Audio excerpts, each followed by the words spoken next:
Yeah, I'm going to call the DSP. DSP is here. Yeah, I'm going to call her.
Je déclare.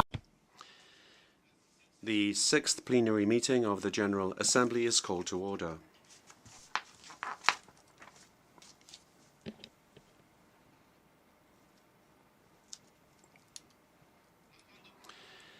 Before proceeding further, I would like to remind members that masks are to be worn by all attendees at all times when indoors, except when directly addressing a meeting.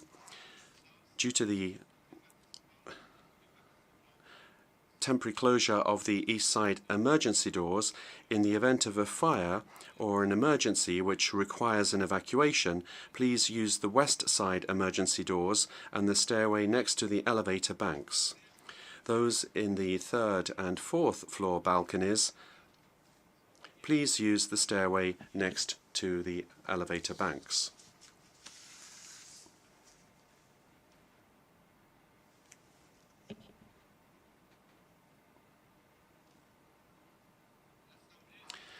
The Assembly will hear an address by His Excellency Muhammadu Buhari, President of the Federal Republic of Nigeria. I request protocol to escort His Excellency.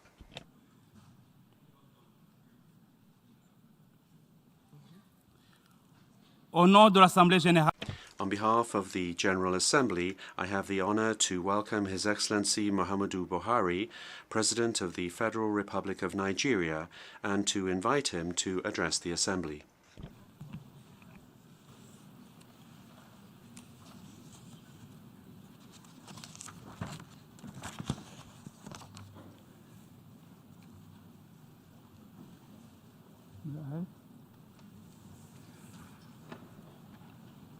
Mr. President, heads of state and government, Mr. Secretary General, distinguished delegates, ladies and gentlemen, Mr. President, on behalf of the government and people of Nigeria, I congratulate you on your well-deserved election as President of the 77th session of this August Assembly.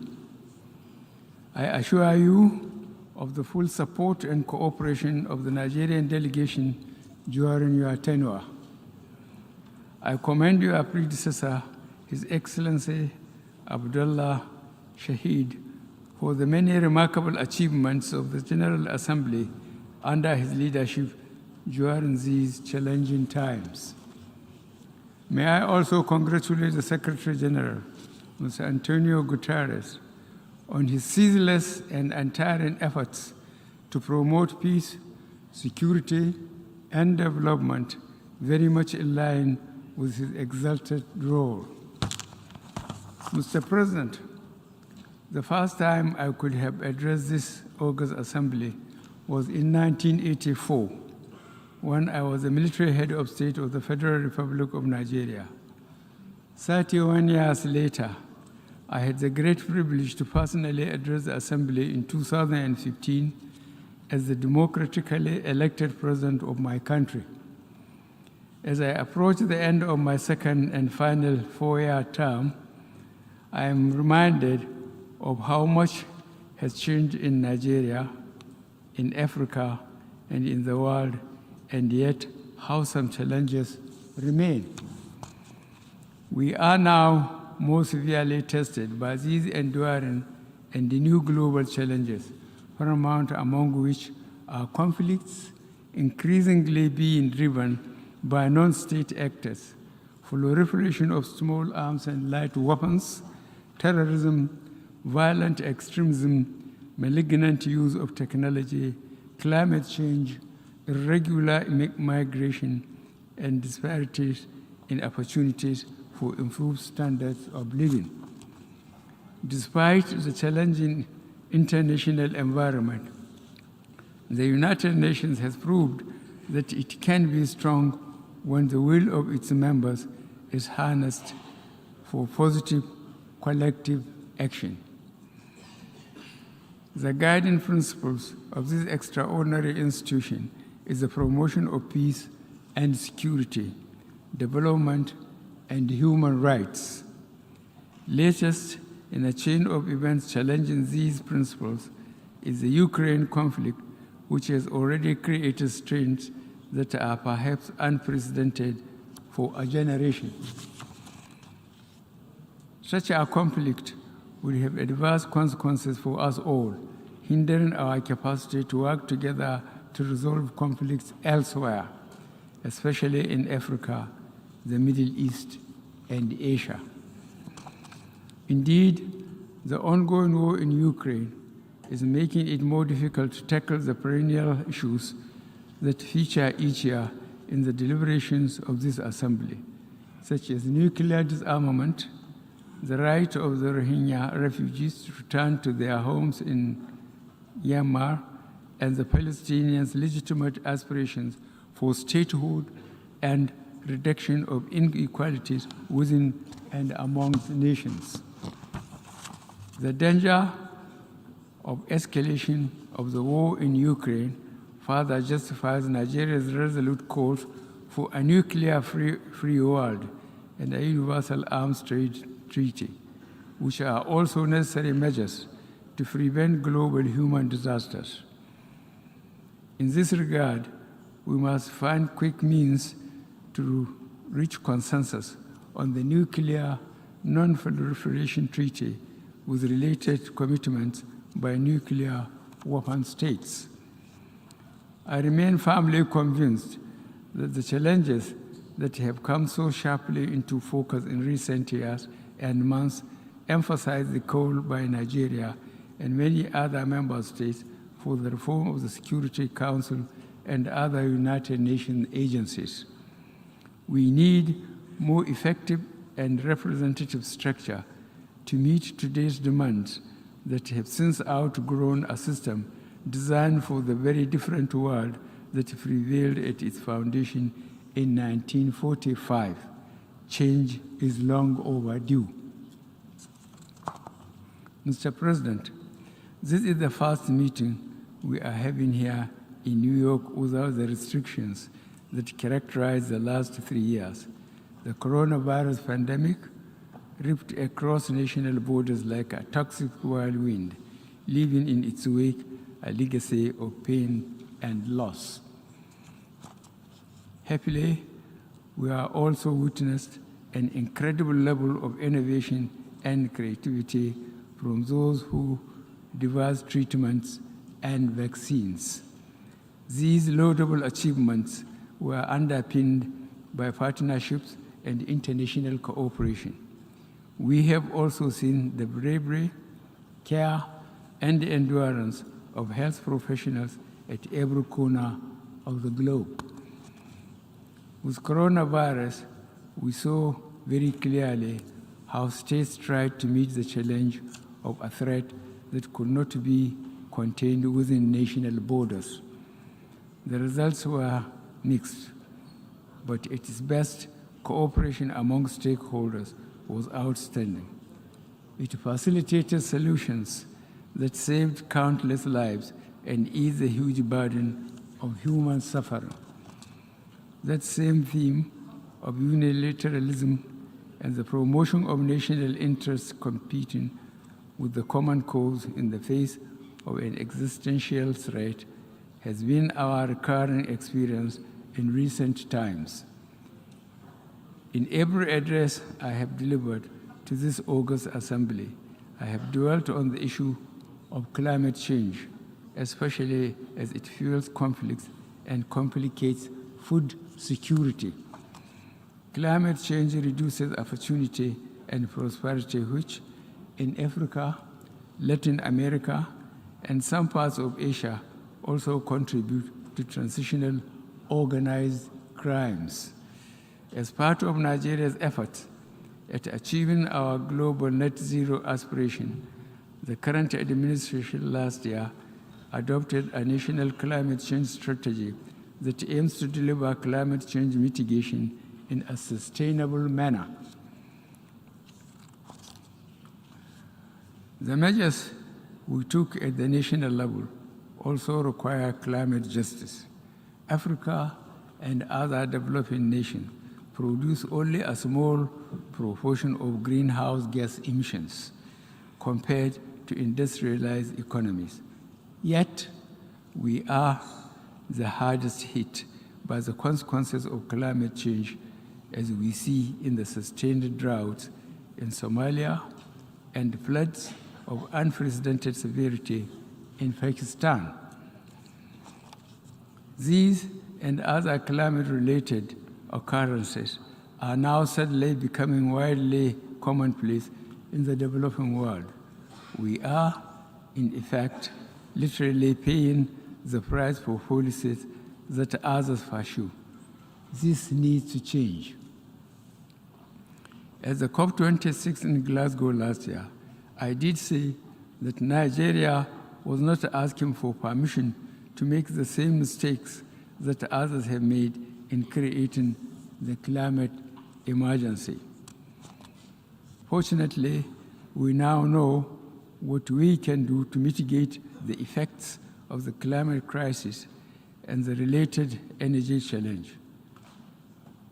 As a first step, we must all commit to releasing the financing and the technology to create a stable and affordable framework for energy transmission.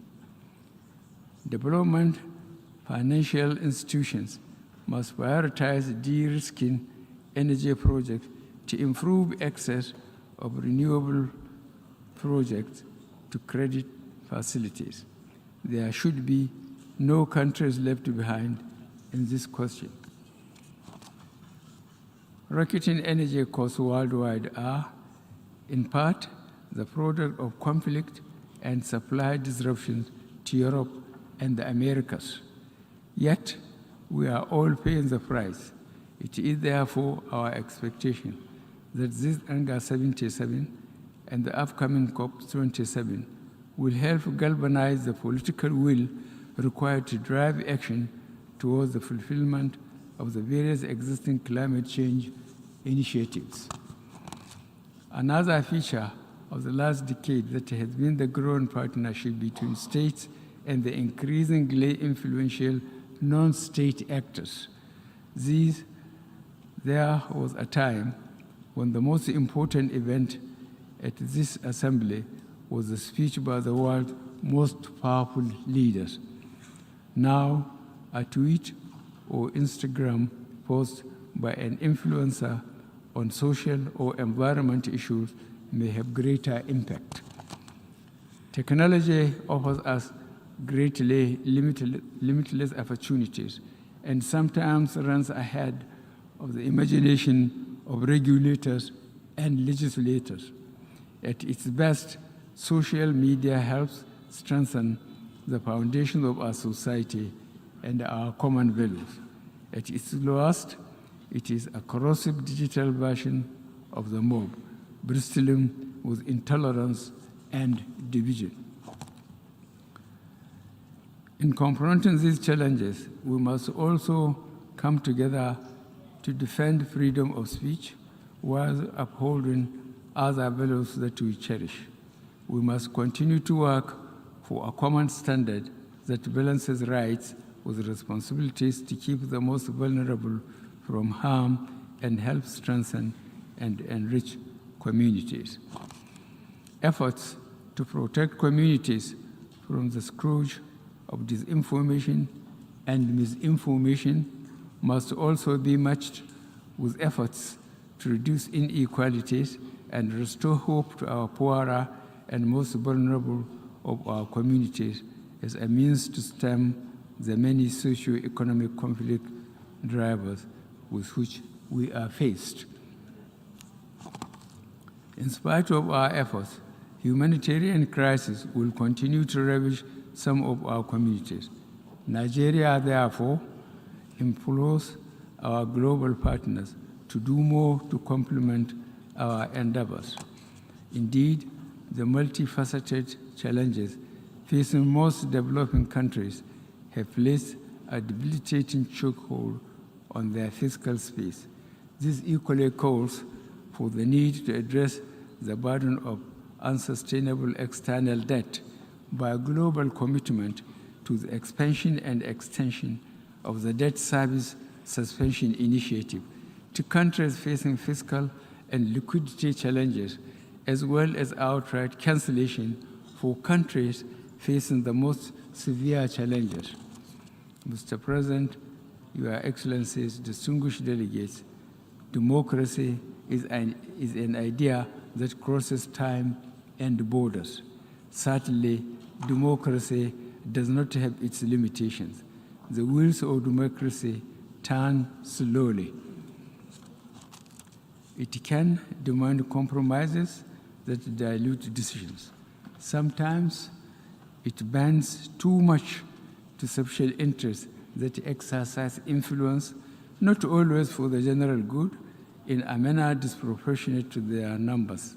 But it has been my experience that a democratic culture provides a government with the legitimacy it needs to deliver positive change.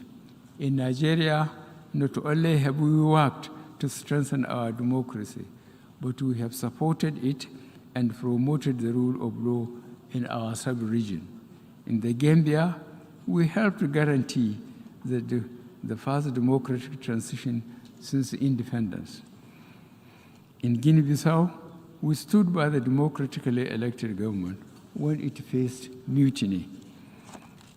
And in the Republic of Chad, following the tragic death of its president, the late Idris Deby Itno, in the battlefield, we joined forces with its other neighbors and international partners to stabilize the country and encourage the peaceful transition to democracy, a process which is ongoing. We believe in the sanctity of constitutional term limits, and we have steadfastly adhered to it in Nigeria. We have seen the corrosive impact on values when leaders elsewhere seek to change the rules to stay on power. Indeed, we now are preparing for general elections in Nigeria next February. As the 78th Anga, there will be a new face at this podium speaking for Nigeria. Ours is a vast country, strengthened by its diversity and its common values of hard work, enduring faith, and a sense of community. We have invested heavily to strengthen our framework for free and fair elections. I thank our partners for all the support that they have provided our elections. As President, I have set the goal that one of the enduring legacies I would like to leave is to entrench a process of free, fair, and transparent, credible election through which Nigerians elect their choice. Mr. President, the multiple challenges that face us are truly interconnected and urgent, and your choice of this season's theme, a watershed moment, transformative solution to interlocking challenges, is apt, in keeping with our obligation as member states of this noble organization. We'll almost do our utmost to work with you towards resolving them. In this regard, I reiterate my delegation's full and resolved cooperation. Let me convey my final reflection from this famous podium. We live in extraordinary times with independent challenges but enormous opportunities. The face of change can seem bewildering, with sometimes a palpable and unsettling sense of uncertainty about our future. But if my years in public service have taught me anything, it is that we must keep faith with those values that endure. These include, but not limited to, such values as justice, honor, integrity, ceaseless endeavor, and partnership within and between nations. Our strongest moments have always been when we remain true to the basic principle of tolerance, community, and abiding commitment to peace and goodwill towards all. I thank you all.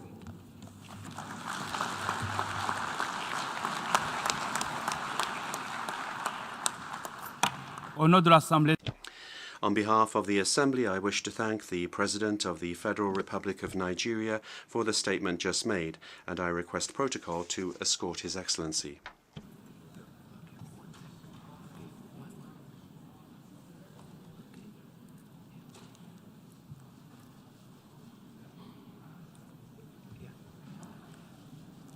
l'Assemblée The Assembly will hear an address by His Excellency Seyyed Ebrahim Raisi, President of the Islamic Republic of Iran. I request protocol to escort His Excellency.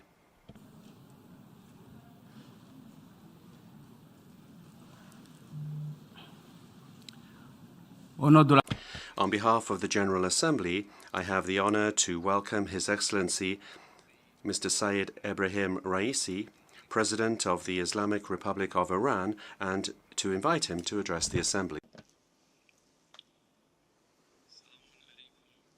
Blessings and greetings be upon you in the name of God, the Creator, the Omnipotent, the Most Gracious, and the Most Merciful. May the blessings of the Almighty shine upon the Prophet Muhammad and his descendants and successors.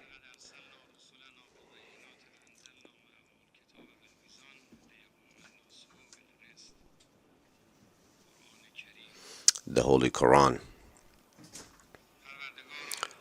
states,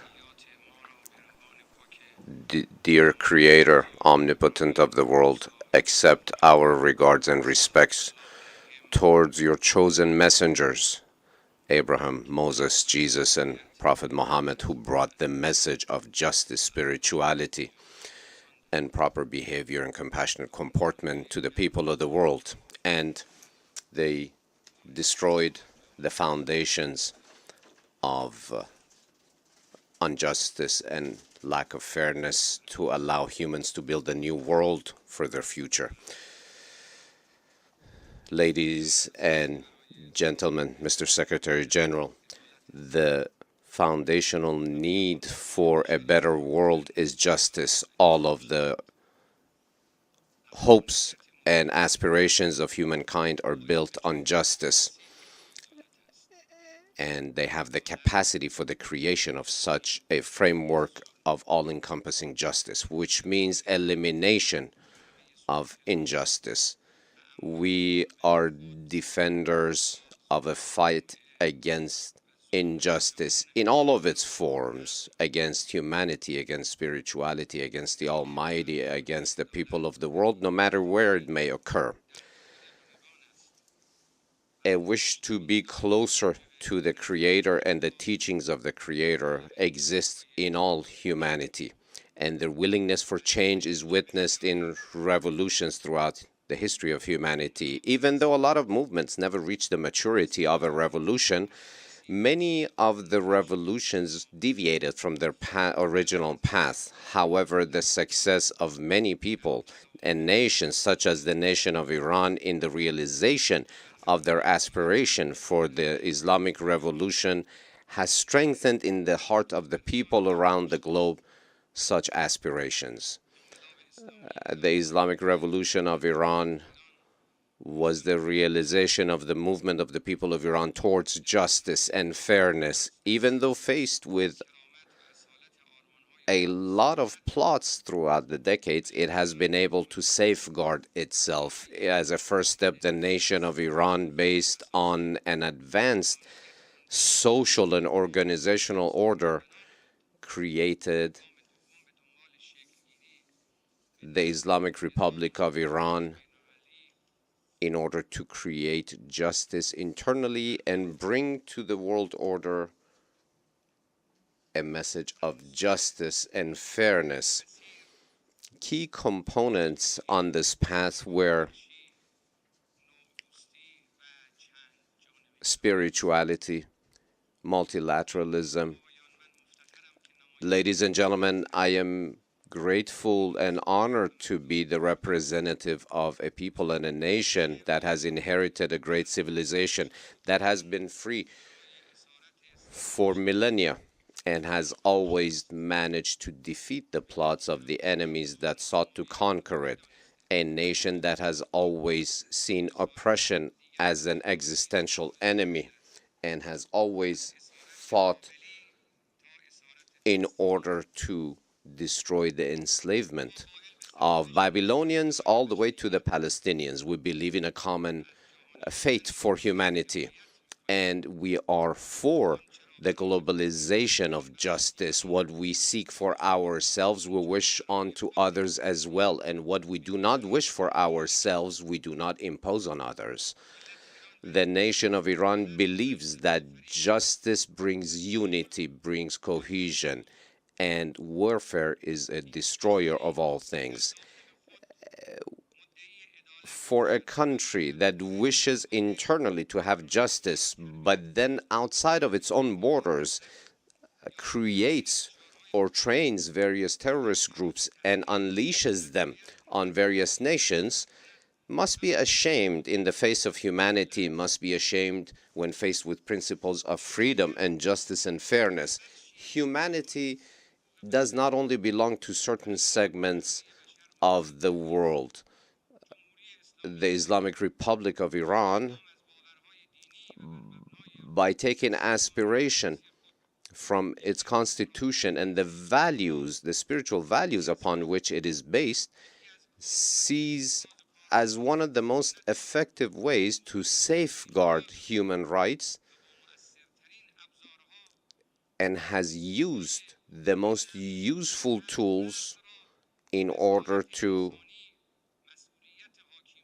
realize and assist in the realization of the rights of all of the oppressed across the globe, sees that as one of its inherent duties. The Islamic Republic of Iran rejects some of the double standards of some governments vis-a-vis human rights and sees that as the most important factor which has rendered banal the topic of human rights in the eyes of many, because this is something that is currently taking place, a discourse that is taking place in the Islamic Republic of Iran, where we started speaking of and creating a dialogue about the death of tens of innocent women in a Western country. So until we have these double standards where attention is solely focused on one side and not all equally, we will not have true justice and fairness. Human rights belongs to all, but unfortunately this trampled upon by many governments. The native tribes of Canada, whose bodies of hundreds of their children were discovered in mass graves in a school, the rights of the Palestinians, the right to life of the occupied an occupied people, of those who have fallen victim to terrorism, those who seek freedom and refuge, but only to have their children locked up in cages. All of this shows that the place of the accused and the defender must not be judged solely as it is represented by some. It does need a foundation which many lack these days in order to claim the right to safeguard human rights. When talking about and remembering the savagery and the crimes of ISIS, of Daesh, that enslaved Christian and Yazidi and other religious minorities, women and children, it shows when we entered the arena to defeat them, it shows that we have been clearly on the side and as defenders of human rights, and those who defended and promoted Daesh, ISIS, had to be seated at the table of the accused.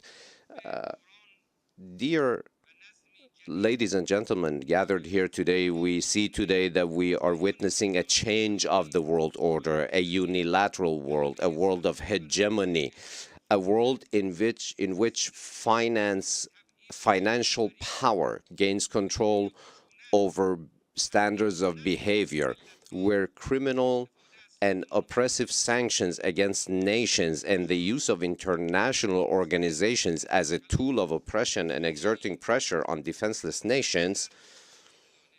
In other words, we're speaking of a world completely privy of justice and fairness. So this order has lost its support in the thought of nations and people throughout the globe. A new order has been shaping up to take its place, and it's without a doubt that it will be created, from Lebanon to the Palestine occupied territories, all over our region. We see the defeated policies of such an old system. Now we see terrorism, we see the trampling upon of native cultures and religions, and standing unjustly against multilateralism, unilateral actions. All of these have created great challenges on the path to human progress.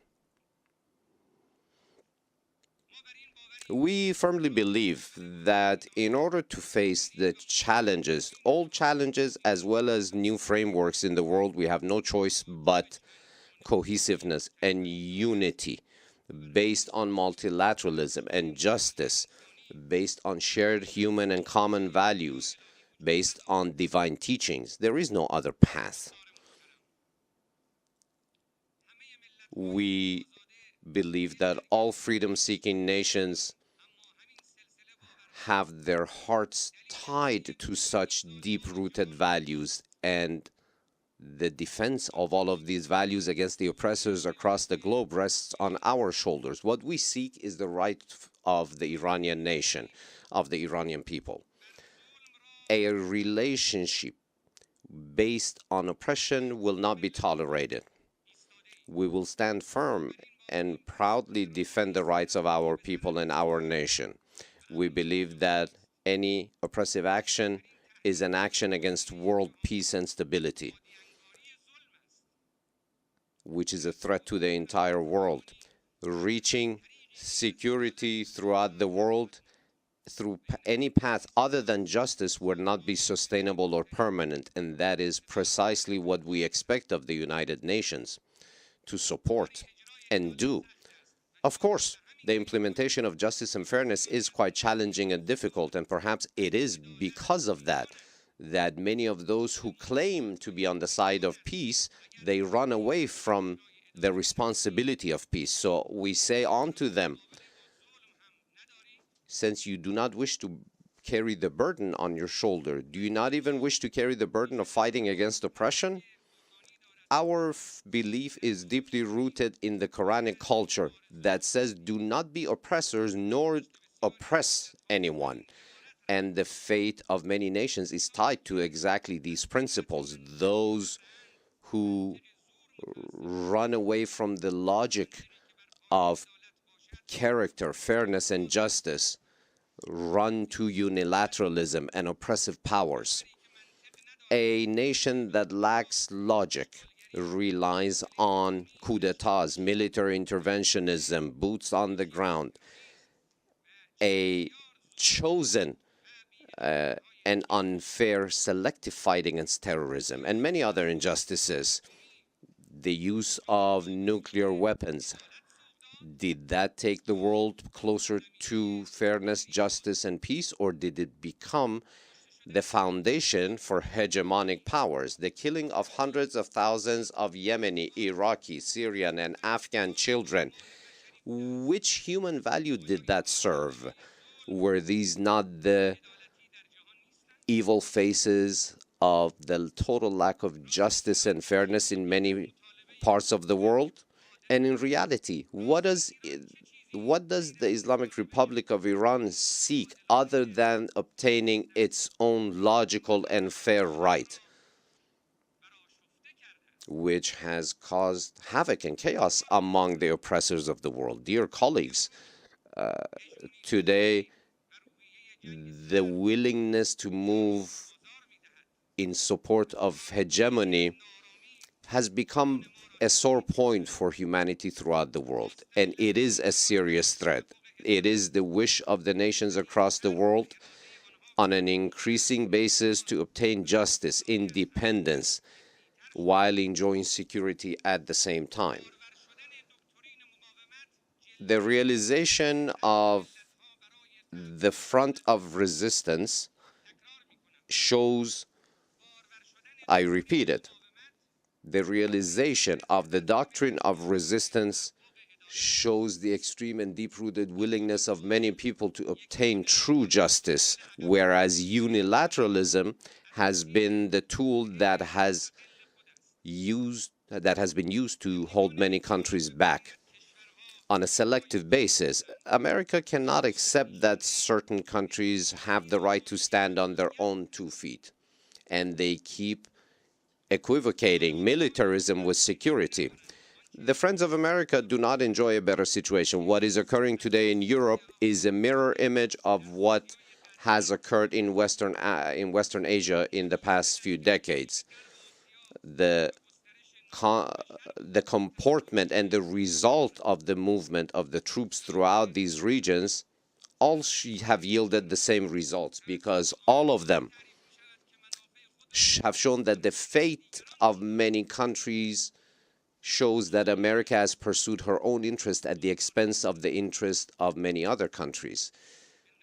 Mr. Secretary General, dear colleagues, the Islamic Revolution in Iran was the beginning of a movement of a great nation of Iran to seek her own place in the world. And through the decades, we have been faced with foreign plots such as coups d'etats, oppressive sanctions, as well as hegemonic interventions. But none of the successes of the Iranian nation have been acceptable to the great powers. From the time that the first president of the Islamic Revolution of Iran, the late Mr. Rajai, showed the sole of his feet that had been tortured savagely and placed his foot upon this podium some 40 years ago and showed the scars of the torture that he was subjected to at the hands of the Shah's secret police. After that speech in this very hall, he was martyred by the hypocrites. About a decade after, the late Imam Khomeini made it so that the nation of Iran could was able to repel foreign aggression from her territory and be in charge of her own destiny. The people of Iran who have themselves been victims of terrorism have today become a supporter that can be counted on in the fight against terrorism throughout the region. Today, the Islamic Republic of Iran, in order to reach her just aspirations, has spent much capital. From the time when Saddam Hussein tore up the Algiers Accord and attacked Iran in an unprovoked manner, all the way to the time when the American government trampled upon the nuclear accord. And we saw a new phase of criminal behavior against humanity. Some time ago, the previous president of the United States of America announced that ISIS was created by the United States of America. For us, it makes no difference whether ISIS, Daesh, was made by which administration, a rich American government. What matters is that a government on the other side of this planet decided to bring havoc and chaos to the geography of our region at the expense of the lives and the blood of women and children and the innocents. But the Islamic Republic resistance put an end to that movement, to that destructive movement. And the leader that descended into the arena of the fight against terrorism was no one other than the beloved late martyr General Qasem Soleimani. A man, a freedom-seeking man who became a martyr on the path of obtaining the freedom of the nations of the region. And the previous president of the United States of America effectively managed to sign the document of the savage crime, an illegal crime, an immoral crime. And what was said in so many words shows that the oppression that is imposed upon the nations of the region in such a fashion, it has managed to heal some of the broken hearts that we saw in result of this crime. The proper pursuit of justice in the face of a crime that the American president admitted to have put his signature on will not be abandoned. We seek through a fair tribunal, we will pursue through a fair tribunal to bring to justice those who martyred our beloved General Qasem Soleimani. Ladies and gentlemen, the history of Iran is the history of a nation that has learned to stand on her own 2 feet and not to lean on anyone else, to depend on anyone else. Iran learned this lesson after, in both world wars, it announced its neutrality, yet was always subject in both wars to foreign occupation. And after, in the 1950s, when it came towards America and relied on America in order to obtain the national dream of the nationalization of the oil industry, it was again betrayed.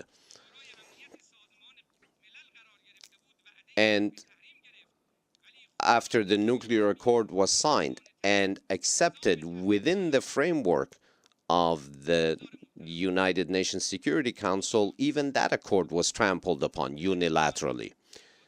Mr. Secretary General, ladies and gentlemen, the nation of Iran has learned the policy of resistance and progress, which has been focused on pursuing because of an advanced and logical social order in which the Islamic Republic of Iran today, despite the oppressive sanction, has become a strong country with many impressive goals in the fields of technology and knowledge and expertise that have been obtained. We do believe that the world today needs a strong Iran.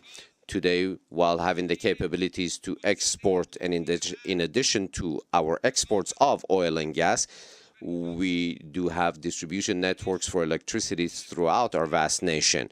In knowledge seeking, biosciences, nanotechnology, nuclear sciences, we are at the forefront.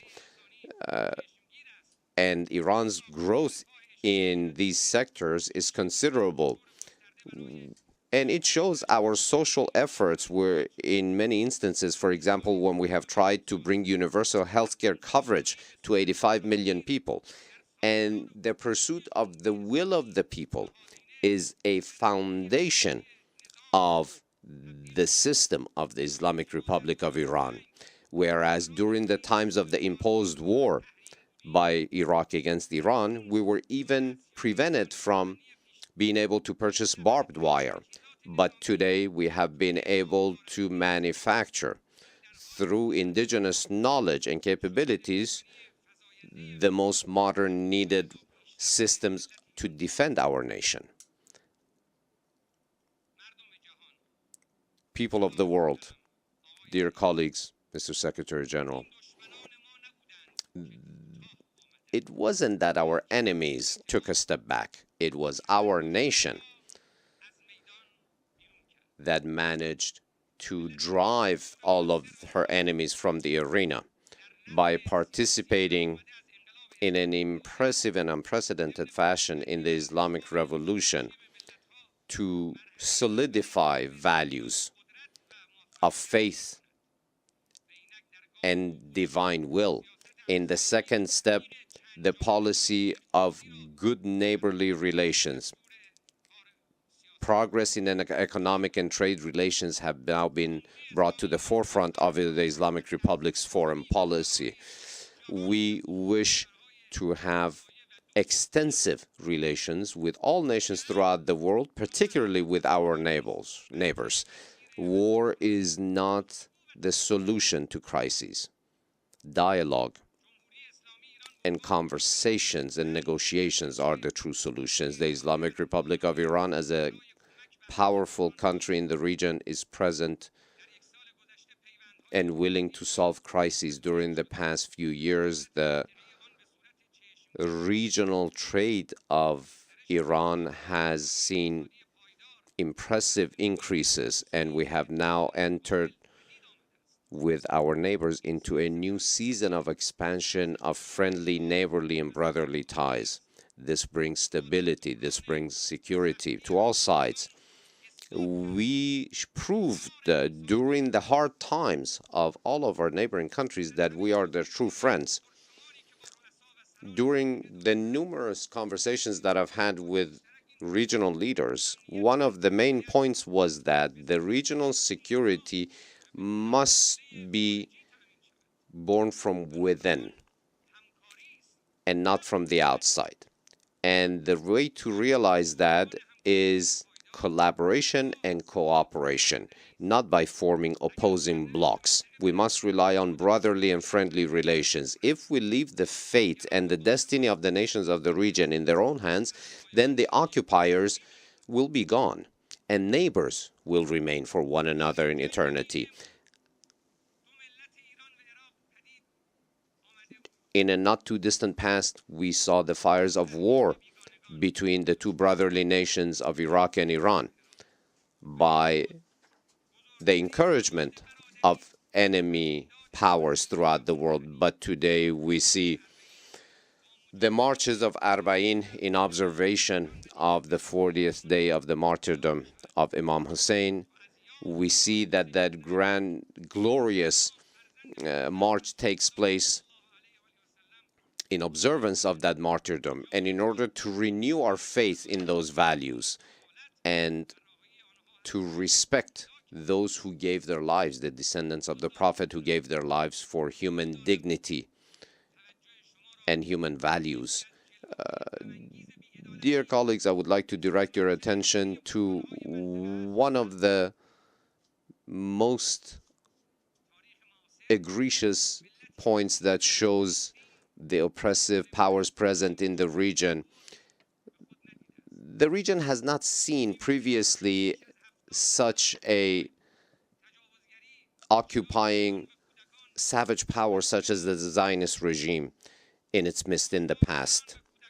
The killing of children and women are present in the dark report card of the Zionist regime. It has managed to form the biggest prison in the world in Gaza. And the building of the expansion of settlements and housing illegally on Palestinian territories and on Palestinian farms, and the killing of their children and new generations shows everyone that 7 decades of Israeli occupation and savagery is still with us and not ending. But the world powers must show why they keep running away and evading the solutions proposed by the Islamic Republic of Iran in order to resolve the Palestinian crisis. All of the Palestinian territory from mountainous region to the sea requires only one solution, which is the reliance on the votes of all Palestinians, composed of Muslims, Christians, and Jews, in a completely comprehensive referendum. The occupying Zionist power that has occupied Jerusalem and occupies other lands in the region cannot be a partner for security and stability. Dear colleagues, allow me to focus your attention on another face of lack of justice and fairness, which is the double standard used when speaking of the nuclear capacities, nuclear science capacities of the Islamic Republic of Iran. And we all know that it's for only human and peaceful endeavors, but some countries are keen on portraying this as a threat in order to sweep under the rug what they should rightly face themselves, which should be denuclearization. And I announce, as the leader of the government of the Islamic Republic of Iran, the Islamic Republic of Iran is not seeking to build or obtain nuclear weapons, and such weapons have no place in our doctrine. This has been brought into the framework of a fatwa, of an official fatwa announced by His Eminence Supreme Leader Imam Khamenei, and a Sharia-based fatwa issued by His Eminence is more valuable than any measures with any outside or international agencies. And all of this is taking place in an environment where countries themselves who seek to show us unjustly as a threat keep pursuing nuclear weapons and development and testing, and have made a gift of those weapons of mass destruction to the Zionist government. And those governments that must be disarmed are awarded. But those who are observing proper frameworks are even threatened by NPT measures. And in a framework where only 2% of the nuclear activities of the world are taking place in Iran, Iran has been the subject of 35% of nuclear inspections. I will repeat, only 2% of world nuclear activities are taking place in Iran. 35% of nuclear inspections are in Iran. So I ask all of those here present today to please focus on the next following points with precision. 1, the Islamic Republic of Iran, with goodwill,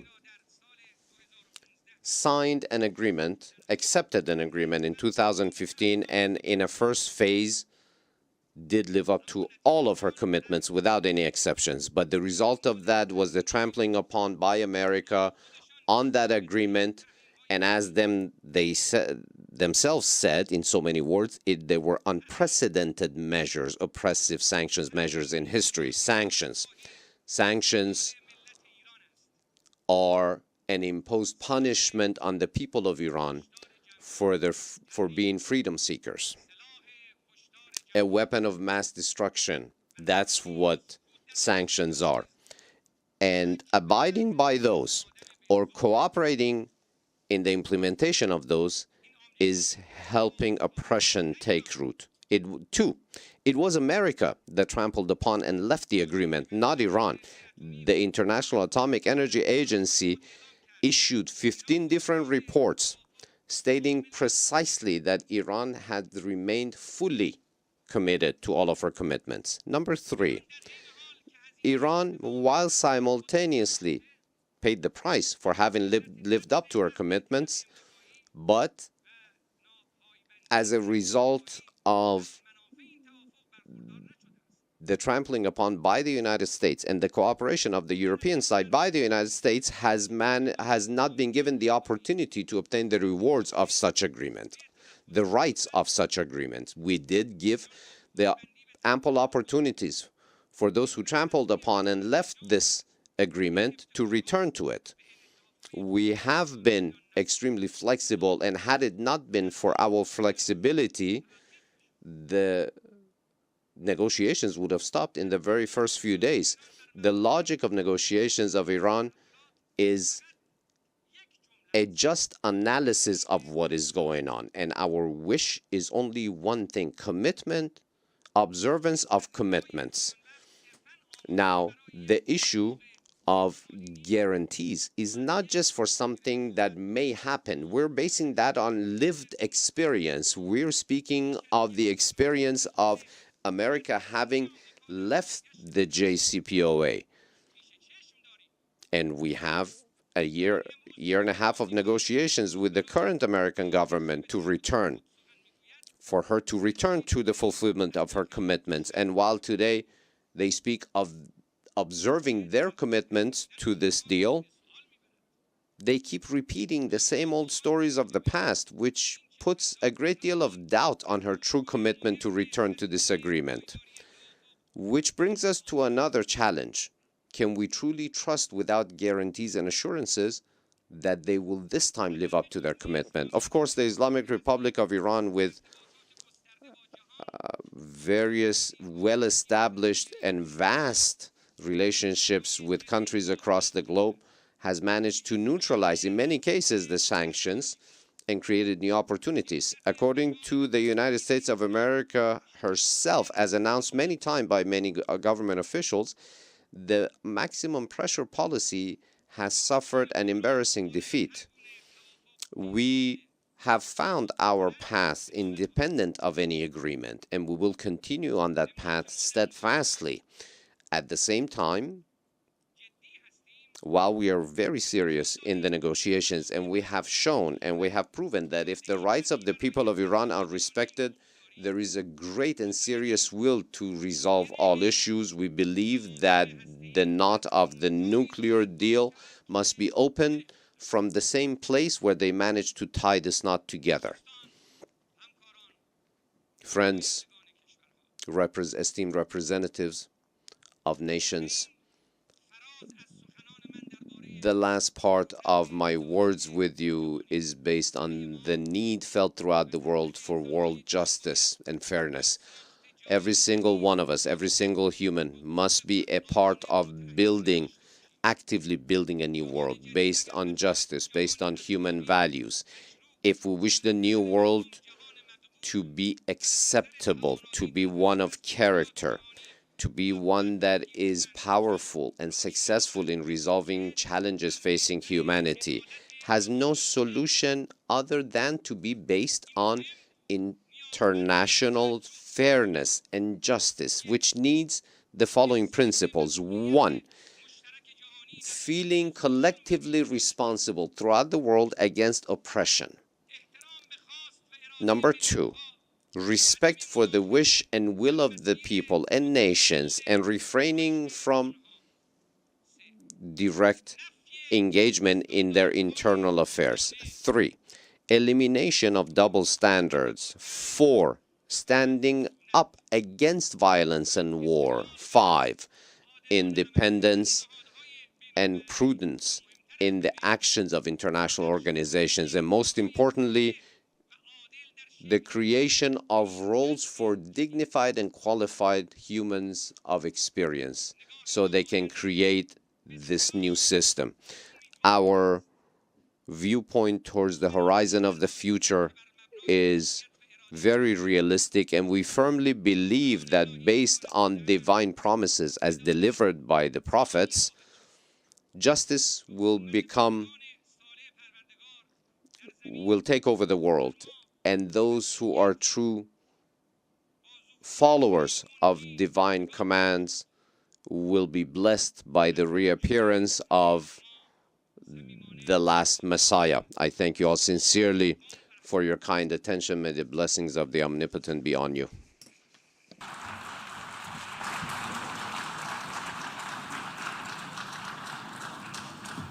On behalf of the General Assembly, I wish to thank the President of the Islamic Republic of Iran for his statement, and I request protocol to escort His Excellency.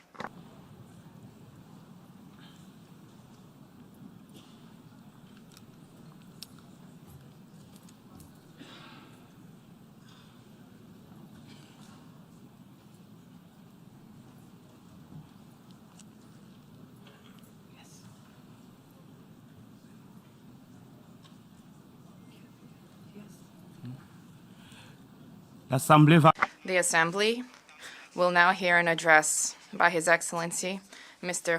Khurelsukh Ukhnaa, President of Mongolia. I request protocol to escort His Excellency.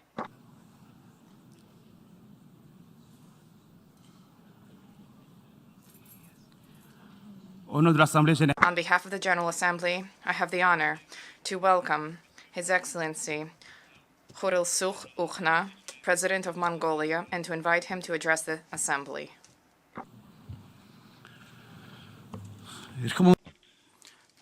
Mr. President, Mr. Secretary General, distinguished guests, ladies and gentlemen, I wish to convey my heartfelt congratulations to Your Excellency Džaferović on your unanimous election as the President of the UN General Assembly, and wish every success in the work of the 77th session. We have no doubt that the 77th session of the General Assembly will play an important role in intensifying social and economic recovery of the countries of the world in the post-pandemic epoch, implementing the sustainable development goals, combating climate change and desertification, and determining ways to resolve international crises and conflicts through dialogue and peaceful means. Last year, we celebrated the 60th anniversary of Mongolia's full-fledged membership to the United Nations, and this year, we are observing the 30th anniversary of Mongolia's declaration of its territory as a nuclear weapon-free zone, and the 20th anniversary of Mongolia's participation in the UN peacekeeping operations. Therefore, on behalf of my country and people, it's a great privilege for me to state from this honorable podium that during these 6 decades, Mongolia has been a responsible member of the United Nations, actively participating in multilateral cooperation of the international community, and making tangible contribution to global peace and security, as well as well-being and development of mankind.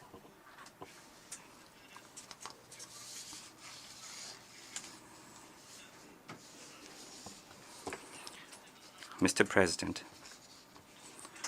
the whole world is going through hard times of difficult ordeals and challenges, such as poverty, inequality, climate change, pandemic, and the pandemic-driven difficulties to customs, transport, and logistics, price increase, inflation, as well as geostrategic and geopolitical tensions.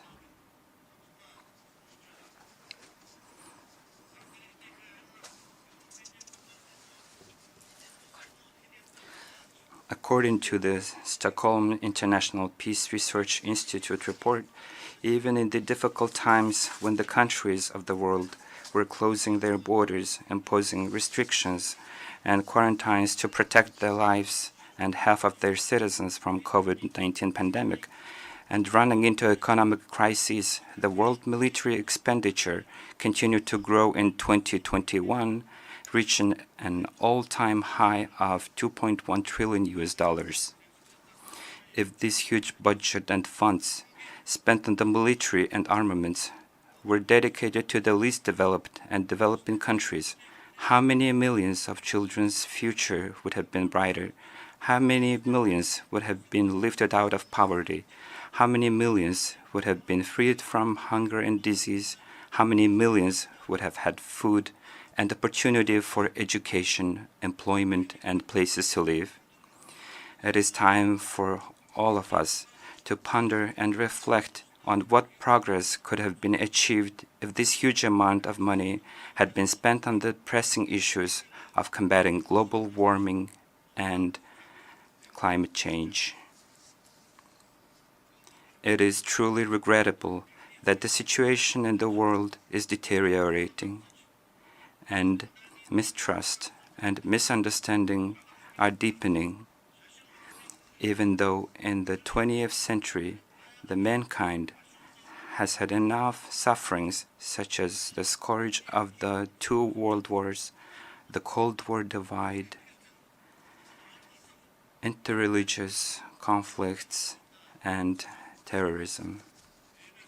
Therefore, in today's complex reality, we should always strive to learn from mistakes of the past, uphold mutual trust, understanding, and respect, and make every effort to resolve any misunderstanding, conflict, or war by peaceful means and dialogue.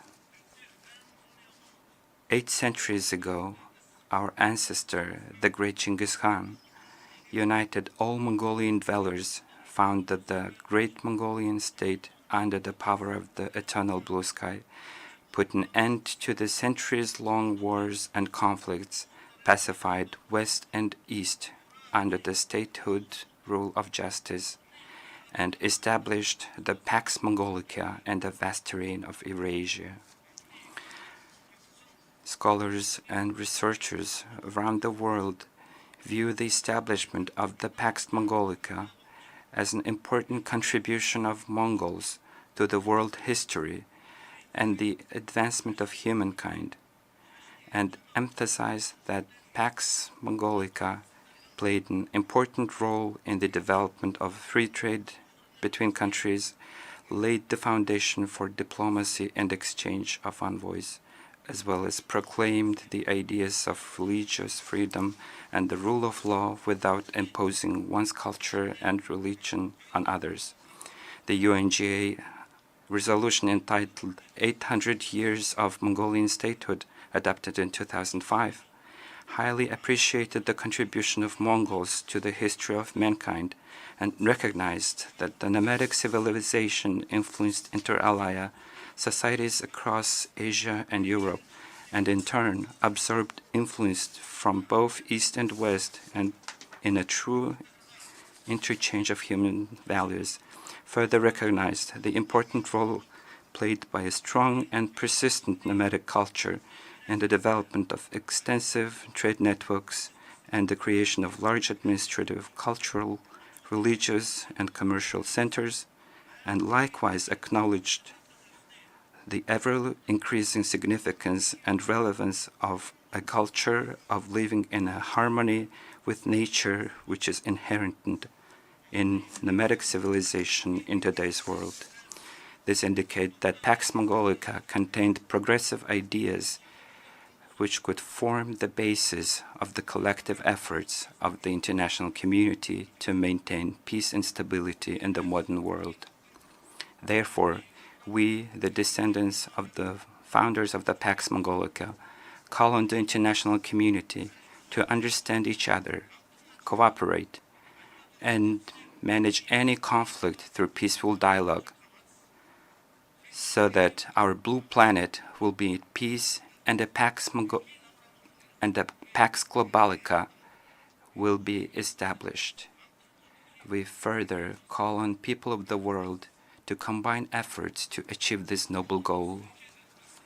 Mongolia has consistently pursued a peace-loving, open, multi-pillar, and independent foreign policy, A clear recognition of this policy by the international community was expressed by the UN Secretary General Antonio Guterres as a, and I quote, a symbol of peace in a troubled world, end of quote, during his official visit to Mongolia in August 2022. Mongolia has been actively participating in the promotion of international peace and security, as well as peacekeeping efforts, and has put forward numbers of proposals and initiatives in the past. A notable example of which is the declaration of this territory as a nuclear weapon-free zone.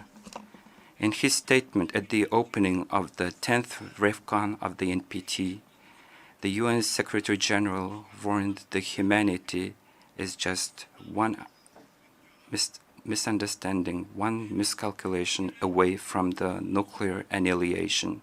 In this connection, I urge not only member state parties to the treaty, but also all UN member states to exert political will and courage to build a world free of nuclear weapons, unite and work together wholeheartedly and faithfully for the sake of our Mother Earth, peace, and future generations. Mongolia considers that nuclear disarmament, non-proliferation, complete elimination of nuclear weapons, and establishment of nuclear weapon-free zones are the best and effective means of building a world free of nuclear weapons. Therefore, we consider the international recognition of Mongolia's nuclear weapon-free status as our tangible contribution and effort to this cause. Mr. President, this year marks the 20th anniversary of Mongolia's participation in the UN peacekeeping operations. During this period, more than 20,000 Mongolian military personnel have served in the UN peacekeeping operations and other international peacekeeping operations in hotspots around the world. Since 2006, when Mongolia sent its first female officer to the UN peacekeeping operations, by the number of female peacekeepers, we are among the top 20 in the ranking of 120 troop contributing countries. Mongolia is firmly committed to the implementation of the UN Security Council Resolution 1325 on women, peace and security, and the call by the UNDPKO to increase the number of women serving in the UN peacekeeping operations to 15% by 2027. Within the framework of this objective, at the initiative of Mongolia, we have hosted an international conference on strengthening the role of women in peacekeeping last June. The conference, which brought together female peacekeepers from more than 30 countries and representatives of the international organizations, became a notable event for sharing and exchanging knowledge, experience, and lessons learned. We have also put forward an initiative to host this conference every 5 years, and it is our hope that the relevant UN entities and troop contributing countries will support this proposal. It is my pleasure to underscore that the United Nations and its leadership have been greatly appreciating the genuine contribution of peace-loving Mongolia to the UNPKO and the sacred cause of strengthening international peace and security and rendering full support to our proposals and initiatives. Mr. President, Mongolia has consistently proposed the establishment of a dialogue mechanism with the view to contribute to the peace and security in the Northeast Asian region and the efforts of the international community to denuclearize the Korean Peninsula. In this context, in 2013, Mongolia has launched the initiative to organize the International Conference on Ulaanbaatar Dialogue on Northeast Asian Security. Last June, we have organized the 7th International Conference of the Ulaanbaatar Dialogue on Northeast Asian Security and discussed a broad range of issues, including regional security, power grid, green development, opportunities for humanitarian cooperation, and the post-COVID economic recovery. The results of the conference demonstrate that the significance of the Ulaanbaatar Dialogue Initiative has grown, and it is transforming into an open and inclusive mechanism gathering government officials and the academia from countries in the sub-region and beyond, and representatives of international organizations. In the face of frequent natural disasters and communicable disease, the creation of an integrated regional infrastructure for disaster risk reduction and humanitarian assistance is becoming one of the most pressing security issues in Northeast Asia. With this in mind, we put forward an initiative to establish an integrated platform for disaster risk reduction for the Northeast Asian region in Mongolia in 2018, and now we're bringing forward a proposal to establish a regional humanitarian hub or warehouse based on the Ulaanbaatar International Airport affiliated facilities. I'm confident that these initiatives will be supported and assisted by other countries in the region and the UN system and specialized organizations. Mr. President, broad-scale economic restrictions and sanctions caused by the ongoing COVID-19 pandemic and geopolitical conflicts have hit hard the national economies. The global market prices of food, fuel, agriculture, and energy raw materials have increased sharply like never before, causing fluctuation in the global economy and financial markets and creating major risks. With the immediate support of the United Nations and its system organizations and development partners to Mongolia's effort against COVID-19, as of today, 70% of the Mongolian populations are fully vaccinated, domestic restrictions removed, and borders opened. Though we're going through an uneasy period, the government of Mongolia is implementing the new recovery policy developed in coherence with the Sustainable Development Goals. The policy focuses on improvement of road, railway, and border point infrastructure, increase of energy resources, intensification of industrialization, as well as urban and rural development and enhancement of public-private partnership and productivity.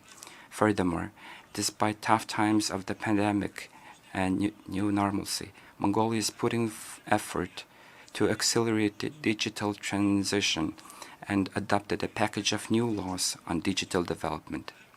We have introduced the e-Mongolia platform to streamline public service delivery to citizens and entities, to reduce corruption and bureaucracy, to increase information security, and to promote good governance.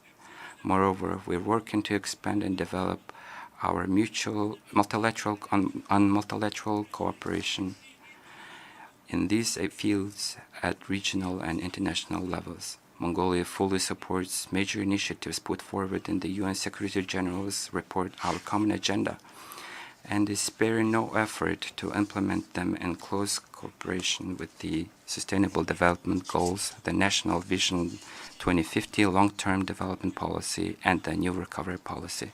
Mr. President, we must not forget that serious challenges we are facing, such as climate change, biodiversity loss, desertification, land degradation, shortage of water resources, and droughts, are still awaiting solutions. Mongolia is one of the countries most affected by climate change. Therefore, with a view to combat climate change, desertification, and dust storms, and to increase forest and water resources, Mongolia launched the Billion Trees National Movement to plant, grow, and protect billions of trees. Mongolian people, the government, and development partners welcomed the initiative, and now the Billion Trees National Movement is being successfully implemented throughout the country. I'm pleased to inform that the UN Secretary General personally joined and supported the movement. In addition, Mongolia reiterates its position to actively cooperate and make a real contribution to reduce the negative impact of climate change and protecting the environment at regional and international levels. In this context, it is my pleasure to inform that Mongolia will be hosting the 17th session of the Conference of the Parties to the UN Convention to Combat Desertification in 2026.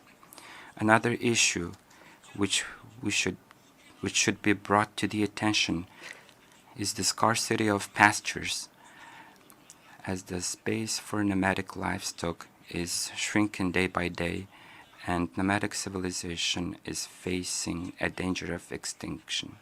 We Mongolians are nomadic and pastoralist people, lives of over 200 million people raising livestock and living in harmony with the nature like us are at risk due to climate change, land degradation, desertification, drought, and extreme winter calamities.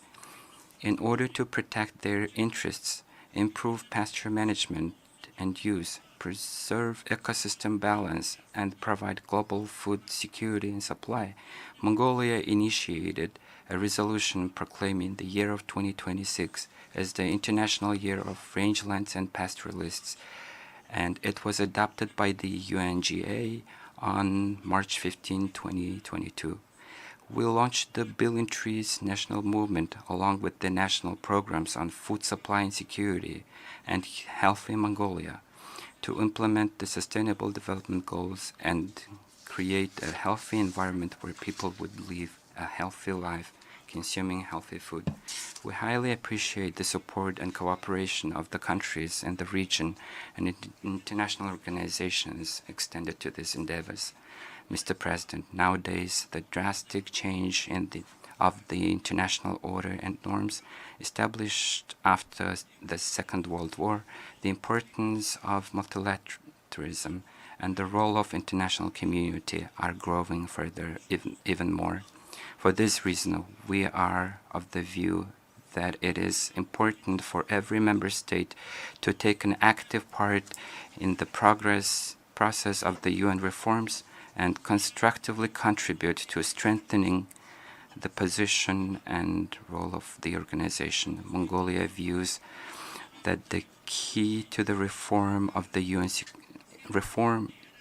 is the reform of Security Council, which bears the primary responsibility for the maintenance of international peace and security. Since 2009, Mongolia has been regularly participating in the intergovernmental negotiations on the UN Security Council reform, expressing its principal positions. Developments in recent years have proven that the UN General Assembly is the most important platform for discussing global peace, security, human rights, and development issues. So we deem that strengthening the role of UN General Assembly is important to ensure the balance of power among countries and bring out voices of small and developing countries more vividly.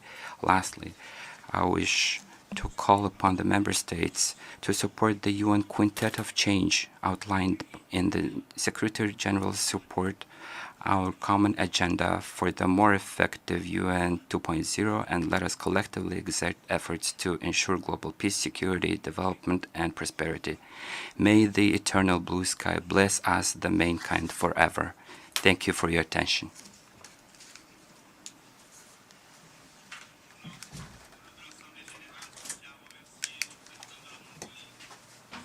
On behalf of the Assembly, I wish to thank the President of Mongolia for the statement just made, and I request protocol to escort His Excellency.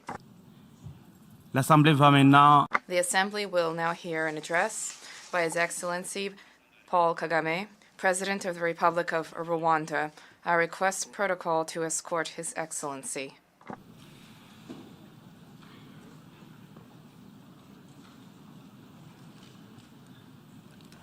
Au nom de l'Assemblée générale, On behalf of the General Assembly, I have the honor to welcome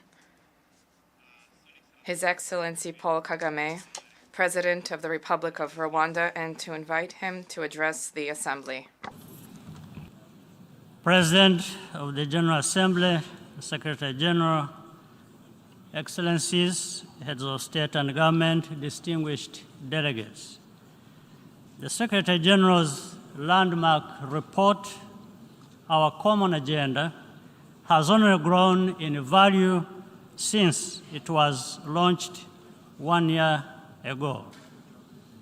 The world is in a state of turbulence with intersecting crises growing in scale and severity, including climate change, food price inflation, conflict, and uncontrolled migration. These challenges all require multilateral cooperation and efforts, yet the perception that the international system is no longer up to the task has only deepened, particularly where the interests of powerful members are at stake. In the Eastern Democratic Republic of Congo, recent setbacks have served to highlight that the security situation is fundamentally no different than it was 20 years ago, when the largest and most expensive United Nations peacekeeping mission was first deployed. This has exposed neighboring states, notably Rwanda, to cross-border attacks that are entirely preventable. There is an urgent need to find the political will to finally address the root causes of instability in Eastern DRC. The blame game does not solve the problems. These challenges are not insurmountable, and solutions can be found. This would ultimately be much less costly in terms of both money and human lives.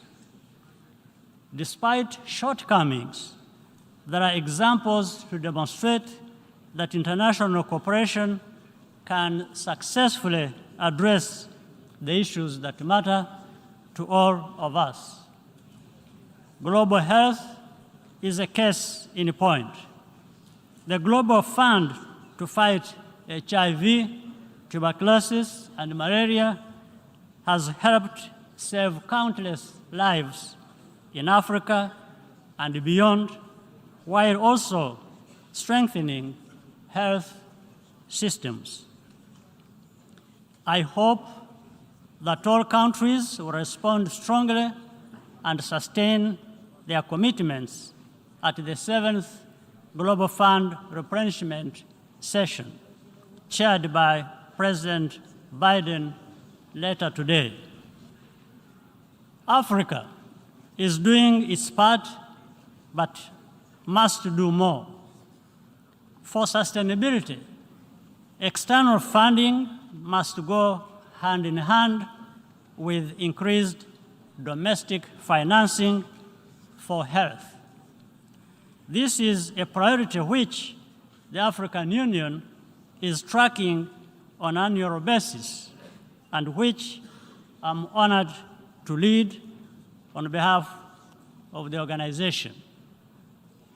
We are also working with partners to bring end-to-end vaccine manufacturing to our continent, notably through collaboration with BioNTech and strong support from the European Union.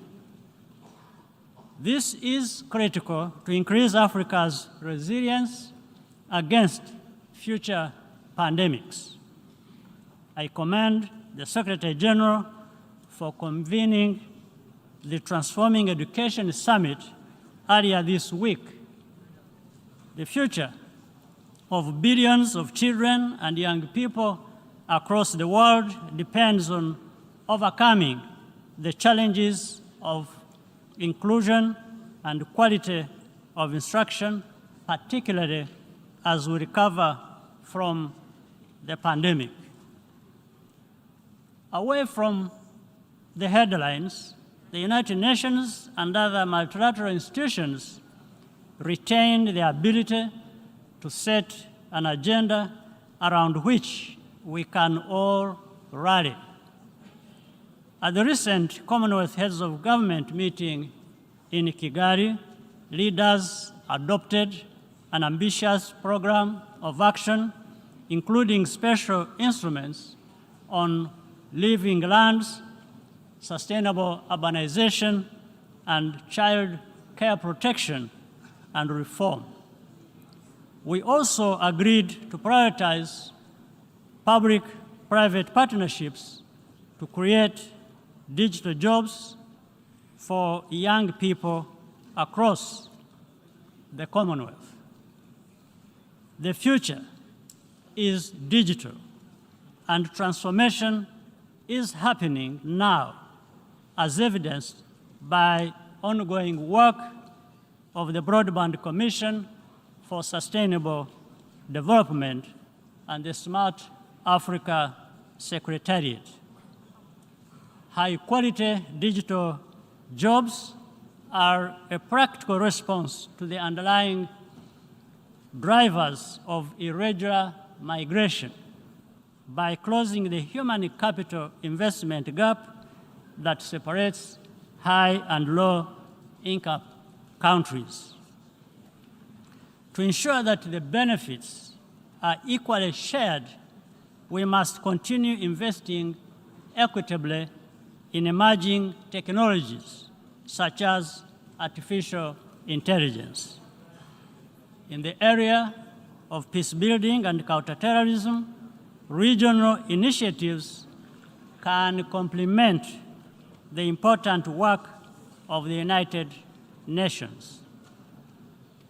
Regional and bilateral initiatives have been proven to make a big difference, whether in the Central African Republic or the successful engagement to contain violent extremism in northern Mozambique, conducted by Rwanda and the Southern African Development Community. If this approach were tried properly in DRC, as proposed by the Nairobi process, it would make difference. However, to be sustainable, such efforts require consistent financial support from the international community. A lot is at stake, and time is not on our side. We cannot anticipate or prevent every crisis, but we can be better prepared to react quickly and effectively when needed, especially if we work together. I thank you for your kind attention.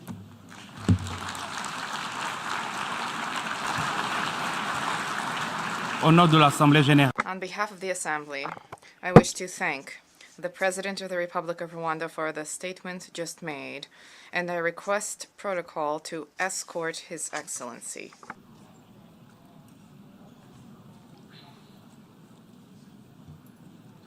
L'Assemblée. The Assembly will hear an address by His Excellency Šefik Džaferović, Chair of the Presidency of Bosnia and Herzegovina. I request protocol to escort His Excellency. Au nom de l'Assemblée. On behalf of the General Assembly, I have the honor to welcome His Excellency Šefik Džaferović, Chair of the Presidency of Bosnia and Herzegovina, and to invite him to address the Assembly. Mr. President, Secretary General, ladies and gentlemen, it is my honor to address this esteemed body as the Chairman of the Presidency of Bosnia and Herzegovina. I congratulate Mr. Seyyed on successfully presiding over the 76th session of the United Nations General Assembly. Despite the difficult working conditions caused by the pandemic, he worked dedicatedly with the UN Secretary General, Mr. Guterres, so that this body of the United Nations could carry out its duties. I also congratulate Mr. Khurelsukh on his election as the President of the 77th session of the UN General Assembly. You can count on the support and cooperation of Bosnia and Herzegovina in ensuring the productive work of this body. Dear President, at the recent sessions of the General Assembly and under international fora, we regularly assess that the global order is experiencing tectonic changes. Today, however, we can conclude that the world has changed irreversibly. International relations that the security architecture of Europe used to rest on, as well as the wider international framework, are now a thing of the past. At a time when towns and villages in Ukraine are facing the terrifying reality of war, the least we can do is not to be silent about it. We must not be silent, especially not in this building, the home of the United Nations, established with the aim of preventing and stopping what is currently happening in Ukraine. We must not be silent in Bosnia and Herzegovina either. We owe that to our vivid memories of the horrors of war and aggression. The United Nations system was unable to prevent or stop the war in my country in the period between 1992 and 1995. Unfortunately, that happened again with Ukraine. I am primarily referring to the Security Council here, the body responsible for the protection of international peace and security in light of the principles defined by the Charter of the United Nations. The Security Council, due to internal relations and blockade, is evidently unable to fulfill its obligations. However, the United Nations General Assembly adopted a resolution on aggression against Ukraine by an overwhelming majority. That resolution confirmed the undisputed principles of the Charter of the United Nations and other acts of international law, which prohibit the use of armed force. It orders states to resolve disagreements by peaceful means. The resolution expresses support for territorial integrity and sovereignty of Ukraine. Unequivocally, it refers to the actions of the Russian Federation as aggression. It calls for the aggression to stop. Finally, it rejects secessionist moves of certain regions within Ukraine directed against its territorial integrity. Bosnia and Herzegovina supported this resolution and stood on the right side of history, along with other 140 countries. This is in line with the obligations stemming from the UN Charter, our previously held positions, and our obligation, according to the Stabilization and Association Agreement, to follow the foreign policy of the European Union. Although this resolution does not have the power to stop the war, it does have the power to stop the lies. The clear and unambiguous language of this highest international forum extremely reduces the space for those who try to relativize the truth. The first step towards any solution is to tell and respect the truth.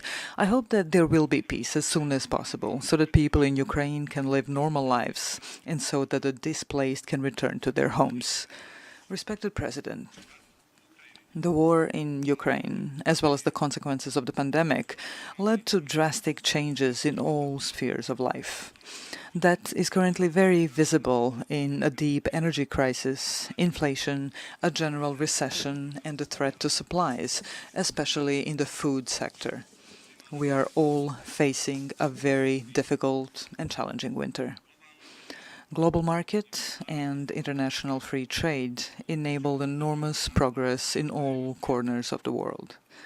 Eradication of hunger, availability of consumer goods, and continuous economic growth in all parts of the world, those are all unquestionable benefits of global economic liberalization. Globalization tightly connected various parts of the globe and made us interdependent. Strong economic, security, and political interrelations produced an increasingly integrated global framework. Within that framework, everyone relies on one another in different spheres, from economy to security. At the same time, the interdependence of different parts of the world is the source of vulnerability of our global community. That became obvious during the pandemic, when traffic and supply channels were blocked. It is also obvious in the light of the current crisis related to the war in Ukraine. Due to the blockade of wheat exports from Ukrainian ports, developing countries in Africa and Asia are facing hunger. A large part of the European continent is facing an energy crisis due to dependence on Russian gas. As a result of difficulties caused by the process of political and economic integration, in the past years we often witnessed strong advocacy of political sovereignty and economic protectionism. Consequences of transformation of developed countries from industrial to post-industrial nations, the migration, and most finally the pandemic, led many to call for the construction of economic and even literal walls and wire fences. That is a wrong path to take. The answer to the above problems is not closing. The answer is the opening. The solution is not less cooperation. The solution is the increased cooperation. The answer to the energy crisis in Europe caused by dependence on a single source is not only relying on one's own forces. The answer is diversification in finding new, multiple channels of gas supply and other energy sources. No one in the modern world has enough resources to be self-sustainable. Past crises show that dependence on individual external sources is not enough either. We can only overcome those difficulties by increasing our internal cooperation. Respected President, we live in unstable times, unprecedented in recent history. As we face an extremely difficult winter, we are aware of the destabilizing potential of the current economic and energy crisis. 20th century provides extremely valuable lessons about the correlation between economic crisis and right-wing populism. Nazi movement came to power on the wave of great economic depression. That led to the greatest cataclysm in the history of mankind. After that, the United Nations was established, the UN Charter was adopted, as well as the Universal Declaration of Human Rights, the Convention on the Prevention and Punishment of the Crime of Genocide, and other UN acts. The essential idea of the United Nations is the idea of the equality of all people, regardless of their origin, skin color, religion, national, or other affiliation. All the previously referenced fundamental acts of international law are based on this idea. Modern civilization was built on that idea. Today, almost 8 decades later, we can hear voices openly or implicitly denying those fundamental tenets. Right-wing populists more and more often say that all people and nations do not have equal rights, that some are more valuable than others. It is becoming increasingly frequent that they openly advocate the ideas of ethnic and racial supremacy and claim that domination and brute force are the only principles on which interpersonal and international relations can and should be structured. It only takes one step from those ideas to violence. From this place, from the United Nations building, I call for caution and action. We will face enormous challenges in the coming period. We must fulfill our duty and fight for civilizational ideas. At all costs, we must defend those ideas. Respected President, Bosnia and Herzegovina has been home to many peoples, cultures and religions for centuries. Our long tradition of multiculturalism is something we take pride in. We are proud of our Muslim, Christian, Jewish, Roma and other communities, as well as the culture of living together and mutual respect that we have developed over the centuries. All those communities, individually and collectively, make the structure of the mosaic of the state of Bosnia and Herzegovina. That is the way things are, and that is how things will remain. At the same time, Bosnia and Herzegovina as a meeting place of cultures was a thorn in the side of policies based on the idea of the impossibility of living together and the necessity of confrontation. Such policies led to the terrifying war in Bosnia and Herzegovina from 1992 to 1995. That war culminated in the genocide in Srebrenica. Resolutions from that period, adopted by the United Nations General Assembly and the Security Council, as well as the reports of the UN Secretary General and the judgments of the International Criminal Tribunal for the former Yugoslavia, qualify the war in Bosnia and Herzegovina as an international armed conflict in which neighboring countries participated. The judgments passed by the Hague Criminal Tribunal conclude the joint criminal enterprises took place. The goal of those enterprises was the elimination of certain ethnic groups from parts of the territory of Bosnia and Herzegovina, so that those territories would ultimately be annexed to neighboring countries. This was the most serious violation of international general and humanitarian law. Bosnia and Herzegovina has gone through an arduous peace-building process since the conclusion of the Dayton Peace Agreement. However, we still face numerous challenges. Some of the major challenges are certain policies in Bosnia and Herzegovina and the neighborhood which have never abandoned the wartime goals of dividing our country. There are parties in Bosnia and Herzegovina that are part of the broad wave of right-wing populism in Europe.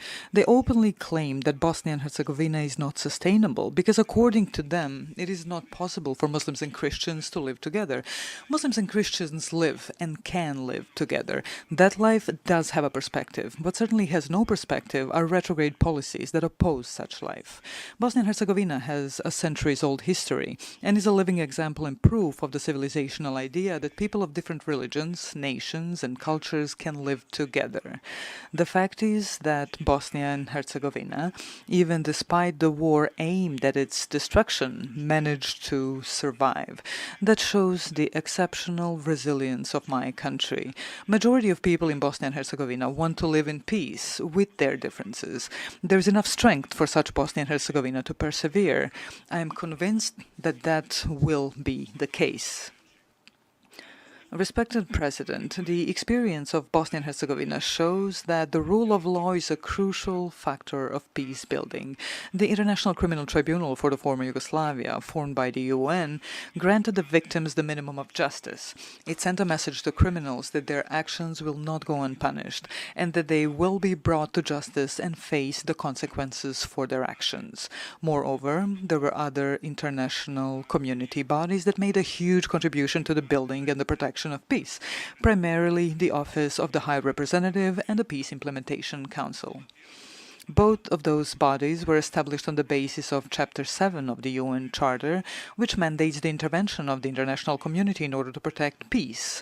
The establishment of those bodies was also confirmed by the relevant resolutions of the Security Council. Consequently, the closure of those bodies is possible only following a new decision of the UN Security Council. It's not time for that yet.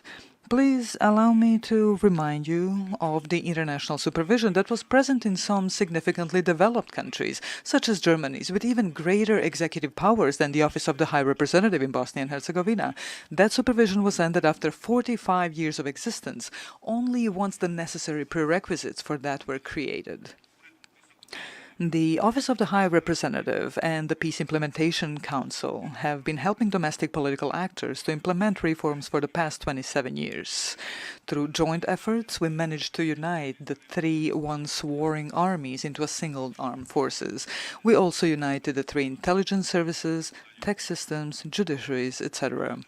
Thanks to those reforms and the existence of the armed forces and other state institutions of Bosnia and Herzegovina, even after the gradual withdrawal of 60,000 international troops from Bosnia and Herzegovina, the peace remained intact. The past year brought attacks against the 27 years of implementation of the Dayton Peace Agreement. In particular, there was an attempt to disband state institutions established on the basis of the clear provisions of the Dayton Peace Agreement. Thanks to the action of the Office of the High Representative and the Peace Implementation Council member states led by the United States of America, the attack on state institutions was stopped and peace was preserved once again. That demonstrated the expediency and efficiency of the international community institutions in Bosnia and Herzegovina. There have been requests for the closure of the Office of the High Representative in the past. More recently, there were frequent requests that the High Representative take steps that would weaken the unity of Bosnia and Herzegovina and introduce additional ethnic divisions. According to the Dayton Peace Agreement and the UN Charter, it is the obligation of the High Representative to protect the sovereignty and territorial integrity of Bosnia and Herzegovina and not to contribute to its disintegration. Respected President, in addition to the civilian international presence in Bosnia and Herzegovina, there is also the international military in the country, specifically the EUFOR mission and the NATO headquarters with a total of 1,100 troops. Bosnia and Herzegovina is not special in that regard. Many more developed sovereign states need the presence of international military forces in much larger numbers than is the case in Bosnia and Herzegovina. The international military presence was established by the Dayton Peace Agreement. UN Security Council confirms the EUFOR mission's mandate on an annual basis. The Security Council will vote on the EUFOR mandate again in less than 1 month. It is very important for the stability and peace in Bosnia and Herzegovina and the region that this resolution is adopted. However, it is important to emphasize that in any case, according to the Dayton Peace Agreement, NATO has the right and obligation to deploy its forces in Bosnia and Herzegovina. Also, the Presidency of Bosnia and Herzegovina has made decisions in the past giving consent to the presence of EUFOR and NATO forces without any time limits. Those decisions are a sufficient legal basis for the presence of an international military mission in Bosnia and Herzegovina until the Presidency of Bosnia and Herzegovina takes a different position. Respected President, Bosnia and Herzegovina's foreign policy goals are membership in the European Union and NATO. The June 2022 session of the European Council opened up the space for granting Bosnia and Herzegovina the status of a candidate for membership in the European Union if certain conditions are met. Bosnia and Herzegovina has recently made certain progress in terms of fulfilling the 14 priorities defined in the opinion of the European Commission on Bosnia and Herzegovina's application for EU membership. We fulfilled some of the said priorities in full and some partially. I'm pleased to say that in the past weeks we have continued meeting those priorities. I expect that we will continue making even more progress after the general elections that will take place on October 2nd next month. I also expect Bosnia and Herzegovina to be granted the EU membership candidate status as soon as possible. Regarding our relations with NATO, Bosnia and Herzegovina is part of the Membership Action Plan. In terms of reforms that NATO expects from us as an aspirant country, the Presidency of Bosnia and Herzegovina adopted the reform program, which is our annual obligation. Respected President, regional cooperation is one of the foreign policy goals of Bosnia and Herzegovina. Bosnia and Herzegovina wants good relations with its neighbors, with mutual appreciation, respect, and also the principle of reciprocity. That is the only way to build relations with Bosnia and Herzegovina. Everyone in our region must understand that the geostrategic and geopolitical configuration of the region is completed. The path to security and prosperity is the path of mutual cooperation and solving the open issues in accordance with the principles of international law. We are all equal in the region. No one can dominate anyone else. We all need peace and stability. Respected President, the whole world needs peace and stability. All current disputes in the world should be resolved on the principles of international law with the involvement of the international judicial institutions. That is why it is very important to strengthen multilateral mechanisms and institutions. Therefore, I believe that the strength and authority of the UN as a key multilateral mechanism must be fortified. Thank you for your attention. On behalf of the Assembly, I wish to thank the Chair of the Presidency of Bosnia and Herzegovina for the statement just made, and I request the protocol to escort His Excellency. The Assembly, we are here, the address by His Excellency Chandrikapersad Santokhi, President of the Republic of Suriname. I request the protocol to escort His Excellency.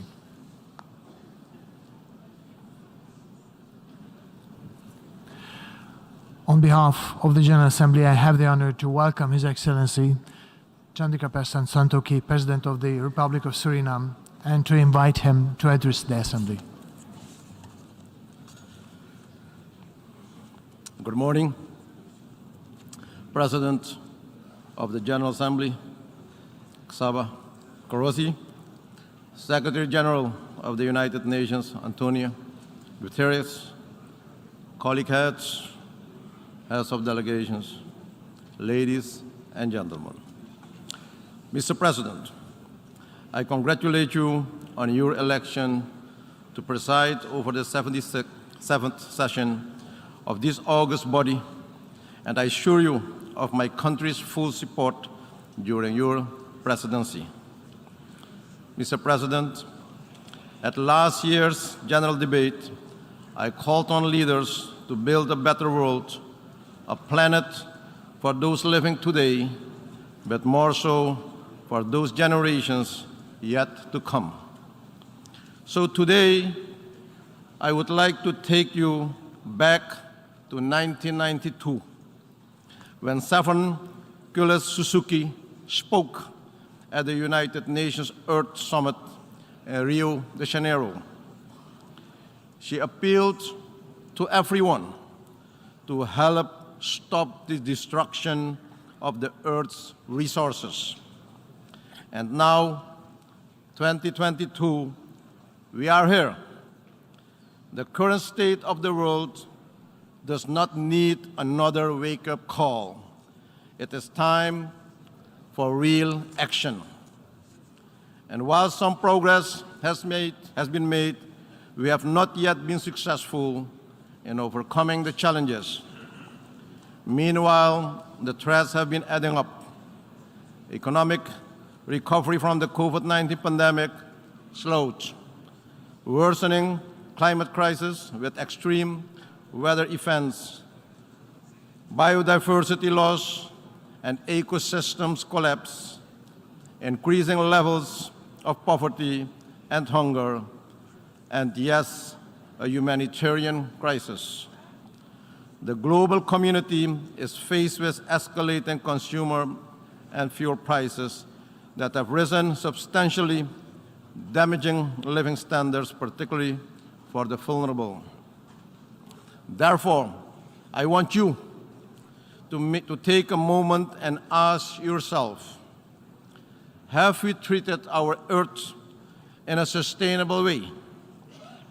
Are we better prepared for the next pandemic? Has access to climate financing improved? Have we addressed the root causes for the humanitarian crisis and unregulated migration? Have we ensured that the most vulnerable in our societies were lifted out of poverty and hunger? And have we provided for their needs? And we are taking enough actions together as one? Mr. President, Secretary General, colleague heads, we all can conclude that we are not ready and have not taken all the necessary measures.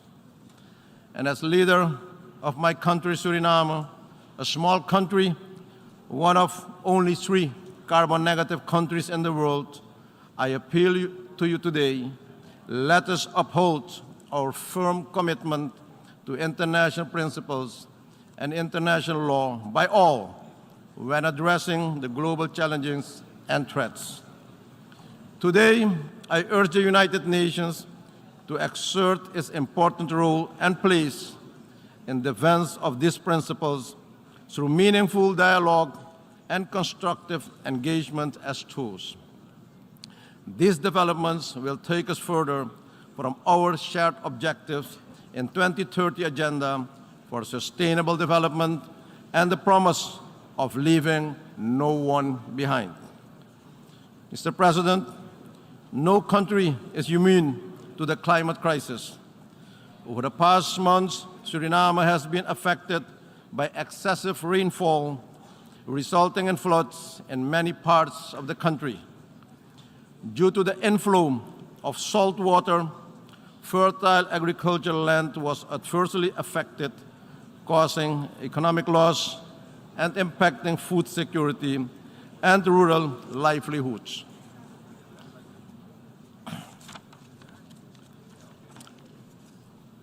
The Secretary General visited Suriname, and during his visit in July this year, he witnessed firsthand the impact climate change, particularly the climate change effect on the low-lying coastal states. He lauded our nature-based solution, such as preserving mangroves, rainforests, and other essential ecosystems. And he stated, the Caribbean is ground zero for the global climate emergency. Mr. President, that is why it is time to act now. We have delivered the $100 billion commitment in climate finance for adaptation. As such, we call for support for a research agenda that will help the region understand the cost of climate change on sectors and economies. Scaling up the means of implementation, including finance, particularly adaptation finance, capacity building, and technology transfer, and not technology dumping. Scaling up finance for adaptation and for response to loss and damage, with prioritization for Caribbean SIDS to access grant and concessionary finance, including through bilateral channels in particular. The establishment of a loss and damage facility under the UN FCCC that would provide SIDS with resources to finance loss and damage resulting from climate change. In this regard, I express appreciation to the Secretary General of the United Nations for his efforts to make the Adaptation Fund more accessible to countries affected by climate change through his Adaptation Finance Initiative. Mr. President, finance is the backbone of sustainable development. The time has come, and the time is now for a real reform of the global financial architecture, a reform that must take into consideration the unique and inherent vulnerabilities that hamper the ability of small and vulnerable economies to overcome economic, environmental, and social shocks. I therefore welcome the appointment of the high-level panel on multidimensional vulnerability index, and we look forward to finding solutions to address the obstacles to realizing the index, in particular the availability of reliable data. Mr. President, the political, economic, and humanitarian crisis in Haiti remains a great concern to the region and requires the attention of the international community. In my capacity as current CARICOM chair, I am committed to exerting all efforts for a dialogue with all stakeholders in Haiti aimed at safeguarding peace and security. It is of utmost importance that any support in resolving the situation in Haiti should be on the basis of a Haitian-supported and owned plan. Conflicts and violence are currently on the rise globally in all the regions, which are leading to hostilities and displacements. These hostilities and mass displacements are causing people to face paralyzing levels of poverty and food insecurity. We as member states constituting the United Nations should take up our role in maintaining international peace and security. The achievement of sustainable development is inextricably linked to upholding democratic values, good governance, and respect for human rights. We must allow countries to develop sustainable economies without obstacles. Mr. President, In today's world, differences must be resolved through dialogue and cooperation. Therefore, in our view, the long-standing embargo against Cuba and the Cuban people must be lifted. I believe, Mr. President, that young people are valuable and undeniable partners in every development aspect and in shaping the future. Let me also congratulate the General Secretariat for the establishment of a youth office in the United Nations Secretariat.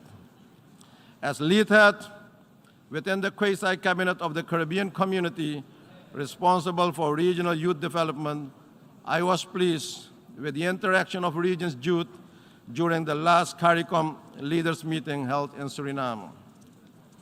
I commend them for taking the responsibility and inspiring their peers to not only demand a seat at the table, but also show up consistently. On my part, Mr. President, I have pledged 10 hectares of land in Suriname for setting up an innovative campus where students and startups from the region will be facilitated to conduct research and development studies. Mr. President, since I took office 2 years ago, my government has been making efforts to bring the economy back on track and bring the development of the country on the right path from an extremely unsustainable position. While a homegrown recovery plan, a 36-month extended fund facility of the IMF, and a national multi-year development plan are in implementation, my government continues to face economic challenges and capacity constraints due to external and unforeseen shocks. Based on the impact of several crises and the measure to reform the economy, the population is going through the hardship now. Therefore, international support in this regard is of utmost importance. Mr. President, to avoid further hardships and to bring some relief to the population, we have taken a decision to re-engage with the IMF to consider where the program can be adjusted to implement the program based on the current realities in the world and to minimize the social costs of this program. We appreciate bilateral and multilateral partners who have expressed solidarity and have provided valuable support to my country and people during these challenging times.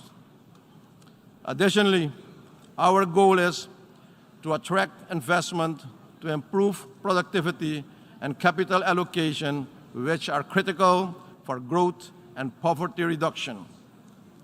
In conclusion, Mr. President, Secretary General, colleague heads, effective and consensus-based multilateralism is the only option for solving the interlocking challenges our world faces today.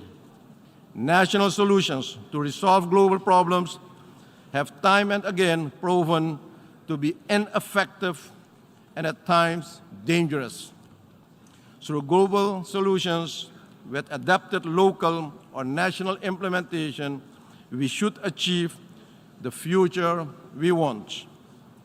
Mr. President, ladies and gentlemen, together we can, together we will, together we have, and together we are stronger.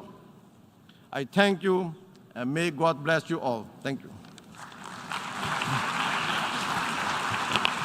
On behalf of the Assembly, I wish to thank the President of the Republic of Suriname for the statement just made, and I request the protocol to escort His Excellency.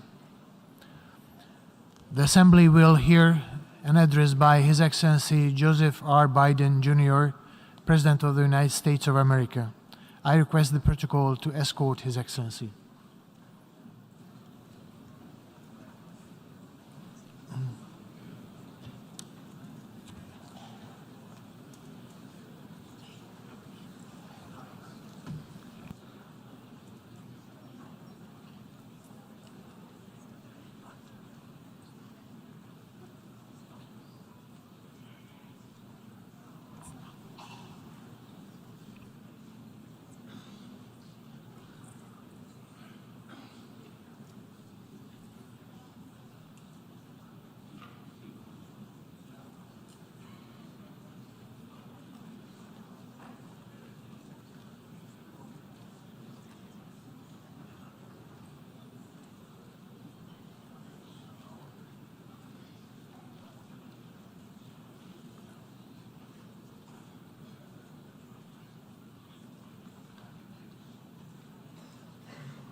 On behalf of the General Assembly, I have the honor to welcome His Excellency Joseph R. Biden Jr., President of the United States of America, and invite him to address the Assembly. Thank you. Mr. President, Mr. Secretary General, my fellow leaders, in the last year, our world has experienced great upheaval. A growing crisis in food insecurity, record heat, floods and droughts, COVID-19, inflation, and a brutal, needless war. A war chosen by one man, to be very blunt. Let us speak plainly. A permanent member of the United Nations Security Council invaded its neighbor, attempted to erase a sovereign state from the map. Russia has shamelessly violated the core tenets of the United Nations Charter. No more important than the clear prohibition against countries taking the territory of their neighbor by force.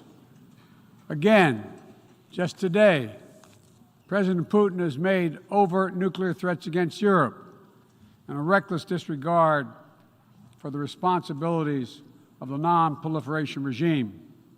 Now, Russia's calling up more soldiers to join the fight, and the Kremlin is organizing a sham referenda to try to annex parts of Ukraine, an extremely significant violation of the UN Charter.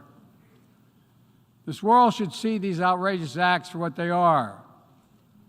Putin claims he had to act because Russia was threatened. But no one threatened Russia, and no one other than Russia sought conflict.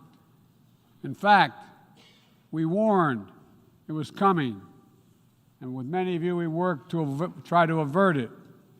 Putin's own words make his true purpose unmistakable. Just before he invaded, Putin asserted, and I quote, "Ukraine was created by Russia and never had, quote, real statehood." And now we see attacks on schools, railway stations, hospitals, on centers of Ukrainian history and culture. In the past, even more horrifying evidence of Russia's atrocity and war crimes. Mass graves uncovered in Izium, bodies, according to those who excavated those bodies, showing signs of torture. This war is about extinguishing Ukraine's right to exist as a state, plain and simple, and Ukraine's right to exist as a people. Whoever you are, wherever you live, whatever you believe, that should make your blood run cold. That's why 141 nations in the General Assembly came together and to unequivocally condemn Russia's war against Ukraine. The United States has marshaled massive levels of security assistance and humanitarian aid and direct economic support for Ukraine. More than $25 billion to date. Our allies and partners around the world have stepped up as well. And today, more than 40 countries represented in here have contributed billions of their own money and equipment to help Ukraine defend itself. The United States is also working closely with our allies and partners to impose costs on Russia, to deter attacks against NATO territory, to hold Russia accountable for the atrocities and war crimes. Because if nations can pursue their imperial ambitions without consequences, then we put at risk everything this very institution stands for, everything. Every victory won on the battlefield belongs to the courageous Ukrainian soldiers. But this past year, the world was tested as well. And we did not hesitate. We chose liberty. We chose sovereignty. We chose principles to which every party to the United Nations Charter is beholding. We stood with Ukraine. Like you, the United States wants this war to end on just terms, on terms we all signed up for, that you cannot seize a nation's territory by force, that the only country standing in the way of that is Russia. So, the body who's determined to uphold the principles and beliefs we pledge to defend as members of the United Nations must be clear, firm, and unwavering in our resolve. Ukraine has the same rights that belong to every sovereign nation. We will stand in solidarity with Ukraine. We will stand in solidarity against Russia's aggression, period. Now, it's no secret that in the contest between democracy and autocracy, the United States and I, as President, champion a vision for our world that's grounded in the values of democracy. The United States is determined to defend and strengthen democracy at home and around the world because I believe democracy remains humanity's greatest instrument to address the challenges of our time. We're working with the G7 and like-minded countries to prove democracies can deliver for their citizens, but also deliver for the rest of the world as well. But as we meet today, the UN Charter's very basis of a stable and just rule-based order is under attack by those who wish to tear it down or distort it for their own political advantage. And the United Nations Charter was not only signed by democracies of the world, it was negotiated among citizens, dozens of nations with vastly different histories and ideologies, united in their commitment to work for peace. As President Truman said in 1945, the UN Charter, and I quote, is proof that nations like men can state their differences, can face them, and then can find common ground on which to stand, end of quote. That common ground was so straightforward, so basic, that today 193 of you, 193 member states have willingly embraced its principles. And standing up for those principles for the UN Charter is the job of every responsible member state. I reject the use of violence and war to conquer nations or expand borders through bloodshed, to stand against global politics of fear and coercion, to defend the sovereign rights of smaller nations as equal to those of larger ones, to embrace basic principles like freedom of navigation, respect for international law, and arms control. No matter what else we may disagree on, that is the common ground upon which we must stand. If you're still committed to a strong foundation for the good of every nation around the world, then the United States wants to work with you. I also believe the time has come for this institution to become more inclusive so that it can better respond to the needs of today's world. Members of the UN Security Council, including the United States, should consistently uphold and defend the UN Charter and refrain from the use of the veto, except in rare, extraordinary situations, to ensure that the Council remains credible and effective. That is also why the United States supports increasing the number of both permanent and non-permanent representatives of the Council. This includes permanent seats for those nations we have long supported and permanent seats for countries in Africa, Latin America, and the Caribbean. The United States is committed to this vital work. In every region, we pursued new, constructive ways to work with partners to advance shared interests, from elevating the Quad in the Indo-Pacific to signing the Los Angeles Declaration of Migration and Protection at the Summit of the Americas, to joining a historic meeting of 9 Arab leaders to work toward a more peaceful, integrated Middle East, to hosting the U.S.-Africa Leaders Summit in this December.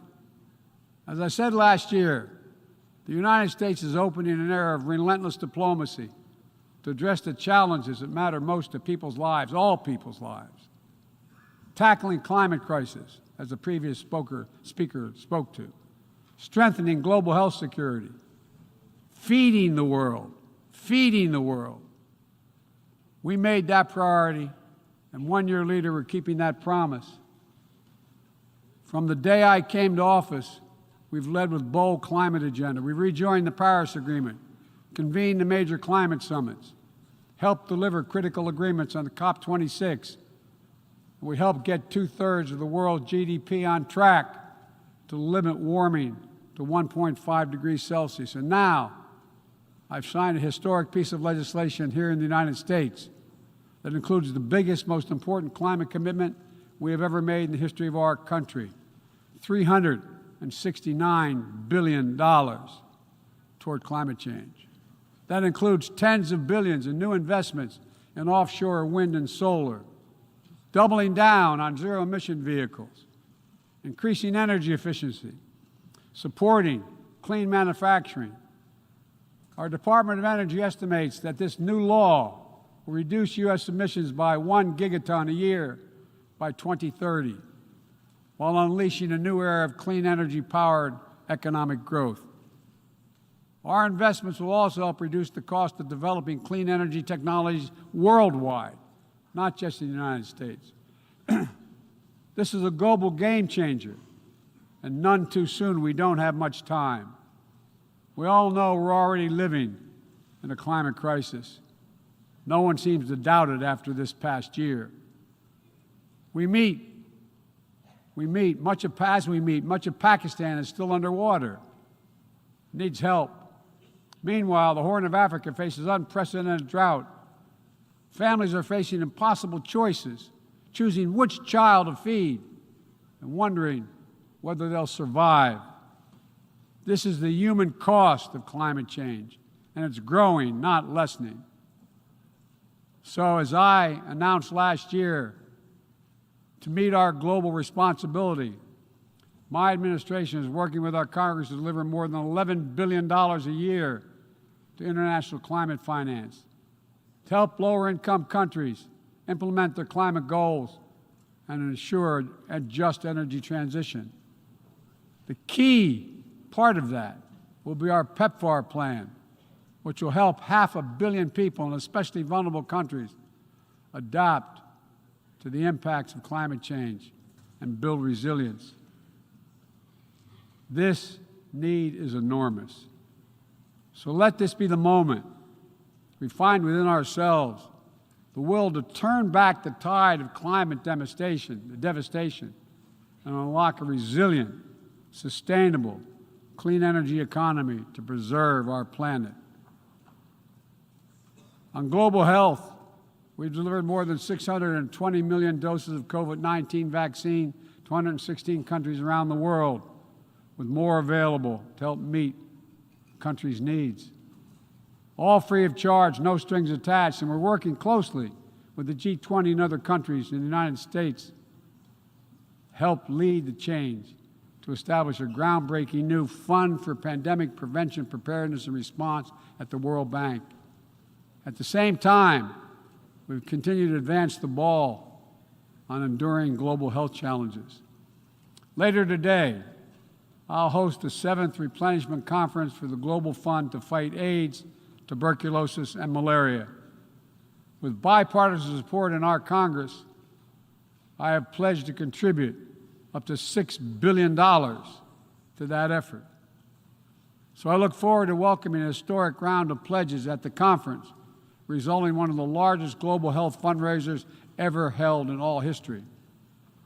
We're also taking down the food crisis head on, with as many as 193 million people around the world experience acute food insecurity, a jump of 40 million in a year.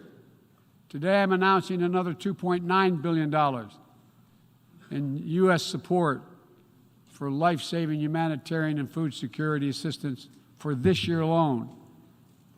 Russia, in the meantime, is pumping out lies, trying to pin the blame for the crisis, the food crisis, on the sanctions imposed by many in the world for the aggression against Ukraine.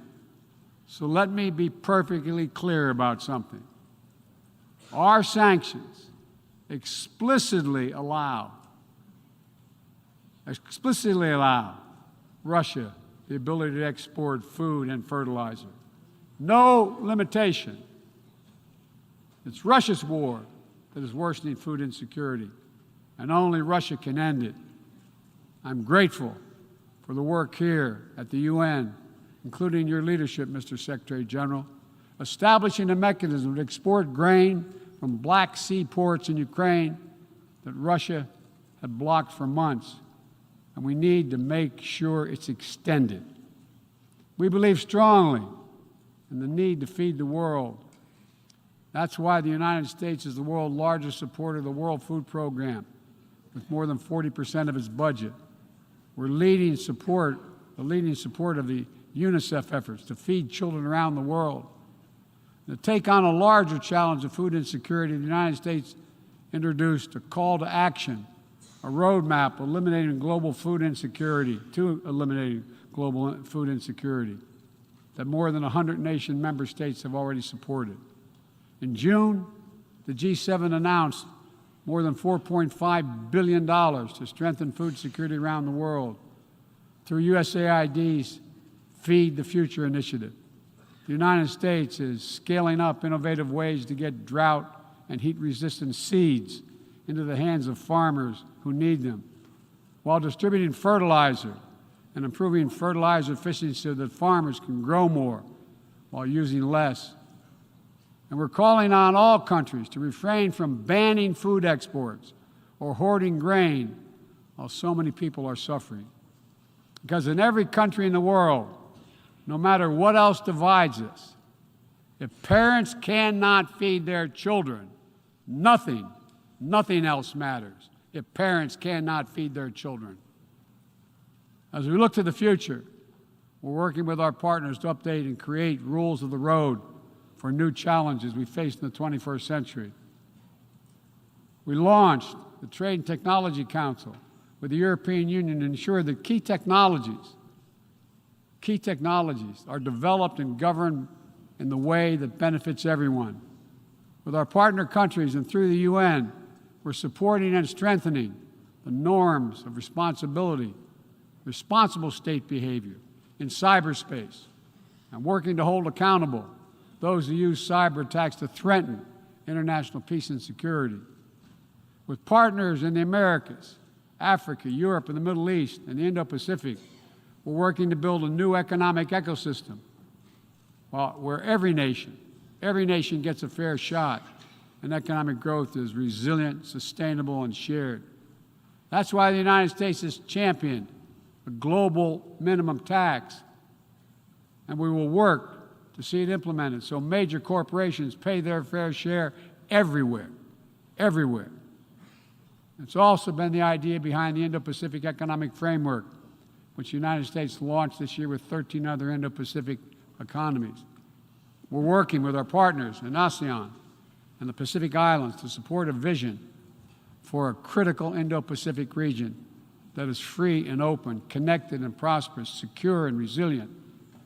Together with partners around the world, we're working to secure resilient supply chains that protect everyone from coercion or domination, and ensure that no country can use energy as a weapon. And as Russia's war riles the global economy, we're also calling on major global creditors, including the non-Paris Club countries, to transparently negotiate debt forgiveness for lower-income countries, to forestall broader economic and political crisis around the world. Instead of infrastructure projects that generated huge and large debt without delivering on the promised advantages, let's meet the enormous infrastructure needs around the world with transparent investments, high-standard projects that protect the rights of workers and the environment, keyed to the needs of the communities they serve, not to the contributor. That's why the United States, together with fellow G7 partners, launched a Partnership for Global Infrastructure and Investment. We intend to collectively mobilize $600 billion in investment through this partnership by 2027. Dozens of projects are already underway. Industrial-scale vaccine manufacturing in Senegal, transformative solar projects in Angola, first-of-its-kind small modular nuclear power plant in Romania. These are investments that are going to deliver returns not just for those countries, but for everyone. The United States will work with every nation, including our competitors, to solve global problems like climate change. Climate diplomacy is not a favor to the United States or any other nation, and walking away hurts the entire world. Let me be direct about the competition between the United States and China. As we manage shifting geopolitical trends, the United States will conduct itself as a reasonable leader. We do not seek conflict. We do not seek a Cold War. We do not ask any nation to choose between the United States or any other partner. But the United States will be unabashed in promoting our vision of a free, open, secure, and prosperous world and what we have to offer communities of nations. Investments that are designed not to foster dependency, but to alleviate burdens and help nations become self-sufficient. Partnerships not to create political obligation, but because we know our own success. Each of our successes increased when other nations succeed as well. When individuals have the chance to live in dignity and develop their talents, everyone benefits. Critical to that is living up to the highest goals of this institution, increasing peace and security for everyone, everywhere. The United States will not waver in our unrelenting determination to counter and thwart the continuing terrorist threats to our world. And we will lead with our diplomacy to strive for peaceful resolution of conflicts. We seek to uphold peace and stability across the Taiwan Straits. We remain committed to our one China policy, which has helped prevent conflict for 4 decades. And we continue to oppose unilateral changes in the status quo by either side. We support an African Union-led peace process to end the fighting in Ethiopia, restore security for all its people. In Venezuela, where years of political oppression have driven more than 6 million people from that country, we urge the Venezuelan-led dialogue and return to free and fair elections. We continue to stand with our neighbor in Haiti as it faces political, fueled gang violence and an enormous human crisis. And we call on the world to do the same. We have more to do. We'll continue to back the UN-mediated truce in Yemen, which has delivered precious months of peace to people that have suffered years of war. And we will continue to advocate for lasting negotiating peace between the Jewish and Democratic State of Israel and the Palestinian people. The United States is committed to Israel's security, full stop. And a negotiated two-state solution remains, in our view, the best way to ensure Israel's security and prosperity for the future and give the Palestinians the state to which they are entitled. Both sides to fully respect the equal rights of their citizens. Both people enjoying equal measure of freedom and dignity. Let me also urge every nation to recommit to strengthening the nuclear non-proliferation regime through diplomacy. No matter what else is happening in the world, the United States is ready to pursue critical arms control measures. A nuclear war cannot be won and must never be fought. The 5 permanent members of the Security Council just reaffirmed that commitment in January. But today, we're seeing disturbing trends. Russia shunned the non-proliferation ideals embraced by every other nation at the 10th NPT Review Conference. And again today, as I said, they're making irresponsible nuclear threats to use nuclear weapons.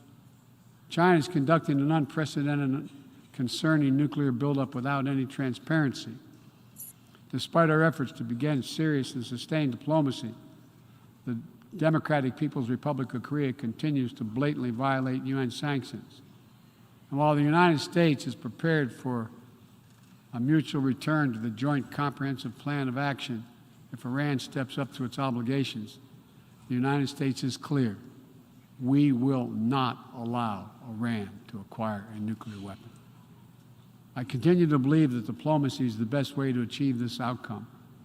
The non-proliferation regime is one of the greatest successes of this institution.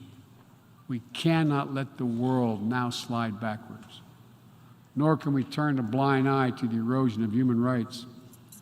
Perhaps singular among this body's achievements stands the Universal Declaration of Human Rights, which is the standard by which our forebears challenged us to measure ourselves.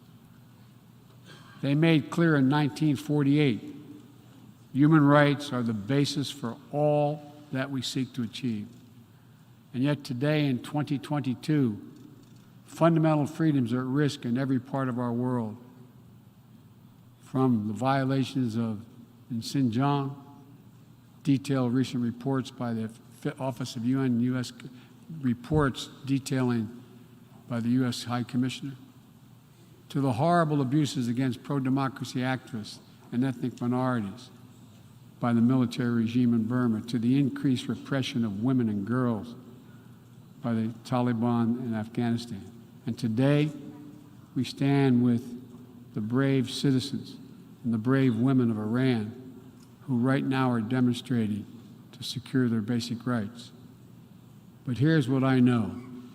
The future will be won by those countries that unleash the full potential of their populations, where women and girls can exercise equal rights, including basic reproductive rights, and contribute fully to building a stronger economies and more resilient societies, where religious and ethnic minorities can live their lives without harassment and contribute to the fabric of their communities, where the LGBTQ plus community, individuals, live and love freely without being targeted with violence, where citizens can question and criticize their leaders without fear of reprisal.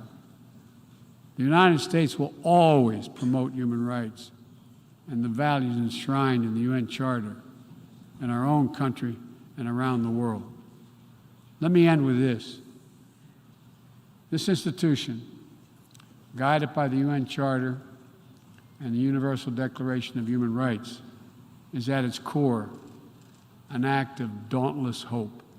Let me say that again. It's an act of dauntless hope.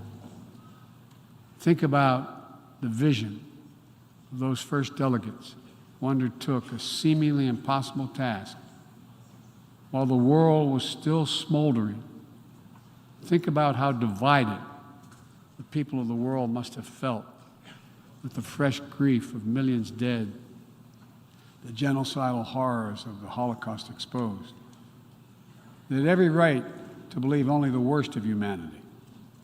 Instead, they reached for what was best in all of us, and they strove to build something better.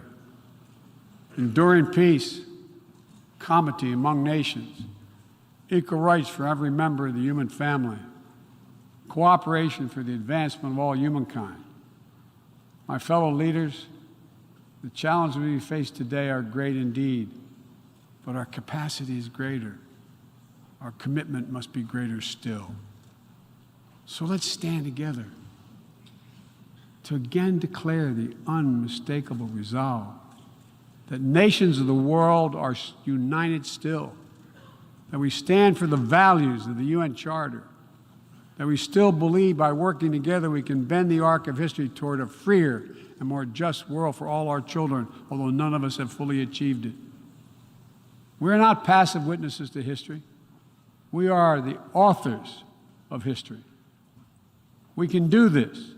We have to do it for ourselves and for our future, for humankind.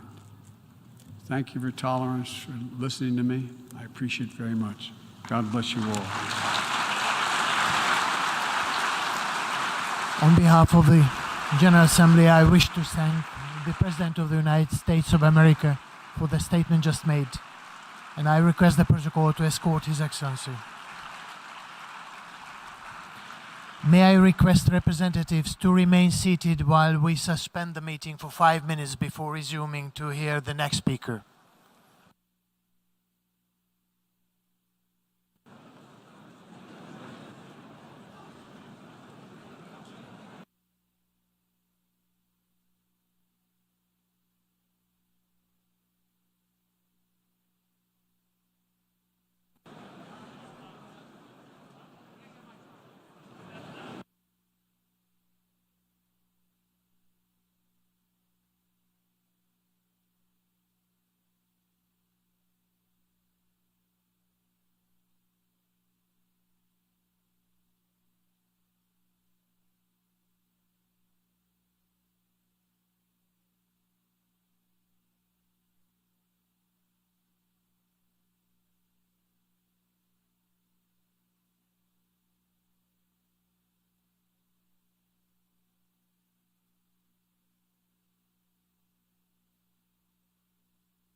Excellencies,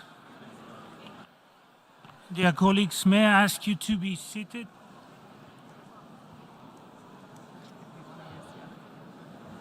The meeting is resumed.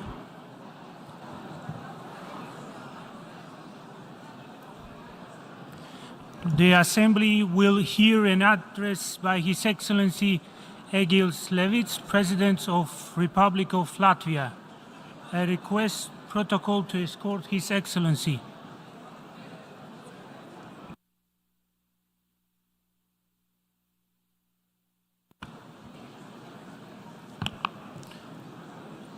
On behalf of the General Assembly, I have the honor to welcome His Excellency Egils, President of the Republic of Latvia, and to invite him to address the Assembly.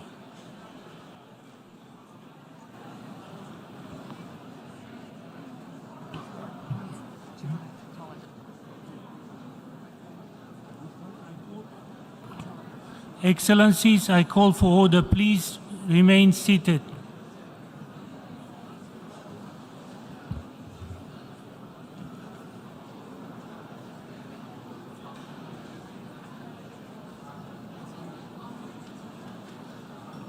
Please go ahead, Your Excellency. You have the floor. Mr. President, Excellencies, distinguished delegates, I confirm Latvia's readiness to cooperate constructively with you. Our agenda is full and still growing. To quote George Orwell, contrary to popular belief, the past was not more eventful than the present. Let me focus today on a few fundamental themes. First, the upholding of international law. International law is the basis for world peace order established by the United Nations Charter. At the core of this order is respect for the sovereignty of states and prohibition of the use of force. Starting a war of aggression is the gravest threat to our world peace order. Nevertheless, 7 months now, Russia has been waging an unprovoked and unjustified war against a sovereign UN member state, Ukraine. Let me stress, this is not just a regional security issue. Russia's military aggression against Ukraine threatens global security and stability. In the 21st century, Russia maintains a 19th century ideology of imperialism, colonialism, and racism. Russia invaded Georgia in 2008. It illegally annexed Ukraine's Crimea in 2014. It had used increasingly aggressive rhetoric towards other neighboring countries. These are all manifestations of its imperialistic and colonial ambitions. Denying another nation's right to exist, promoting the idea of supremacy of Russians and their special missionary role in the world. These are all contemporary expressions of racism. That is exactly the opposite of what the United Nations stands for. Mr. President, dear colleagues, Russia's war in Ukraine has caused a humanitarian disaster. A third of the Ukrainian population has been forced to leave their homes. Russia is preventing Ukrainian-grown food from reaching the world market.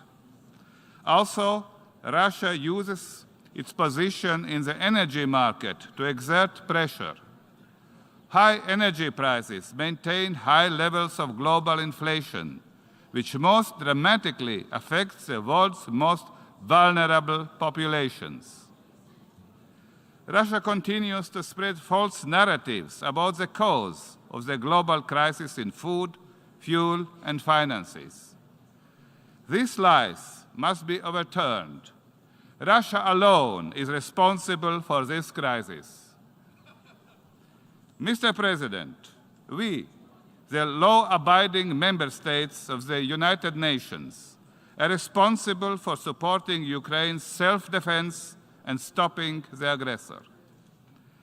Russia's ability to finance the war against Ukraine must be limited. Global sanctions in the fields of finance, trade, transport, and energy, as well as restrictive measures against individuals and legal entities, must be maintained and strengthened. Belarus, being equally responsible for enabling Russia's military aggression against Ukraine, is also being sanctioned. Since the beginning of the war, Latvia has spent over 0.8% of our GDP on military, economic, financial, and humanitarian aid to Ukraine. We stand with the brave people of Ukraine. The heroic defense mounted by the people of Ukraine is bringing success. Today we learn the partial mobilization has been declared in Russia, as their once mighty army is overwhelmed. The blitzkrieg envisaged by President Putin has turned into a long nightmare. In another sign of desperation, Russia plans to hold illegal referenda in the coming days on the annexation of the occupied territories to the Russian Federation. This is a blatant contravention of both Ukrainian and international law. Latvia will not recognize the legitimacy of these referenda and their results. I call on the international community to do likewise. Mr. President, dear colleagues, impunity means invitation to further crimes. Therefore, the aggressor must be held accountable. The International Court of Justice and the International Criminal Court have already started proceedings on particular aspects of Russia's war against Ukraine. The European Court of Human Rights has also initiated proceedings. However, a legal gap remains. No international court has jurisdiction over the main issue, the starting of a war of aggression, the gravest violation of the Charter of United Nations and international law.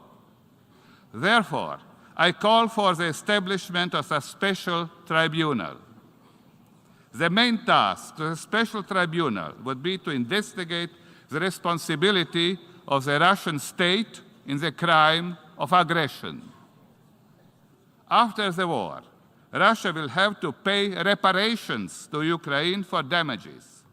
The special tribunal could be part of an international reparations mechanism. The special tribunal could be established on the basis of a resolution of the General Assembly by another international organization or a group of like-minded states. Mr. President, let me now turn to the sustainable development and climate change issues. Agenda 2030 is a common roadmap for overcoming our challenges and creating future-oriented, sustainable, and inclusive policies. This year, Latvia submitted to the United Nations its second progress report on sustainable development goals, highlighting the areas of education, gender equality, youth participation, and international cooperation. The implementation of Agenda 2030 is also the overarching goal of Latvia's development cooperation policy. Over the past 30 years, Latvia has developed expertise in democratic processes, good governance, socio-economic changes, and gender equality. Good governance, especially strengthening of the rule of law and democracy, accounts for the more than 40% of all support provided by Latvia. As a member of the Peacebuilding Commission, we are sharing our expertise on societal resilience. Joint efforts must also be continued to address the consequences of climate change, including through development cooperation efforts. For example, in Central Asia, Latvia has been working with the promotion of clean technologies. Particularly related to the protection of climate is the problem of global justice. Latvia supports the view that the greatest polluters should bear a greater burden for the protection of the climate. Latvia consequently advocates for more justice and for more solidarity on the global agenda. Mr. President, we are convinced that digitization is one of the most important agents of change. Latvia supports innovative and proven digital solutions that promotes the efficiency of public administration, public participation in decision-making, and the creation of new economic opportunities. Let me now highlight security and fundamental rights in digital space. The digital space is an integral part of our lives. It has enormous potential to contribute to the sustainable development of nations. Therefore, we must resist attempts to turn the digital space into a battlefield where international law is challenged and basic rights are ignored. Use of people's data in ways incompatible with their human dignity, rights, and security must be prevented. The global internet must be open, free, reliable, and secure. We support the proposal of the UN Secretary General to agree on a global digital compact, which should reduce the digital gap between the developed and developing countries. Both the COVID pandemic and current geopolitical challenges highlights the need to strengthen the resilience of society by combating disinformation, promoting media literacy, and strengthening media freedom. Accordingly, Latvia is actively preparing for the upcoming 11th Global Media Information Literacy Week. Critical thinking skills build our immunity to disinformation. Mr. President, distinguished delegates, the aggression by a permanent member of the UN Security Council against another UN member state undermines the basic principles of the multilateral system that we have been building for decades. This situation once again confirms that a meaningful reform of the UN Security Council is necessary. As a first-time candidate for the Security Council in the 2025 elections, Latvia takes the responsibilities of membership very seriously.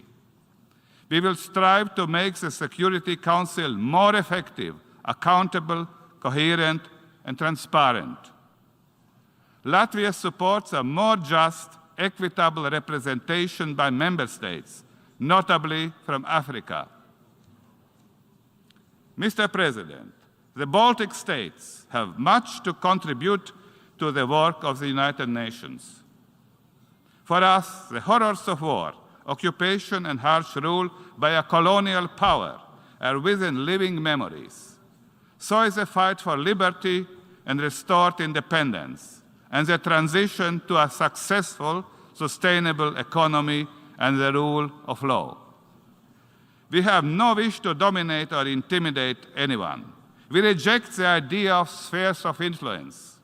As smaller states, we have an existential interest in effective multilateralism.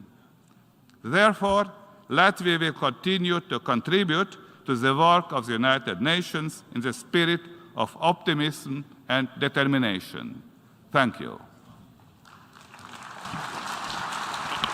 On behalf of the Assembly, I wish to thank the President of the Republic of Latvia for the statement just made, and I request protocol to escort His Excellency.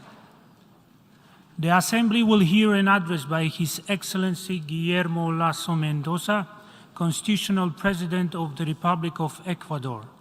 I request protocol to escort His Excellency.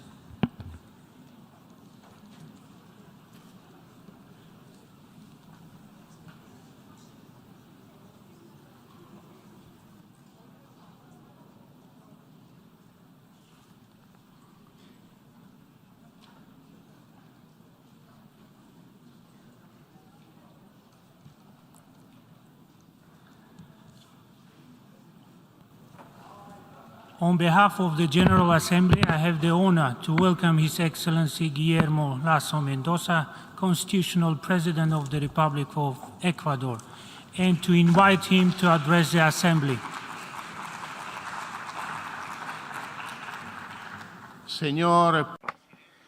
Mr. President, Excellencies, at the beginning of this year, a young man from Colombia, whose name is Mateo, was going about his daily student activities in the east of Europe. As many migrant Latin Americans, Mateo was focused on pursuing his dreams. In this case, he was pursuing his medical degree at the National University of Zaporizhia. However, on one day in February, this dream was transformed into a nightmare due to the absurd war of Russia against Ukraine. And while the whole world witnessed with horror the beginning of a war, the dimensions of which hadn't been seen in decades, Mateo actually experienced this in his own flesh. He found himself very close to the most dangerous military actions, and due to my respect for him and his traumatic experience, I prefer not to disclose these experiences. Now, using his own ingenuity as well as the solidarity of other people, Mateo made use of various means of transport, including on horseback, in order to go directly to the closest border. In the meantime, while all this was taking place in Ecuador, we were in the process of establishing a national crisis committee which fulfilled its goal of repatriating 730 Ecuadorian citizens on board of humanitarian flights. On one of these flights, Mateo managed to find a seat. His sister is Ecuadorian, and so that transforms him into part of our transnational family. His Colombian parents today reside in Ecuador thanks to special humanitarian visas that have been issued by our government. But it wasn't just Mateo. This same story was experienced by various Colombian, Peruvian, and other Latin American citizens, and even Ukrainians, who managed to escape the war thanks to this enormous diplomatic effort led by our country. I am telling you all this because if you take away just one message from me, I would like it to be the following: that Ecuador is there to help the world. Ecuador leaves no one behind. And this is why I am sure that the world will not leave Ecuador behind in any of its specific challenges that it faces. Mr. President, Excellencies, when I prepare for these types of events, I usually consult various experts in international relations. They usually mention to me the principles enshrined in the UN Charter, which speaks of sovereign equality of states, of good faith, the peaceful resolution of disputes, territorial integrity, and political independence. It also speaks of the non-use of force to resolve disputes, the full respect for human rights, and I could continue. All these are admirable concepts that throughout almost 8 decades have preserved relative stability that today is being challenged. However, I preferred to begin my intervention by speaking of Mateo, a Latin American student who, as thousands of others, was in Ukraine pursuing his dream. Because those who know me know that I am not a scholar or an academic or an assiduous attendee of international forums. The reality is that most of my life I have cultivated a very simple idea, and this idea is that the only way of generating value is by always in every activity that one carries out, always putting human beings at the center, because it is always in human beings that I place my trust. I place my trust in people.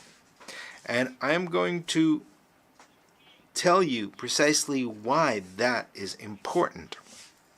I want to tell you why I believe that this is vital, not only for a country, but for the construction of a world that is more peaceful and stable. I firmly believe that any institution or political system, whether it is national or international, derives its legitimacy from the well-being that it is capable of creating for its citizens. It shouldn't only base its legitimacy in this, but it should renew that legitimacy daily based on the consent of the people who live in that system. And here, in this great institution, we form a family of nations. And nations, in fact, are themselves families of citizens. And from what happens in each one of our small families depends the well-being of the greater family. Its stability depends on it. And ultimately, its peace depends on that well-being. And you can take these words from someone who today leads a country where in the past marginality and abandonment have been the breeding ground for magic formulas of the most predictable kind of populism.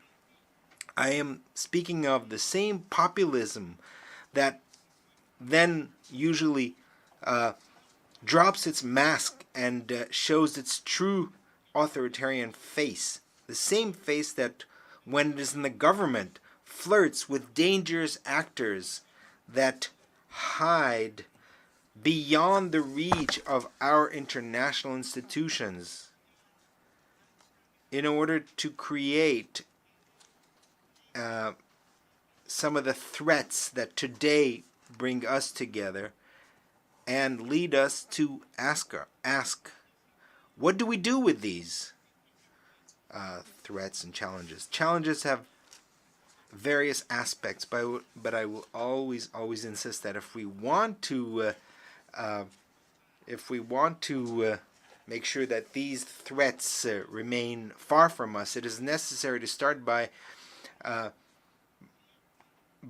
clearly pointing to the ugly face of authoritarianism. And for that, we always need to, as we go into going in a circle, we need to return to the source, the same source. We need to create opportunities for people. We need a global order where all citizens feel included, connected, and represented. An interdependent order where opportunities flow freely from one corner of our planet to the other. We need a balance in which every day is increasingly more difficult for aspiring dictators to blame their failures on supposed asymmetries of the global order. We need to open the doors of opportunity to more people, to more citizens, and to never close those opportunities on the pretext of the false notion of sovereignty, which in reality is not sovereignty, but rather arrogance. We need to understand that international security is not simply a right that one can demand, but rather it is a duty that all of us share. In fact, Mr. President, Your Excellencies, my government has found itself in the strange position of having to inaugurate or launch a fight against a threat that in the past was not confronted head-on, but rather it was concealed. I am speaking of obscure actors who, instead of being fought, were silently accommodated in the hope that no one would notice them. Today, Ecuador is in the midst of a frontal war, an unprecedented war against the traffic of drugs. As mentioned in the last global report on drugs in 2022, Ecuador is the third country in the world with the most cocaine seized. And today, we are stepping up our activities more than ever to maximize the seizures of drugs and to dismantle transnational organizations that transport these drugs. We know that we're not the only ones who are fighting this monster. And by the way, this monster doesn't have only one face, but various faces, such as the trafficking of persons, laundering of assets, illegal trafficking of weapons, and even illegal mining. It is calculated that transnational crime moves an amount of money that oscillates between 1.6 and 2.2 trillion dollars. Those are figures that exceed by several factors of 10 the entire economy of a country like Ecuador. However, it would be a mistake to quantify the consequences of transnational crime only in economic terms. We need to also think of, especially in the irreparable losses in terms of the lives lost and dreams destroyed, in the horrifying cries of families, but also in the silence that it imposes in certain communities. Today, just a few days ago, in the center of the city of Guayaquil, where I was born, a prosecutor was cowardly assassinated by hitmen from organized crime. This was an official who was leading various investigations, including certain cases that involve transnational mafias. This murder not only means that Ecuador loses a very important law enforcement official, or that his children will grow up without a father. It is a murder that leaves us an additional lesson, and that is that transnational crime requires a transnational solution, and that we have two options. Or we're going to suffer separately from an enemy that acts in a coordinated fashion in various countries in order to ignore our laws, or we can unite our efforts to vanquish that enemy. The events clearly demonstrate that we need more cooperation, and I will never tire of insisting on this. In Ecuador, it's not just with record seizures, but also with the sacrifice of our officials, and that we're demonstrating that we deserve this assistance and this international help to strengthen institutions. And also, these are institutions where these officials are working selflessly. I want to take advantage of this opportunity to work together also to combat against gender violence. In the case of Ecuador, the disappearance of a courageous woman, a lawyer, a mother, and daughter should be the symbol of this challenge, of the challenge of combating against violence against women. Ecuador has demonstrated that we're there for the world. The world can count on us, and I'm sure that the world will support us and help us in these challenges. In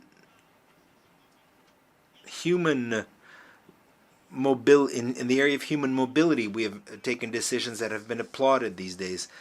We're not only maintaining our long trajectory as a transit country, a country that welcomes and is a refuge for migrants, but also traditionally we have been one of the biggest host countries of refugees in the entire Western Hemisphere. But beyond simply welcoming refugees, I want to refer to the treatment that those citizens receive when they enter our country.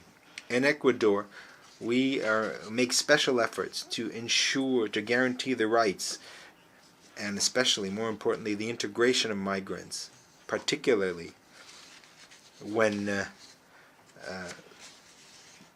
we're talking about families whose countries of origin do not offer alternatives of a better life, and these people have no other option other than to flee.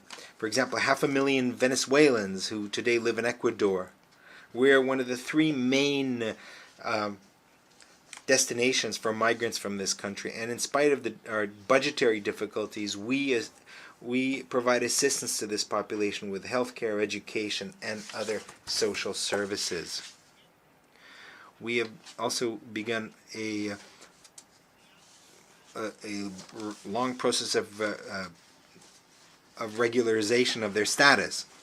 Just think, Mr. President, what this means in a small country such as ours. Now, think about the impact of a population of that size would have on each one of your countries. This is why I repeat, Ecuador is there for the world. The world can count on Ecuador, and I know that the world will support us with this plan for regularizing the status of our Venezuelan brethren who have had to flee their country. I have the firm hope that this will be the case. But it's not just that.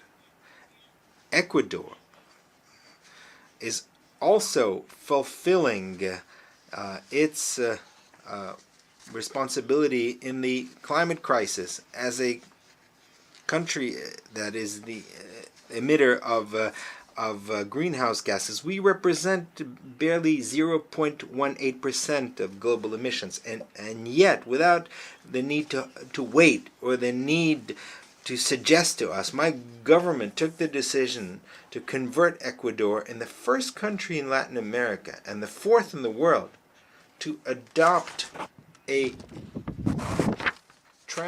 cross-cutting policy towards environmental transition, including creating a special ministry for this. And this is not merely an issue of how much a country has industrialized in the past, but rather how much a country can contribute in the future. This is why almost a year ago, in the framework of the conference, the climate conference in Glasgow, I announced the creation of a new marine reserve called Hermandad, or Brotherhood, in the Galapagos Islands, which increased by 60,000 square kilometers the protected area of this natural heritage site of humanity. That same year, this was further complemented with the signature of a declaration for the preservation and management of ecosystems included in the marine corridor of the East Tropical Pacific. This was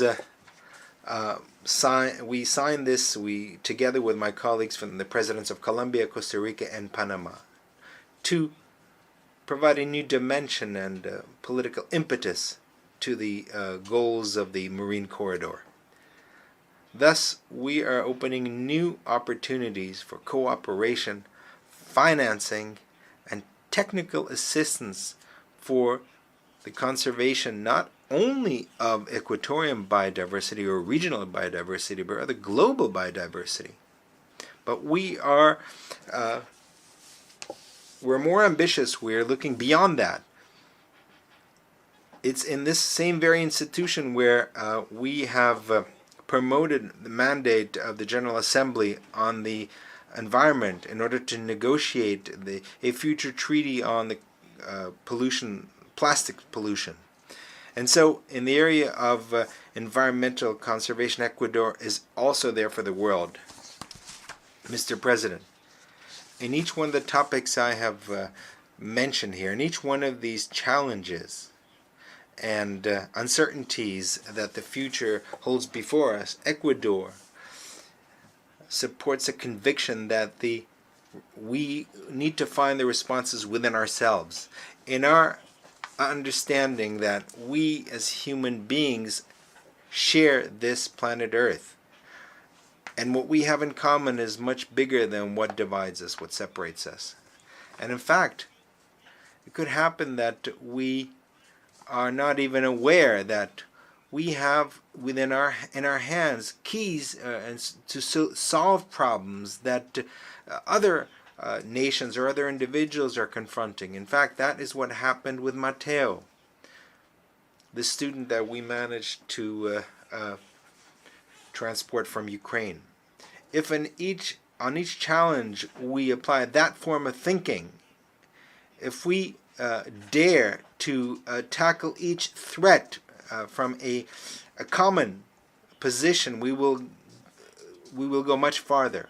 For example, take the food crisis, which today has been aggravated by the conflict in Ukraine, and that has meant the worsening of malnutrition in various countries. International figures speak of 52 million children younger than 5 years of age that today suffer malnutrition. 17 million suffer from acute malnutrition, and 155 million suffer from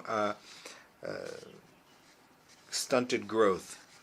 In Ecuador, this problem affects some 30% of children younger than 2 years of age, and in the most tragic cases, in some of our poorest provinces, the figure is above 35% of malnutrition. To confront this problem, my government has been a pioneer. We have created a technical secretariat. It's called Ecuador Develops Without Child Malnutrition, and I have set a very clear goal for my term: reduce during my term of government by 6 percentage points the malnutrition of children, and we have ensured the participation of civil society, academia, the private sector, and local governments in these efforts. And however, we can certainly do even more. We can dare to think as a global community. I won't be revealing any kind of secret to you if I tell you how fertile is the land in Ecuador, how productive our land is, if that land is worked with optimism and dedication. We are the country where cocoa is grown, banana, where we produce shrimp, but also avocado and a lot of other agricultural goods. It makes no sense that our children, or children from anywhere in the world, suffer hunger. In this situation or any other situation, and especially given that the land is there to be harvested, not only for food, but also for opportunities. This new Ecuador today represents advantages. that could serve not only to ease hunger, but also to create this world that is more stable and peaceful that I mentioned, where citizens are included on every single day, feel more included through the creation of opportunities. That is the world that I see. That is the world that today we are proposing to you from Ecuador. Lastly, Mr. President, Your Excellencies, former Secretary General of the UN, Ban Ki-moon, said, peace is a form of being, of relating to others, of living on this planet. It cannot be decreed only through treaties. It must be nourished with rights and the abilities and skills of every single individual. End of quote. I believe that in very few words that encapsulates the spirit of what I've tried to say, and I will take this opportunity to express the support of Ecuador for the efforts of the Secretary General, the current Secretary General, Antonio Guterres. I would like to, in conclusion, thank everyone for the overwhelming support for the election of my country as a member of the Security Council for the period 2023-2024. Our participation will take place in a context in which humankind is experiencing a period of uncertainty and unprecedented challenges. But you can always be certain that, as we have always done, Ecuador will be there, fulfilling its duty to the world. We will conduct ourselves with coherency and transparency, with an emphasis on supporting humanitarian assistance and peacekeeping operations, on the protection of civilians in situation of armed conflict, on the agenda of women, peace and security, on the fight against arms trafficking, and always addressing emerging challenges in the context of sustaining peace. In all this, and each decision, and each effort at mediation, and each opportunity to contribute to the stability and peace of our planet, you can be certain, Mr. President, Your Excellencies, that Ecuador will be there for you and for your citizens. Ecuador will be there for the world. Thank you very much for your kind attention for this intervention. May God bless us all. I wish to thank the Constitutional President of the Republic of Ecuador for the statement just made, and I request protocol to escort His Excellency.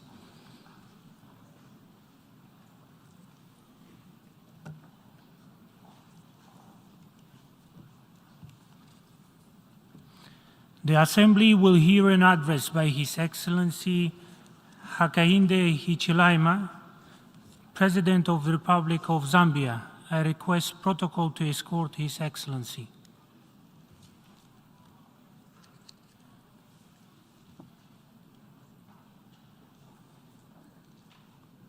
On behalf of the General Assembly, I have the honor to welcome His Excellency Hakainde Hichilema, President of the Republic of Zambia, and to invite him to... Your Excellency, Ambassador Khurelsukh, President of the 77th Session of the United Nations General Assembly, Your Excellency, Mr. Antonio Guterres, Secretary General of the UN, Your Excellencies, Heads of State and Government, distinguished ladies and gentlemen, first, we congratulate you, Mr. President, on your election as the seventh President of the UN General Assembly. With your vast experience, we're confident that you will successfully provide the required leadership during your tenure as President of the General Assembly. We pay tribute, of course, in the same manner to Mr. Abdallah Shahid for his unwavering dedication and good stewardship during the 76th session of the General Assembly. Mr. President, Your Excellencies, we meet here at a very difficult time, a time when global challenges have not only multiplied, but have become more complex. Such challenges include the COVID-19 pandemic, the climate change, the war in Ukraine, and the associated effects of the supply chain disruptions, food insecurity around the world, the high commodity and energy prices, as well as the overall high cost of living, which have cast a dark shadow on the attainment of the SDGs on our continent. The risk and the world. The risk of reversal in the hard-won developmental gains is ever so real. COVID-19 unmasks the global inequalities which stretch well beyond income and political boundaries, as evidenced through the varied access to vaccines. The risk of further inequality is also real, especially for us developing countries which have inadequate capacity to adapt and mitigate the effects of climate change, despite our insignificant carbon footprint. Sadly so. This is truly a defining moment of our time where collective efforts must be channeled to address the numerous challenges that we face. Mr. President, it is why Zambia welcomes the challenge on building our common agenda and endorsed the call to convene the summit for the future. We call for the attainment of a pact for the future that underwrites a new form of multilateralism in our world, one where major challenges are faced together in solidarity within a context of revitalized international order that is rules-based, number one, number two, fair and inclusive, number three, with the United Nations at the center of it all. As a country with the 2/3 of our population below the age of 25, the outlook on the future and emphasis on intergenerational equity is so important to us. Our government seeks to harness this democratic dividend by investing in its youthful population and energetic members of our population for a better future. We therefore support the establishment of the UN Youth Office at the UN here. This should encourage meaningful youth engagement in diverse ways, such as in political representation, access to lifelong skills training and education, support to youth innovation, and indeed entrepreneurship, decision-making, and all the spheres of life, including climate change and environmental protection. Mr. President, in spite of the steady progress made towards curbing the COVID-19 pandemic, we still need to remain vigilant to guard against the possibility of its resurgence. We have all experienced the negative impact of the pandemic, particularly the loss of millions of our loved ones, lives across the world, disruption in social economic activities. As the world continues to recover from this pandemic, it is therefore necessary to find lasting solutions, including investment in resilient health systems that will respond to future pandemics of the likes that we have witnessed with the COVID-19, just amongst others. This entails the establishment of a versatile international public health regime that will be devoid of hoarding vaccines and related technologies to guarantee rapid deployment of supplies, indeed from a global reserve to tackle future pandemics. Mr. President, the re-emergence of polio in our world is of great concern, and as such, Zambia is participating in supplementary immunization activities along with a number of countries in our region in order to prevent and halt the spread of wild poliovirus type 1.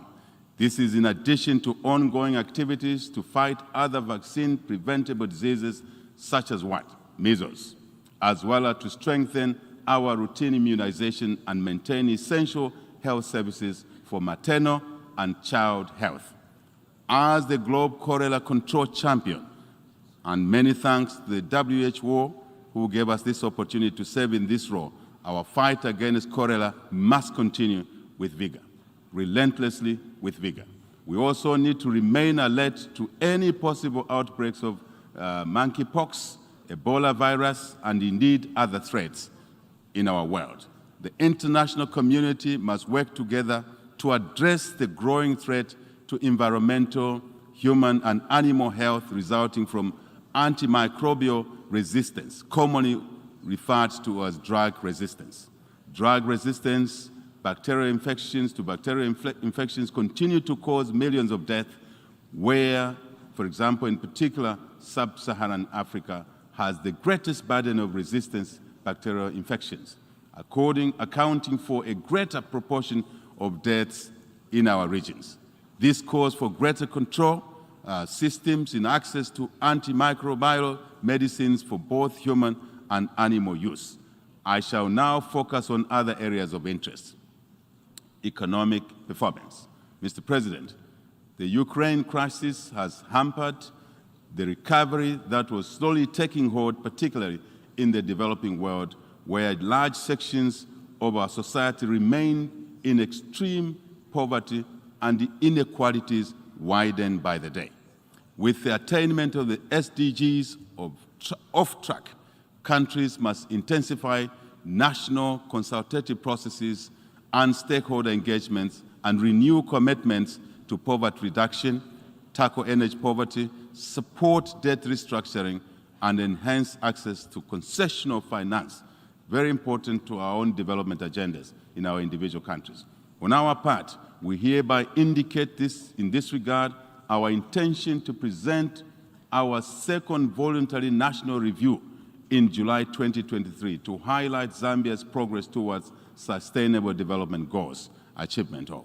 Despite the challenges in the external environment, we are resolved to rebuild the Zambian economy, and this resolve remains strong ever before. Our economic recovery is on track, Mr. President, evidenced by the positive growth indicators and stabilization of key macro variables such as what? Interest rate regime, indeed, exchange rate market stability, inflation, which we have been able to pull down from 25% to well under 9.88% in just 1 year of being in office. Mr. President, Zambia is on a path of growth from the economic contraction that we experienced in the past, which was somewhere in the region of -2%, and to GDP estimated now just under a year to grow at about 3%. When you add -2 and 3% growth, it means we've grown by about 5% in the last 12 months. This is something that has been difficult to achieve, but with a lot of hard work, we've been able to do it. But we want to do more. Effectively, in terms of social economic benefits, our commitment to providing equal opportunities, especially for the young people, has been demonstrated by the introduction of free primary and secondary education, as we believe that education is the best equalizer. Education is the best investment. Education is the best inheritance without doubt.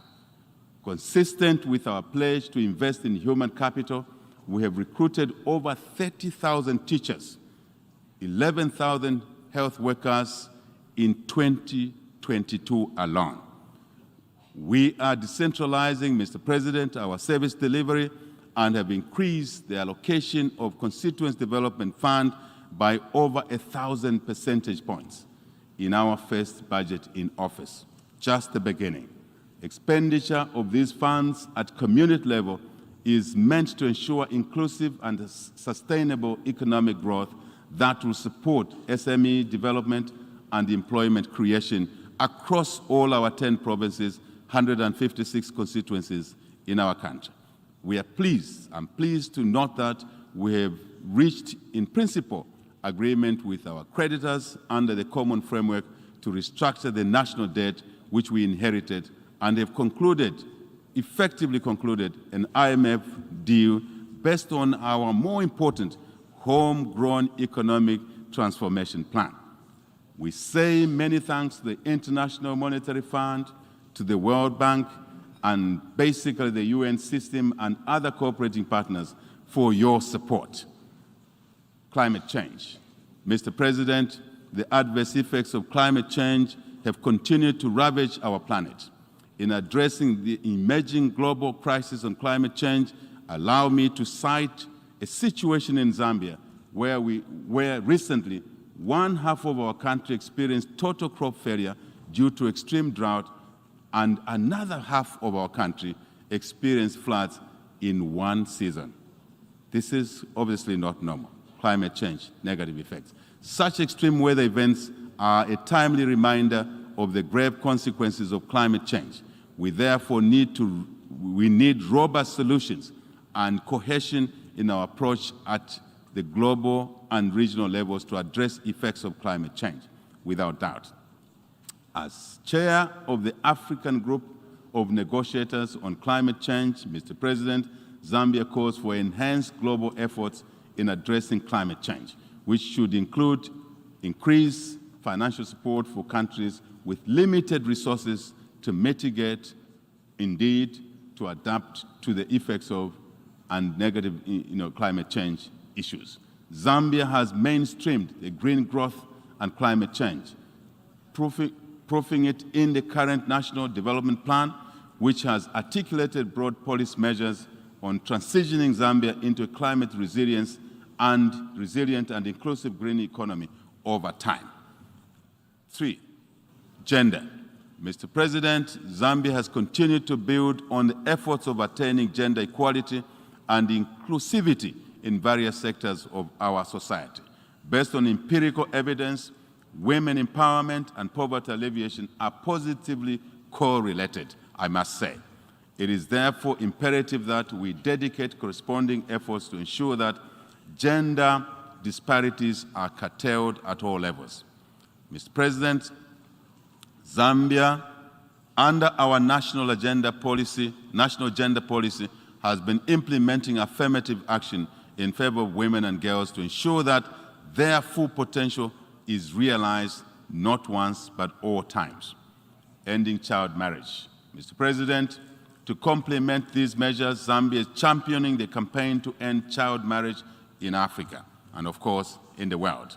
In the same vein, we are proud to inform this Assembly that this morning, Zambia, Canada, and other cooperating partners held a side event to galvanize support and review commitment from the international community towards ending child early forced marriages.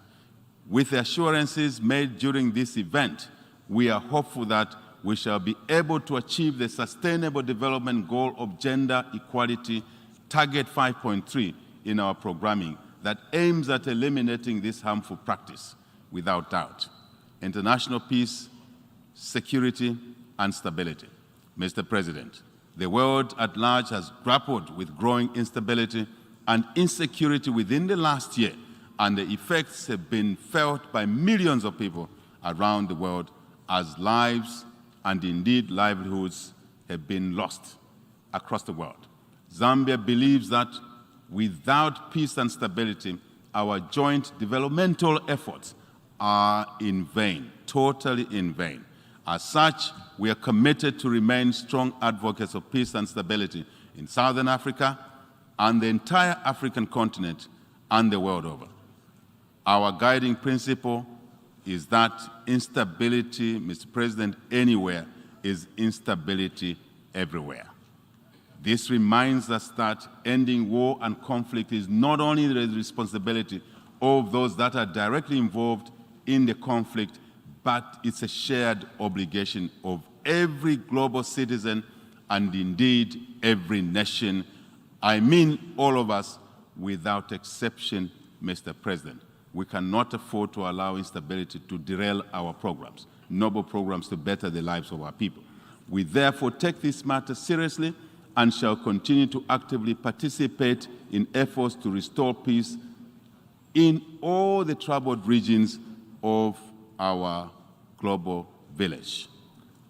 As the incoming chair of the SADC organ on politics, defense, security cooperation, Zambia prioritized the restoration of peace and stability in our own country, to start with, and the region. As it is said, Mr. President, charity begins at home.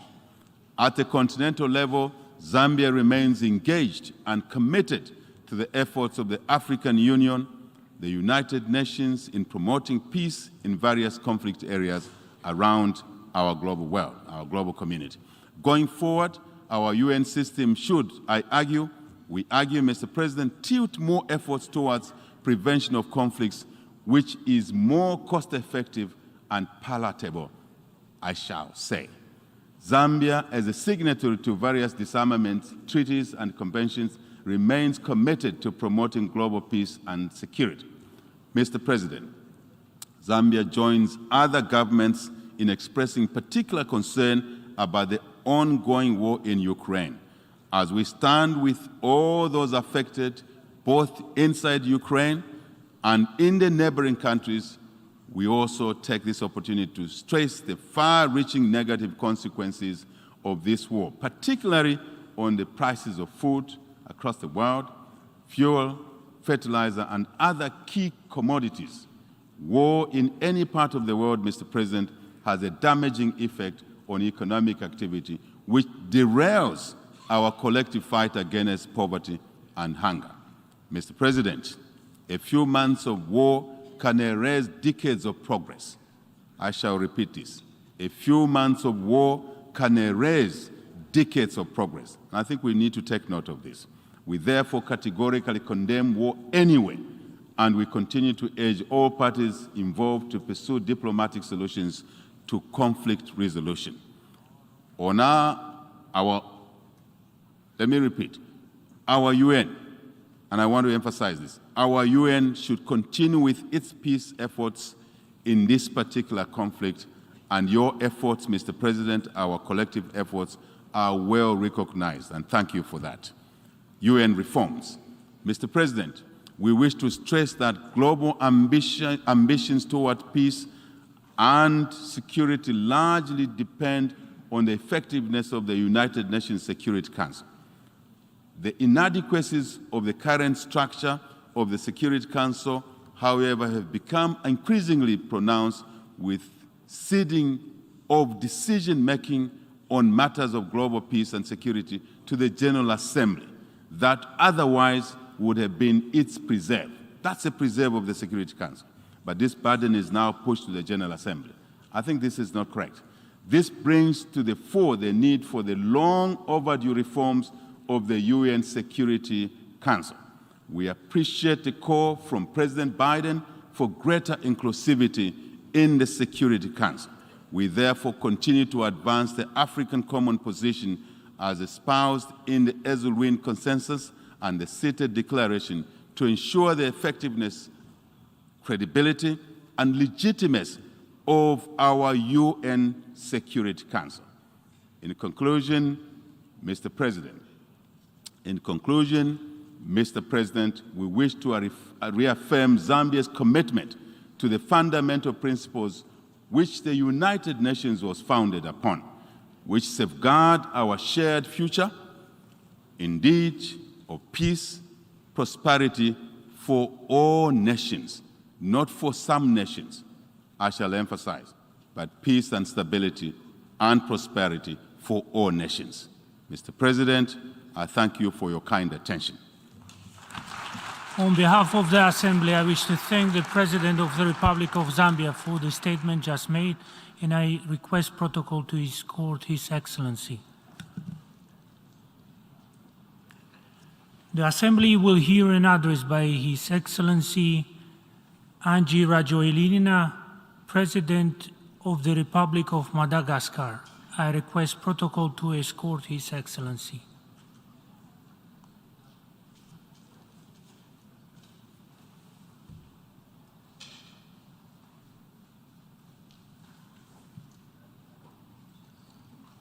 On behalf of the General Assembly, I have the honor to welcome His Excellency Angie Rajoelina, President of the Republic of Madagascar, and to invite him to address the Assembly. Mr.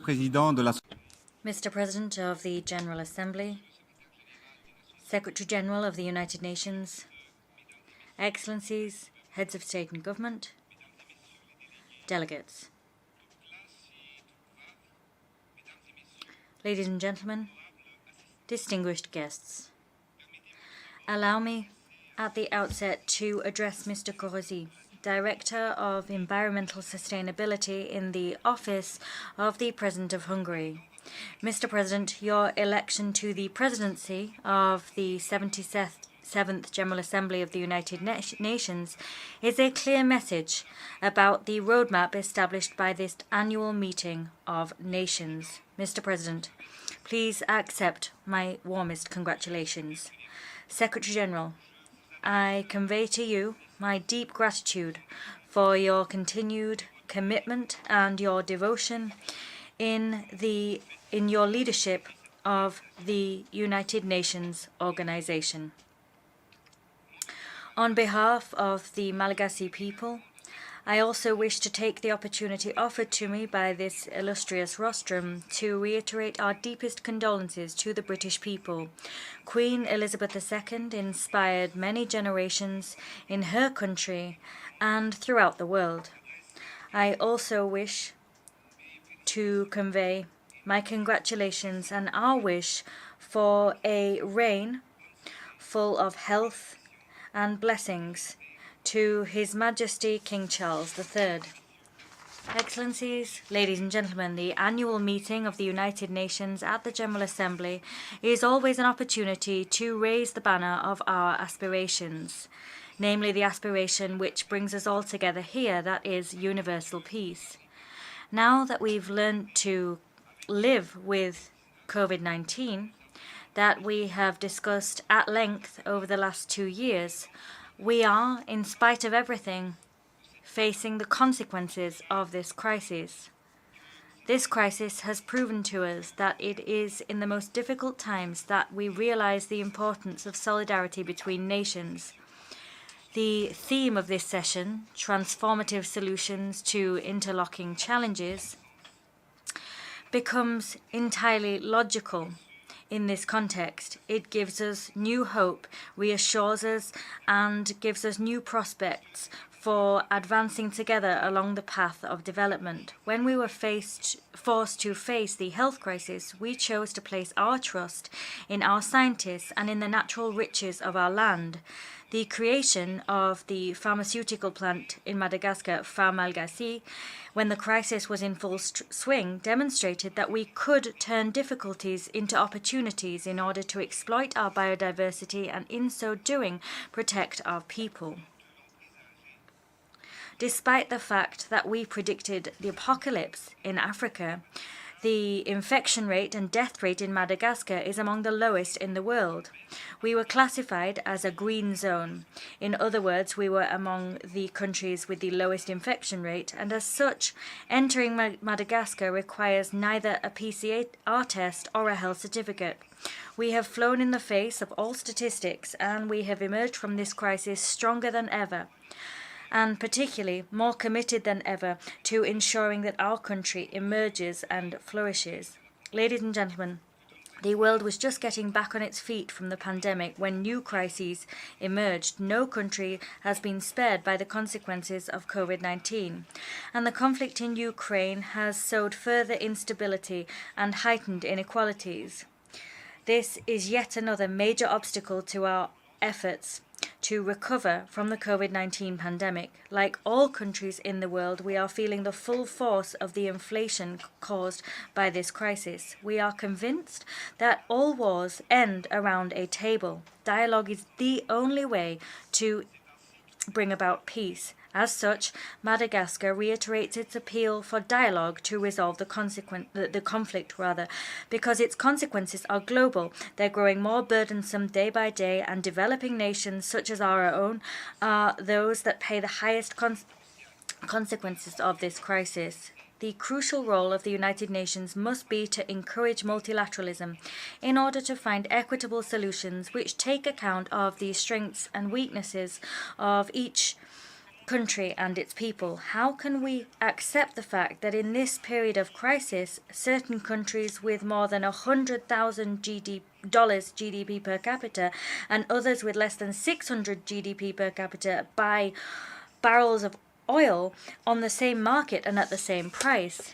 Our organization can take measures to support low-income countries so that they can benefit from and supply themselves with oil at equitable prices, because the current global situation is a source of major upheaval in many countries. Certain states have seen themselves affected by instability. Social fabrics are unraveling and economies are growing more fragile. Indeed, certain countries have been forced to increase fuel prices by 50%, and in some countries that has produced riots and socioeconomic turbulence. Recovery is a shared concern. Our solidarity is the only way that we will be able to heal our societies, ensure that our economies recover, support growth, and establish peace. Ladies and gentlemen, dear leaders, as things stand, all countries have been forced to review their development strategies, and in so doing, they've been convinced of the need to speed up the industrialization and the process of ensuring the self-sufficiency of all countries. We are convinced that we must produce and locally process everything our population needs. There are weapons more powerful than bombs, tanks, and missiles. These are our lands, our raw materials, our natural resources, and our people. Local industrialization, agricultural innovation, and the leadership of leaders are our ammunition to build our strength and to strengthen our shield so that we can protect our people. In Madagascar, our strategy has involved developing a plan to make up our development delays. We have established the plan Emergence Madagascar, and I began implementing that plan when I entered into office in 2019. Our vision is clear and has gone hand in hand with political will that we demonstrate through everything that we do. A sector-by-sector and project-based approach has been prioritized in order to raise Madagascar to the rank of newly emerging country. We've launched an ambitious program of reforms to modernize our administration, strengthen human capital, and foster strong, inclusive, and sustainable economic growth whose driving force is development. Madagascar is a blessed country, because we have water resources for hydroelectric dams, we have a number of sunshine hours per year that means that we can open solar power stations, and we have wind power for wind farms. As things stand, many countries are facing energy problems.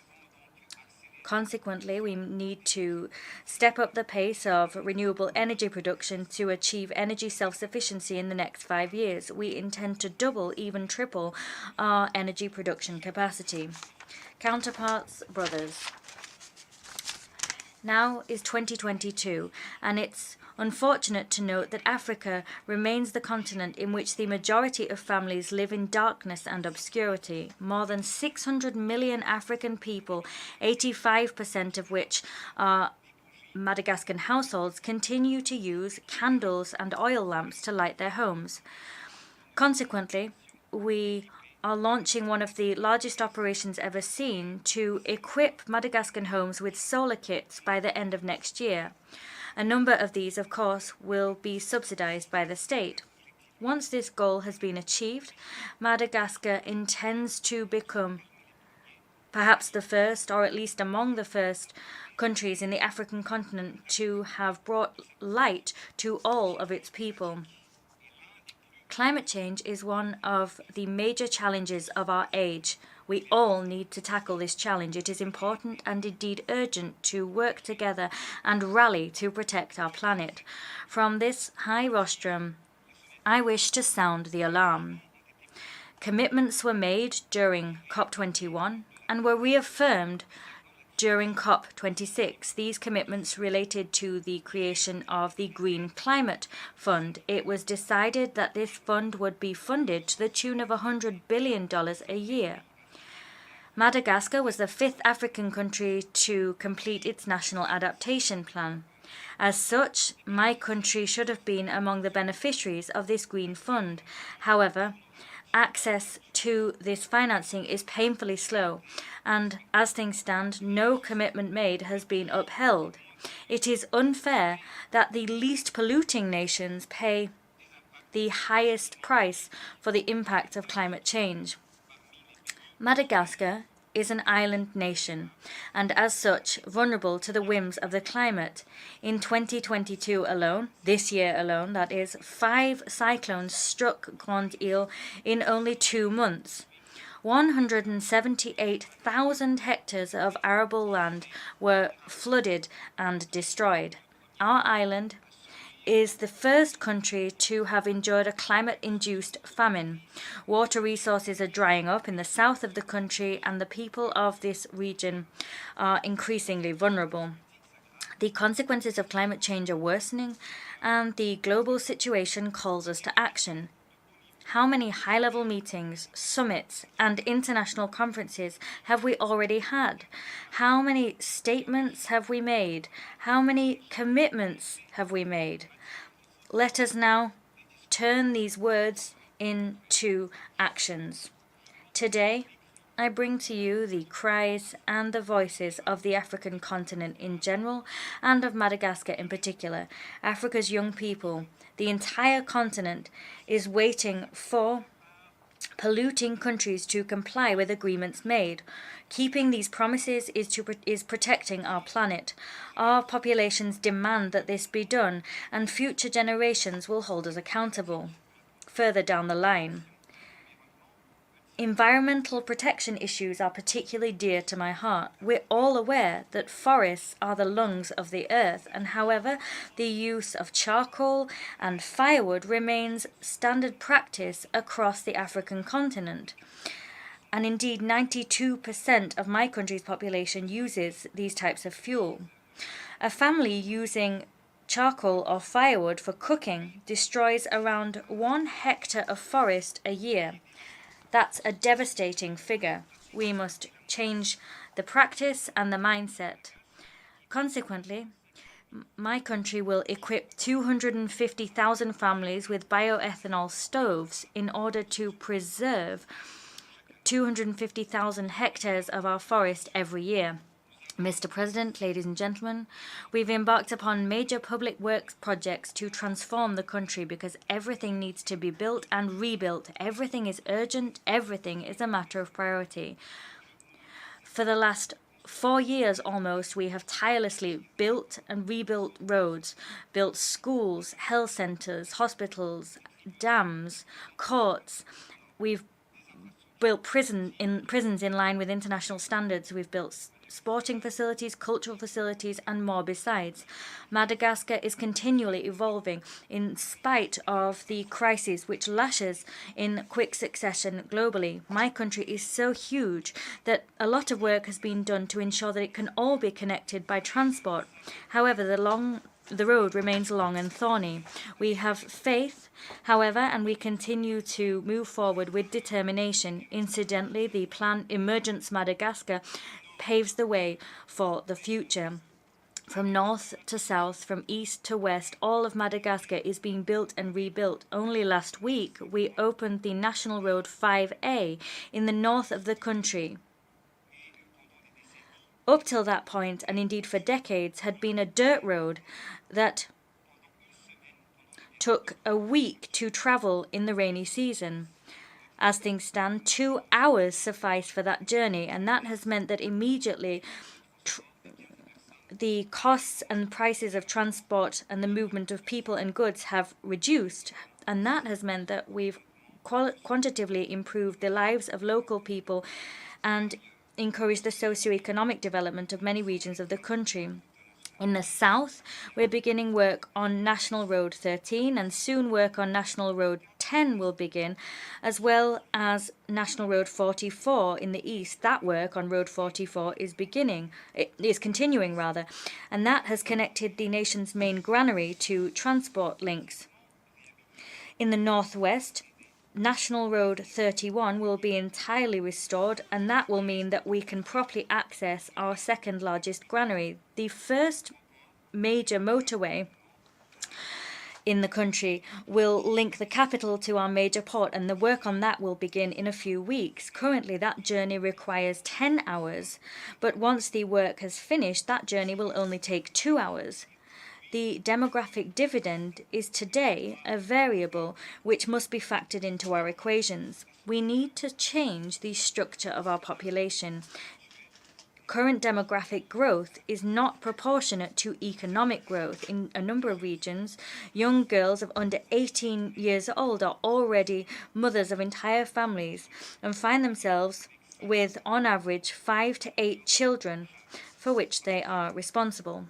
Consequently, they find it more difficult to feed these children, raise these children, care for them, and educate them properly. The family planning program, which has already been launched, is consequently a crucial part of our strategy to control our birth rate and transform the current population from a dependent one into an active and economically productive one. Demography will become an asset for Madagascar and no longer a hindrance to development. In terms of education, we've taken huge strides forward.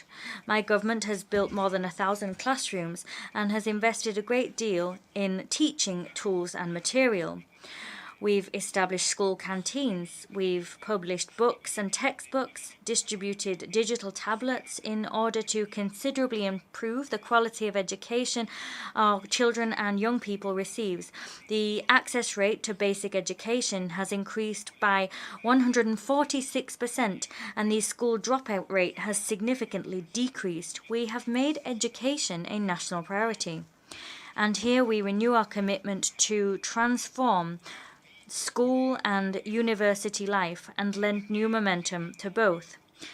Last year, I had the opportunity to speak of my country's wish to finally see the implementation of resolutions made by the General Assembly of the United Nations in 1979 and 1980. These pertain to the return of the scattered islands and Nosy Islands in the Indian Ocean to Madagascar. We are delighted that very soon we'll have the second meeting of the Joint Commission, the Joint French-Malagasy Commission on the subject. And based on these resolutions, we hope that we'll have the support of the United Nations to finally have a fair, peaceful solutions. These resolutions indeed confirm the legitimacy of our claims. Excellencies, ladies and gentlemen, during the pandemic, sick people needed oxygen to survive. Currently, many countries are suffocated by the consequences of successive crises. These countries need support, help, and assistance, which will act as oxygen so that they can breathe and face the challenges of socioeconomic recovery, as well as achieve the Sustainable Development Goals. We need to step up the pace of the implementation of new financing mechanisms, such as the Trust Fund for Resilience and Sustainability, and we need to ensure that funds can be disbursed from it. I'd like to take this opportunity to thank the International Monetary Fund, the World Bank, and other friendly countries of Madagascar that have always stood shoulder to shoulder with us in the most difficult times. Counterparts, my brotherly African leaders, the Africa of tomorrow must be autonomous, independent, and prosperous. We have a duty to change the history of the continent and to write a new chapter so that each of us and each of our countries can change and transform. Our organization needs to strengthen its solidarity to provide common solutions to our common problems. May God bless each of our nations. The homeland is sacred. Thank you for your attention. On behalf of the Assembly, I wish to thank the President of the Republic of Madagascar for the statement just made, and I request protocol to escort His Excellency. The Assembly will hear an address by His Excellency Muhammad Yunus Menfi, President of the Presidential Council of the State of Libya. I request protocol to escort His Excellency.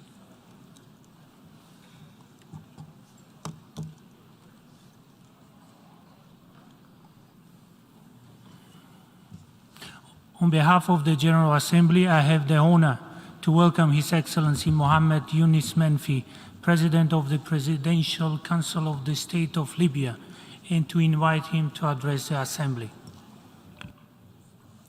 Bismillah ar-Rahman ar-Rahim. On behalf of God, the merciful Mr. President of the General Assembly.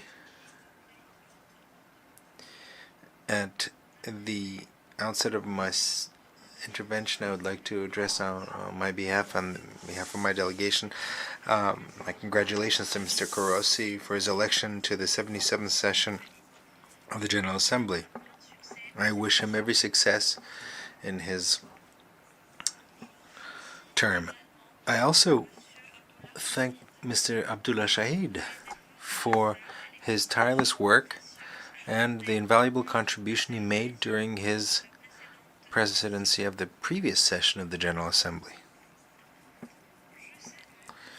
I also would like to applaud the continuing efforts of Mr. Antonio Guterres, who leads our organization with wisdom and balance in these difficult circumstances around the world.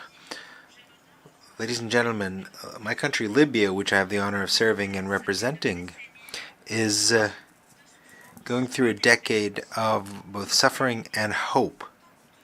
Libya is still trying to build its state institutions and consolidate the principles of democracy. The Libyan people have demonstrated to the entire world that they represent a unified a unified nation. In spite of the challenges, the Libyan people, thanks to its clairvoyance, tolerance, and patriotism, continue to work for a united country.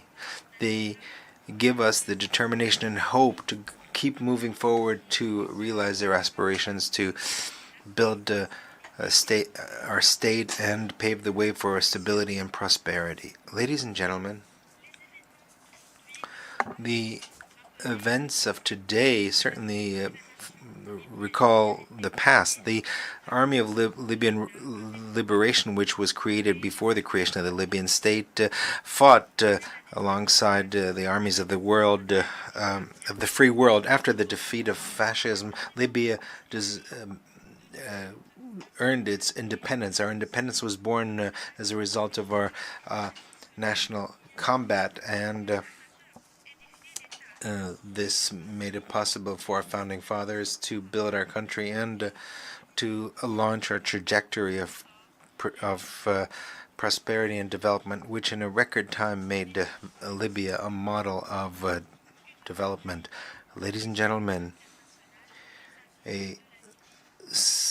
today, of course, the situation is very different. Individual interests of different countries involved in the Libyan situation, as well as proxy wars and diverging views on how to solve the situation in Libya, have not given us an opportunity to develop our own national path. The very negative international interventions offer contradictory solutions which push our country towards armed confrontation, which do not spare innocent people and which lead to intransigent political positions, which do not accept any concessions and any middle ground. Ladies and gentlemen, the Libyan Presidential Council is attached to its role, as indicated in the Libyan political agreement. As the supreme political authority, this council represents national and international unity of the country and fulfills the function of the commander-in-chief of the army. It is also responsible for leading the efforts of national reconciliation that is inclusive to pave the way towards democratic and peaceful transition through parliamentary and presidential elections. At the same time, I'd like to take this opportunity to thank the African Union for having cooperated with us in order to launch the project of national reconciliation. This project represents the most important pillar to support our trajectory that would lead to peace and stability they were hoping for. These responsibilities force us to work in the framework of an impartial and balanced national efforts, in spite of the attempts by certain political parties to push us towards political confrontation that we are trying to avoid by every possible means. We are trying to resolve these political disputes. The Presidential Council has closely followed the series of dialogues between the Parliament and the Council of State. These rounds of dialogue have still not led to an agreement on the constitutional rules to be followed for the parliamentary and presidential elections. The Presidential Council continues to stress that these rounds of dialogue should not continue indefinitely. The Presidential Council is ready to intervene, to have the political process, if necessary, to overcome the impasse in the political process, if necessary. At the economic level, the Presidential Council has supported all efforts that have made it possible to restore the production of gas and oil in all Libyan regions. This certainly is in line with the national interests and supports stability on international markets that have been under severe pressure, especially in countries that are major consumers of energy. Furthermore, based on our balanced position, the Libyan Presidential Council is attached to a transparent and fair management of our oil revenue, which belongs to all Libyans. The goal is to have public funds not be a source of conflict, and for them to benefit all Libyans in every corner of the country without geographical, political, or other distinctions. If we manage to achieve this goal, it will reduce the current conflict for power and create a climate that is favorable for our democratic transition. Mr. President, my country considers the role of the United Nations in a positive light, in spite of the slower rate of that intervention recently. We still expect an active role of the United Nations through the new leadership of our UN mission in our country. We call on the continuation of the mission in favor of national inclusive reconciliation that will allow us to overcome the current impasse. This impasse has opened the way for individual initiatives that risk undermining all the political progress achieved thanks to the political dialogue under the auspices of the United Nations. I also call for a new momentum in our economic development. One of the three trajectories of the Berlin Conference, which was neglected as far as we're concerned, that is transparency and justice in management of oil resources, financial control and public expenditure, and combating against corruption. Ladies and gentlemen, the world today is on the threshold of a new international order, an order which reminds us of the suffering of humankind at the beginning of the 20th century. And while we thought that the errors of the past would never be repeated again, today, now, it's time for human conscience to speak out in favor of peace, and that the entire world supports the international principles enshrined in the United Nations to uphold the principle of sovereignty of states and to resolve conflicts by peaceful means and to respect good neighborly relations and not destabilize security of nations. I also call on the respect for the right of people to use nuclear energy for peaceful purposes in conformity with the criteria defined by the IAEA. Furthermore, my country is on the front lines of the combat against terrorism, and I call on a renewed unity in fighting terrorism. Terrorism still represents a threat to all countries of the world. This threat does not spare any race, any religion, any civilization. My country has fulfilled all its responsibilities at the international level to strike at the sources of financing of terrorism. And from this tribune, I would like to reiterate the commitment of my country to support the right of the Palestinian people to create their own state and to stop the settlements and attacks against it. And we call on upholding international resolutions on this point. Ladies and gentlemen, Mr. President, this month, the Libyan people are observing a minute of silence during the Day of the Martyr, a day that coincides with the assassination of our national hero in the anti-colonial fight, Omar al-Mukhtar. The Libyan people are inspired by the combat of its ancestors to learn patience and to be more determined in defending its rights. The Libyan people draw inspiration from its founding fathers to become more tolerant. The current period will be enshrined in the national memory. Future generations will recognize the positions of those who supported us and those who undermined our security, who pillaged our richness, our wealth. Libya, due to its Arab neighborhood, due to its position in Africa, is a link between civilizations and as an economic hub where the interests of the world are concentrated. And the damage that we've experienced have not only affected the Libyan people, but have also affected the region and our international relations. Thank you very much.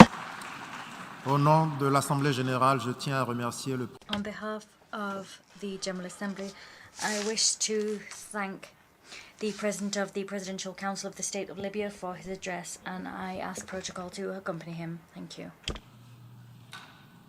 L'Assemblée va maintenant... The Assembly will now hear an address by Her Excellency Maia Sandu, President of the Republic of Moldova. I request that protocol accompany Her Excellency.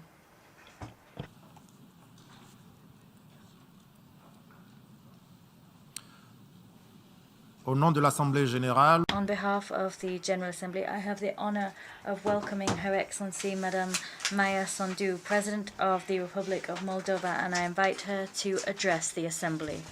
Mr. President, Mr. Secretary General, Your Excellencies, I'm standing before you today proudly representing the Republic of Moldova, a future member of the European Union. I'm grateful for the unanimous support that we received from the 27 EU member states. Thank you for your recognition and vote of trust in our love for freedom, dynamic democracy, and commitment to the rule of law. A successful peace project, the European Union, through cooperation and integration, was forged to stop the cycle of wars that tormented our continent for centuries.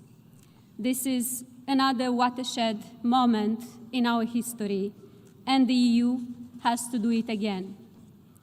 By applying to join the European Union, we want the world to know we choose democracy over autocracy, liberty over oppression, peace over war, and prosperity over poverty.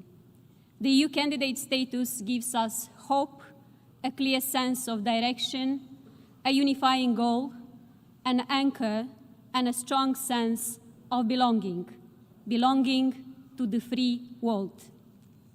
Ladies and gentlemen, 1 year ago, no one of us here would have imagined a major war in Europe.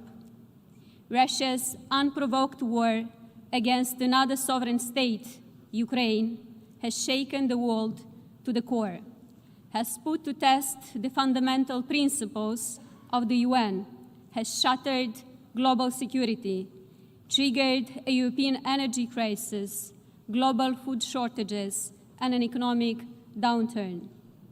7 months of bombings have killed thousands of innocent people and pushed millions of Ukrainians to flee their homes.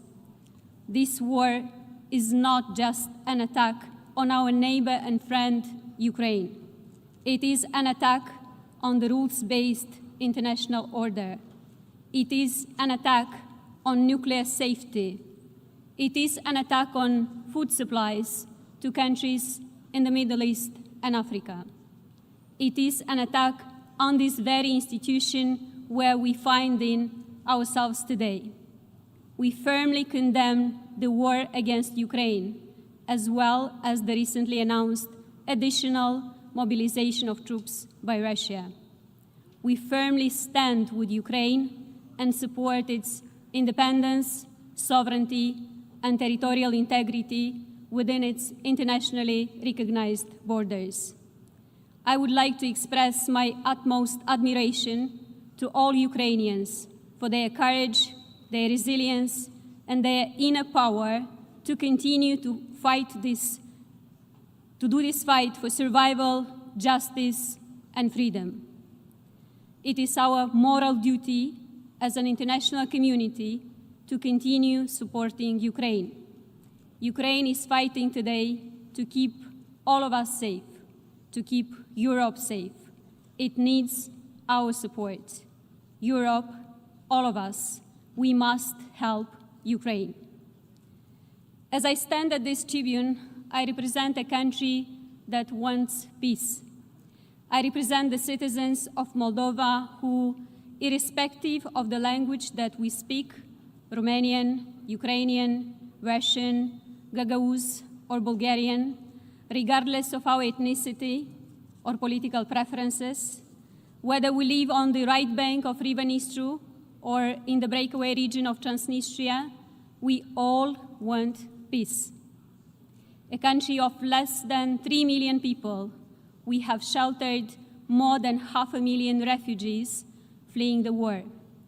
At the peak of the inflow, our population grew by 4%. Some 80,000 refugees chose to stay among us. I use this opportunity to pay tribute from this high rostrum to all Moldovan families who showed unprecedented solidarity with refugees by opening their homes and hearts to those in need. I'm proud of my people. I'm also grateful to the international partners, including the United Nations, who have provided assistance in managing the humanitarian crisis. I also thank the UN Secretary General and other high-level officials who visited our country in our hour of need to show support and solidarity.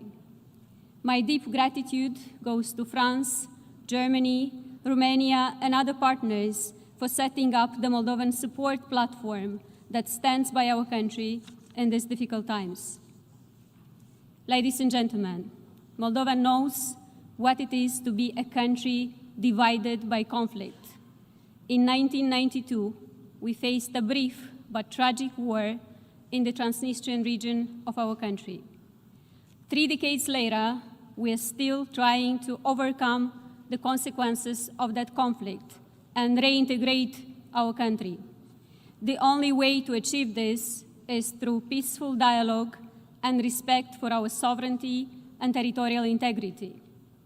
As Russia has launched its war against Ukraine, we have worked harder than ever to maintain peace on both banks of Dnistru River. We have done our best to ensure that all citizens of Moldova, including those residing in the breakaway region, continue to enjoy peace. The illegal presence of the Russian military troops in the Transnistrian region infringes our neutrality and increases the security risk of our country. We call on the complete and unconditional withdrawal of Russian troops. We call on the destruction of ammunition from Kobasna stockpiles, which pose a security and environmental threat to the region as a whole. As we strive to maintain peace, our economy and society are bearing the brunt of Russia's war against Ukraine. Our resources are strained, investments have slowed down, trade and transport routes are disrupted, inflation is nearing 35%. In addition, we're facing a wide spectrum of hybrid threats, from disinformation and propaganda to cyber attacks and energy pressures. The abnormally high prices for natural gas and Russia's attempts to weaponize gas and oil supplies to Europe have triggered an unprecedented energy crisis. We are one of the most vulnerable countries in the face of this crisis. But this only makes us more determined to diversify our energy resources and decrease dependence on fossil fuels. We plan to increase the share of renewable electricity supplies from 3 to 30% in the next 3 years. This will make our country stronger and our environment healthier and safer. Distinguished audience, we all know that the only way to save the planet is joint global action against climate change. The same goes for the fight against corruption. Corruption weakens states and erodes democracies. We should take it more seriously than ever before. We need clear international mechanisms to stop the flow of dirty money. We need better instruments for asset recovery and restitution. We need better information exchanges between law enforcement and anti-fraud authorities in different countries. And we need to set up international sanction regimes against corruption. Ladies and gentlemen, despite all challenges, Moldova is pressing ahead with our reform agenda. We are building a stronger and more democratic state. Last year, Moldova improved 49 positions in the Press Freedom Index, ranking 40th in the world. Justice reform and the fight against corruption is at the core of our transformation. We are working hard to become a better place for investors, to create jobs, boost the economy, and bring greater prosperity to our people. We are investing in connectivity with Europe, and we are trying to bring our country closer to European standards. We're building roads and bridges, hospitals, and a more modern education system. We are building stronger institutions that will benefit the citizens of Moldova. We are focused, persistent, and relentless. We are determined to bring Moldova into the EU so that every Moldovan can have better living standards and more economic opportunities at home. This is the only way for Moldova to grow as a consolidated democracy in our part of the world during these difficult times. Ladies and gentlemen, as I come before you from a region weakened by war and energy crisis, drought, and rampant inflation, my message is this. In the face of man-made human suffering and economic adversity, the countries of the world must stand together once again. We must do so to reaffirm the value of peace and the inviolability of human life, to defend democracy and freedom, and to uphold the right of every country to decide their own fate. Thank you.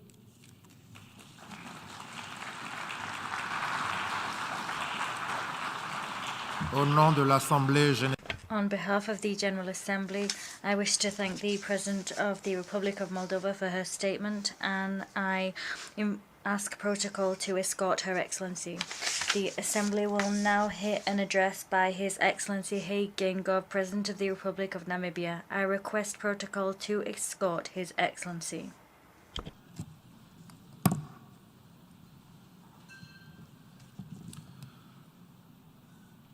Au nom de l'Assemblée générale. On behalf of the General Assembly, I wish to thank the... On behalf of the General Assembly, I have the honor to welcome His Excellency Mr. Seyyed Gengov, President of the Republic of Namibia, and I invite him to address the Assembly. Mr. President, Your Excellencies, Heads of State and Government, Mr. Antonio Guterres, the Secretary General of the United Nations, distinguished delegates, ladies and gentlemen, Namibia congratulates His Excellency Shapa Korosi on your election as President of the 77th session of this August Assembly. Please be assured of Namibia's full support as you provide leadership during your tenure. Allow me to also extend appreciation to your predecessor, His Excellency Abdallah Shahid, for his sterling stewardship as President of the 76th session of the General Assembly. Mr. President, since attaining our political independence 32 years ago, we are proud of the work we have undertaken towards the second phase of our struggle for economic independence. During this period, we have built a strong foundation for our governance architecture, with emphasis on strengthening processes, systems, and institutions. Given these advances in effective governance, we are optimistic in our quest to deal with the triple challenges of inequality, unemployment, and poverty. Our impact plan, the Harambee Prosperity Plan 2, which is accelerating the implementation of the national development plans, is fast-tracking our efforts towards Vision 2030. Since my term of office is coming to an end on 20th March 2025, as a nation with a constitution that binds the head of state to 2-term limits, we have set in motion a process for an orderly succession to continue with our peaceful development.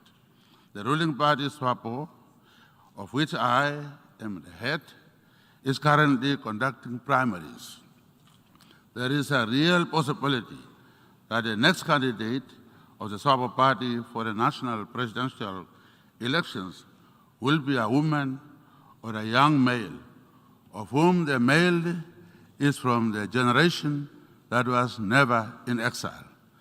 The presence of women in the line of succession is a demonstration of the strides we have made in gender equality, with women representation at 40% in the National Assembly. Moreover, 90% of our banks are helmed by women. Namibia is a child of international solidarity, midwifed by the United Nations. Therefore, we are convinced about solidarity and partnership as critical enablers of our developmental aspirations. Allow me at this juncture to thank the Secretary General for his comprehensive report on our common agenda, which carries clear recommendations on how to advance the SDGs and all existing global agreements through multilateralism, with the UN at the center of our efforts. I commend the Secretary General for his visionary leadership in proposing that we should meet in a summit of the future to reflect on challenges and opportunities that await current and future generations. Namibia supports the convening of this important summit at the earliest opportune time. Over the past few months, it has been encouraging to note the concerted efforts to shed a spotlight on transforming education and advancing SDG 4. Education is a sector that Namibia has consistently been prioritizing through the allocation of the resources, both human and financial, and the consistent prioritization of policy development. In the context of the recently concluded Transformation of Education Summit, Namibia commits to transformative leadership, ensuring access to inclusive digital technologies, and developing a strategy for innovative financing and resource mobilization. In Namibia, the education sector receives the largest share of budgetary support, equivalent to 8% of GDP and almost a quarter of the total national budget. The Namibian government offers free primary and secondary education, which demonstrates our commitment to prioritizing and expanding access to education for all. Furthermore, we are proud of the recent landing of the Google Ecuador subsea cable, which lends itself greatly to changing Namibia's digital transformation landscape and narrowing our digital divide, in line with our commitment to leveraging the fourth industrial revolution. In Namibia, we have set up the fourth industrial revolution task force, which recently made recommendations as to how Namibia can strengthen domestic capabilities to strive to derive optimal gains from fourth industrial revolution. In line with the recommendations of the task force, the government is currently developing a consolidated national fourth industrial strategy to provide overarching direction and multi-sectoral planning. The strategy will prioritize education reform to close the fourth industrial revolution skills gap, cyber security, and expansion of ICT infrastructure and services. Mr. President, global debt is at an unprecedented level and interest rates are rising. This reality limits our fiscal space. As we talk about our collective aspirations, we should remain acutely aware of the vulnerabilities facing developing countries. Namibia's classification as an upper middle income country presents challenges with regard to mobilizing resources to finance our development goals. As I have been saying, taking our GDP and dividing it by a small population, thus deriving a high per capita income without doubt is flawed formula that requires urgent consideration. The formula does not take into account the vast income disparities between the wealthy white and the poor blacks, which is a consequence of 100 years of colonialism and apartheid occupation. However, I am pleased to hear that a number of developing and developed countries are in agreement with this unfair classification, which denies countries like Namibia access to soft loans and grants, which are necessary to fight inequality and to lift many out of poverty. The choice of the theme of this session, quote, solutions through solidarity, sustainability, and science, unquote, calls on us to deal with the issues that affect us all.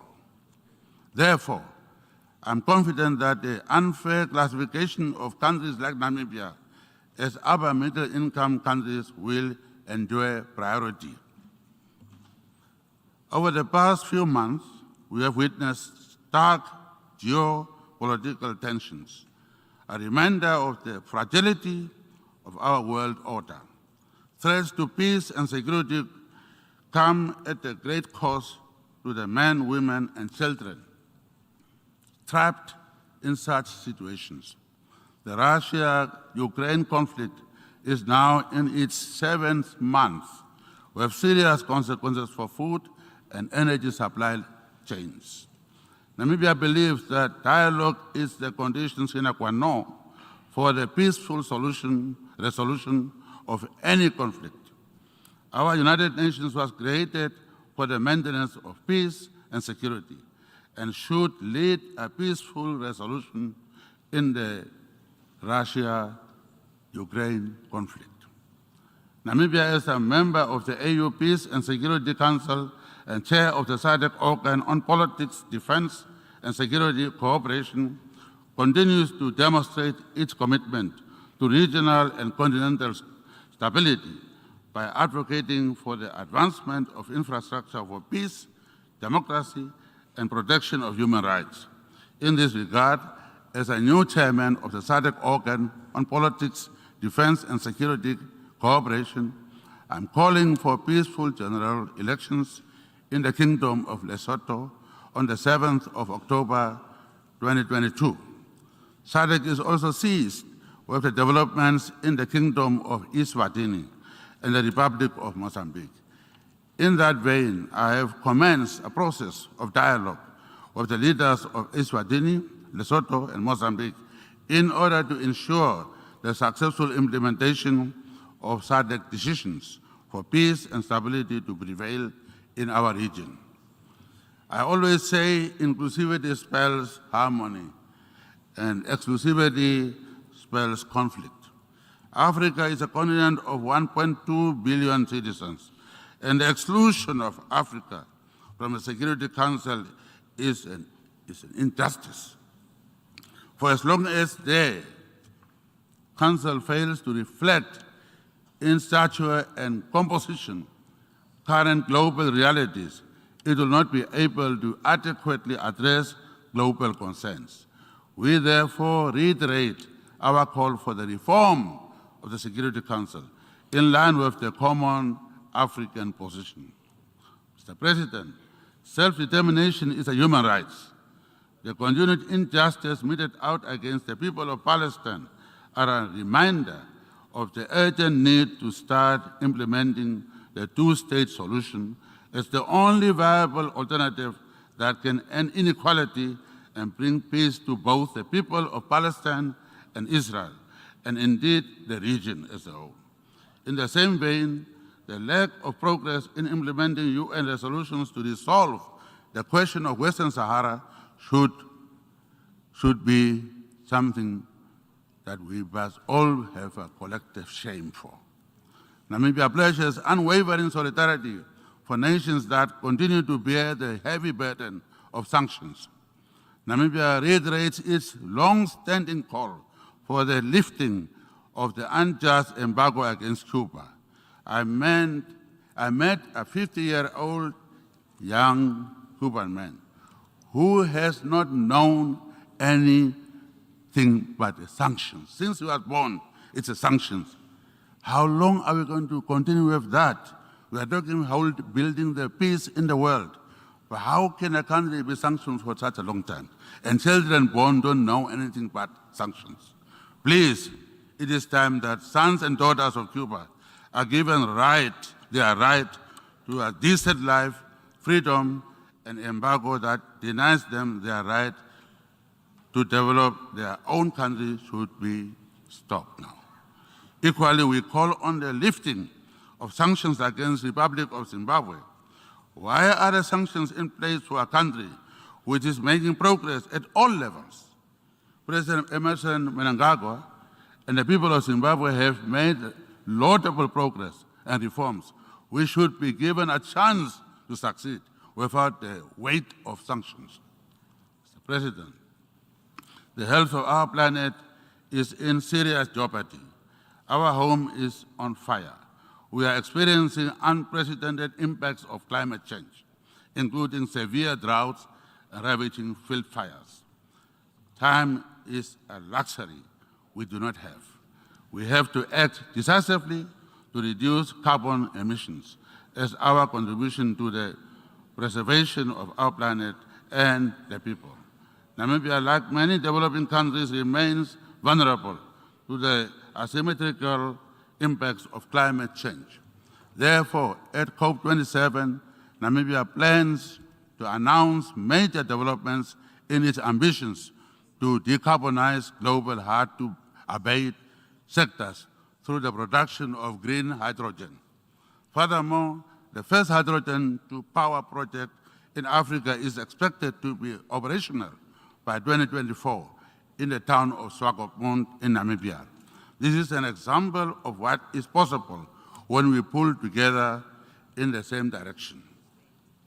Our ambitions are not only necessary to mitigate the ravaging impacts of climate change, but are also a critical component of our post-COVID-19 economic recovery. Therefore, Namibia remains ready to work with the international community to ensure the most optimal utilization of its natural resources to combat climate change. A just energy transition is about fair opportunities for developing nations to sustainably access natural endowments at their disposal. Namibia has recently discovered promising deposits of hydrocarbons and is exploring significant deposits of rare earth metals. As part of our goal to ensure sustainable utilization of our natural resources, I recently launched the Welwitschia Fund, our nation's sovereign wealth fund. The fund is a demonstration of our commitment to fiscal prudence and sustainable resource management for current and future generations. Mr. President, in conclusion, today on the 21st of September 2022, we are convening in this chamber on the United Nations International Day of Peace under the theme, quote unquote, "End Racism, Build Peace." Peace is a wonderful gift, but a fragile one if it is not handled properly. Peace is more than the absence of war. Peace is about inclusivity and development of all nations. Our United Nations, as the premier guarantor of multilateralism, is our best bet to ensure a peaceful and prosperous humanity.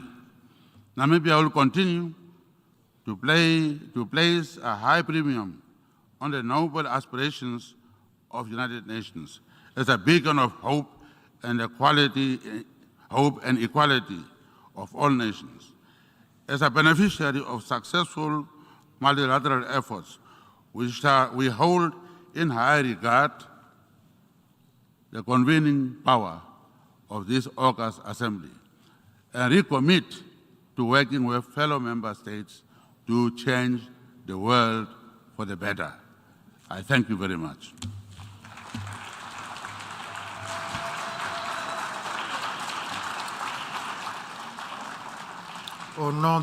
On behalf of the General Assembly, I wish to thank the President of the Republic of Namibia for the statement just made, and I request protocol to escort His Excellency. The Assembly will now hear an address by His Excellency Borut Pahor, President of the Republic of Slovenia. I request protocol to escort His Excellency.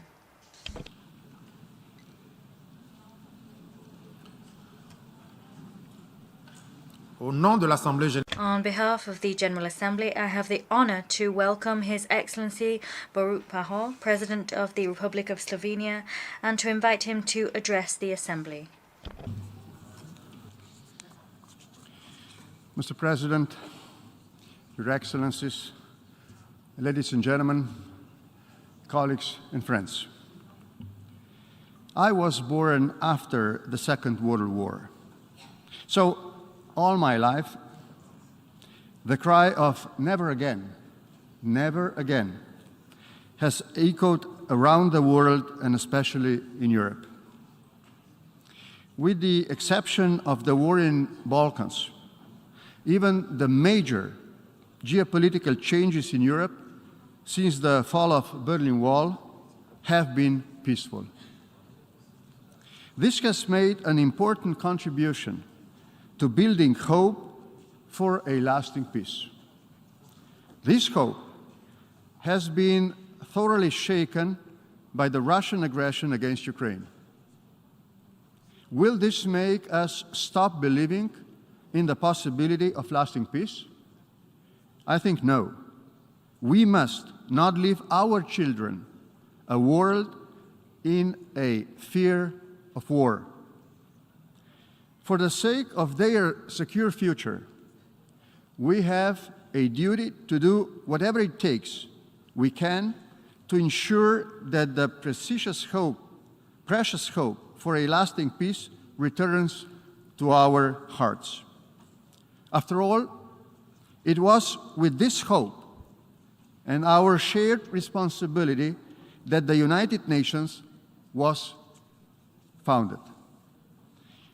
The United Nations has set very clear rules of engagement to which all members have committed ourselves.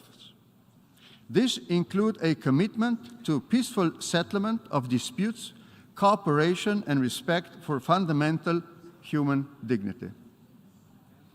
Ladies and gentlemen, I wish to speak about peace, climate change, and multilateralism today.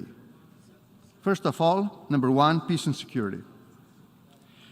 The Russian Federation's decision for a military attack on Ukraine has shaken these rules. So have many other armed conflicts in different parts of the world. The Russian aggression has put international security at risk. Yesterday's announcement of President Putin that there will be a referendum in parts of Ukraine is a continuation of aggression and is in breach of international law. I especially condemn his word about possible use of nuclear weapon. This war is threatening the already fragile stability of the Western Balkans. It has also threatened international food and energy security. I commend the UN Secretary-General for his engagement and Turkey for its support to reach the agreement. Ladies and gentlemen, peace is, as it has been just said, not just an absence of war. In peace, leaders should strengthen and nurture good relations with other countries. It is our obligation to resolve outstanding issues in a spirit of compromise and mutual understanding. Only in this way we will reduce the chances of old grievances and historical traumas to come to life once again. I'm grateful to many of you for the opportunity to do this together for the benefit of well-being of our countries and the wider international community. Fostering good relations and building trust within societies and between them is the most effective means of preventing armed conflicts. Number two, more cooperation for a better future. Nurturing and strengthening good relations between countries is also necessary to address more efficiently the challenges of our times. Among these, climate change is one of the most pressing. Our common task is to preserve the planet for future generations. What we need is more efficient measures and more solidarity. Slovenia pledges special support to Africa, Caribbean, and Pacific to assist them in their efforts against biodiversity loss, water stress, and climate damage. We are contributing to the Least Developed Countries Fund of the Global Environment Facility. Initiating the Green Group, Slovenia is working together with like-minded countries in the promotion of green policies. We are deeply grateful to the General Assembly for the historic universal recognition of the right to a clean, healthy, and sustainable environment. Slovenia was one of the original proponents, along with Costa Rica, Maldives, Morocco, and Switzerland. That was a much-needed boost for multilateralism, but we can and we should do more. The upcoming UN Climate Change, Biodiversity, and Water Conference are an excellent opportunity to commit ourselves to do more and better. I wish to thank the Secretary-General for putting forward our Common Agenda report. We support the proposed Second World Social Summit in 2025 and expect it to address the challenges of structural inequalities. Ladies and gentlemen, there is no security and development without respect of human dignity. In all our efforts, we should be led by a right-based approach. We should be attentive to all signs of human rights regression and should act accordingly. And finally, number three, strengthening multilateralism and candidature for the United Nations Security Council. Excellencies, colleagues and friends, the UN Charter is a fundament of our international system.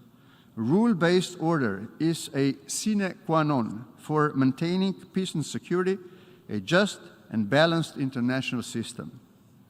Slovenia has proved itself a reliable and trustworthy member of the UN family and an honest broker. We are engaged in a genuine dialogue and constant search for creative and good solutions to our common challenges. We are part of peacemaking and stabilization efforts that includes humanitarian demining, rehabilitation, and saving the lives of civilians all around the globe. We are actively participating in efforts to strengthen the legal framework and respect for international law, including ending impunity. We build trust to secure a better future. Let me say that my country, Slovenia, has no enemies, but only friends all around the globe. Slovenia is well placed to be a non-permanent member of the Security Council 2024 to 2025. Endless striving for peace, justice, mutual understanding, reconciliation, both within and between societies, respect for ethnic, national, religious diversities, promotion of sustainable development and solidarity. This is the task of Slovenia, and this is our common task. I would like to thank you for your attention. I wish you all the best. Au nom de l'Assemblée générale, je tiens à remercier. On behalf of the General Assembly, I wish to thank the President of the Republic of Slovenia for the statement and a request protocol to escort His Excellency. The Assembly will now hear an address by His Excellency, Mr. William Samoei Ruto, President and Commander-in-Chief of the Defense Forces of the Republic of Kenya. I request protocol to escort His Excellency.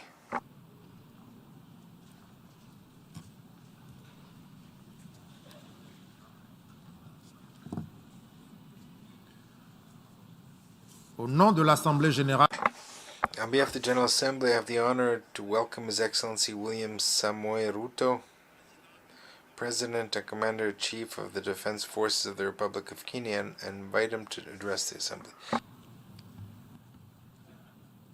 Mr. President of this 77th session of the UN General Assembly, Your Excellency Saba Korosi, Secretary General of the United Nations, Your Excellency Antonio Guterres, Excellencies, distinguished delegates, I am grateful for the immense privilege to join Your Excellencies in this distinguished assembly, a privilege made possible by peaceful, democratic transition following free and fair elections in Kenya on the 9th of August, 2022. Elections that not only stand as testimony of the universal power of democracy, but also of the manifest ability of African peoples to invest in stronger nations and a secure future, robust institutions, effective constitutions, and the impartial administration of the rule of law guarantees the achievement of shared aspirations. This 77th session of the UN General Assembly comes at a unique moment when the entire world is struggling with multiple grave challenges that include regional conflicts, the COVID-19 pandemic, the triple planetary crisis, food insecurity, and the rising cost of living. I take this opportunity to congratulate you, Mr. President, on your election to preside over this session, and to express my confidence that your wealth of experience offers us significant assurance of your good leadership. Your motto, solutions through solidarity, sustainability, and science, succinctly captures with particular resonance the urgent imperatives of our time. I assure you of Kenya's firm support and cooperation during your tenure. I further take this opportunity to commend your predecessor, His Excellency Abdullah Shahid, for his bold steps in steering the United Nations community and for ensuring its business continuity under the unprecedented circumstances occasioned by multiple global threats, such as the COVID-19 pandemic. Excellencies, human well-being is under grave threat. The health of the planet requires urgent attention. The immense pressure exerted by conventional threats such as climate change, the global food crisis, terrorism, cybercrime, and armed conflict has been compounded by unprecedented, devastating disruptions due to COVID-19. I express my approval of the theme for this session, a watershed moment, transformative solutions to interlocking challenges. Because it boldly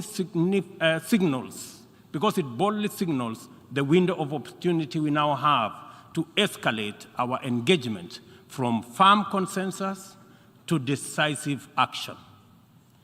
In many respects, the COVID-19 pandemic stripped us of many illusions and exposed stark justice and solidarity deficits in the face of existential crisis.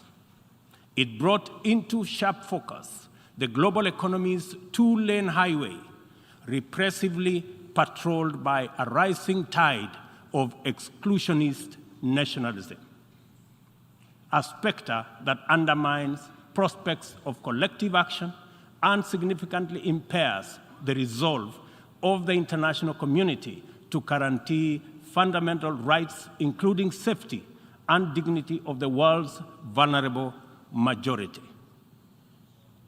It is also for this reason that many nations, especially from the global south, now advocate for the democratization of the global governance and a reimagined multilateralism that is inclusive and works for the good of all. Kenya stands ready to work with other nations to achieve the Pan-Africanization of multilateralism and a more just and inclusive system of global governance. It is important to reflect on these matters as we do our best to get our people, enterprises, and industries back on their feet so that the engine of development can power our societies towards prosperity that actually leaves no one behind. Building back better is the universal rallying call to incorporate lessons learned into doing more in a better way to recover from the shock. I suggest that we have a golden opportunity to faithfully adhere to this motto by augmenting it inward and indeed with an additional B, building back better from the bottom. Building back better from the bottom upwards is essentially about including the marginalized to working majority in the economic mainstream. The bottom millions relentlessly wage their daily battle for survival in a crowded arena characterized by scarcity of opportunity and generally precarious existence. The ingenuity, optimism, resilience, and energy in this ever-bustling bottom is sometimes called hustling. Invisibly to policymakers and beyond the reach of many public services, these hustlers take nothing for granted, surviving overwhelming odds and frequently succeeding greatly. In the words of Abraham Lincoln, things may come to those who wait, but only things left behind by those who hustle. It is time to bolster the resilience of our nations, to mainstream these millions through deliberate strategies and efforts for economic inclusion by building back better from the bottom up. The interlocking challenges of conflicts, triple planetary crisis, and the global food crisis have impeded our momentum and obstructed our focus on achieving fundamental transformations towards sustainable development. In the Horn of Africa region, severe drought and disruption of supply chains due to the COVID-19 pandemic, as well as the Russia-Ukraine conflict, have left us food insecure, and consequently, we have been constrained to repurpose our strategies to prioritize drought and famine relief, insulating education and from disruption, and improving social protection and healthcare systems to secure the well-being of our people. Many countries now bear witness to the unsettling phenomena of rivers, canals, and water reservoirs that are drying up on account of drought and heat waves occasioned by climate change. Kenya is no exception. The northern arid and semi-arid rangelands of our country have been gravely impacted by drought, whose severity has not been seen or experienced in 40 years. 3.1 million residents of these atolls are now severely food insecure on account of scarce rainfall over 3 consecutive seasons, leading to poor crop and pasture. This unprecedented confluence of intensely adverse events has exacerbated water scarcity and starvation, worsened by rising food prices, thus complicating Kenya's roadmap towards delivering good quality of life to our citizens and hindering the progress to achieving SDG number 6 and SDG number 2. Severe drought has affected not only the Horn of Africa and the Sahel regions, but continues to devastate many others, including Asia, Europe, and the Americas. If for no other reason, the fact that we all are in this together must strengthen the case for concerted efforts across continents. With this in mind, I call on member states and all relevant stakeholders to demonstrate strong political will and showcase effective cooperation by supporting the most affected countries financially, as well as through sharing land restoration and climate change adaptation technologies. It is through collaboration to expand inclusion that we can attain a new paradigm in multilateralism. The latest report of the Intergovernmental Panel on Climate Change reminds us that we cannot afford to waste another moment debating the merits of doing something vis-à-vis doing nothing. It will soon be too late to reverse the course of events, and then even the best possible interventions will not suffice. As leaders, every day is an opportunity to expedite our efforts to confront the triple planetary crisis. It will be recalled that during the Stockholm Plan 50 meeting, which Kenya had the honor of co-hosting with Sweden, there was consensus from states on the need to act urgently in addressing environmental impacts.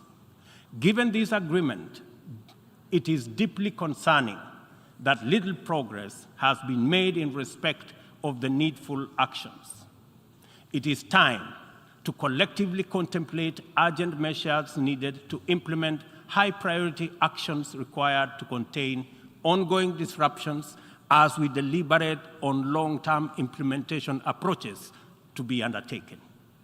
I fully agree with the Secretary General's memorable statement that, and I quote, "We have a rendezvous with a climate disaster," end of quote. I add that we must not be taken by surprise. If indeed forewarned is forearmed, this is our opportunity to mobilize with tremendous urgency and take action at once. Excellencies, the agricultural sector has an important part to play in reducing the severity of climate change. A number of practices have a bearing, positive or negative, on various dimensions of the environment. Investing in modern agricultural technology is therefore one important avenue towards tackling prevailing environmental changes. Kenya is responding through substantial investment in climate-resilient agriculture.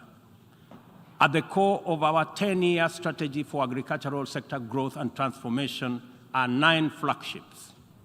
They include the registration of farmers to direct incentives, improving farmer practice through customized extension services, monitoring of emergency food reserve stocks using digital food balance sheet, and the use of early warning systems to monitor food supplies and market prices. Agriculture remains the bedrock of the development of many nations and will thus continue to hold the key to the creation of equitable and sustainable growth for our people.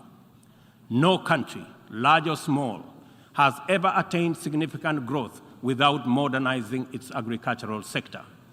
And as we rededicate ourselves to these targets, we must, in the immediate term, find answers to the severe deficit in the availability, flow, and accessibility of fertilizer to our farmers worldwide.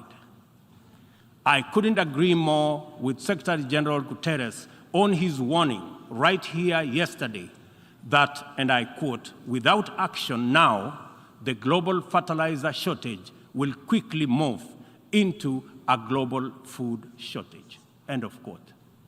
We are encouraged to note that education, health, agriculture, and numerous other public services have become increasingly reliant on digital access.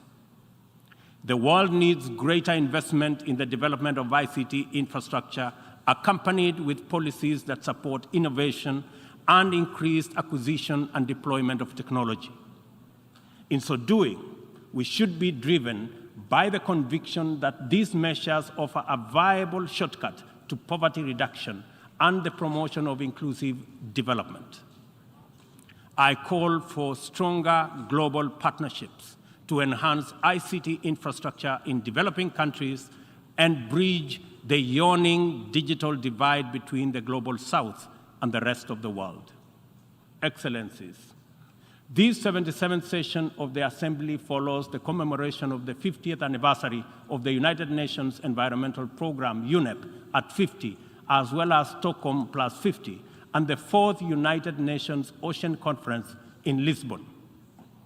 Outcomes of these conferences demanded real commitment to address global environmental concerns as a matter of urgency and for a just transition to sustainable economies that work for all people. The March 2022 landmark resolution of the 5th United Nations Environmental Assembly in Nairobi to end plastic pollution is a decisive signal to the world that the world is prepared and motivated to act on this menace. Kenya is committed to work closely with other nations to pursue legally binding instruments aimed at bringing an end to plastic pollution.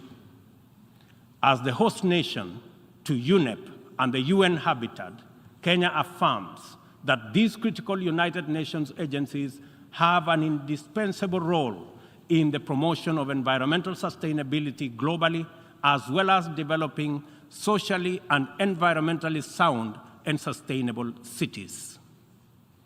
In keeping with its strong commitment to multilateral institutions, Kenya has made available more land for the United Nations office in Nairobi to facilitate the upgrading of its complex. I take this opportunity to call on member states to complement this contribution through enhanced financing to adequately modernize the UN facilities in Nairobi. Kenya remains a strong advocate for making the sustainable use of oceans and blue economy resources a development priority, holding the firm belief that significantly increased investment in this essential sector can end hunger, can also reduce poverty, create jobs, and spur economic growth. I urge the Secretary General to continue calling attention to the urgent need to develop this vital sector.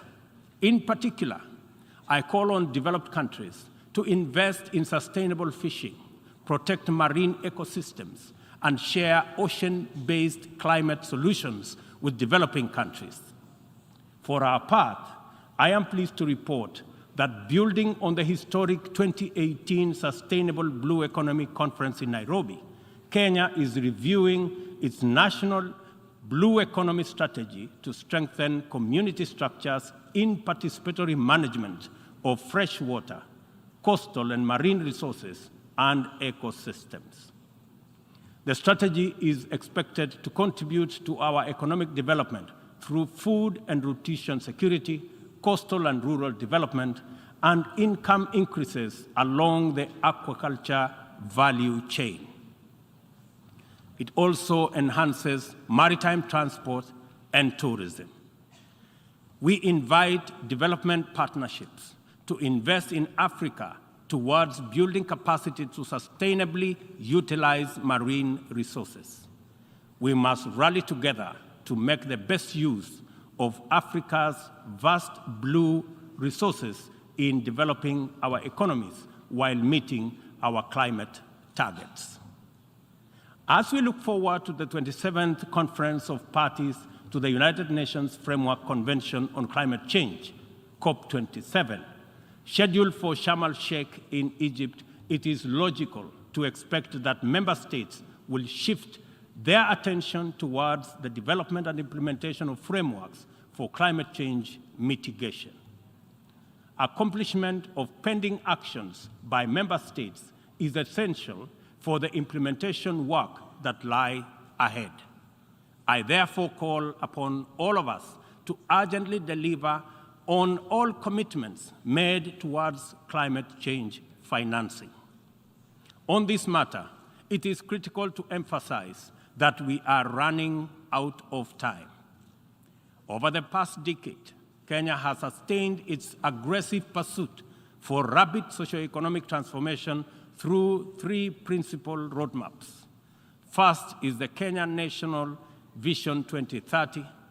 Second, the formal long-term blueprint aimed at transforming Kenya into a newly industrialized, upper middle-income country, providing high quality of life to its citizens in a clean and secure environment by 2030. The second has been the Africa Union's Agenda 2063, and the third, the Sustainable Development Goals. Kenya looks towards tapping into a variety of resources to catalyze the achievement of these interlocking and mutually reinforcing objectives. The disruption and ensuing crisis due to COVID-19 pandemic compelled us to diversify our focus into new interventions, including economic stimulus program, a COVID-19 economic recovery strategy, and a COVID-19 socio-economic re-engineering recovery strategy, all aimed at mitigating the adverse impacts of the pandemic. I confirm that we have done the best of everything we could in the circumstances. Nevertheless, it is not enough. Kenya and the rest of Africa, like other developing nations, are in need of greater international partnership and cooperation to avert economic crisis in the wake of the pandemic. Developing countries, being heavily burdened by external debt servicing, run the risk of losing development gains due to the shocks inflicted by the pandemic and associated disruptions. I call upon global financial institutions and the international community to take urgent measures and release all existing financial instruments to provide much-needed additional liquidity and secure better fiscal space for developing countries like Kenya to enhance social investment, support climate change adaptation and mitigation, and address security needs and resolve development financing challenges. On behalf of Kenya, therefore, I join other leaders in calling upon the World Bank the International Monetary Fund, and other multilateral lenders to extend pandemic-related debt relief to the worst-hit countries, especially those affected by the devastating combination of conflict, climate change, and COVID-19. Furthermore, I urge the G20 to extend and expand the scope of the common framework to suspend or reschedule debt repayments by middle-income countries during the pandemic recovery period. At this point, I would like this distinguished assembly to take a moment and consider the peace and security landscape, a landscape currently beset with multiple challenges, yet abounding with considerable opportunities. Our home region of East and Horn of Africa is in particular burdened by significant conflicts and challenges with implications for the region's development. We stand on the cusp of first opportunity for galvanizing confidence-building measures to generate and sustain momentum towards sustainable peace. In its role as an anchor state in the region, Kenya has sustained our investment in diplomatic efforts to find lasting peace in multiple situations within and beyond the region. Although some processes have yielded undeniable success, challenges remain. I therefore strongly reiterate our call for partnership towards confidence-building measures and urge more concerted efforts towards sustainable peace and stability. Kenya is currently serving in the United Nations Security Council.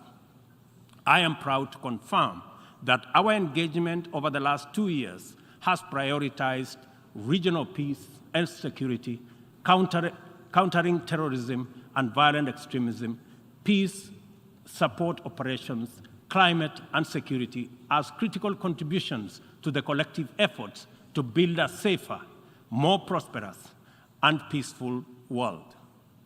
I am also proud to state that Kenya has continued to champion closer cooperation between regional mechanisms and the Security Council as an effective means to achieving international peace and security.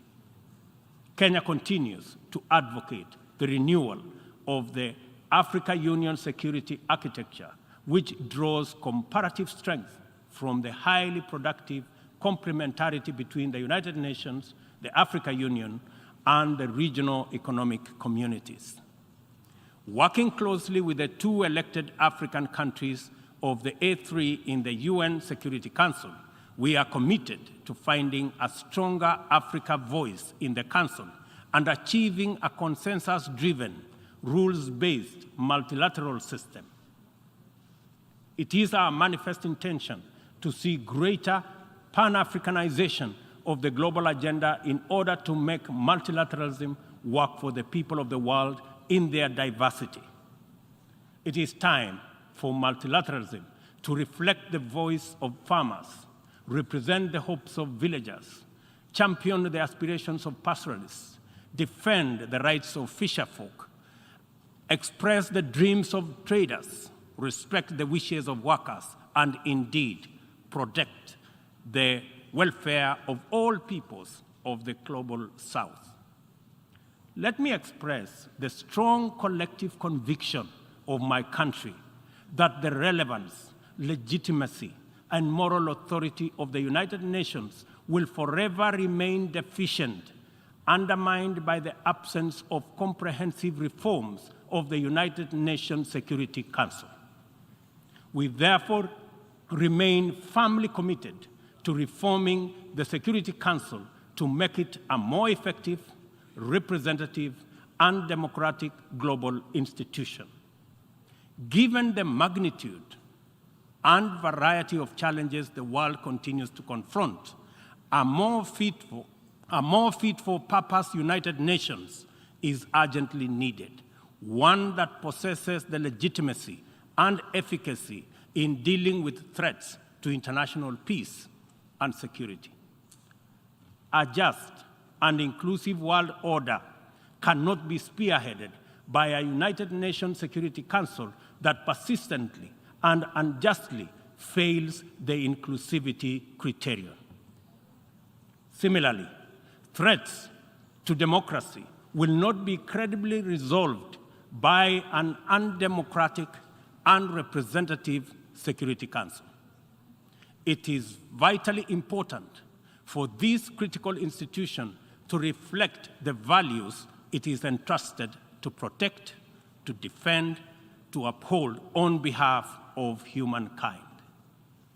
We welcome the call by President Biden this morning for the expansion of the membership of the Security Council as a significant step in the right direction, and we look forward to building consensus for the actualization of the same.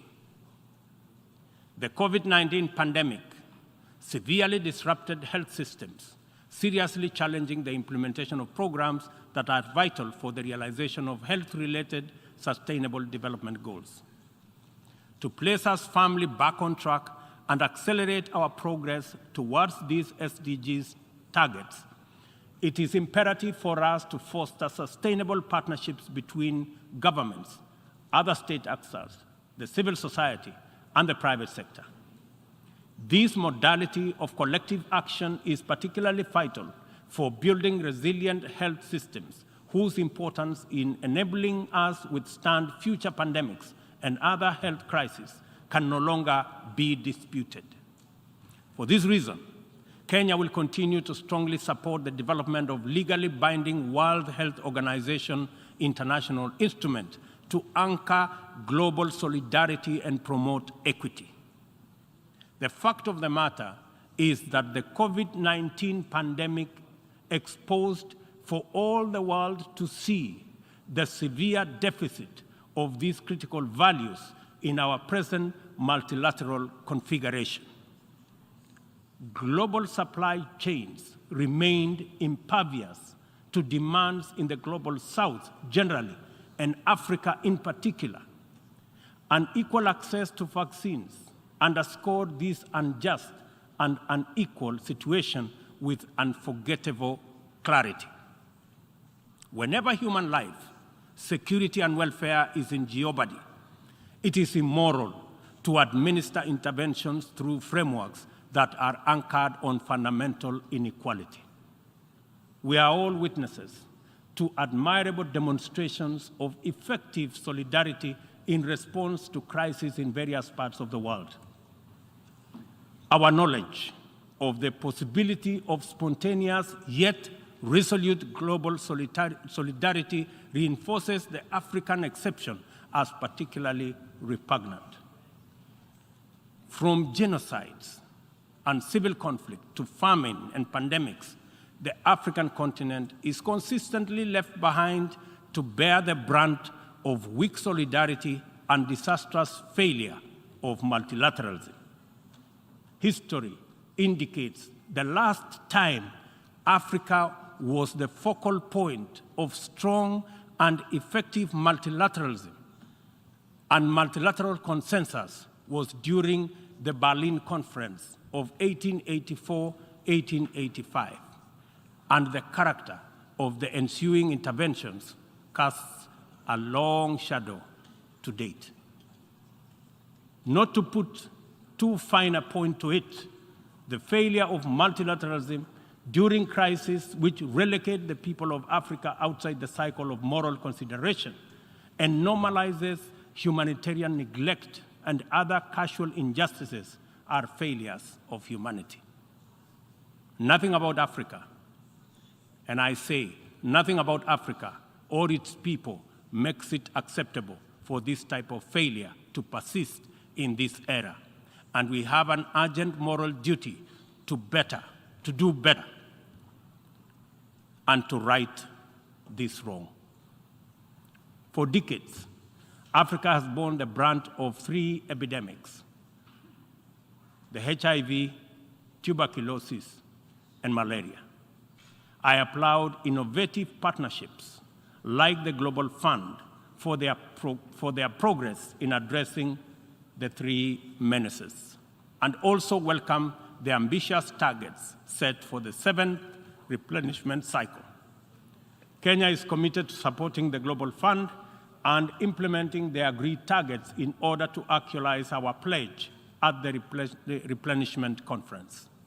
Kenya calls upon all countries implementing the Global Fund programs, especially fellow African states, to remain at the forefront in championing for successful replenishment of the fund. This way, the mobilization of much-needed resources is enhanced, bringing us closer to the final elimination of these dangerous diseases. In conclusion, Kenya joins the Secretary General in calling for the strengthening of multilateralism as the only sustainable path to a peaceful, stable, and prosperous world for all. This is the imperative of our time and the call of this moment. It is time to work on the trust deficit with stronger conviction that none of us is really safe until all of us are safe. The theme of the 77th session, and I quote, "a watershed moment, transformative solutions to interlocking challenges," end of quote, demands that we recognize the crises we must confront are interlinked in a complicated way.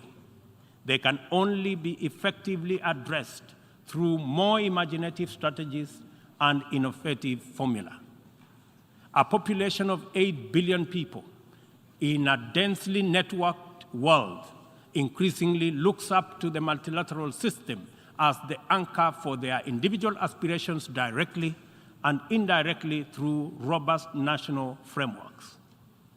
Increasingly, therefore, the United Nations system is expected to be responsive to these needs, and for the proceedings in this forum, in a forum like this, to speak to ordinary people in far-flung reaches of our incredibly diverse globe. It is impossible to address all their individual needs directly, but it is possible to respond to all of them by speaking with conviction to the universal values of equality, inclusion, justice, solidarity, and collective action, and by making sure that all our interventions effectively reflect them with clarity.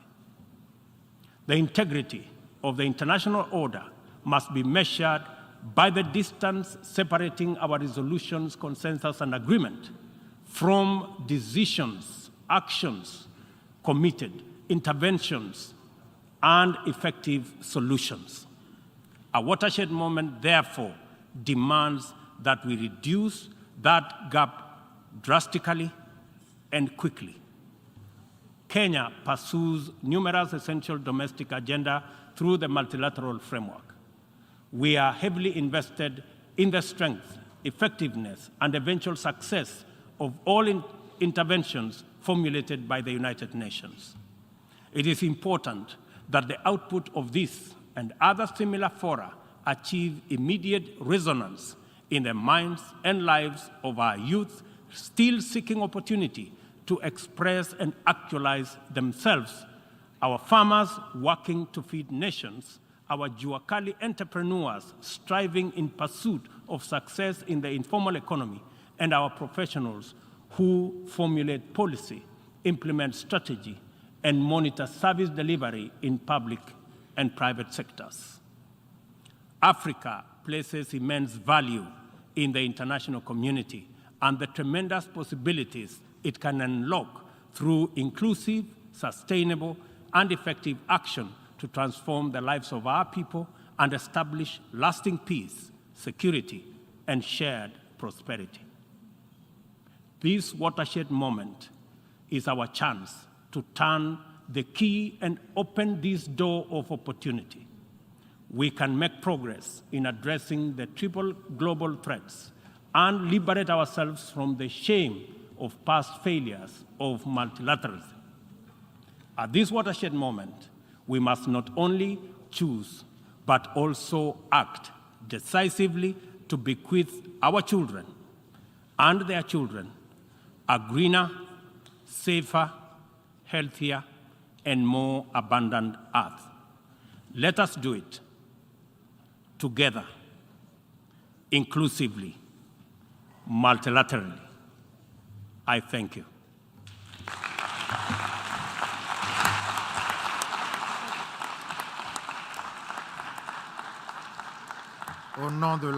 On behalf of the General Assembly, I wish to thank the President of the Republic of Kenya and Commander-in-Chief of the Defence Forces of the Republic of Kenya for his statement, and I request protocol to escort His Excellency.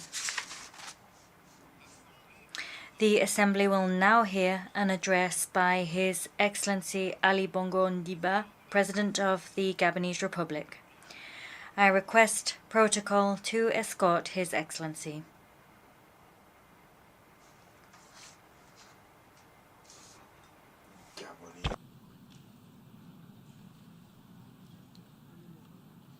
No. On behalf of the General Assembly, I have the honor to welcome His Excellency Ali Bongo Ondimba, President of the Gabonese Republic, and I invite him to address the Assembly.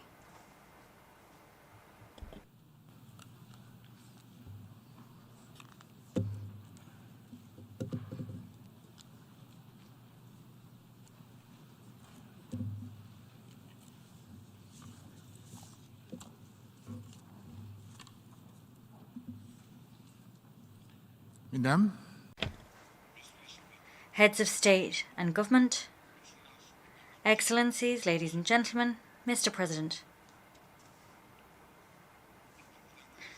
I convey to you my congratulations on your election to the Presidency of the 77th General Assembly of the United Nations, and I wish you every success.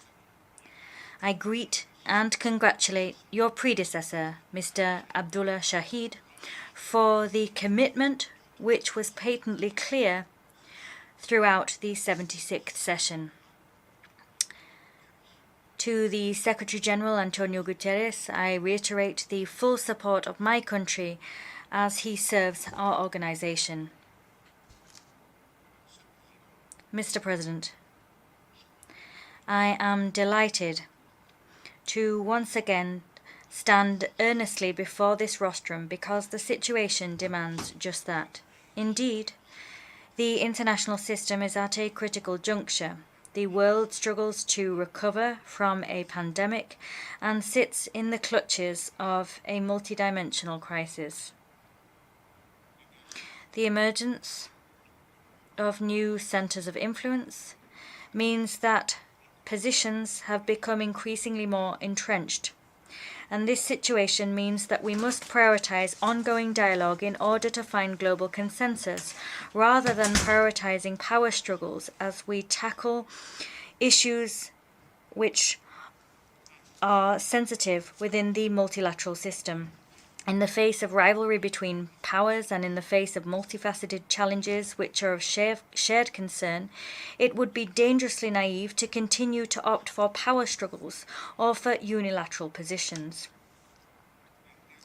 The interconnected nature of global issues and of national economies means that we must engage in dialogue in order to respond appropriately and, above all, collectively to the most serious threats to international peace and security. We are in the last quarter of a year which has seen global challenges grow tougher. They have laid waste to common and individual efforts to achieve the Sustainable Development Goals by 2030.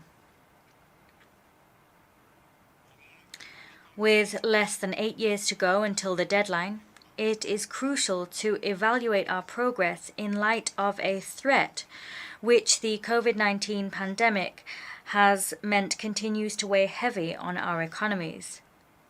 A threat which is just as insidious now hovers over our economies. This threat is inflation. Throughout the world, inflation is reaching tragic highs. No one is spared, not businesses or households, not the North or the South. Its effects are devastating. As such, We must act. Individually, of course. That is exactly what Gabon is doing by subsidizing certain commodities and by keeping their prices at certain levels. But here too, we will not successfully overcome this problem if we do not act collectively in a coordinated fashion and with a sense of solidarity. This is yet one more challenge issued to the world. We must, together, all together, overcome it. President, this year marks many new beginnings for Gabon as we arise from the tragedy and forced inertia of the coronavirus pandemic and reopen to the world. We are the newest member of the Commonwealth of Nations, home to 2.5 billion people, 1/3 of the world's population, with shared values of respect for democracy, human rights, and the rule of law. My country is broadening horizons for our citizens and seizing the chance for our young people to benefit from studying, traveling, and building business relationships far beyond our own borders. At the same time, Gabon takes its place on the world stage, not alone, but as a proud African nation. But the problems that our world faces today are global, as are the solutions. We must all be outward-facing, not inward-looking, as we confront the difficulties of the world where resources are finite and the population growing. This month, our Commonwealth family has lost its leader, Her Majesty Queen Elizabeth II. Through the union that she loved so deeply, the Queen offered respect, friendship, and wise counsel to many independent nations around the world, small or large. She promoted peace, liberty, and shared values, and fostered the spirit of cooperation. As the new head of the Commonwealth, His Majesty King Charles III can be assured of my full support and that of the Gabonese people. A dear friend of Gabon for many years, King Charles III shares my enthusiasm for protecting our natural environment and biodiversity in the same worries for global climate and sustainability. Mr. President, 50 years after the Stockholm Conference, humanity faces an unprecedented triple environmental crisis: climate change, the biodiversity extinction crisis, and pollution, notably by plastics.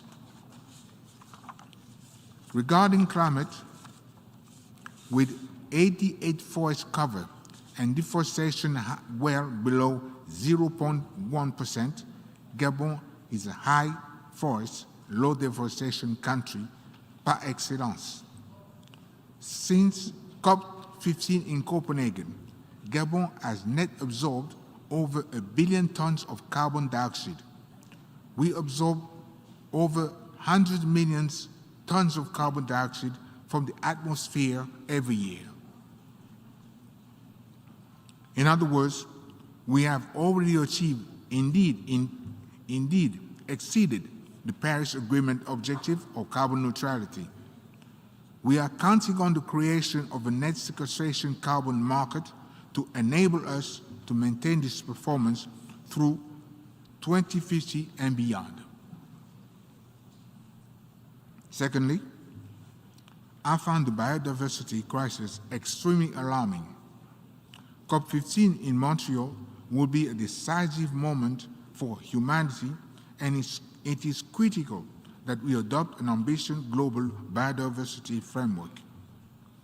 The time has come to transition from billions to trillions by mobilizing 1% of global GDP for nature. Finally, pollution has become a chronic problem in our cities, our rivers, our oceans. We must lose no time adopting a binding international agreement on plastic pollution, as well as a treaty on the high seas. In order to achieve sustainable development goals, our international agreements and national policies must address the interdependence of this crisis. Mr. President, threats to international peace and security continue to increase exponentially faced with the proliferation of the armed groups. Restricting our access to arms will be at the heart of my country's priorities during our presidency of the United Nations Security Council in October. In this regard, I would like to reiterate my country's call for a robust partnership to ensure greater security in the Gulf of Guinea. Many countries face humanitarian crises exacerbated by armed conflict. This is the case in Ukraine, where the war has led to a worsening of the situation of countries and regions already experiencing food shortages. This is why my country has clearly expressed its opposition not only to this bloody war, but to any form of war. Gabon, which has never experienced armed conflict, will continue to advocate and favor dialogue and negotiation over confrontation. Mr. President, access to education for children should be considered sacred. Therefore, I would like to express my country's resolute support for the sanctuarizations of schools on places of education, and particularly during armed conflicts. To compromise education is to place a mortgage on future generations.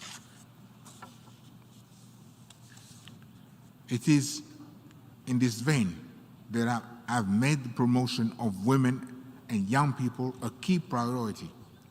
In 2015, I launched the Decade of the Gabonese Women, which aims to reserve a place of choice for women and children in all aspects of governance in Gabon.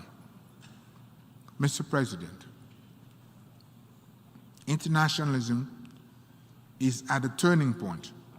We need to reform the United Nations to ensure better consideration of the aspirations of Africa. This is particularly applicable to the Security Council, where Africa's role needs to be consolidated. Africa has waited long enough, and we will not wait any longer. In light of the strong interdependence of nations, it is crucial that we put an end to the use of sanctions, working instead to build bridges of prosperity.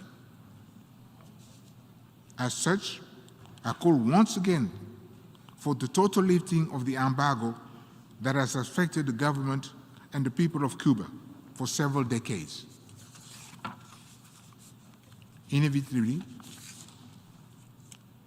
the principal victims of any embargo are the weak and the vulnerable. In the Middle East, Gabon has always believed that a two-state solution is the only way to achieve peace and security. It is the responsibility of our generation to resolve this problem.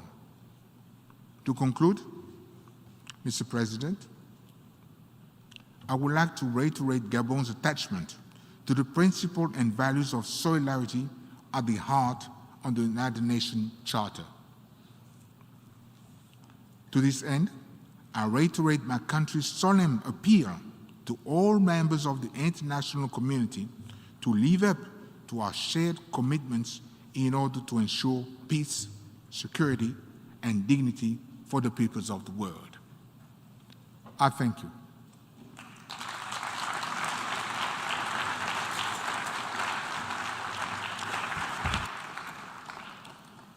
Au nom de l'Assemblée générale. On behalf of the General Assembly, I would like to thank the President of Gabon for his statement, and I ask protocol to please accompany His Excellency.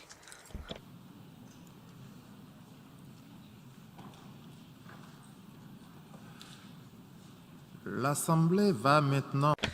The Assembly will now hear a statement from His Excellency Mohamed Ifran Ali, President of the Cooperative Republic of Guyana. I would ask protocol to please escort His Excellency to the podium.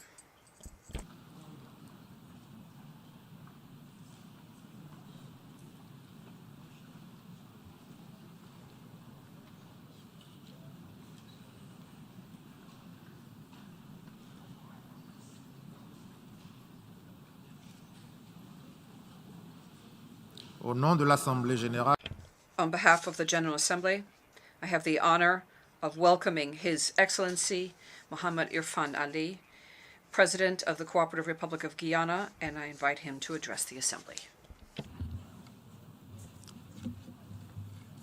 Mr. President, I extend my heartfelt congratulations on your election as President of the 77th session of the United Nations General Assembly.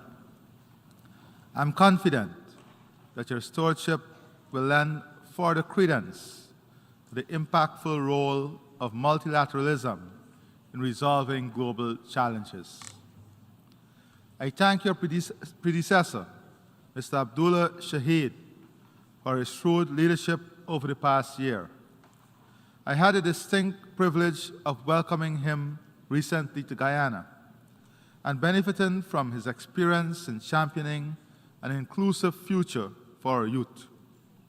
Congratulations to him, the Secretary General, and the General Assembly for the recently passed resolution on the establishment of a United Nations Youth Office.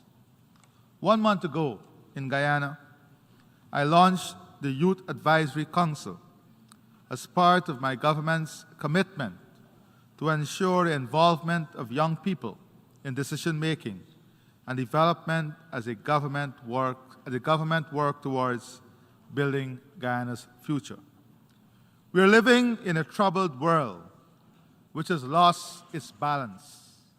Indeed, our collective actions as leaders today will convey to the next generation that their aspirations, their future, and that of the planet are worth fighting for. The international community is facing a series of interlocking challenges: a global pandemic, climate challenges, energy and food crisis, and interstate conflicts. As a consequence of the pandemic, approximately 97 million more persons are living on less than $1.90 per day, significantly increasing the global poverty rate and inequalities. The developing world lost revenues and income that were earmarked for the achievement of many sustainable development goals, pushing us further away from our 2030 targets. A UN report in March 2022 spoke definitively to the unequal distribution of COVID-19 vaccines and its impact on widening economic disparity between the rich and the poor. The study found that low-income countries could have increased their GDP by $16.7 billion in 2021 if they had a similar vaccination rate as high-income developed countries. How are we going to address this inequality? How are we going to address this injustice? Guyana's position is that there must be an immediate re-examination of the financing gap and the debt portfolio of the developing countries to open fiscal space and create an opportunity for recovery, bridging the gap, and attaining the SDG goals. Guyana welcomes the global initiatives around pandemic preparedness. It is imperative that we collectively discuss how to address any potential pandemic and health threats so that we are better equipped in the future to avoid the inequalities that exist. Mr. President, Excellencies, the global food security problem has disproportionately affected us. The prevalence of moderate and severe food insecurity trended upwards since 2014, with an estimated increase in 2020 equaling that of the previous 5 years combined. In 2020, 2.37 billion of the world's population were food insecure. Additionally, the World Food Programme and FAO warned that acute food insecurity would worsen in 20 hunger hotspots from June to September 2022. Since the start of the pandemic, global food prices have surged by 65% and are expected to remain high in the medium term as a result of supply chain constraints, a hike in energy costs, higher shipping costs, climate issues, the war in Ukraine, and the fertilizer crisis. Further, since the onset of the Russia-Ukraine war, global food prices increased sharply, reaching an all-time high in February 2022. The FAO projects that the production of cereals, a crop relied on the most in the world, will decline by 40 million tons, or 1.4% when compared to the preceding year. The global food import bill trajectory is a whopping 1.8 trillion this year, a record high. The global food import bill is projected to rise by 51 billion from 2021, 49 billion of which reflects higher prices. The question is, what are we going to do about this? Can the reversal of export bans on rice and wheat and freeing up of grains help the situation? The answer is a resounding yes. For example, export bans of rice from India and wheat from Russia contributed to a price increase of 12.3% and 9% for rice and wheat respectively. As world leaders, we must find the balance now. In honoring our commitment to promote peace, stability, respect for territorial integrity and democracy, and the human rights for all, we must work collectively to prevent situations that can widen inequality and create social and economic havoc. Now is the time for us to decide if a new approach is needed to guarantee food security, energy security, climate security, access to health care and quality education, and security from conflicts and wars. According to the World Bank and Global Trade, between January to February 2022, 135 policy measures were announced or implemented that affected trade in food and fertilizer. During the same period, 34 nations imposed restrictive export measures on food and fertilizers. The questions therefore are whether globalization is only applicable under normal conditions, or whether it is opportunistic and its application, and when a crisis arises, we lock ourselves in and forget about multilateralism and globalization. The evidence is glaring. COVID-19 vaccination and now access to food and fertilizer. A welcome initiative is the FAO's Global Food Import Financing Facility, which seeks to respond to the prevailing soaring food import costs and addressing the needs of the most exposed. However, there is need to revise the eligibility criteria to accommodate countries beyond the categories of low-income and low-middle-income groups. This narrow grouping heightens the chance that many at-risk, economically vulnerable countries, such as the Caribbean, with large food and food import needs, will be excluded. Mr. President, Excellencies, we all recognize that there is a climate crisis. We must go back to some of the decisions. For example, in COP26, we agreed no more coal-fired power projects. What is the reality? While policies and planning for climate change adaptation are expanding, according to the Adaptation Gap Report 2021, the Gathering Storm, financing and implementation are still far behind. Financing of adaptation and implementation are still far behind where they should be. The analysis shows the costs of adaptation are most likely to be higher than the predicted range of US 140 to 300 billion annually by 2030, and US dollars 280 to 500 billion annually by 2050 for developing nations. In 2019, US dollars 79.6 billion was allocated to developing nations for planning and carrying out mitigation and adaptation measures.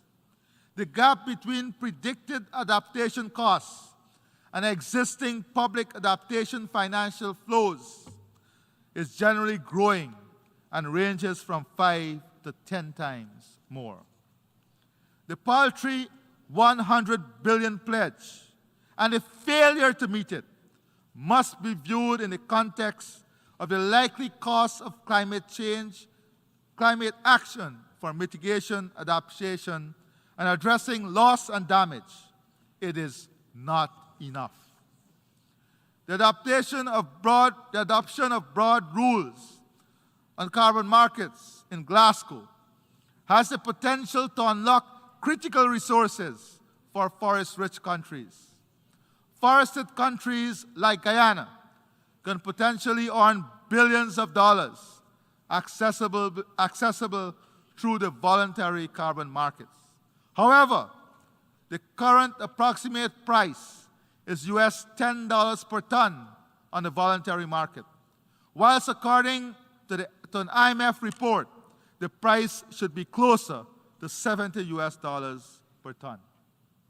COP27 must make progress in refining the rules for the implementation of Article 6 of the Paris Agreement and make decisions that would increase the price of carbon traded in voluntary carbon markets. Mr. President, Excellencies, the world is also faced with an energy crisis. In 2019, almost 10% of the world's population did not have access to electricity. Electricity generated by fossil fuel increased by 178% from 2000 and 2021. Electricity generated from coal increased by 173% from 2000. Based on a recent energy outlook from the US Energy Information Administration, coal-fired generation is expected to be a key energy component as a result of several factors, including a drop in the share of natural gas and rising oil prices. Whilst all of this is occurring, the global energy demand is projected to increase by 47% in the next 30 years. According to the IEA, global electricity demand grew by 6% in 2021 and is projected to grow by 2.4% in 2022, of which only 50% is expected to be met from renewables. As such, the other 50% would have to be met from non-renewable energy sources. Furthermore, analysis by the IEA indicates that getting on the path to net zero emissions by 2050 would require a threefold increase in the current level of investments in the clean energy transition to about $4 trillion by 2030. The question is, therefore, how do we realistically strike this balance?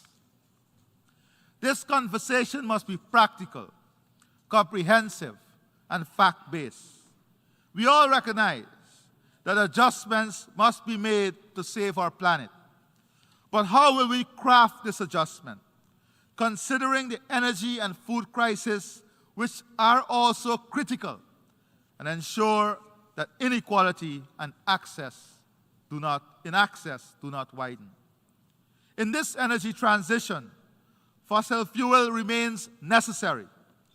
In this context, we are convinced that new entrants like Guyana must be part of this balanced approach.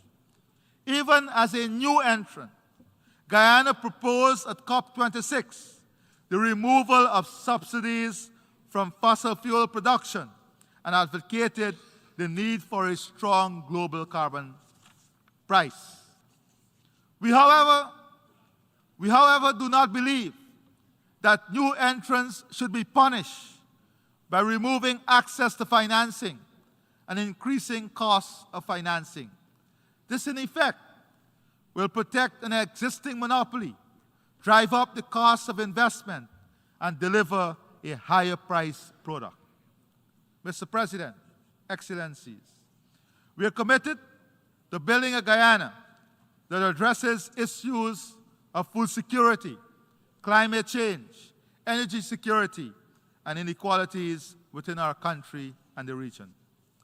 Under the banner of One Guyana, my government has embarked on many initiatives to help bridge the gaps of inequality and access. We are on a path to reduce Guyana's food import bill and increase food security through increased cultivation and investment in new technology, climate-smart agriculture, all aimed at positioning Guyana as a leading food producer in CARICOM. Providing incentives, capital, land, and opportunities for youth and women to participate in agricultural transformation. To this end, you've earmarked 35% of all new agro-businesses to be led by women and have increased youth participation in agriculture with the use of technology by more than 40%. We are pursuing a low-carbon development strategy which aims at creating a model for value ecosystem services and sustainably developing and managing the blue economy, investing in clean energy and stimulate low-carbon growth, protecting against climate change and biodiversity loss, alignment with global climate and biodiversity goals. Our forests, which is the size of England, stored 19.5 gigatons of carbon with a deforestation rate of less than 0.05%. We intend to continue the sustainable management of our forests as a key national and global good. Having already achieved net zero, we are working steadfastly in our transition from a 2020 status of 95% dependence on heavy fuel oil and diesel to an energy mix which includes hydropower, solar, wind, and natural gas, from which more than 500 megawatts of new generating capacity will come on stream, of which 87% of this generated energy will be from clean and renewable sources. Human resource transformation through education is a key driver of our development. The achievement of inclusive and equitable quality education and promotion of lifelong learning opportunities are all inextricably linked to attaining our Sustainable Development Goals, including full employment, poverty eradication, and gender equality. Access to free, quality primary and secondary education will soon be followed by free tertiary education. The government of Guyana has invested in our indigenous communities in infrastructure, education, training, healthcare, and installing internet access capabilities. And we have commenced the training of our workforce for 2030 and beyond. Soon, we will be offering coding skills at our primary and secondary levels. Mr. President, Excellencies, gender equality and the empowerment of women and girls in all spheres of life, of national life, is a priority. We are committed to ensuring equal access to education for girls and boys. Indeed, more girls are attending school in Guyana and graduating from university. Our focus now includes ensuring that our boys are not left behind. We have initiated several programs to create earning and employment opportunities for women and promote their financial independence. Recognizing that empowerment is inextricably linked to addressing the root causes of and eradicating discrimination and gender-based violence. To achieve balanced growth and sustainable and resilient development for Guyana, our strategies must focus on developing a diversified economic base, strengthen our agricultural and food production system, human resource transformation, investing in the social sector to deliver world-class health, education, and housing for all our people, ensuring an inclusive and equitable society in which prosperity is enjoyed by all. Building our future through the strengthening of our democratic values and respect for the rule of law. Mr. President, Excellencies, as part of the global family, Guyana subscribes to a rule-based international order, as well as the need for resurgence of political will and commitment to protect the multilateral architecture. We are deeply concerned about the number of persons living in conflict situations. The ongoing war in Ukraine is having terrible effects on the region and country, the impact of which are disproportionately felt by women and children.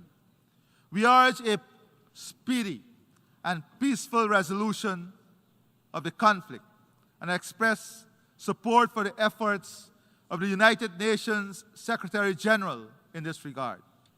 In our own region, we again join the overwhelming majority of members of the international community in reiterating Guyana's rejection of the sanctions imposed on the Republic of Cuba. Guyana also restates its solidarity with the Palestinian people and its support for their dignified existence in their own homeland in accordance with a two-state solution. Guyana does not condone or support the threat of or use of force in relations between states or in the resolution of disputes. Consistent with the Charter of the United Nations, Guyana subscribes to the use of peaceful means to settle disputes. In this context, Guyana thanks those who have already expressed support for a candidature for non-permanent membership of the UN Security Council. In the matter of Guyana's sovereignty and territorial integrity, challenged and threatened by Venezuela as it is, we remain, to quote the Secretary General at the opening of the general debate yesterday, and I quote, committed to make the most of every diplomatic tool for the pacific settlement of dispute as set out in the Charter of the United Nations, end of quote. In this case, judicial settlement as determined by the Secretary General himself. The world's nation nations can be assured that Guyana shall remain true to those peaceful processes and deny every effort to depart from them. The International Court of Justice has already affirmed its jurisdiction in the matter. Mr. President, Excellencies, this Assembly must reinvigorate the spirit of multilateralism in finding solutions to the extant challenges which bedevil the global community of states. I close by reminding us all of an old quote: "A hungry man is an angry man." Global inequality is linked to global security, and global security is linked to the prosperity of all of humanity. I thank you, and God bless you. On behalf of the Assembly, I wish to thank the President of the Cooperative Republic of Guyana for the statement just made, and I request protocol to escort His Excellency. We have heard the last speaker in this meeting. The 7th plenary meeting to continue with the general debate will be held immediately following the adjournment of this meeting. This meeting is adjourned.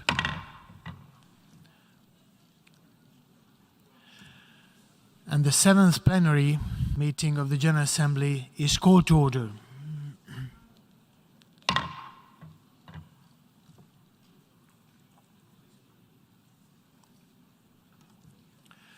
The Assembly will hear an address by Her Excellency Katalin Novák, President of Hungary. I request protocol to escort Her Excellency.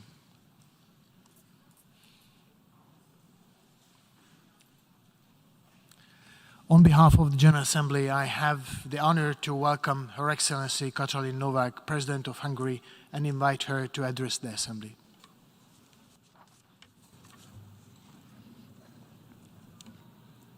It has perhaps always been the case that the waging of peace is the hardest form of leadership of all.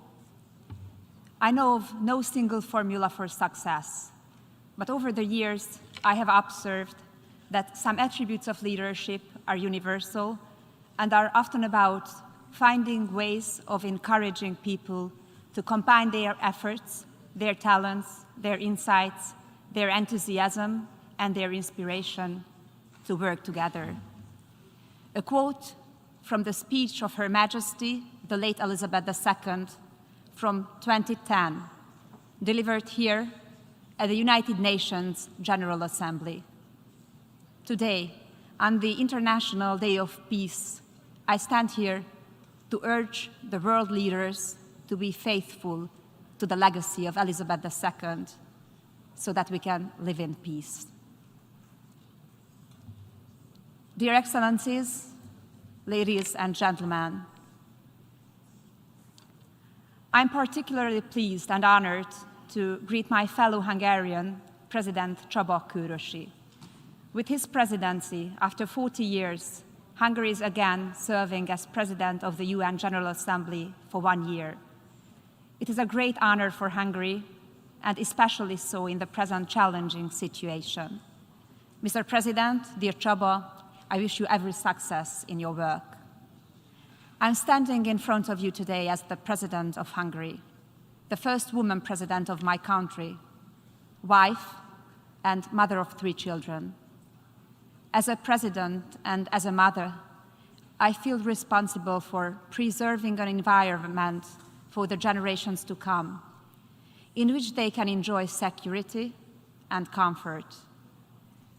Today, on the International Day of Peace, I stand in front of the General Assembly to reaffirm our commitment to the UN Charter, Article number 1, to maintain international peace and security, and to that end, to take effective collective measures for the prevention and removal of threats to the peace, and for the suppression of acts of aggression or other breaches of the peace, and to bring about, by peaceful means and in conformity with the principles of justice and international law, adjustment or settlement of international disputes or situations which might lead to a breach of the peace. Let us remind ourselves to the main aim why the United Nations was brought to life: peace. We, people and leaders in the Western world, often pretend that we have lived in an age of permanent peace and prosperity since the end of the Second World War. In many ways, this might be true. Indeed, we live in a more peaceful and prosperous age than before. Let's not forget, though, that the wars and armed conflicts that rage in many regions of the globe, which kill innocent people, tear apart families, destroy infrastructure and economies, turn well-kept agricultures into wasteland, and add to the destruction of the world that surrounds us. According to the Council on Foreign Relations Global Conflict Tracker, there are currently 27 ongoing conflicts worldwide. The tracker categorizes conflict into 3 groups: worsening, unchanging, and improving. Right now, there is not a single conflict described as improving. Globally, conflict and violence are on the rise, according to the United Nations. The UN has warned that peace is more under threat around the world than it has been since the Second World War. The number of wars and armed conflicts around the world has been rising intensively since then. The scholarly optimism that the decline in the number of casualties might lead to a process where armed conflicts become irrelevant was quickly overshadowed by recent developments in Europe and other parts of the world. Excellencies, I come from Hungary, from the heart of Europe. Everyone would assume that since the Second World War, peace has been a regional characteristic. Let us not forget that only 11 years after the end of the Second World War, Soviet tanks were rolling on the streets of Budapest. We had 45 years of communist dictatorship, and it didn't take long after the peaceful change of regime of 1989 that war broke out in our imminent southern neighborhood. The killing lasted for a decade. Now, after hardly more than 20 years, war is raging on the European continent, once again in Hungary's neighboring country. It fills us with particular concern, especially because ethnic Hungarians living across the borders also shed their blood. Russia's war against Ukraine is a constant threat and security risk, not only for the Ukrainian citizens living in the war zone, but also for all of us. The threat of escalation is a reason for worry and action. Hungary firmly condemns Russia's aggression against Ukraine, which has destroyed peace in Europe, caused dramatic human suffering and destruction, and has serious repercussions on the world order.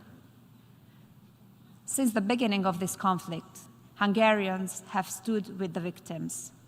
We have been providing economic, social, and humanitarian aid to Ukraine and to the Ukrainian people fleeing the war. Hungary is currently implementing the largest humanitarian operation in her recent history. The Hungarian people, churches, civil organizations, local authorities, and the government gave shelter to nearly 1 million refugees since the outbreak of the conflict. We have learned that war is evil and leads nowhere. A war only has victims, and the ones with the greatest losses are families, mothers and fathers who lose their children in the battlefield, wives who lose their husbands in the fighting, children who lose their brothers, sisters in the hell of war. It is in the strongest possible terms that we call for the investigation of war crimes committed against innocent civilians. These crimes must be documented, investigated, and prosecuted by the relevant international institutions. No crimes committed can go unpunished. Excellencies, ladies and gentlemen, what do we want in the UN? To win the war? We should not stand for winning any war. We need to stand for restoring the peace. If there is a will, there is a way. Hungary is a member of several federal systems. Above all, the United Nations, NATO, the European Union, the Council of Europe, and I could go on. These organizations were created by their founding fathers to pursue peace as their fundamental goal. I could say that they were created by the desire for peace, and I'm convinced that the service of peace is the foundation of their identity. Let me recall again the words of late Queen Elizabeth II. I quote, "The aims and values which inspire the United Nations Charter endure to promote international peace, security, and justice, to relieve and remove the blight of hunger, poverty, and disease, and to protect the rights and liberties of every citizen." Hungary urges fellow member states to declare peace as the major priority in the present conflict between Russia and Ukraine. Excellencies, dear President, ladies and gentlemen, it is by no means self-evident that today, at the time of war, energy, and food crisis, the organizations set up to avoid war and preserve peace are focusing on ideological indoctrination. This is not what is needed today.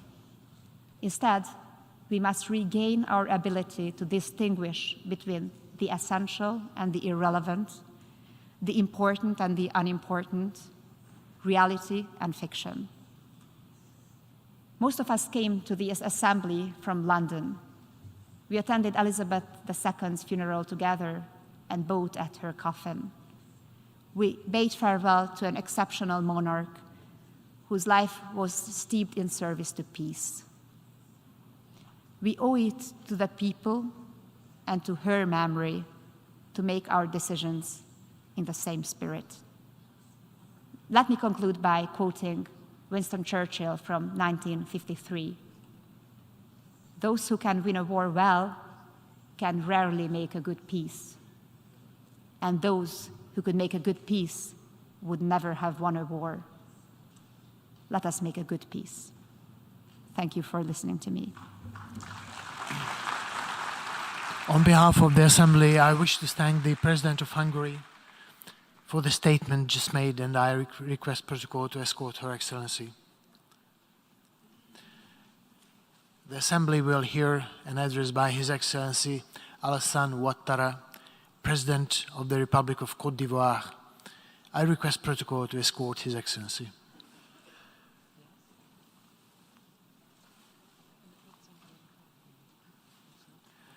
On behalf of the General Assembly, I have the honor to welcome His Excellency Alassane Ouattara, President of the Republic of Côte d'Ivoire, and I invite him to address the Assembly. Monsieur Sabah. Mr. Chandrikapersad, President of the 77th session of the United Nations General Assembly, Excellencies, Heads of State and Governments, Mr. Antonio Guterres, Secretary General of the United Nations, Your Excellencies, ladies and gentlemen, distinguished delegates. Mr. President, I would like to, first of all, congratulate you on being brilliantly elected to preside over the 77th session of the United Nations General Assembly. And I wish you every success as you discharge this lofty mission. I also would like to address my heartfelt congratulations to your predecessor, Mr. Abdallah Shahid. and thank him for his outstanding leadership and the effective management of our deliberations during the previous session. Mr. President, his worthy initiatives in a difficult context marked, in particular, by the COVID-19 pandemic, enabled us to keep hope for a better future. I would like to pay a very warm tribute to Mr. Antonio Guterres, Secretary General of the United Nations, and assure him that he has the full support of my country as he continues with his tireless efforts to strengthen the role played by the United Nations in implementing the objectives we had set for ourselves. Secretary General, you have every encouragement from us, in particular, as you implement the relevant proposals contained in your report called Our Common Agenda. Mr. President, Your Excellencies, ladies and gentlemen, Côte d'Ivoire welcomes the major successes that we have seen in many areas of the United Nations since its inception. And in this framework, my country would like to thank the United Nations High Commissioner for Refugees, the HCR. They declared on the 30th June 2022 the end of the Ivorian refugee status. I take this opportunity to welcome the excellent cooperation we've had between the HCR and my country. Nonetheless, the growing number and the complexity of challenges we're facing in the area of peace and security, democracy, human rights, environmental protection remain sources of concern. And I welcome the relevance of the theme of the current session, as it invites us to search for the solutions to the challenges we're facing. Mr. President, Your Excellencies, ladies and gentlemen, the growing geopolitical tensions and new and emerging international conflicts undermine international peace and security. The war in Ukraine has just recalled for us the fact that peace is a permanent quest and that we have continued pursuing it tirelessly. This confrontation, with the risk that it represents of using nuclear weapons, continues to undermine global peace and to plunge humankind into various crises. It shows us yet once again the limits of military options in the settlement of conflicts. And that is why Côte d'Ivoire has always advocated peaceful coexistence as well as dialogue in the search for solutions to differences amongst nations. And we would like to renew our appeal to the immediate and definitive cessation of hostilities in Ukraine. This war has very serious economic, financial, and social ramifications for African countries. Indeed, the hike in the price of oil and the difficulties in supplying markets with grain and fertilizer have led to a generalized inflation and a spike in the interest rates in international markets, and also resulted in the slowing down of the global rate of growth. Therefore, for several African countries, This conflict means that it's difficult to fund their economies. It also means that there is a growth in the price of basic goods, and even there are cases of famine. And this is because the countries depend on the grain and fertilizer coming from Ukraine and Russia. And this situation led the government of my country, Côte d'Ivoire, to subsidize the price of oil and wheat and to cap temporarily the price of several major food products so as to extend support to households, in particular the most vulnerable ones. I welcome the signing in Istanbul on the 22nd of July 2022 under the aegis of the United Nations and Turkey on the wheat agreement. We regret, however, that only 17% of wheat exported by Ukraine since that date have been earmarked for African countries. Now, given this fact, Côte d'Ivoire is asking once again that priority be given to Africa in the implementation of the Istanbul Agreement.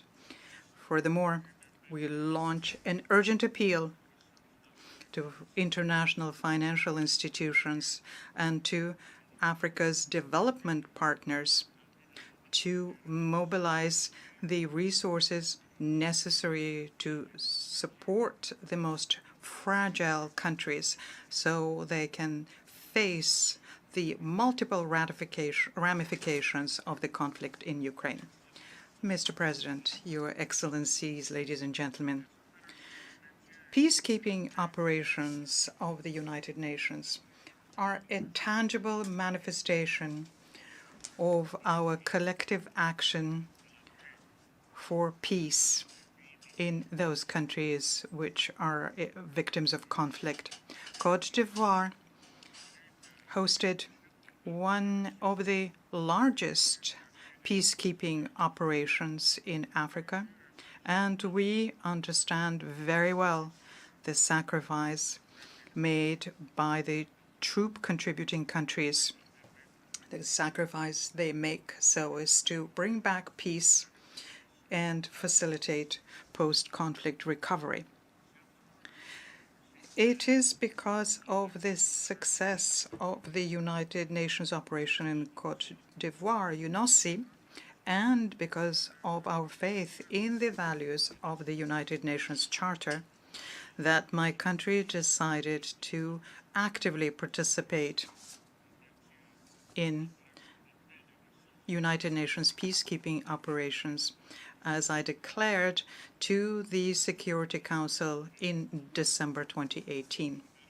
I therefore am very happy with the participation of Côte d'Ivoire in the United Nations multidimensional integrated stabilization mission in Mali, MINUSMA, and in the United Nations mission in the Central African Republic, MINURCA. And I would like to laud the professionalism of the Ivorian contingents deployed in the course of these operations. And I bow in front of the memory of the Ivorian servicemen who died in the cause of peace in the brotherly country of Mali, which needs the engagement and commitment of everyone with them as they combat armed terrorist groups. Unfortunately, in this context of fighting against terrorism, 46 Ivorian soldiers deployed within the 8th National Support Element Detachment within MINUSMA in Mali are unjustly detained there and have been detained since the 10th of July of this year. And once again, I call for their release without delay. My country encourages the Malian authorities to focus their efforts on combating terrorism and on implementing resolutely the various stages of the transition timetable, as well as institutional and political reforms in the run-up to the presidential elections planned for February 2024, and to do this for the well-being of the entire Malian people. Mr. President, Excellencies, ladies and gentlemen, terrorism continues presenting a major threat to international peace and security, and an enormous challenge that no country can face on its own. And that is why we need to strengthen our collective instruments of combating this scourge and to show our solidarity and determination. In this regard, my country welcomes the decisive action by France and its European partners in the Sahel, and reiterates its appeal for a greater involvement of other major powers in the fight against terrorism in the Sahel and in the Gulf of Guinea, in support of national armies to the Economic Community of West African States, ECOWAS, and the Accra Initiative, of course. So as to contribute to this collective effort, Côte d'Ivoire puts at the disposal of the African countries its International Academy on Combating Terrorism, which is an institution in the coastal city of Jacquesville, which provides training in all civilian and military skills needed to fight against terrorism. Mr. President, Excellencies, ladies and gentlemen, our session is taking place at the time where the energy crisis following the war in Ukraine tends to undermine the accomplishments we have made in greenhouse gas emission reduction, in particular because of going back in some industrialized countries to using carbon-based fuel.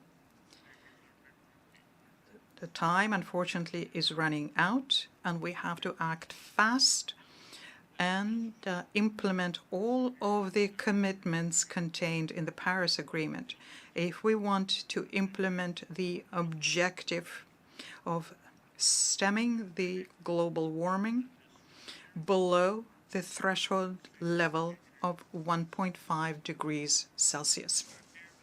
To reach this goal, developed countries have to drastically reduce their levels of greenhouse gas emissions and to honor the commitment to mobilize $100 billion per year for the benefit of developing countries.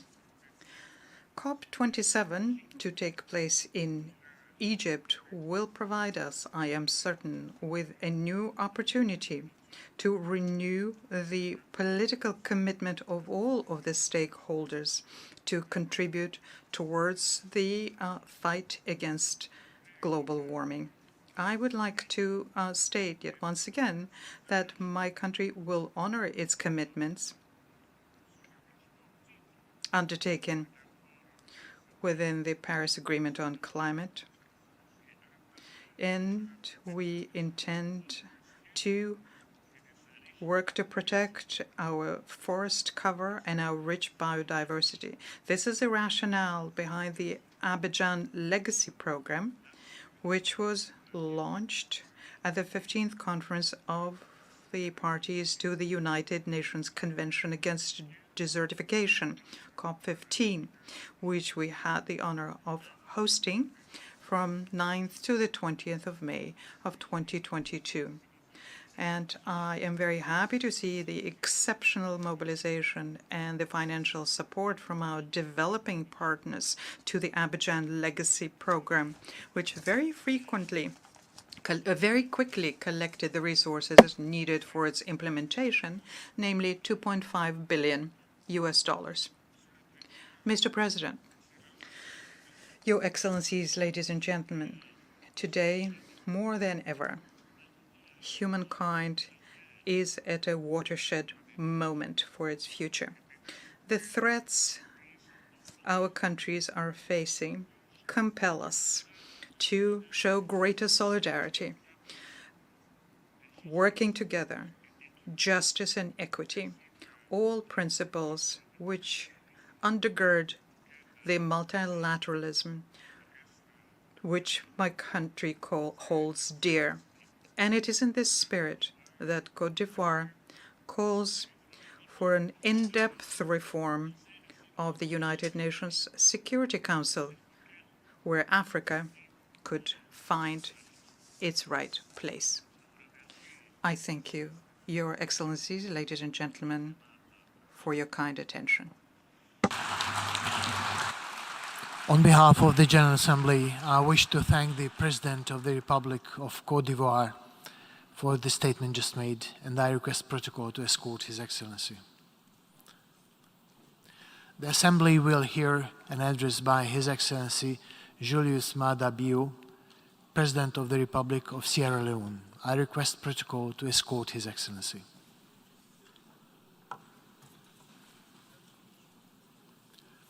On behalf of the General Assembly, I have the honor to welcome His Excellency Julius Maada Bio, President of the Republic of Sierra Leone, and to invite him to address the Assembly.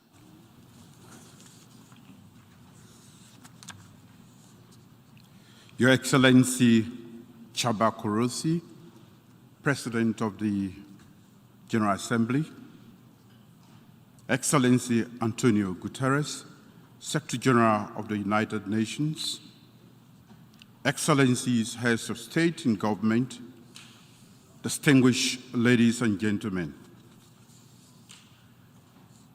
Let me commend the President of the 76th session of the General Assembly, His Excellency Mr. Abdullah Shahid, for his sustained effort in returning the General Assembly to its pre-pandemic work pace and his message of hope. Let me also extend my congratulations to Your Excellency, Mr. Chandrikapersad, on your assumption of the presidency of the General Assembly. I'm gratefully optimistic about your leadership in these unprecedented times. I also commend the Secretary General, Mr. Antonio Guterres, for galvanizing the necessary multilateral support in search of solutions to meet the scale and urgency of current global challenges. His timely submission of our Common Agenda report that speaks to strengthening the global governance with a focus on a future agenda driven by multilateral solidarity and collective action is also commendable. As our world wrestles with an unprecedented and volatile economic outlook because of the lingering effects of COVID-19 pandemic and other crises, the theme, watershed moment, transformative solutions to interlocking challenges, is most appropriate and timely. Mr. President, our progress towards achieving global sustainable development goals by 2030 has been complicated by the repurposing of global development and investment finance, disruptions of production and supply chains, growing food and energy insecurities, general slowdowns in the economies of nations, and the perennial adverse effects of climate change. I call on the global family to be intentional and fair about developing innovative development financing products that are free from the stringent restrictions and high transaction costs associated with concessionary loans. Multilateral financial institutions can de-risk investment that are critical for sustainable development. Aid must also be aligned with domestic development priorities. Mr. President, the adverse effects of climate change are borderless. Global warming, unpredictable weather patterns, rising sea levels, and land degradation are taking a profound toll on global food and water security. There are associated governance and stability costs. We are informed that Africa faces disproportionate risk and cost from climate change. We must therefore be consistent in meeting our commitments to all existing international frameworks for addressing climate change. Beyond the usual declarations, we must collaborate on and coordinate mitigation efforts, improve infrastructure for early warning systems, invest more in improving the management of water resources, promote disaster risk management, and enhance the conservation and protection of natural habitats. There are opportunities, especially in Africa, and Sierra Leone in particular, for just energy and just rural agricultural transitions. Fair and accessible multilateral climate financing can catalyze the global and country-specific measures and innovation necessary to build and support sustainable climate resilience. Green investing does support sustainable development. In these efforts, the role and interest of women and young people must be central to climate investments. Sierra Leone is fully committed to concluding the Treaty on Conservation and Sustainable Use of Marine Biological Diversity of areas beyond national jurisdiction. The BBNJ Treaty must prioritize, among other things, conservation measures, fair and equitable sharing of monetary and non-monetary benefits, meaningful capacity development, and the transfer of marine technology. Mr. President, human capital development is a critical driver of inclusive and sustainable economic development. Sierra Leone has increased domestic financing for education, provided teaching and learning materials, improved education policies and governance. More children, more girls, including pregnant girls, poor and rural learners, and learners with disability are now in school. But we can go beyond these access deficits. As co-chair of the High-Level Steering Committee on SDG 4 and champion of the Transforming Education Summit during this 77th session of the General Assembly, I urge concerted global efforts to address the learning crisis. We can mobilize innovative financing models, underwrite universal access, especially for girls and learners with disabilities, promote technology in education, make greater investment in foundational literacy and numeracy, address water, sanitation, and hygiene, and other infrastructural deficits, support school feeding programs, fund technical and vocational training, and finance other needs across the full spectrum of the education sector. With close cooperation among states, we are confident that we can address the learning crisis in our time. Mr. President, to address the global food crisis that is disproportionately affecting least developed countries, Sierra Leone joins the urgent call for action to escalate financing to support agriculture and irrigation, enhance food systems and nutrition for vulnerable populations, and social protection for at-risk populations. Sierra Leone also associates with call to ease global supply chains, especially for fertilizer, rice, and other agricultural commodities. Multilateral support for establishing agricultural development banks that will support private agricultural investment and agricultural value chain addition.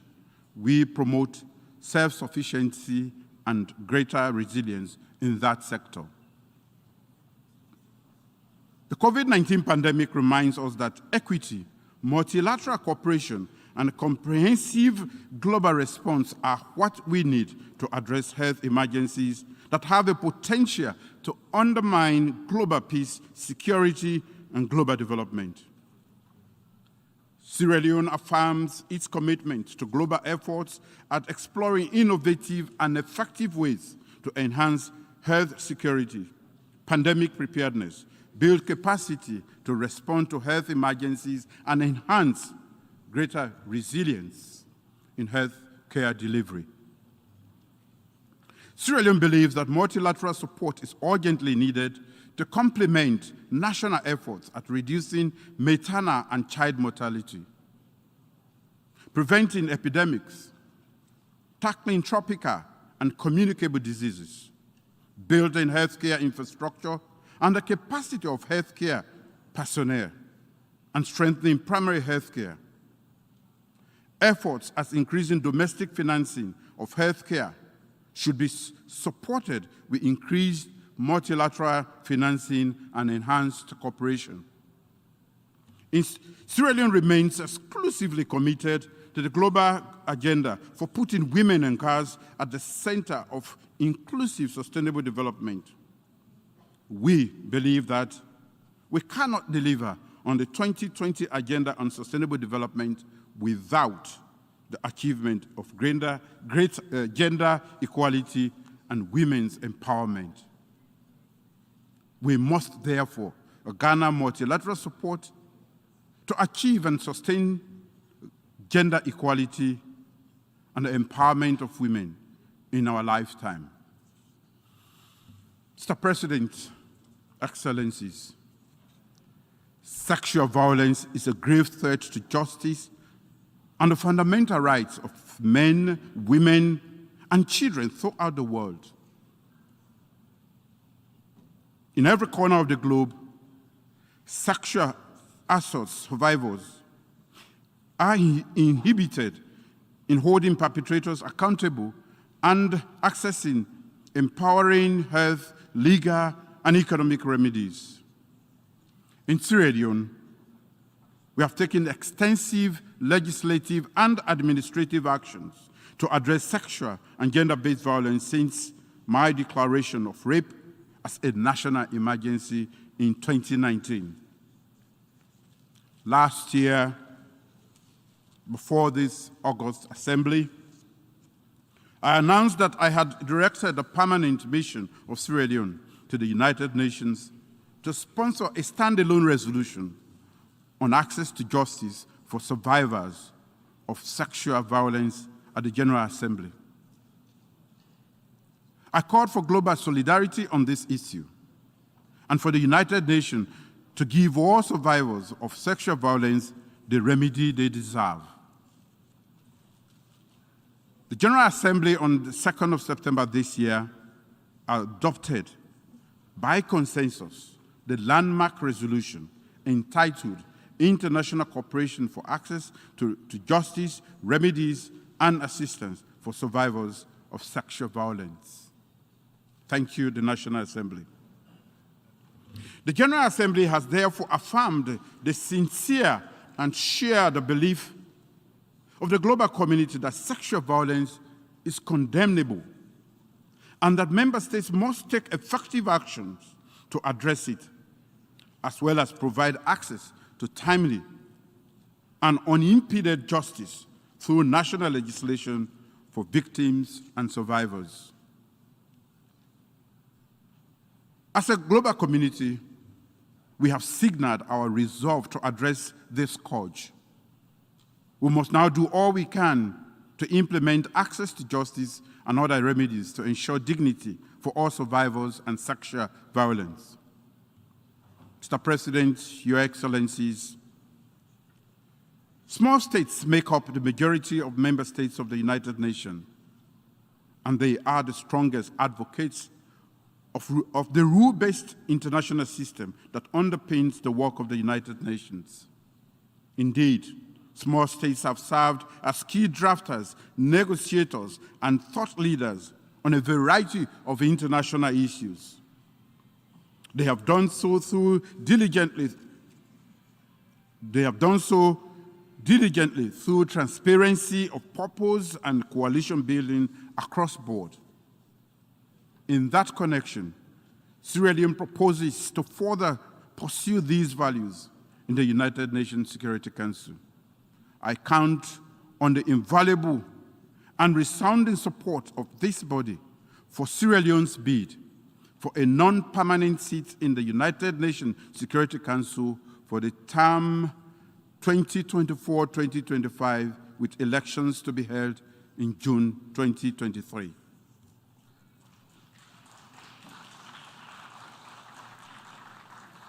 Mr. President,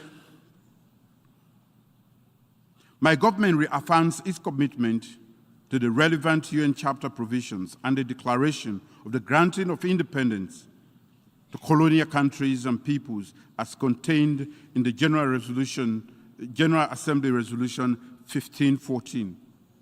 We join the call on all parties engaged in the dialogue on decolonization to continue to demonstrate good faith and firm commitment to a conclusive and durable resolution of all sovereign disputes. As the coordinator of the African Union Committee of 10 on the reform of the Security Council, I'm pleased to note the commendable progress that has been achieved in the intergovernmental negotiations on the reform of the Security Council. We believe that progress made during the 76th section of the General Assembly is underpinned by the Assembly's acknowledgement of the wider recognition and the broader support by member states for the legitimate aspiration of African countries to play their rightful role on the global stage. As Africa continues to advocate and canvass support for the common African position, as espoused in the Herzegovina Consensus and the SAD Declaration, I urge member states to continue to demonstrate their renewed commitment and political will towards correcting historical injustice done to Africa by supporting the reform of the Security Council to make it a more inclusive, democratic, transparent, accountable, legitimate, and efficient global organ that properly reflects and adequately addresses the geopolitical realities of our present and future world. Sierra Leone is committed to engaging constructively within the multilateral rules-based order of the United Nations. Only through global cooperation can we engender and implement transformative solutions to global challenges. Thank you for your attention. On behalf of the Assembly, I wish to thank the President of the Republic of Sierra Leone for the statement just made, and I request protocol to escort His Excellency. The Assembly will hear an address by His Excellency Alar Karis, President of the Republic of Estonia. I request protocol to escort His Excellency.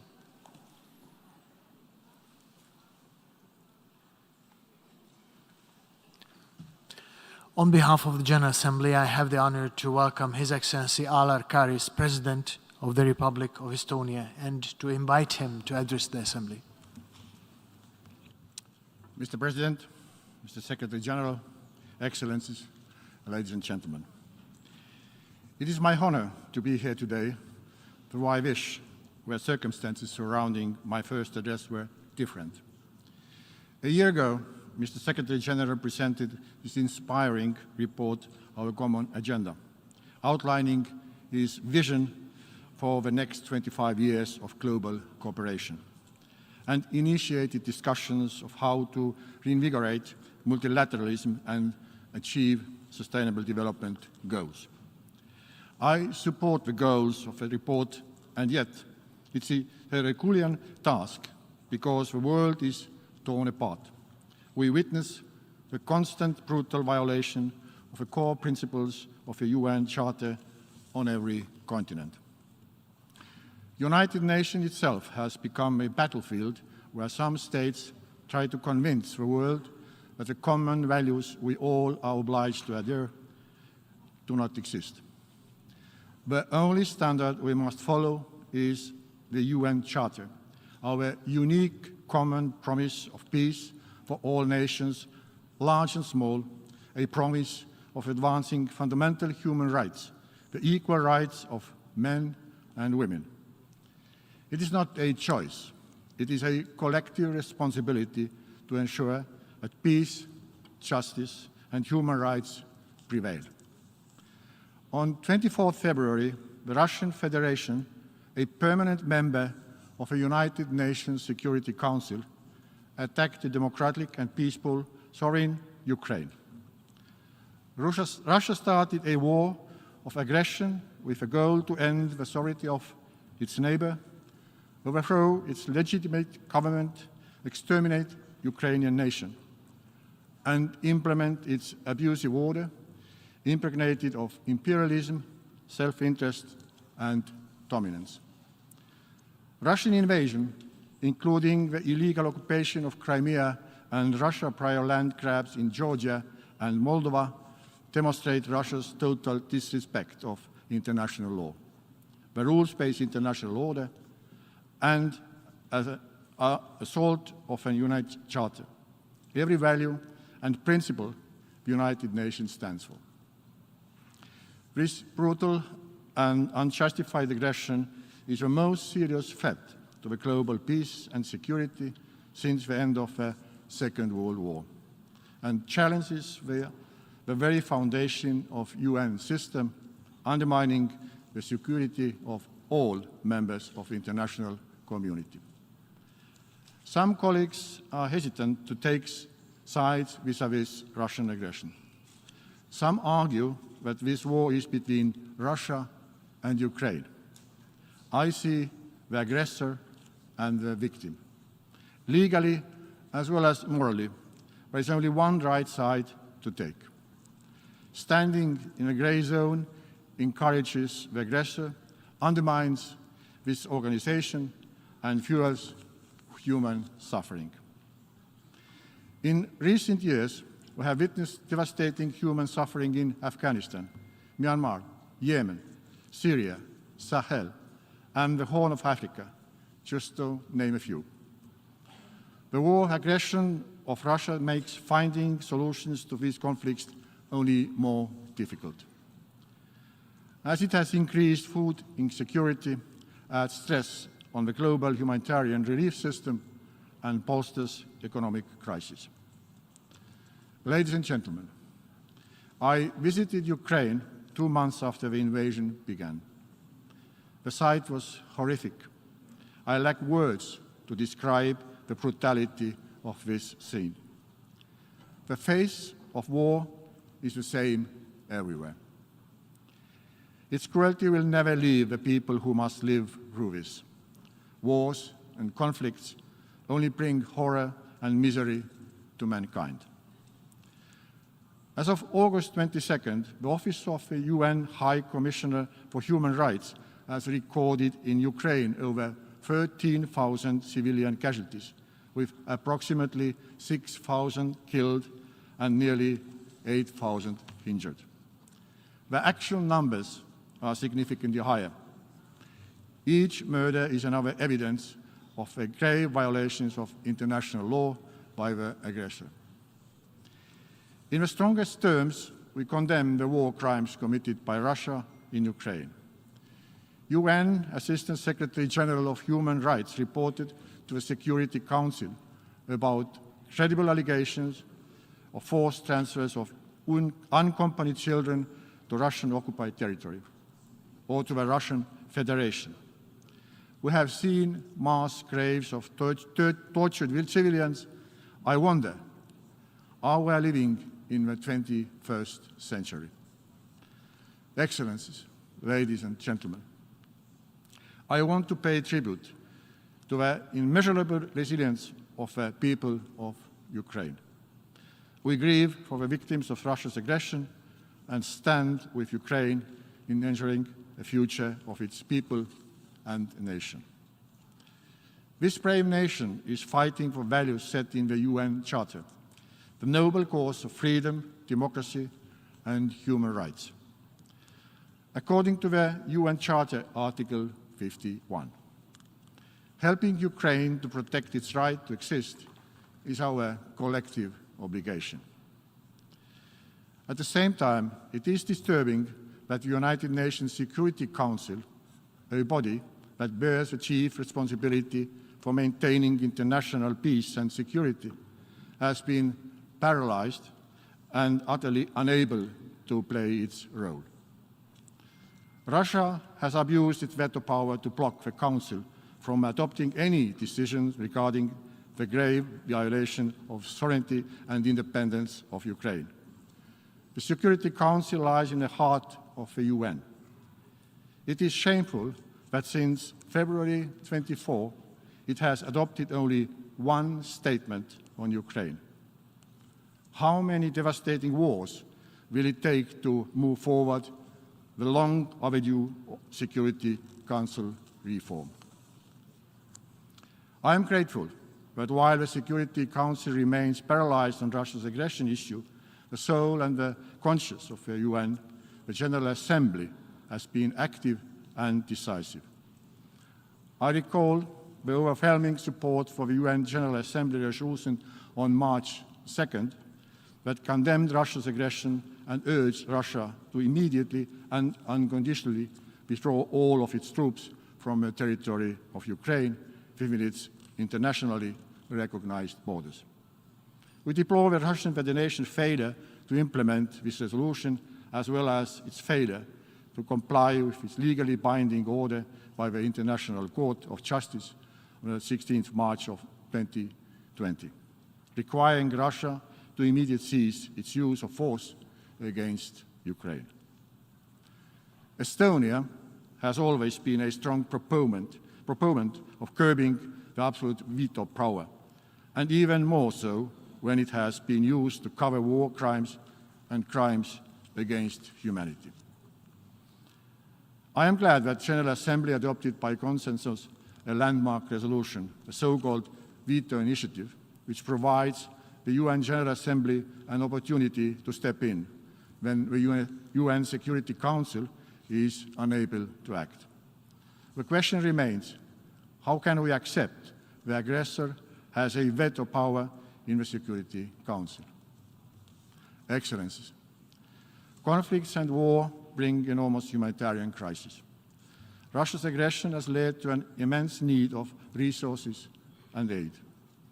Nearly 18 million Ukrainians, 40% of the country's population, are in urgent need of humanitarian assistance.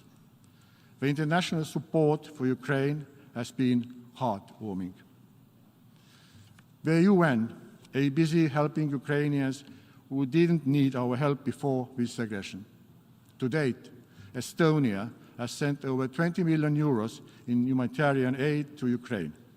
We have seen an unprecedented massive support of Ukraine from the Estonian private sector, civil society, and citizens. We continue to assist and work on the reconstruction of Ukraine. It needs to begin already now. We call others to join us in this. Conflicts created immense refugee crisis.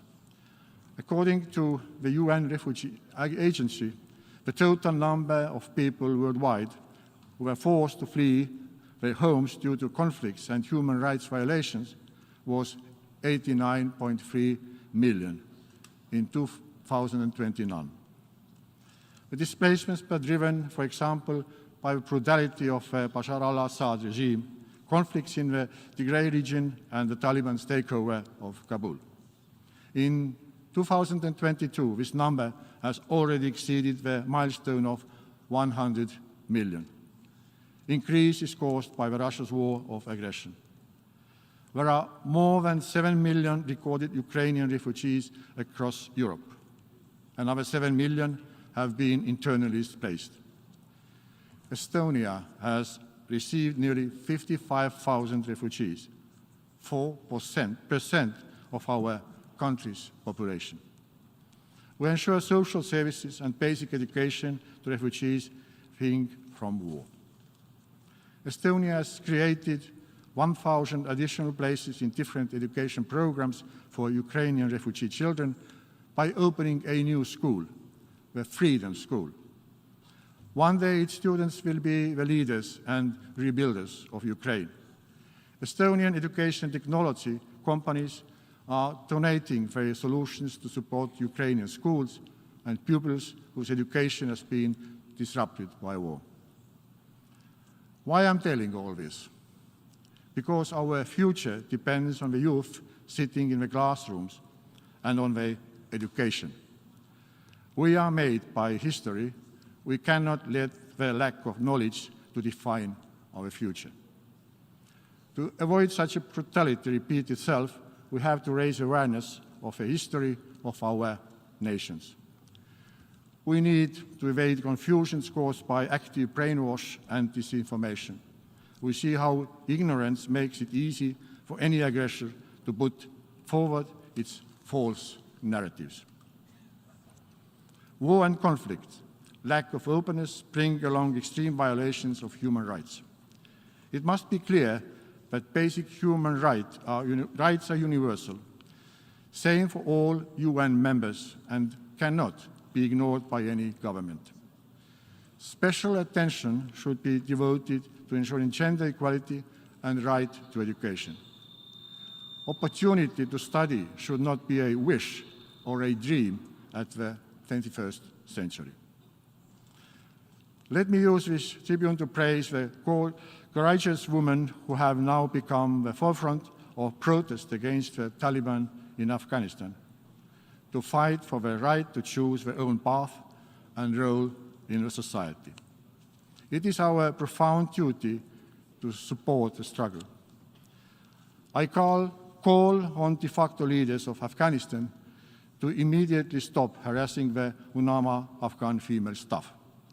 Respecting universal human rights is not a choice. Neither culture nor religion can be invoked by justify human rights violations. In the same vein, we welcome the release of an assessment report of human rights situation in Xinjiang by Office of the UN High Commissioner for Human Rights.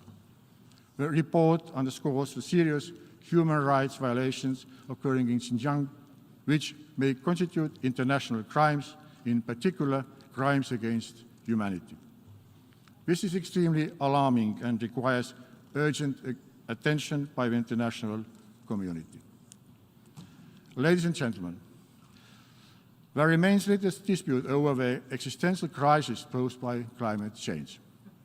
We witnessed devastating flooding in Pakistan caused by erratic monsoon rains. In solidarity with the people of Pakistan, Estonia provides help to those severely affected. Russia's aggression also brings further pain to those already suffering from the impact of pandemic, conflicts, famine, and climate change. Let me be very clear. This aggression has brought high inflation, global food and energy crisis.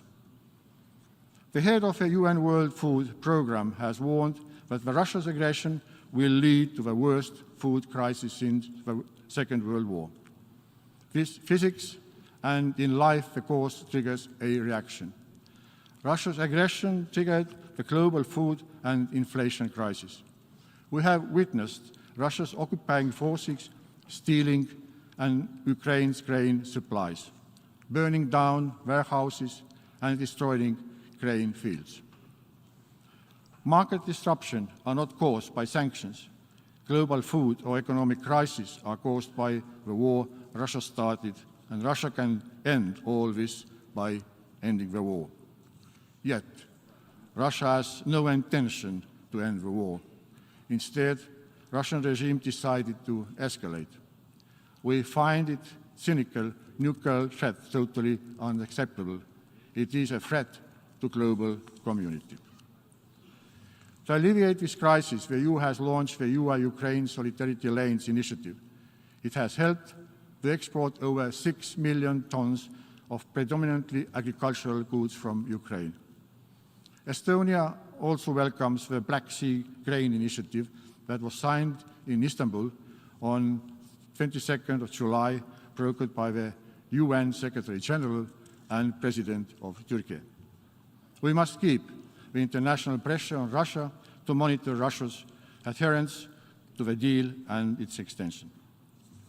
Excellencies, to follow with deep concern the situation is one of the world's largest Zaporozhye nuclear power plant. Russia has occupied the plant and turned it into a combat zone. The risk of a nuclear disaster is very real.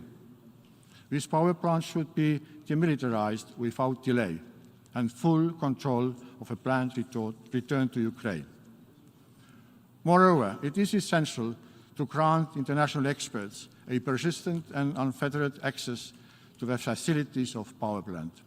I regret that last month Russia also shamelessly blocked the consensus concerning the outcome document of a review conference of a treaty of non-proliferation. Estonia has been vocal in addressing the issue of cybersecurity in the UN. We continue these efforts to elevate cybersecurity as an essential component of the UN's international peace and security agenda. Russia has demonstrated how state-provided malicious cyber tools are used alongside conventional weapons. Russia's cyber attack against the satellite communications of Ukraine on 23rd of February served to prepare and facilitate Russia's on-the-ground invasion. Excellencies, it is our duty to ensure accountability and justice at all levels. Impunity breeds impunity and leads to the new crimes to be committed. It is the utmost importance that there are independent and effective investigations into the atrocity crimes and crimes of aggression committed against Ukraine, also in Syria, Ethiopia, and elsewhere. We must provide justice to victims and bring those responsible for atrocities and genocide to trial. Estonia fully supports the investigation led by the International Criminal Court.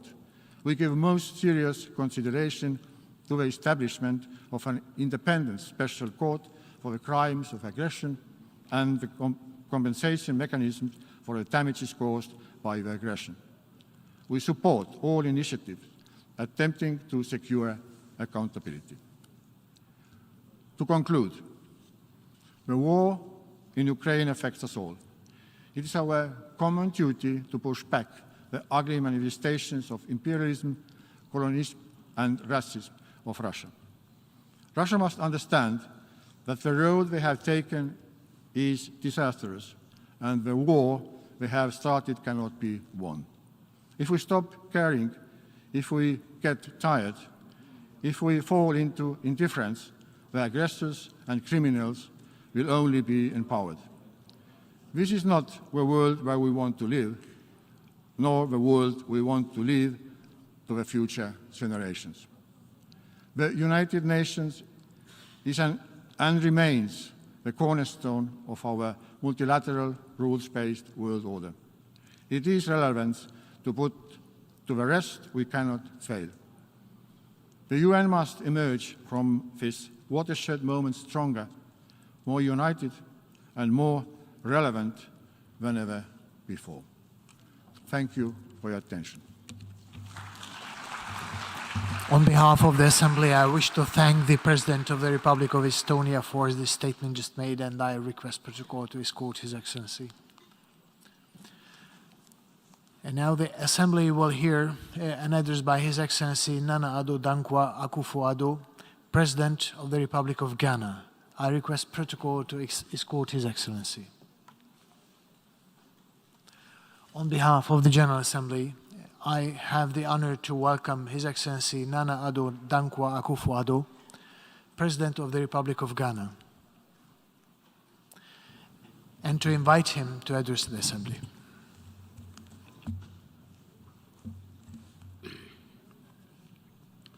Excellencies, ladies and gentlemen, Mr. President, I congratulate you on your election to lead us through this 77th gathering of the General Assembly of the United Nations.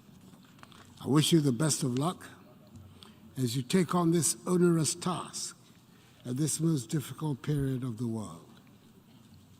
Mr. President, as we would say in Ghana, our world is currently not in a good place. The World Bank observed last Thursday that the global economy was enduring its steepest slowdown since 1970. 2 years ago, our world came to a thundering halt as we cowered from a health pandemic, from an unknown malicious virus, coupled with a devastating global economic pandemic. High budget deficits were no longer concerns of only developing nations. By 2021, COVID-19 had pushed Africa into the worst recession for half a century. A slump in productivity and revenues, increased pressures on spending, and spiraling public debts confronted us without relent. As we grappled with these economic challenges, Russia's invasion of Ukraine burst upon us, aggravating an already difficult situation. It is not just the dismay that we feel at seeing such deliberate devastation of cities and towns in Europe in the year 2022. We're feeling this war directly in our lives in Africa. Every bullet, every bomb, every shell that hits a target in Ukraine hits our pockets and our economies in Africa. The economic turmoil is global, with inflation as the #1 enemy this year. It hit a 40-year high in the United States and United Kingdom in recent months. There's record inflation in the Eurozone. Several African countries have inflation rates surging 3 to 4 times higher than what they were just 2 years ago. In Ghana, we're experiencing the highest inflation for 21 years. The high costs of food are hurting the poor, especially the urban poor, the most. Moreover, the spillover from central banks raising interest rates to combat inflation has been severe beyond borders, as global investors pull money out of developing economies to invest in bonds in the developed world. This has led to depreciating currencies and increased borrowing costs, meaning we need to raise and spend more of our own currencies to service our foreign debts in US dollars. It has become clear, if ever there was any doubt, that the international financial structure is skewed significantly against developing and emerging economies like Ghana. The avenues that are open to powerful nations to enable them to take measures that would ease pressures on their economies are closed to small nations. To make matters worse, credit rating agencies have been quick to downgrade economies in Africa, making it harder to service our debts. The tag of Africa as an investment risk is little more than, in substance, a self-fulfilling prophecy created by the prejudice of the international money market, which denies us access to cheaper borrowing, pushing us deeper into debts. The financial markets have been set up and operate on rules designed for the benefit of rich and powerful nations. And during times of crisis, the facade of international cooperation under which they purport to operate disappears. These are the savage lessons that we have had to take in as the world emerged from the grip of the coronavirus to energy and food price hikes and a world rise in the cost of living. The necessity for reform of the system is compelling. Mr. President, I'm a modern student of history, and I would say it is doubtful that any generation of inhabitants of this earth has ever witnessed such a perfect storm of global economic chaos, a war with global consequences, and an unwillingness or inability to find a consensus to deal with the catastrophe. It is under such circumstances that we have gathered under the theme, a watershed moment, transformative solutions to interlocking challenges. Excuse me. The problems we face are indeed many and vary in level of importance depending on where you are in the global order of things. Just last year, the focus was on energy transition. This year, it is about energy security, as Europe goes back to burning coal to replace Russian gas.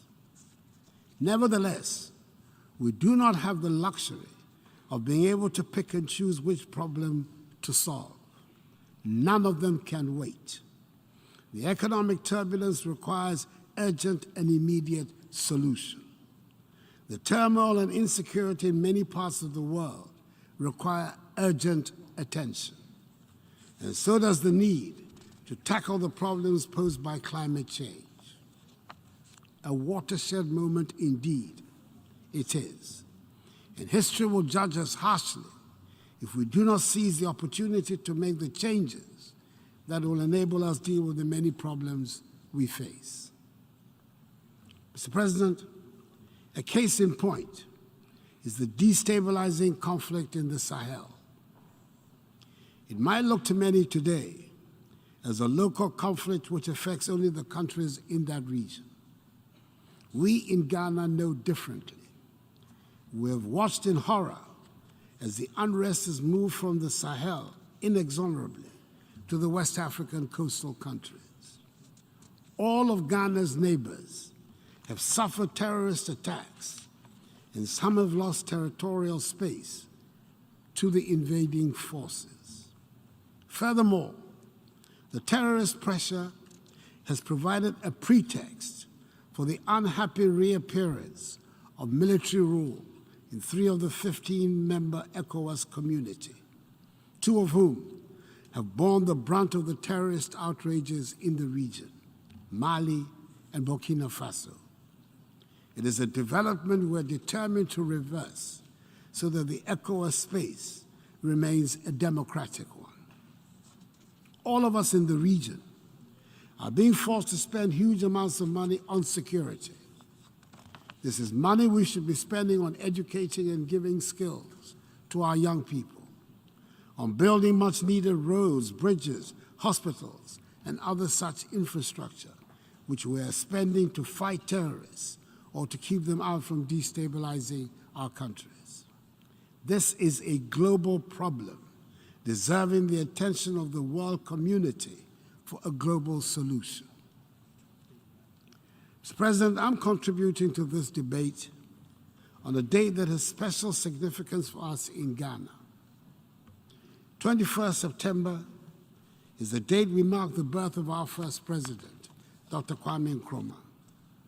He would have been 113 years old today, and it is worth recalling on this day the driving force of his political career, which was to contribute to the birth of a united Africa, that is, the United States of Africa. We recognize today more than ever before the importance of the strength and unity of Africa, and we are working to shed that image of a helpless, hapless continent. There is a renewed commitment towards an inclusive and sustainable industrialization and economic integration. And the intensity of the challenges we face today is only matched like never before by the immensity of the opportunity before us.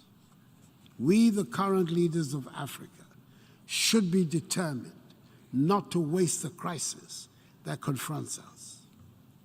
Incidentally, 2022 is billed as Africa's year to take action on food and nutrition development goals.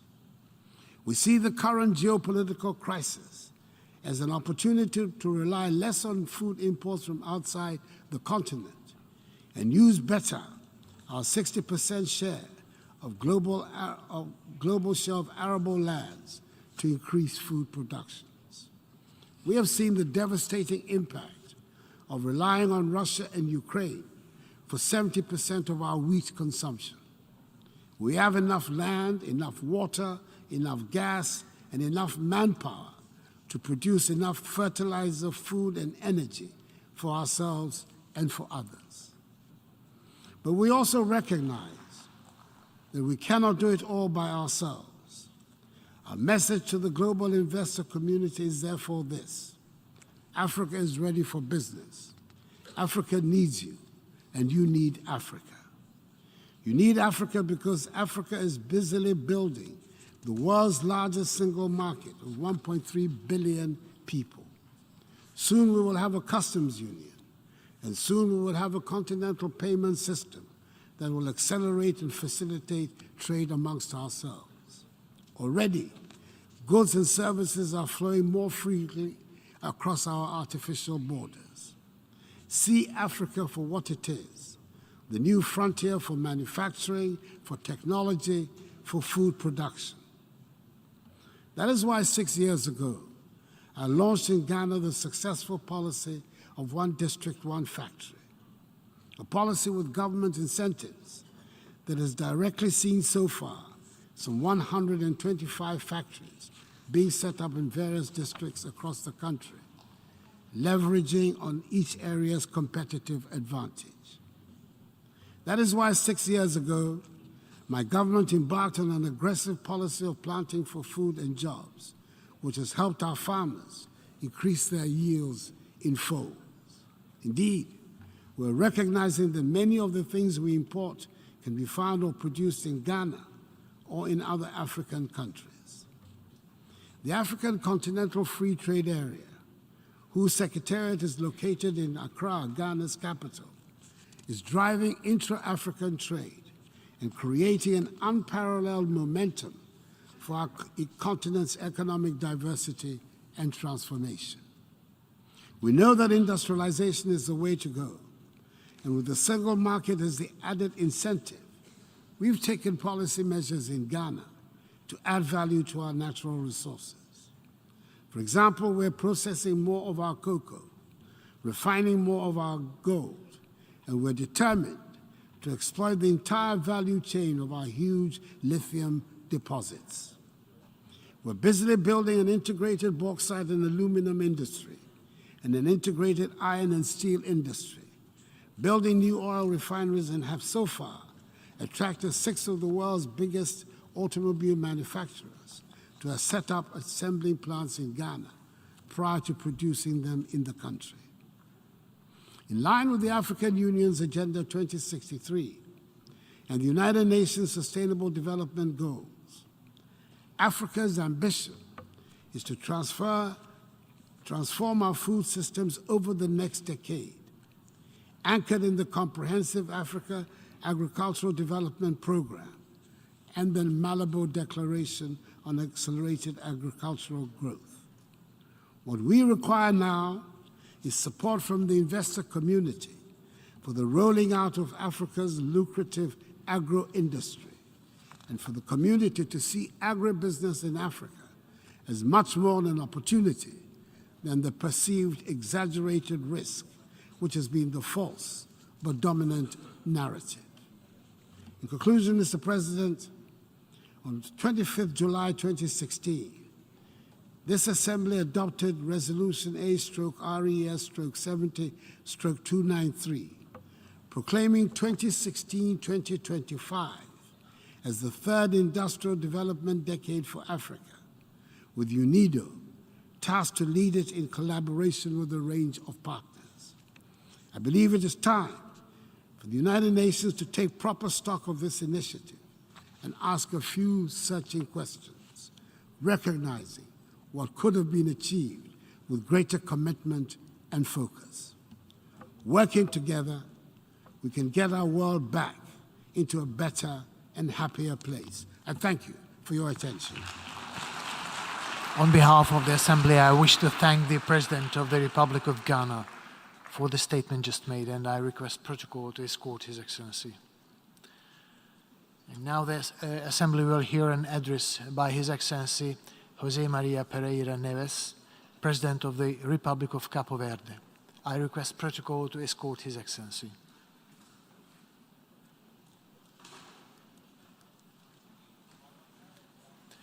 On behalf of the General Assembly, I have the honor to welcome His Excellency José María Pereira Neves, President of the Republic of Cabo Verde, and to invite him to address the Assembly.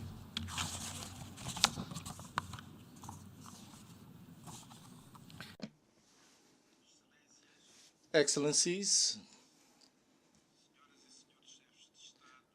heads of state, government, and delegations, Mr. President of the General Assembly, Mr. Secretary General, dear delegates, ladies and gentlemen. The Republic of Cabo Verde encompasses the inhabitants of the 10 islands that make up the national territory located in the mid-Atlantic off the West African coast, and an immense diaspora, which is our 11th island, scattered throughout the four corners of the world. As President of the Republic and highest representative of this global nation, I have the enormous privilege of extending my greetings to all of you, and from the pulpit of this august assembly to bring montañas greetings in the mother tongue of Cabo Verde, from Cabo Verdeans to the peoples of the world, represented here by their highest dignitaries, auguring the best wishes for prosperity and happiness shared by all. We look forward with hope to the Summit of the Future in 2023, as foreseen in the Secretary General's proposal of our common agenda, so that it may effectively help forge a new global consensus on what our future should look like and what we can do today to secure it. With this in mind, Cabo Verde reiterates before this august assembly its firm purpose of continuing to be an active and useful member of the United Nations system, acting and articulating its actions on four major fronts, from more specific to broader, to fully own up to its responsibility in the framework of national governance, to value its specificity and grow from its status as a small island state in development, to be a spokesperson in context of the diversity and the designs of Africa, the continent to which it belongs, and ultimately continue to be a champion of multilateralism for the advancement of the causes of progress and well-being of humanity. In their journey, SIDS face structural limitations such as geographical remoteness and isolation, their small economic dimension, dependence on imports, and high costs on the one hand, and exports of sector-concentrated services on the other, which more frequently and intensely expose them and make them vulnerable to the impact of external shocks, whether climate, economic, or of other nature, such as pandemics and geopolitical conflicts. My country, Cabo Verde, for example, in the past 15 years, between 2007 and 2022, has suffered the economic and social impact of multiple crises. The economic and financial crisis of 2007-2008, at the very moment of our graduation from the list of LDCs, the COVID-19 pandemic,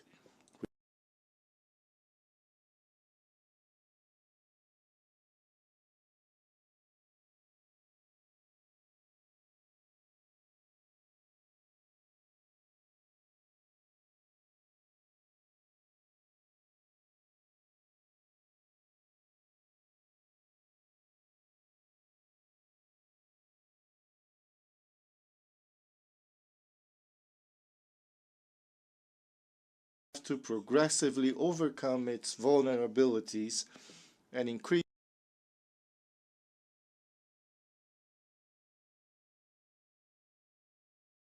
solidarity in terms of sustainable financing and indebtedness, albeit always in a process in a logic of gradual reduction of the need for external support. Although this is not a new narrative, it is nevertheless urgent that it be implemented, since with less than 8 years to go before the 2030 agenda target, all signs show that the indicators are not at the desirable pace toward achieving the Sustainable Development Goals by that date. It is also pressing because less than 2 years before the fourth SIDS conference in 2024, it is certainly legitimate and expected that the conference may make a transformative decision on the best evaluation indicators and on the policy modalities that will best support SIDS in meeting the Samoa pathway goals. Cabo Verde has already submitted its application to host in 2023 the regional preparatory meeting of the AIS, the SIDS region of the Atlantic and Indian Oceans, and the South China Sea, to which it belongs, and is also prepared to monitor and support the whole process up to the conclusion of the General Conference in 2024. It is within this context of emergency that we welcome the Secretary General's recommendation and the decision of the President of the General Assembly to establish a United Nations high-level expert panel to conduct the works, including the completion and use of a multidimensional vulnerability index. We look forward to a satisfactory conclusion of the works of the high-level panel. In particular, that the General Assembly may adopt its MVI proposal, which we hope shall be accepted and used in a consensual manner both inside and outside the United Nations. After all, we, the SIDS, also want to free ourselves from the dependence on external support, which necessarily entails reducing our vulnerabilities while also being aware of the duty to do our homework, to be competitive and resilient, and to achieve inclusive and environmentally sustainable growth.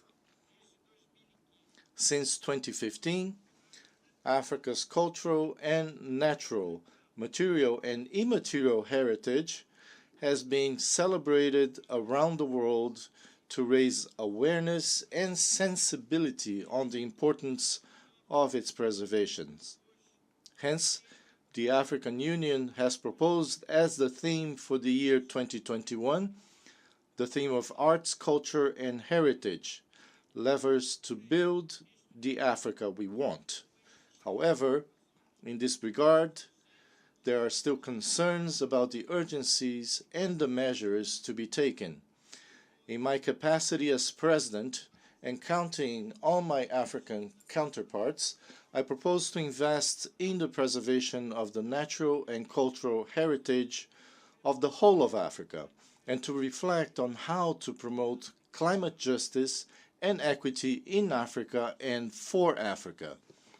It is a question of seeking to reach consensus on a more flexible and less abstract notion of climate equity that places common but differentiated responsibilities at the heart of a public and global debate, and to create a common platform for Africa with a view to transfer responsibilities on an intergenerational basis. On this occasion, I must refer to the worldwide movement of the candidacy of Creolization and Creole cultures as World Heritage, for which I have accepted to be sponsored and spokesperson, were it not for Cabo Verde being the first Creole society in the world. This is a civil society-led initiative which wants Creole countries to be able to position themselves under one voice regarding their intangible heritage, promoting peace, friendship between peoples, and development cooperation, based on the values that Creolization has brought to civilization, a new ethos based on tolerance, diversity, and fusion of cultures. We therefore call for strong political support and engagement from dignitaries from Creole countries and their heads of state. The adoption of the 2030 Agenda and its SDGs was a high point for multilateralism, and its progressive implementation and realization should continue to benefit from the impetus of an increasingly renewed, reinvigorated multilateralism anchored on the United Nations system. This has not happened at the desired level on the various fronts where, unfortunately, global challenges remain, while at the same time, crises have emerged which have constituted genuine obstacles to progress, endangering the desired reinvigorating of multilateralism adapted and prepared to deal with the scale and complexity of the new challenges. In this sense, Cabo Verde advocates for an effective, inclusive, preventive, dissuasive, and cooperative multilateralism, which could, as has already been stated, establish a new global agreement between states as well as a new global government of the international system, a multilateralism that calls for less confrontation between blocs and more cooperation among member states in the construction and delivery of global public goods to all, such as peace and security, human rights, and sustainable development. Finally, a multilateralism that is useful and a facilitator of an appeased international context, which opens the doors for countries such as Cabo Verde to more external funding and more and better integration in the regional and global value chains. In conclusion,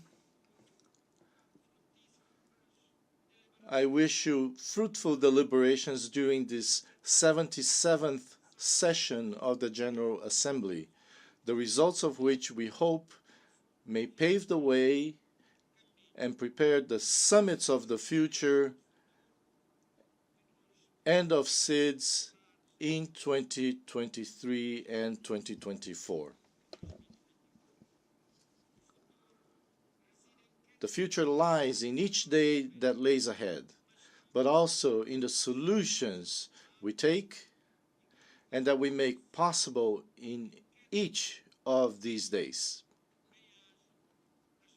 Our best wishes to the United Nations. Thank you very much.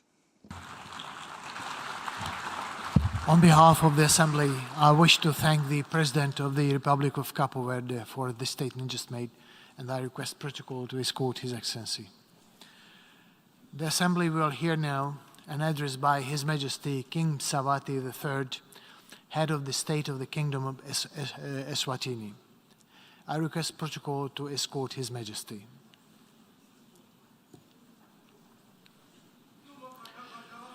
On behalf of the General Assembly, I have the honor to welcome His Majesty King Mswati III, Head of State of the Kingdom of Eswatini, to invite him to address the Assembly.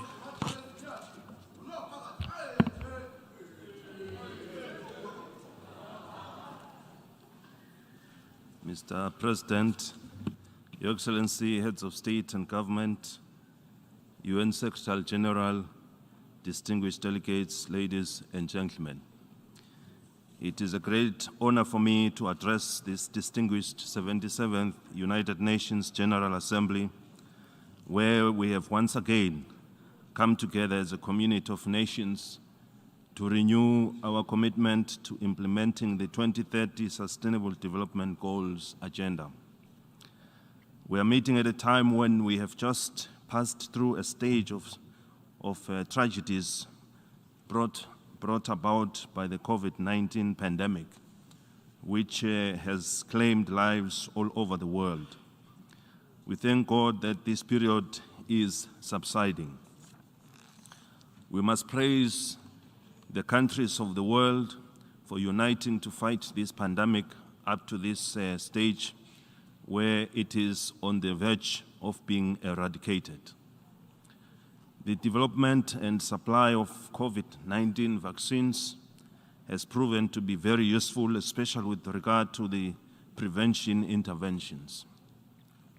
We also applaud the UN for being instrumental in working under extremely difficult conditions. It remained resolute in assisting countries, and it is safe to say we are where we are today because of their efforts.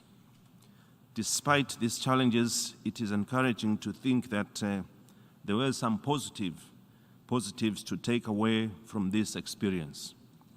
In the case of Eswatini, we were compelled to develop testing laboratories and oxygen storage facilities, which are now very helpful in the fight against other health issues. We have witnessed the availability of oxygen, which has been used in saving the lives of snake bite victims, among other medical emergencies. The COVID pandemic arrived in the midst of an HIV/AIDS pandemic, which we were still battling with, and it affected various programs that had been put in place. Eswatini has made great strides in the fight against HIV and AIDS. The country became a shining example for the continent and the world at large after it attained the 95 UN AIDS treatment cascade targets in 2020. We are now focused on ending the AIDS pandemic as a global health threat by 2030. This milestone would never have been possible without the support of the development partners who have been with the country since 1986, when the first AIDS case was announced. Mr. President, it is unfortunate that even after COVID, when we were beginning to say that there is hope, we are now confronted with the conflicts that are taking place all over the world. Their consequences include, among other things, the loss of life. These conflicts and tensions have also contributed significantly to the rise in food prices globally. They are not unique to a certain area, as they persist in Africa, Europe, Asia, and the Middle East. We hope to see an end to these clashes through peaceful resolutions. We must applaud the UN for its effort to prevent these conflicts from escalating. Hopefully, there will be long-lasting, fruitful results emerging from these UN interventions. As we gather here at the UN, we're all reminded of the main purpose of establishing the organization, which was to reduce tensions that led to conflict around the world. We hope the aspirations of our forefathers will guide us in using the organization to bring us together so that we can resolve our differences where they exist and find lasting solutions. This will no doubt be of great help to all mankind. These problems are a setback to the Sustainable Development Goals, SDGs, which are ongoing given that COVID has had a negative impact, while the conflicts are also taking their own toll on these programs.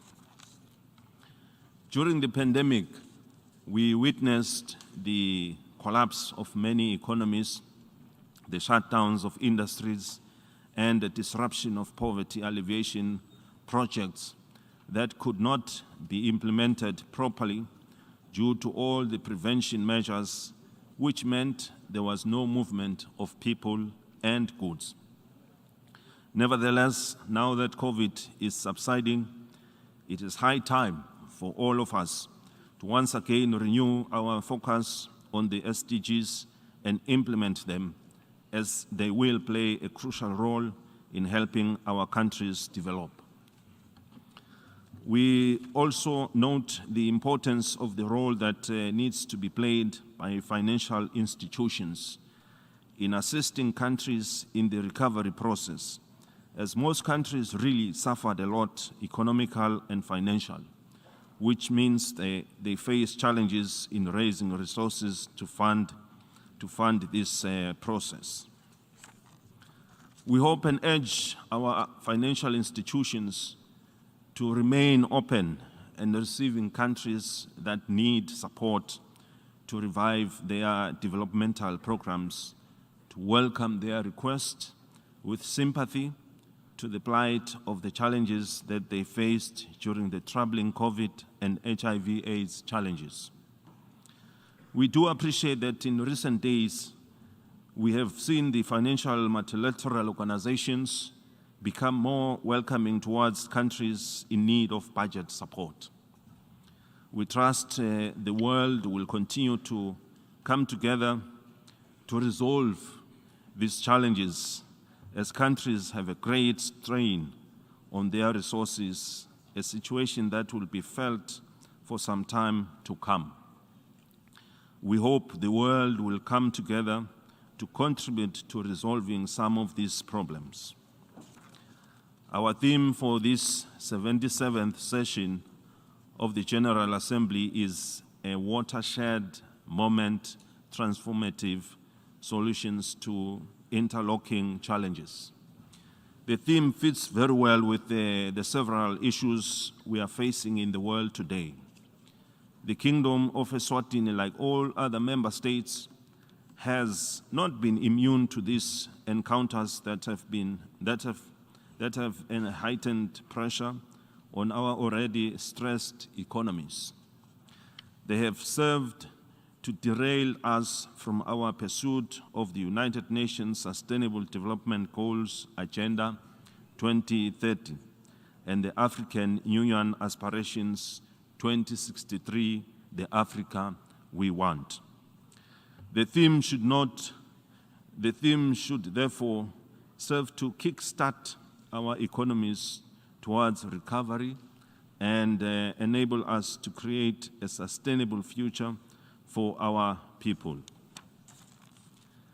As the Kingdom of Eswatini, we are continuing with our efforts to attract investment and to support small, medium enterprises, as well as create big industries, and as well as create big industries. In doing so, we realize the need for reliable energy to help us achieve our investment goals, so it is one of the areas we are working on developing as a region. We are also focused on remaining highly competitive, which is why the World Bank Ease of Doing Business ranks us at the top in Africa when it comes to trading across borders.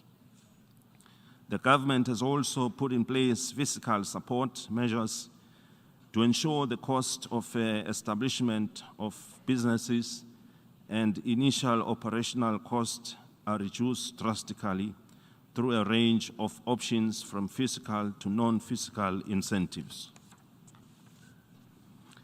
The creation of special economic zones has placed us at an advantage to leverage our export potential through attracting export-oriented manufacturing projects. Eswatini is also well positioned as a launch pad to the African Continental Free Trade Area, which seeks to boost intra-Africa trade with a market of 1.2 billion people and a combined GDP of 2.2 trillion US dollars. The country is also engaged in creating opportunities for our youth to address the issue of unemployment and poverty. There are opportunities to be explored in areas of ICT, agriculture, and the informal sector, to name but a few. Mr. President, the Kingdom of Eswatini welcomes the new program by the UNDP to support our youth in Africa who want to engage in entrepreneurship to mitigate the issues of poverty. This is a noble idea, and we are ready to embrace it. Food security and ending hunger remain a priority for the government of the Kingdom of Eswatini. We are deploying a double-pronged strategy to address this challenge by providing social safety nets for the most vulnerable groups.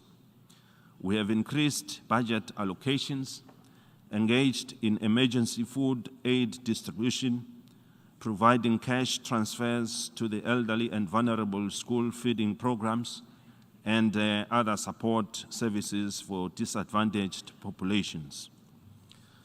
With regard to agriculture growth and development, the key projects driven by this public investment include the acceleration of water harvesting and irrigation development, where an average of 1,000 hectares is developed with irrigation every year. We are also creating market-linked agriculture growth opportunities for small and emerging farmers to produce and generate income to enhance their livelihoods. The negative effects of climate change are compelling the Kingdom, the government, to build more dams throughout the Kingdom for irrigation. Other initiatives include the rollout of input subsidies for staple food crops. The combination of these programs has also increased the production of maize, our staple food, by 30% for 2021-2022 farming season, only 9% short of our national target. With the global stability at stake, Africans have recognized the need to guard against opportunists who seek to take advantage of the fragile economies to advance their agendas. Ours is a history littered with problems of the past and ongoing attempts to infiltrate our countries through covert and overt means. Eswatini is of the ardent belief that Africa must have a permanent representation in the United Nations Security Council, a call made in Ezulwini consensus in 2005. Our position emanates from the fact that every democracy has its exceptionality, and that societies are founded according to different cultural norms and values. We will not tire of the consideration and belated adoption of this call by the UN to bring in the proper perspective on the African polity. When the world faced the COVID pandemic, it must be noted that no country was spared, which means we all needed to come together to find solutions. Unfortunately, Taiwan was unable to access some of the World Health Organization's WHO programs and thus implement the remedies that required their approval. We continue to appeal for Taiwan to be considered for full participation in the UN agencies.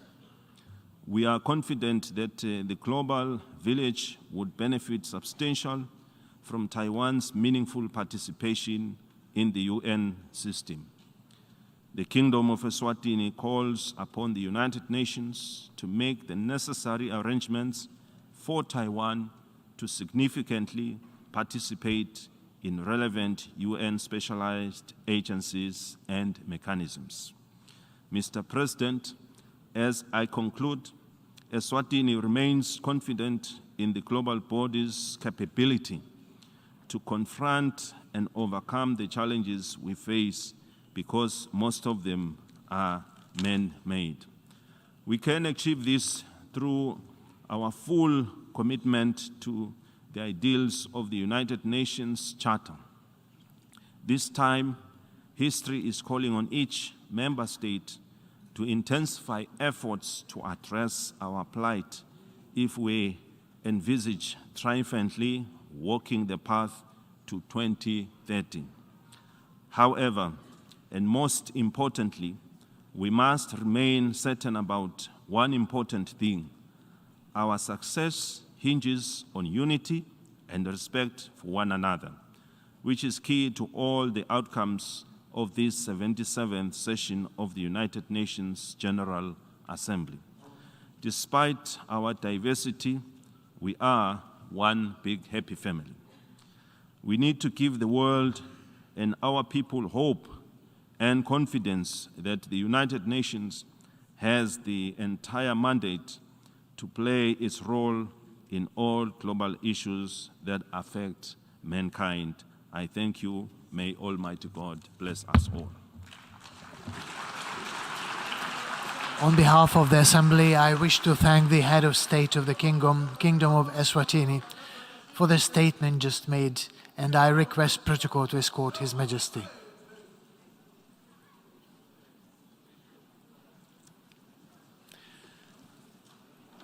In accordance with Decision 77/506 of 16th of September 2022, I give the floor to the distinguished representative of Ukraine to introduce an address by the Head of State. Mr. President, I have the honor to introduce the pre-recorded statement by His Excellency, Mr. Volodymyr Zelensky, President of Ukraine.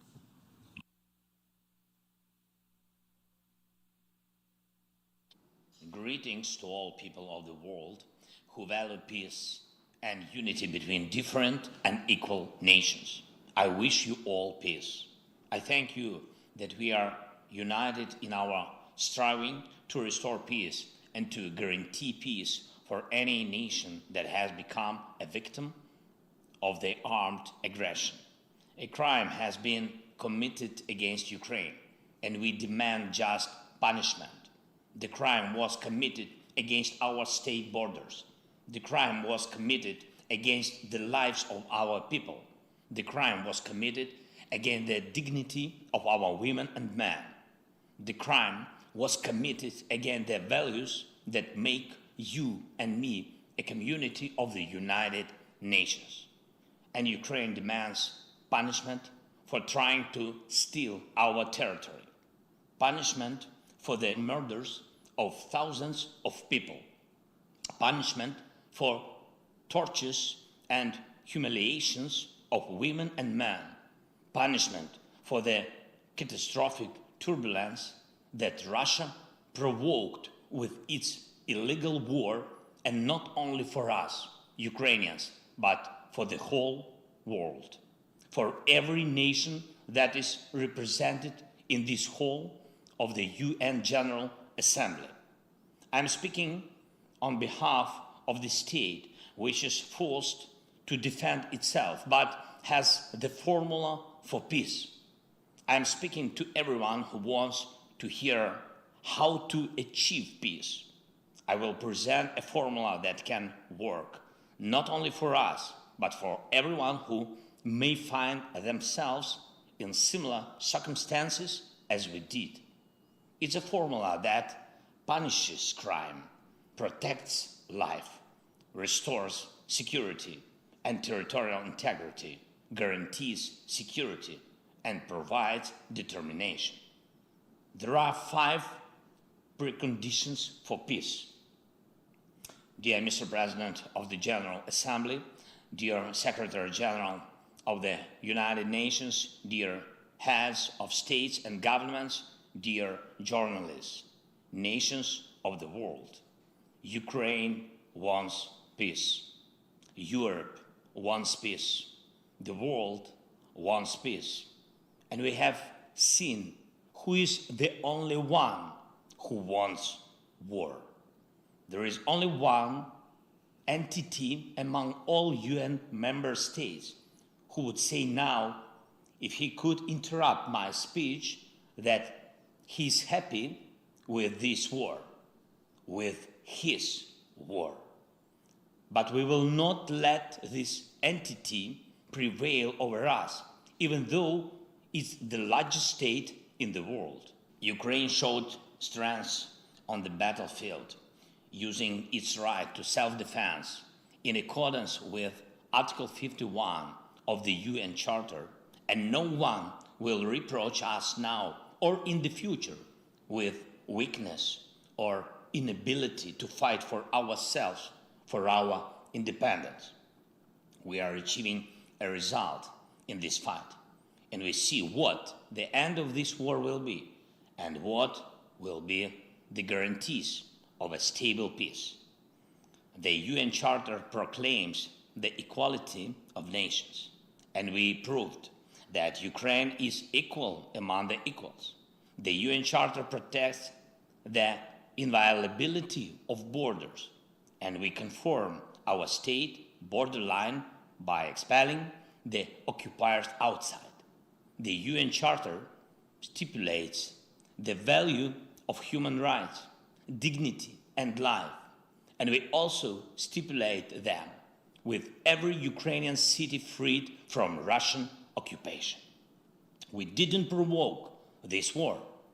We held 88 rounds of talks in various formats to prevent this war, just from the beginning of my presidency until February 24 this year. But Russia, instead of stopping the crime of aggression, which it started back in 2014, turned it into a full-scale invasion. And we have no choice but to defend ourselves. We do it. We push the aggressor beyond the internationally recognized border of the Ukrainian state. And this is the first item of our peace formula.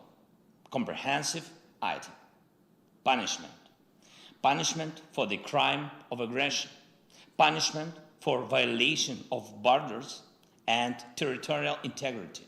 Punishment that must be in place until the internationally recognized border is restored, until the aggression stops, and until the damages and losses for the war are fully compensated.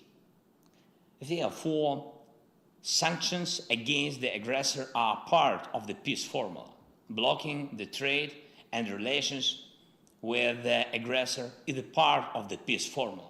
All this is a punishment.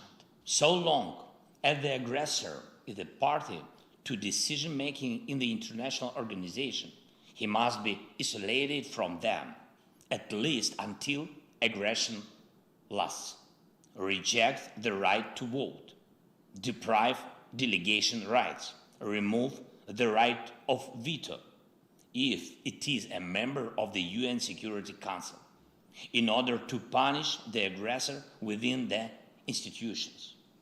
We shouldn't turn a blind eye to propagandists who justify aggression, but apply a full package of personal restrictions against them. That is a punishment for lying.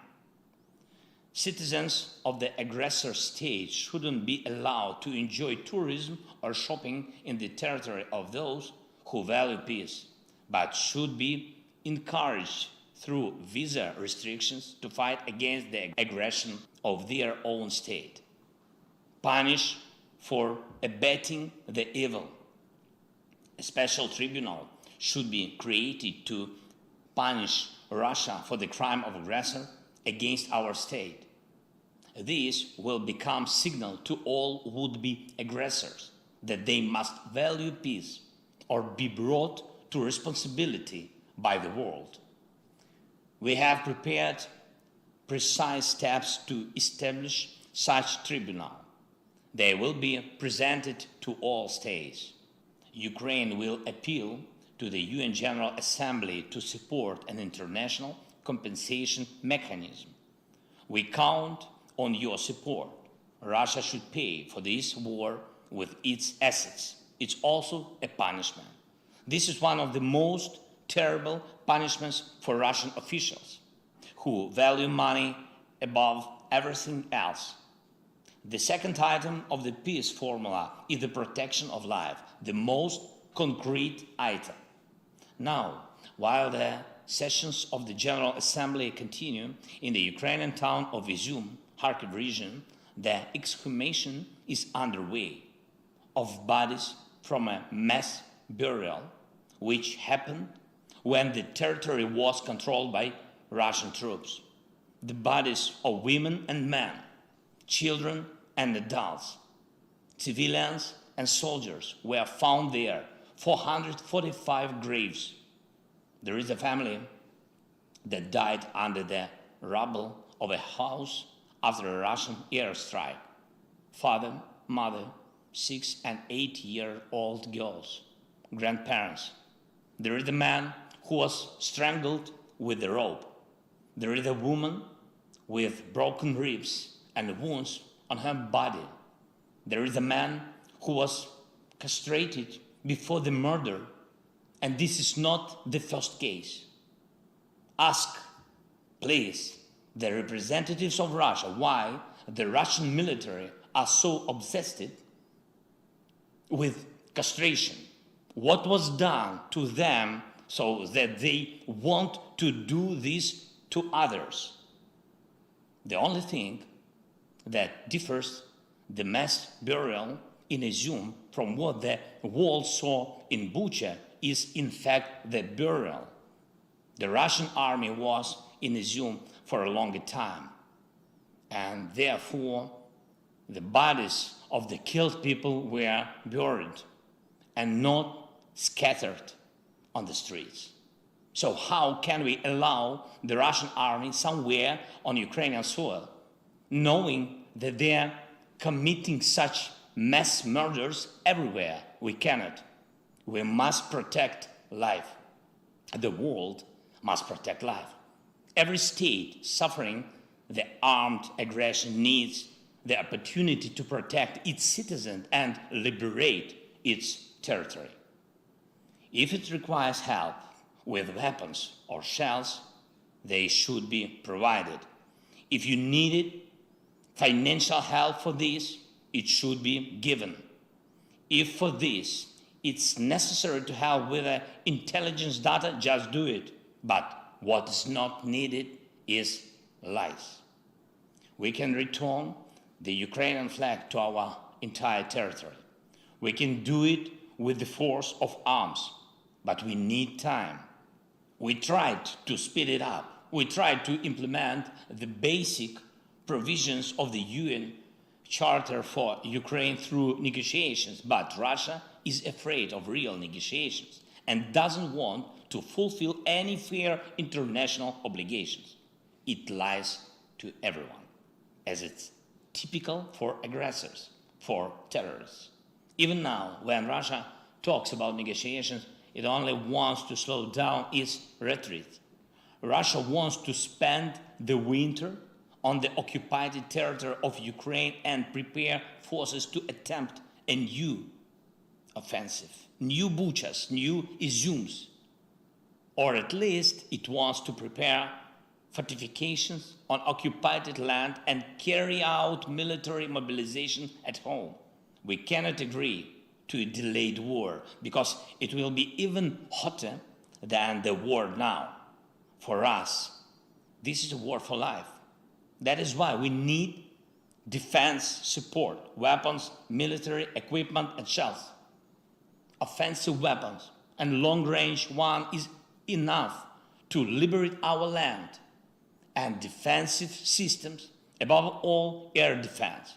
And we need financial support to keep internal stability and fulfill social obligation to our people.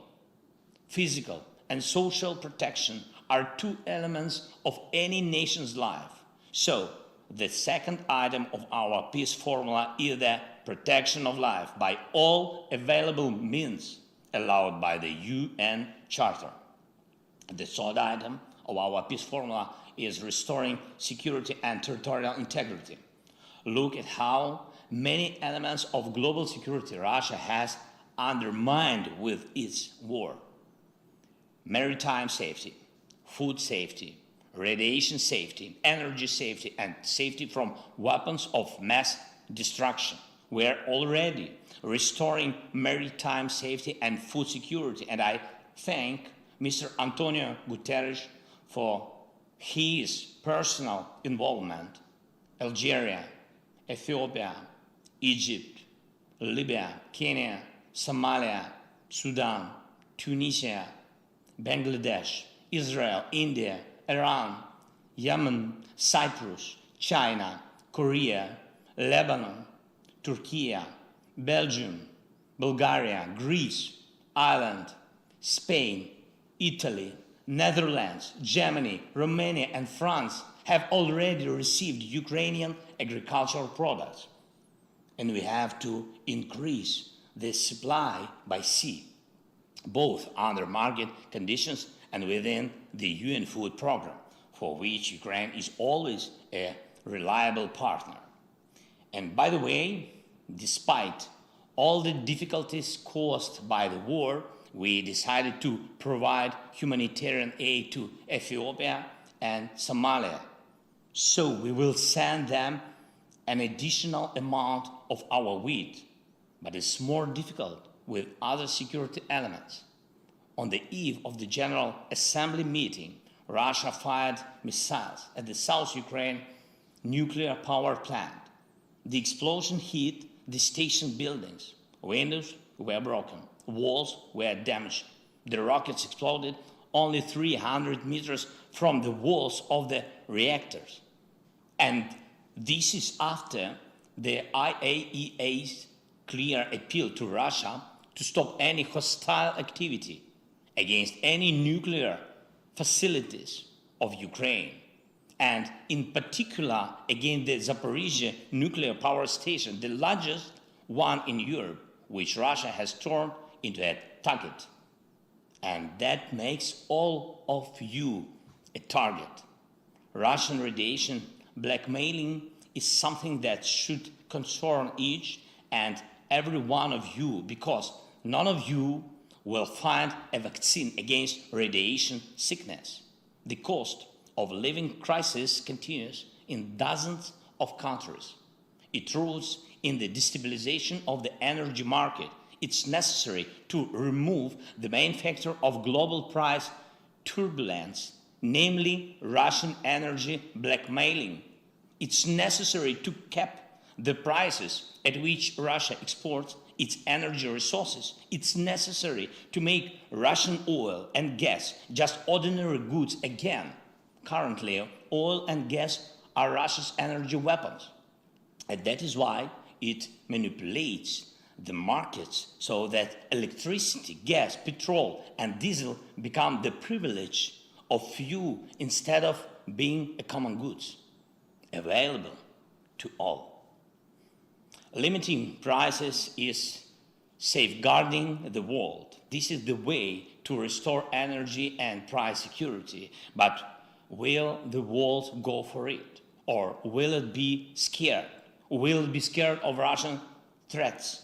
It's necessary to take only one strong step, after which everything will become clear. The time has come for this. This step will put everything in place. After the Russian missile terror, after the massacres, after Mariupol, after the burning of the Ukrainian prisoners in Olenivka by the Russian military, after blocking the ports, after the strikes of the Russian tanks and missiles on nuclear power plants, and after threats to use nuclear weapons, which have become the rule, not the exception for Russian propagandists. We must finally recognize Russia as the state of sponsor of terrorism at all levels, in all countries that confess the values of peace and protection of human life, legally, politically. If you don't have a legal mechanism, you can make a political decision in the parliaments. This is the foundation for restoring global security. If this strong step is taken, doubts will disappear whether to take other important steps. And what is very sensitive is the border, the territorial integrity. When one country tries to steal the territory of another state, it puts all of the world nation under attack. Global security cannot be restored without restoring the territorial integrity of the nation which suffered the armed aggression.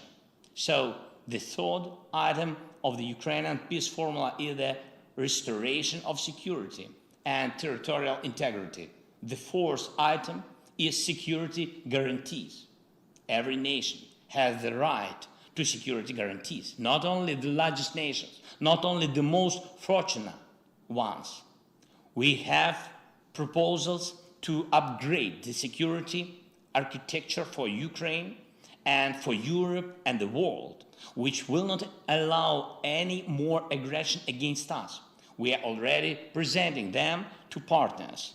Proposals for legally binding multilateral and bilateral treaties. These are the conditions for the guarantors to act and the timeline for their actions to bring results. Results on land, at sea, and in the air, in diplomacy and politics, in economy and finance, in providing weapons and intelligence. Each of you who will receive the text of our peace formula will also see the details of what we offer as security guarantees. I do not want to compare our offers with the guarantees of any alliances that exist on the planet now. I want to stress that it is always much better to guarantee the security of a nation preventively rather than to stop a war after it has already begun. And the fifth item of the Ukrainian peace formula is the determination, something without which the other four items will not work.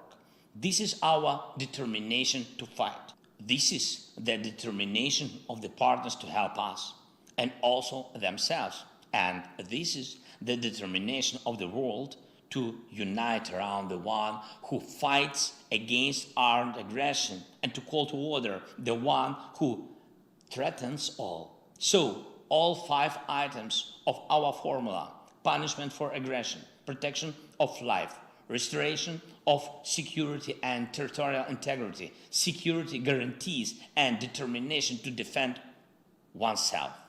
This is the formula of crime and punishment, which is already well known to Russia. And this is the formula of justice and law, an order that Russia has yet to learn, as well as any potential aggressors. What is not in our formula? Neutrality. Those who speak of neutrality when human values and peace are under attack mean something else. They talk about indifference, everyone for themselves. Here is what they say. They pretend to be interested in each other's problems. They take care of each other formally. They sympathize only for protocol, and that is why they pretend to protect someone, but in reality, they protect only their vested interests. This is what creates the conditions for war. This is what needs to be corrected in order to create conditions for peace. All you need is determination. There was a lot of talking about reforming the UN. How did all end? No result. If you look carefully at our peace formula, you will see that its implementation is already becoming a de facto reform of the United Nations.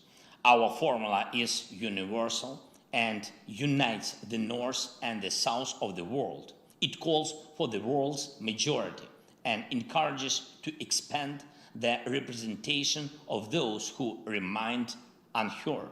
This is an imbalance when Africa, Latin America, most of Asia, Central and Eastern Europe comply with the right of veto that they themselves never had. And this is what Ukraine is talking about. And have you ever heard such words from Russia? But it's a permanent member of the Security Council. For some reason. For what reason? No Japan or Brazil, no Turkey or India, no Germany or Ukraine. The day will come when this will be resolved. As for the talks between Ukraine and Russia, probably you have happened to hear different words from Russia about the talks, as if they were ready for them. But they talk about the talks but announce military mobilization. They talk about the talks but announce pseudo-referendums in the occupied territories of Ukraine. What is true then? The military mobilization in Russia is true. Sham referendums are also true.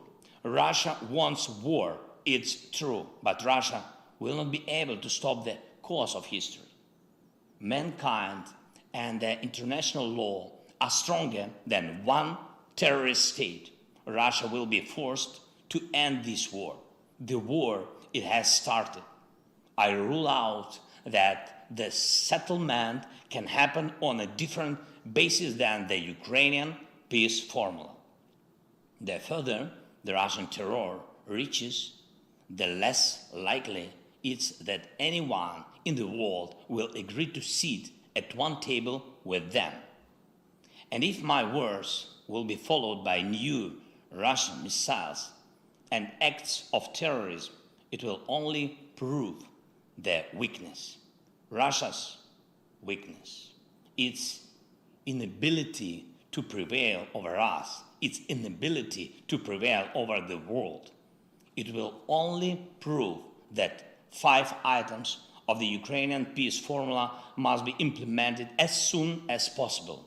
We are ready for peace, but true, honest, and fair peace.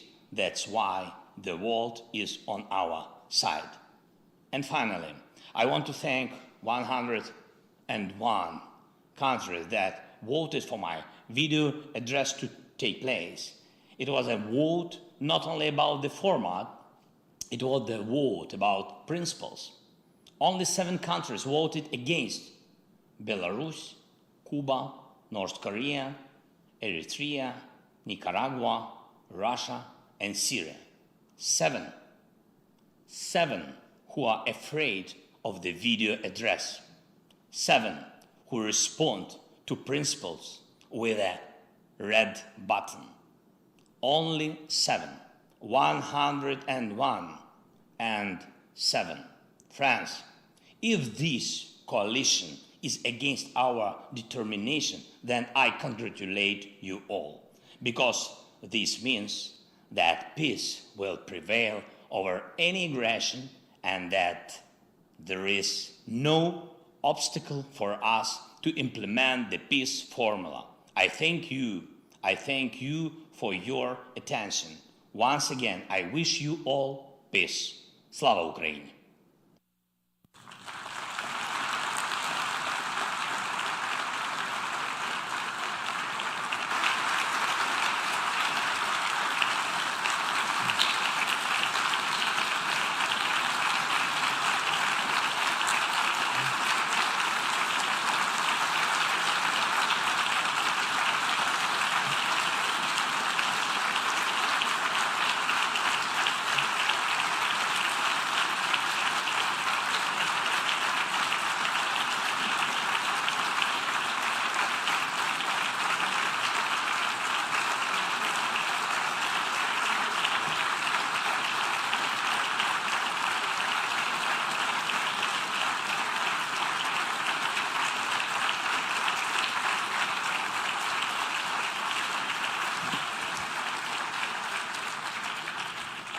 On behalf of the Assembly, I wish to thank the President of Ukraine for his statement just made.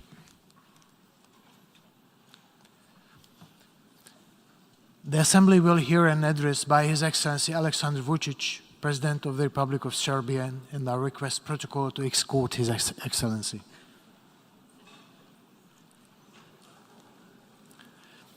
On behalf of the General Assembly, I have the honor to welcome His Excellency Aleksandar Vučić, President of the Republic of Serbia, and to invite him to address the Assembly.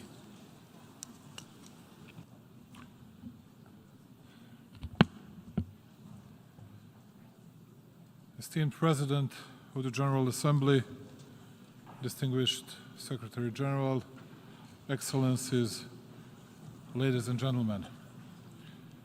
It gives me a great honor to address you on behalf of the Republic of Serbia. Due to limited time, please do not mind if I skip the burden of formality, courtesy words, greetings of those who are present in this room or absent, and instead speak directly about the essence of what we gather here. I've been so many times in these premises. The seriousness of the present moment obliges me to share difficult but true words with you. Everything we are doing here today seems at least relatively impotent and vague. Our words make hollow and empty echo comparing to the reality we are facing. And that reality is such that no one is listening to anyone here, no one strives towards real agreements and to resolving problems, and almost everyone takes care only of their own interests, breaching often along the way the basic principles of international law, throwing away the UN Charter and other documents this organization is founded on. It is neither fault of Antonio Guterres nor of anyone from UN, but of those powers who take care of nothing else but of meeting their own political, economic, and unfortunately, military goals. We are witnesses that the age we live in is featured by complexity of global geopolitical situation.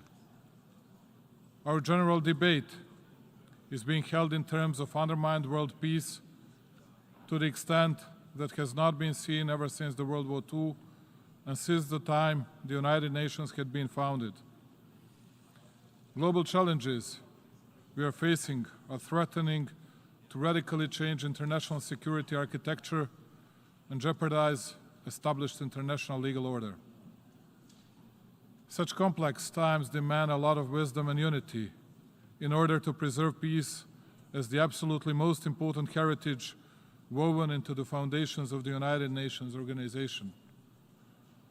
That is why I would like to speak clearly and accurately before you about 5 key challenges we are facing today. Point 1, returning to peace and preservation of global stability.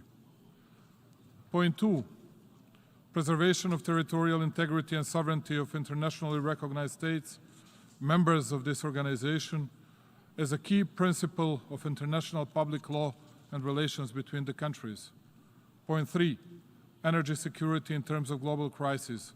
Point 4, financial safety of the poor and developing countries.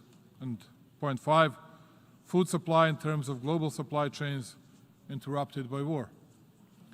Current global developments remind us more and more often that the principle of peaceful resolution of disputes has no alternative.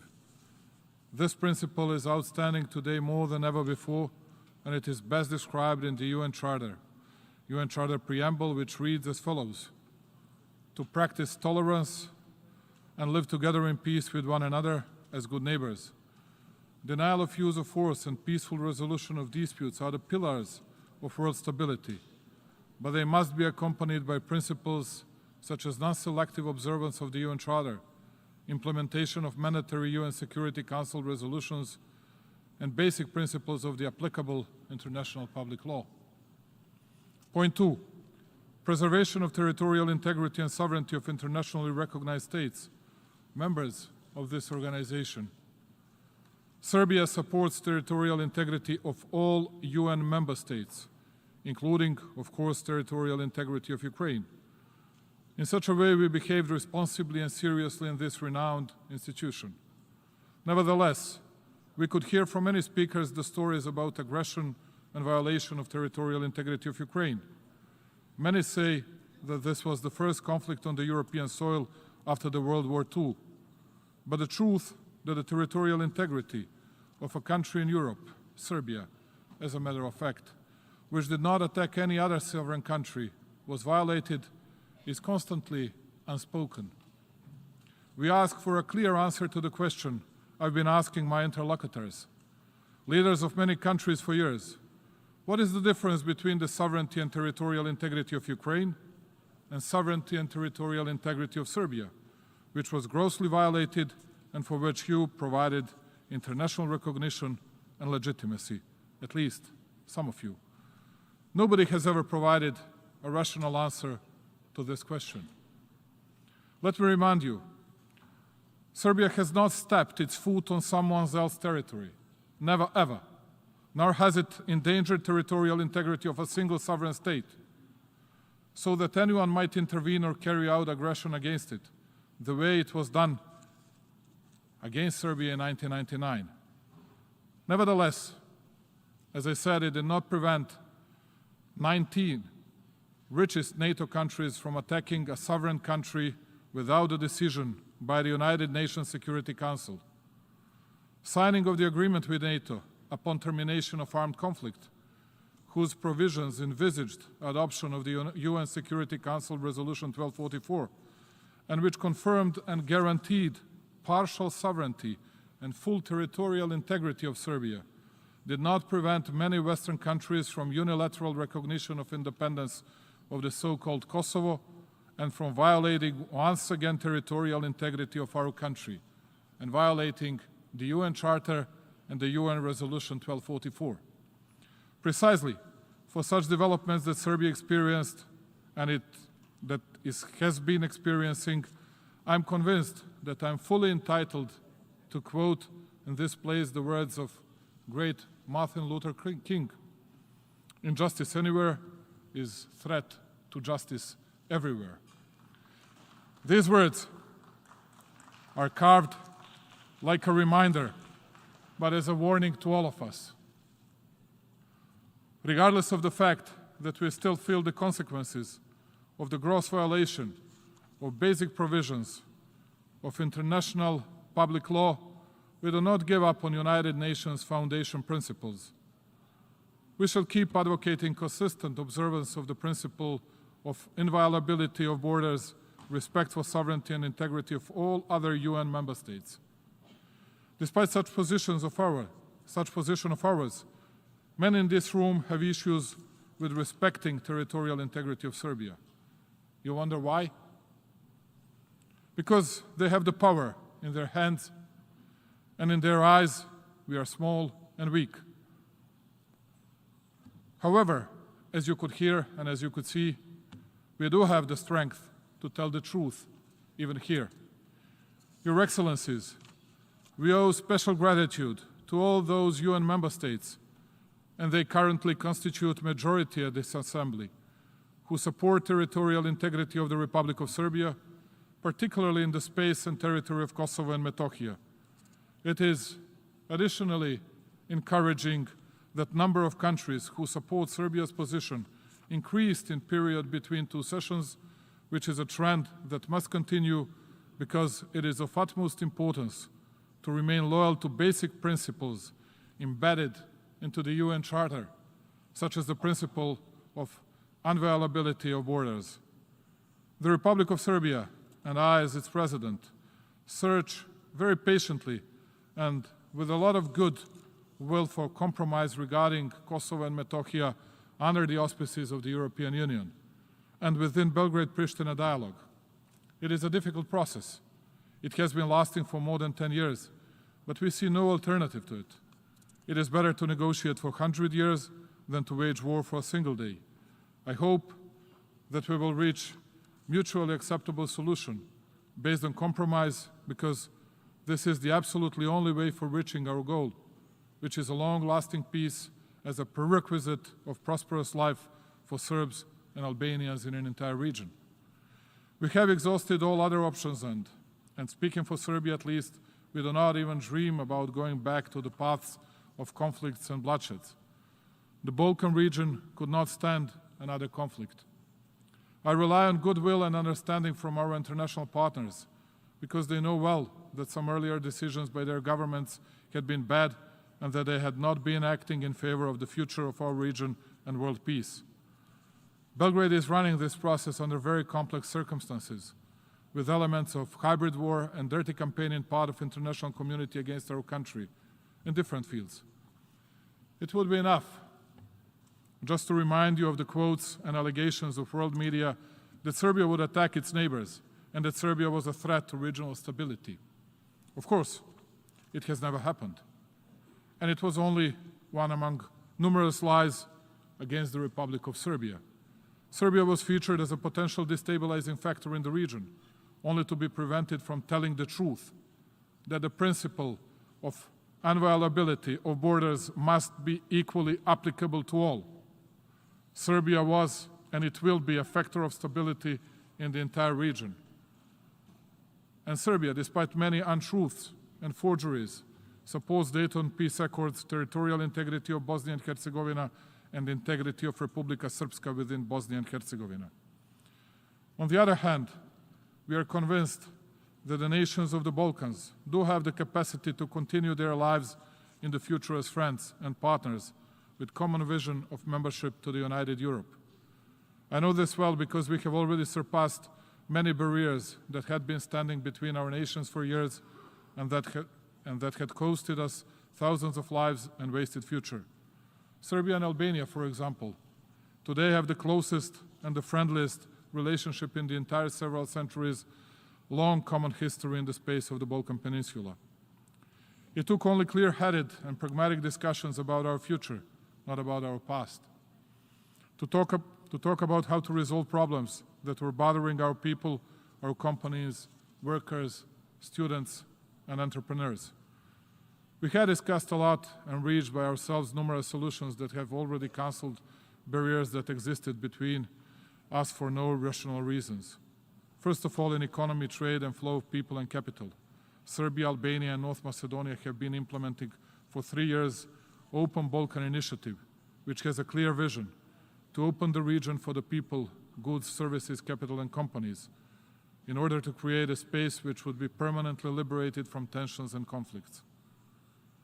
In addition to unquestionable common economic benefit that this initiative brings, it has a broader dimension.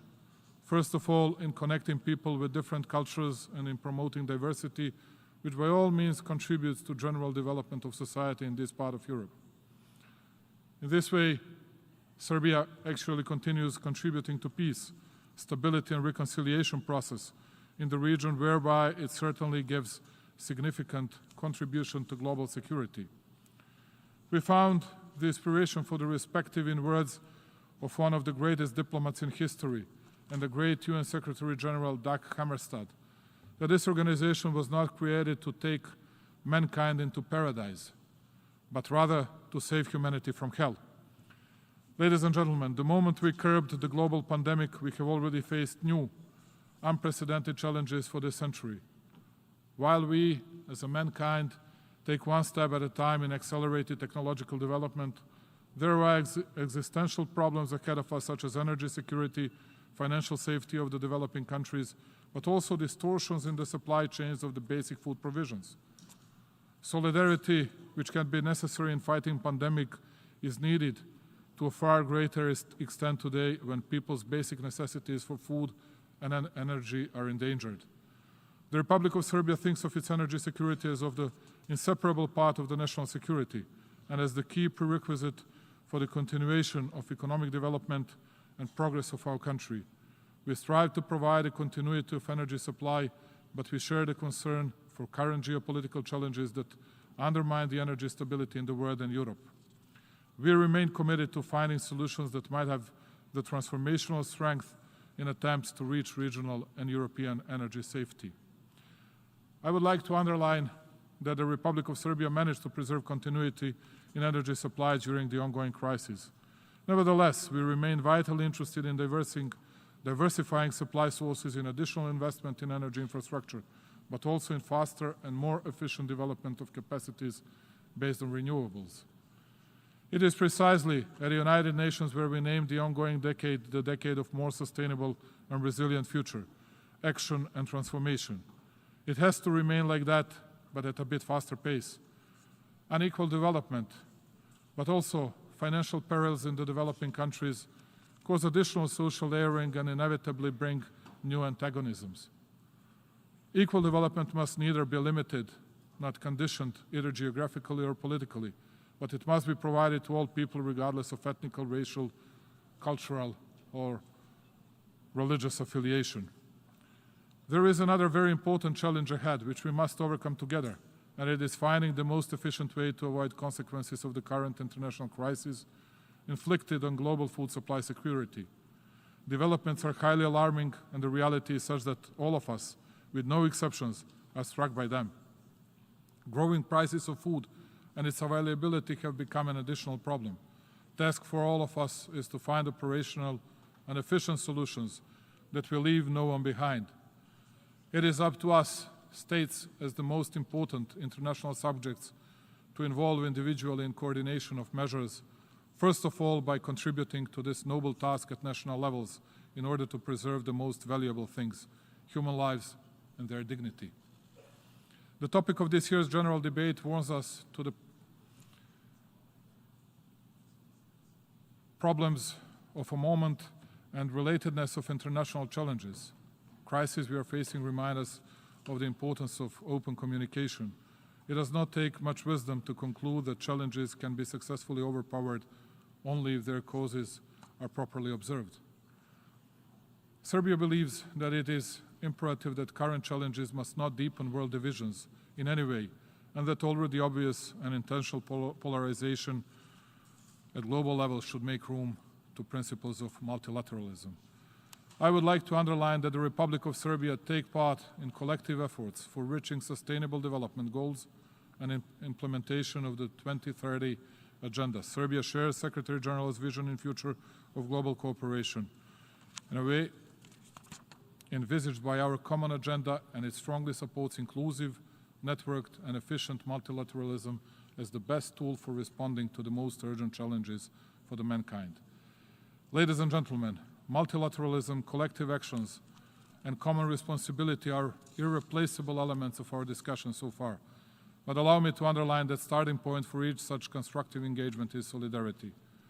Finally, I would like to reiterate that the Republic of Serbia will continue being a reliable partner in achieving common goals defined within the UN framework, firmly believing that it is the best path to create a world for us and generations to come. But we must not forget that the United Nations are as strong as we respect commonly harmonized decisions and documents of these organizations. Once again, I would quote something that we heard 23 times since now. This is the sentence. The only standard we must follow is UN Charter. That's what we heard from everybody. But when we come to the case of the Republic of Serbia, then we saw that 17 out of those 23 that were speaking about UN Charter and UN resolution violated international public law and did not obey the rules created and made by the United Nations.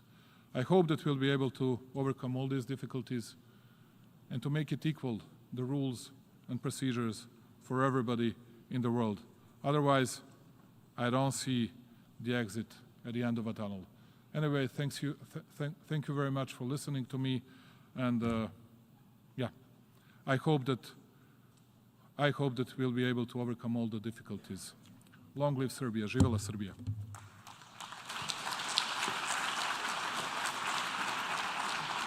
On behalf of the Assembly, I wish to thank the President of the Republic of Serbia for the statement just made, and I request protocol to escort His Excellency. The Assembly will hear an address by His Serene Highness, Prince Albert II, Sovereign Prince of the Principality of Monaco. I request protocol to escort His Serene Highness.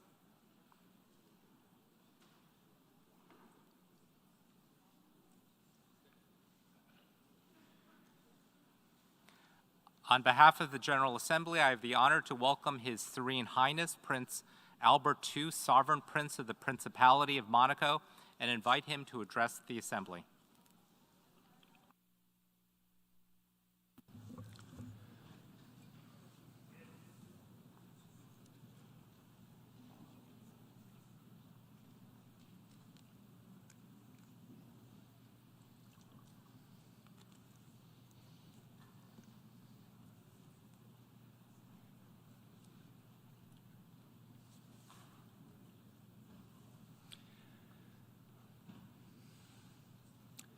Monsieur le Président. President of the General Assembly, Secretary General, Heads of State and Government, Excellencies, ladies and gentlemen. Allow me to say how pleased I am to be here with you, because at a time when 2 years have passed since the start of the COVID-19 pandemic, this unprecedented health crisis revealed our fault lines in multilateral cooperation and coordination. It forced us to take extraordinary social and economic measures, both to protect our people and also to mobilize international monetary system. Our frenetic day-to-day existence means that we forget that in the Northern Hemisphere, the overshoot day arrives earlier every year, and it should alert us to the fact that what we are imposing on the planet, whose resources we are inexorably exhausting. Yes, indeed, President, the theme that you've chosen for this general debate today reminds us that we are indeed at a watershed moment that requires transformative solutions to address interlocking challenges before us. President, allow me to express my warmest congratulations to you on your election to preside over the 77th session of the General Assembly, and also to thank your predecessor who demonstrated the leadership of a small island developing state. We share your conviction regarding the need to achieve the SDGs that we defined collectively in 2015, and also preserve, in so doing, our environment and ensure the survival of humanity. This 77th General Assembly marks a decisive year for the implementation of the 2030 Agenda. Rest assured of full support of the Principality of Monaco in the preparation for important upcoming deadlines. I'm thinking particularly about the Conference on Water, the SDG Summit, and the Summit of the Future in 2024. President, exactly 100 years ago, Prince Albert I passed away, my great-great-grandfather. This humanist and visionary sovereign advocated tirelessly for the fundamental role of science to drive social progress, particularly within the framework of political decision-making.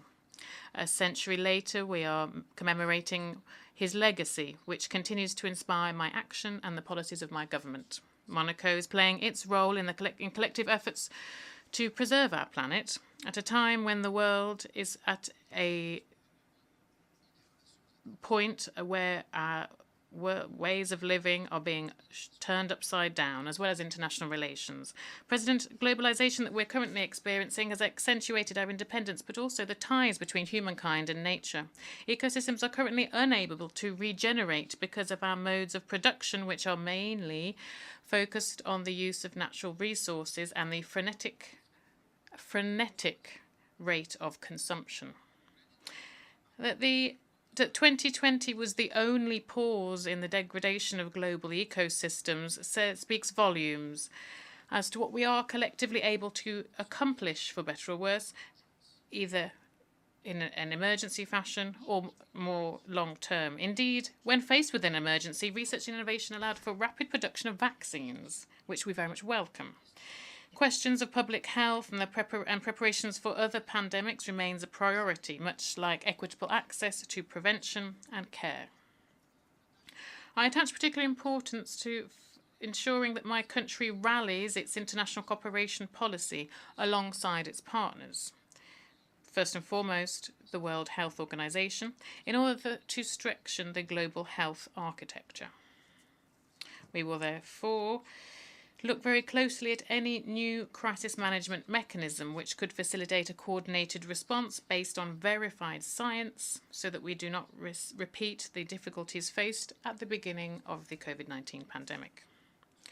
President, it's been for the 3 decades now that the IPCC has been warning us about the disastrous, often irreversible effects of climate change. In June last, during the conferences in Stockholm and Lisbon, we once again saw the intrinsic link between the well-being of human civilization and respect for the planet, including the ocean as one of its key components.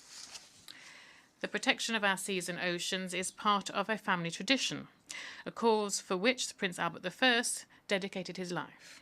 His commitment is an example to me. An example that lives on in the commitments of my country and that I've chosen myself to follow since I acceded to the throne in 2005. Beyond our speeches and words, it is high time to move towards action. This is nothing more or less than an issue of taking the last opportunity we have to build a future for humanity. While extreme climate events are multiplying, affecting indiscriminately all nations, but particularly punishing the most vulnerable, strengthening adaptation measures must be at the heart of our priorities. I'm thinking particularly for the people of Pakistan suffering of the consequences of terrible flooding. These urgent and crucial efforts must be carried out in concerted way with policies that seek to drastically reduce greenhouse gas emissions and reverse the trend of biodiversity loss by 2030.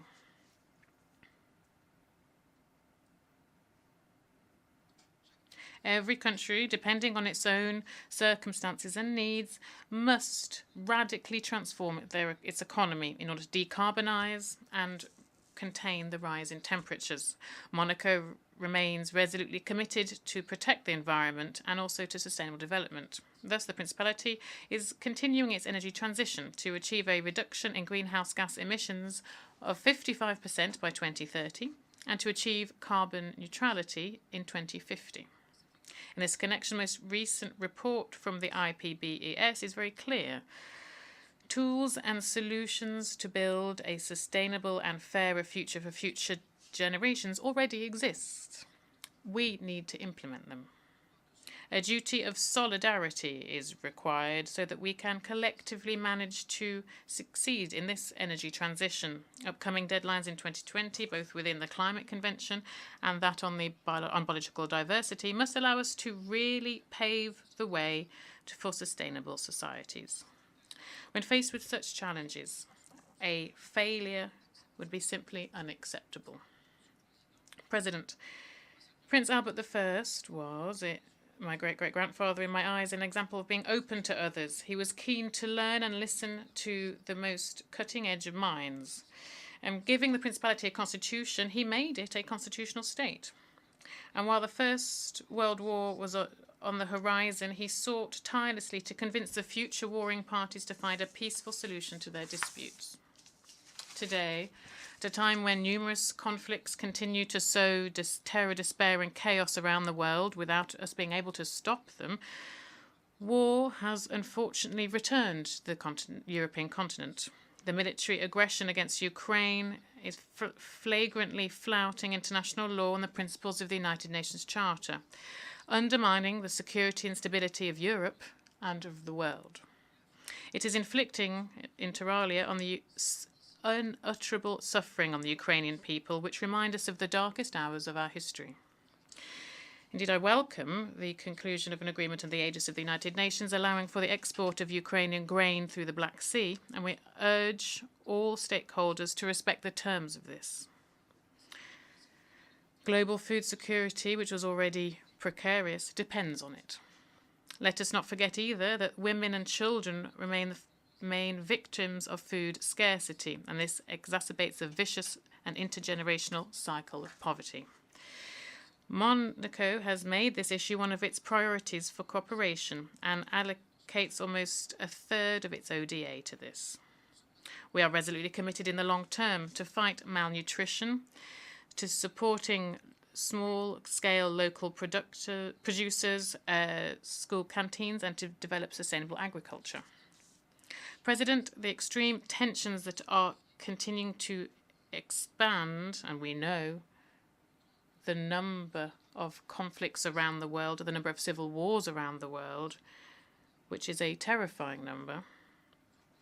This means that we need to recast our peace agenda. In his speech, President Macron mentioned these high number of civil wars. So there's a great change marked by globalizations, and this is now followed by digitalization of our societies. While this is an area where the private sector plays a leading role, it is indeed this area, technologies and ICTs. In this connection, we must reconcile development of these technologies with the protection of human rights and personal data. President, the summit that brings us together here at the start of this week also demonstrated that new technologies are at the basis of transforming education. We must use this well in order to adapt our education systems around the world to today's world and the world of tomorrow. I would like to thank the Secretary General for this initiative, which saw a high number of young people participating. Cyberspace cannot become an area of clashes, but on the contrary, should be a further opportunity for cooperation. The proliferation of hate speech and disinformation is quite simply intolerable. Artificial intelligence should benefit humankind and should not manipulate its behavior and way of thinking. It is high time that we established shared rules that cyberspace doesn't go out of control, doesn't destroy our democracy, and doesn't further separate us from each other. President, at the end of the general debate of this 77th session, more than 2/3 of the members of the General Assembly will have been represented by their head of state or government. Here, I wish to see a reaffirmation of the crucial role played by the United Nations of the Charter and also of multilateral diplomacy. We must step up our efforts to re-establish trust so that, as the preamble of the Universal Declaration of Human Rights states, is a recognition of the inherent dignity of all members of the human family and their equal and inalienable rights, constitutes the foundation of liberty, justice, and peace around the world. Strengthened and effective multilateralism, where young people and women will play a leading role, is the most effective way of addressing global crises. Because women are key players for change, gender equality and economic empowerment of women are the foundation of a more sustainable world. What are we waiting for, then, to promote their place in global leadership? Monaco plans on continuing its commitment within the work of UN Women through its development cooperation policy. My delegation plans on contributing to the work of our organizations to together build more efficient and more inclusive multilateralism, working for the well-being of humanity and of the planet. Thank you for your attention.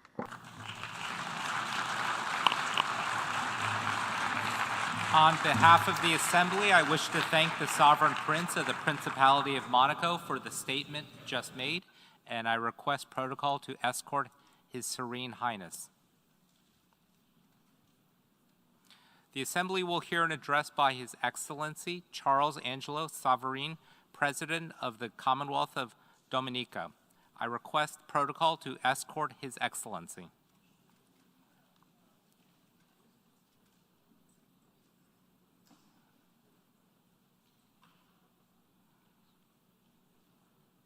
On behalf of the General Assembly, I have the honor to welcome His Excellency Charles Angelo Savarin, President of the Commonwealth of Dominica, and invite him to address the Assembly. Mr. President, Mr. General Secretary, Your Excellencies, Heads of State and Government, distinguished delegates, ladies and gentlemen, warmest greetings and a very pleasant good afternoon to you all.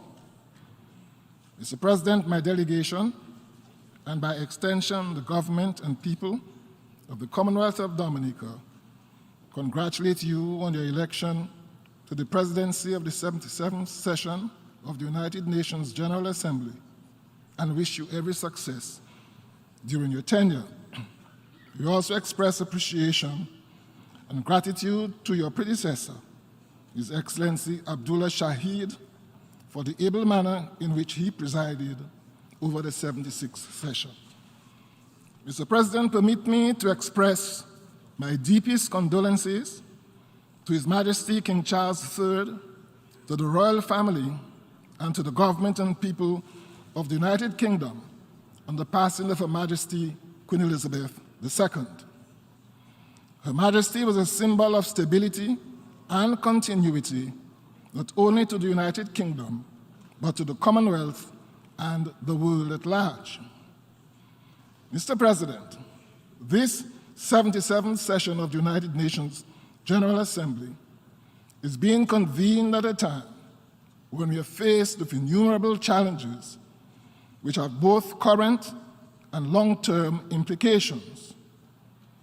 These include climate change, degradation of our ecosystem and loss of biodiversity, poverty, inequality, and a growing challenge of chronic, non-communicable diseases. All of these have occupied the attention of this august body over the years, with only marginal progress in finding solutions for resolving these major challenges. Compounding these challenges are other emerging threats, such as the impact of COVID-19 pandemic and the unfolding war in Ukraine. Mr. President, the invasion of one country by another must always be condemned, and Dominica has condemned the invasion of Ukraine without reservation. In this interconnected world, what happens in one part of the world affects us all, and so it is with the war in Ukraine.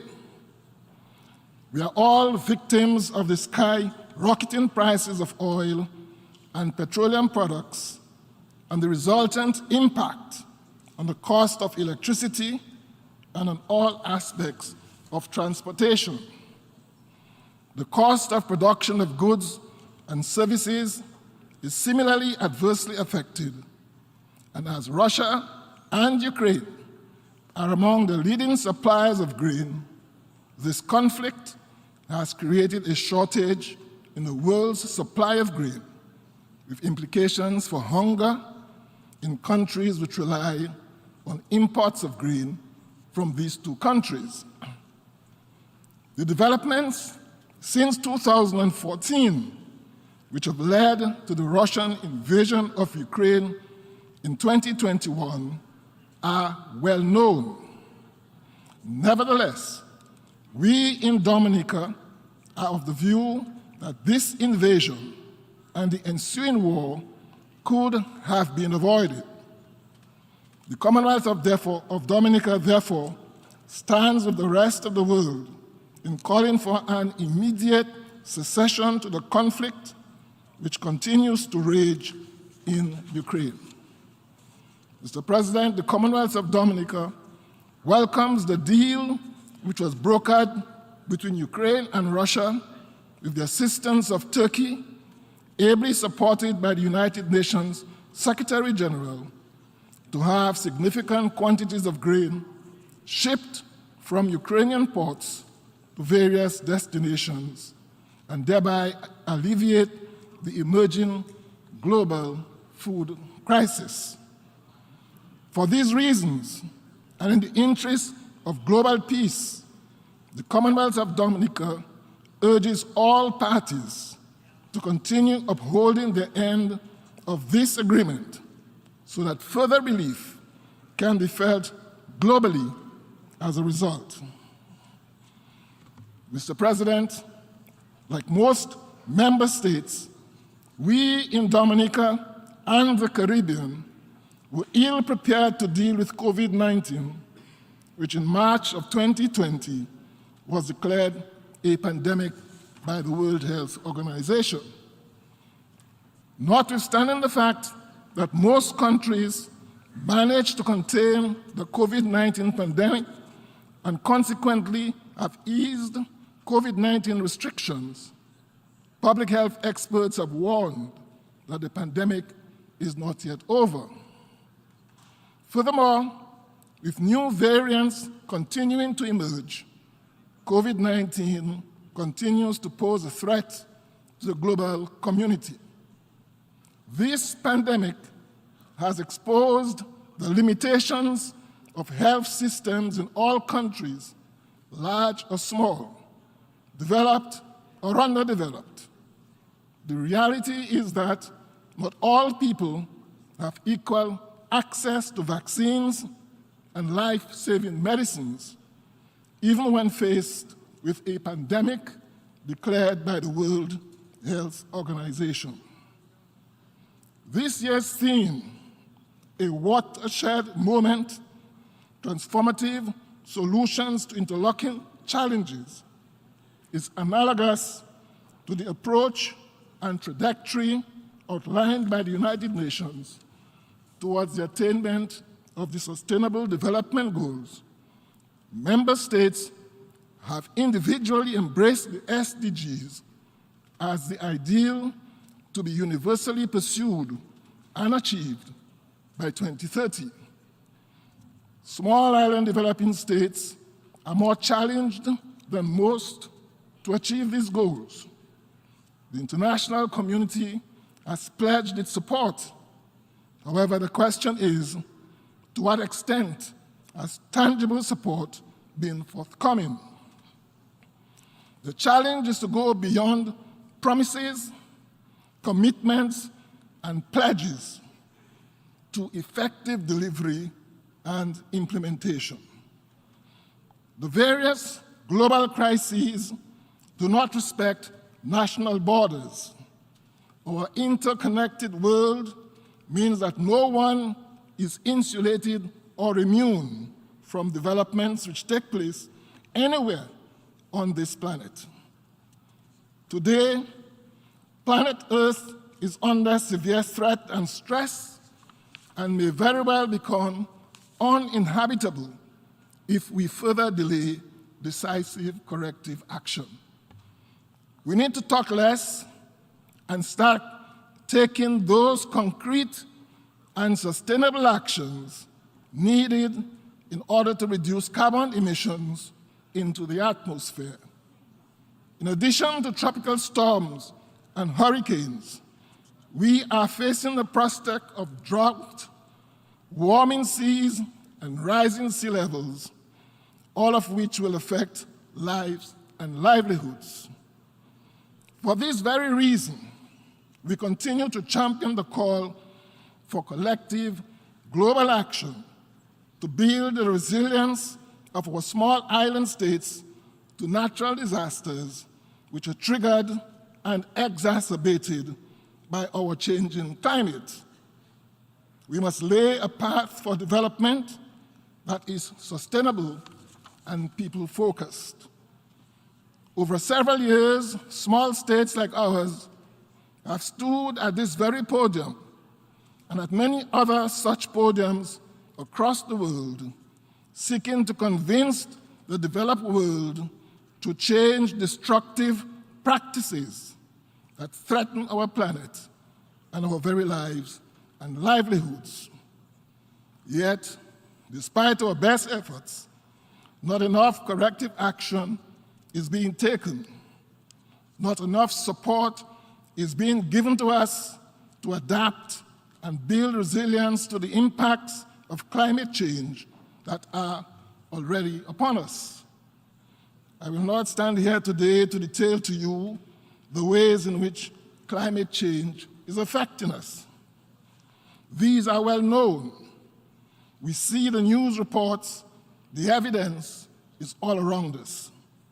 What we need from our developed partners in this United Nations family is a recognition and acceptance of responsibility that translates to a commitment to provide the funding that is required to enable our small states to become resilient. This must be readily accessible and available to all of us on grant and concessional terms, with the only criteria for access being our vulnerability to extreme weather events. Mr. President, we have spoken here before of the cataclysmic impact of successive disasters on our country.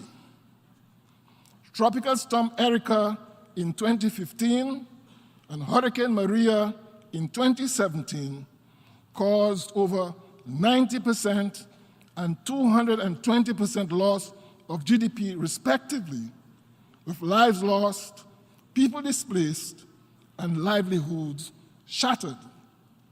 These experiences triggered our goal of becoming the first climate-resilient nation in the world and has realigned our focus to concentrate on adaptation efforts and build back better in every sector of the economy. Our small island developing states are disproportionately affected by the impacts of climate change, a phenomenon which will continue to escalate with every increment of global warming. Mr. President, as sea levels rise, some small island states will eventually disappear, while others will experience coastal erosion and will ultimately destroy infrastructure, villages, towns, and cities. The Commonwealth of Dominica therefore reiterates its call to the international community to prioritize at COP27 the disbursement of climate financing to seeds to support our adaptation and resiliency efforts as we seek to minimize loss and damage from extreme climate events.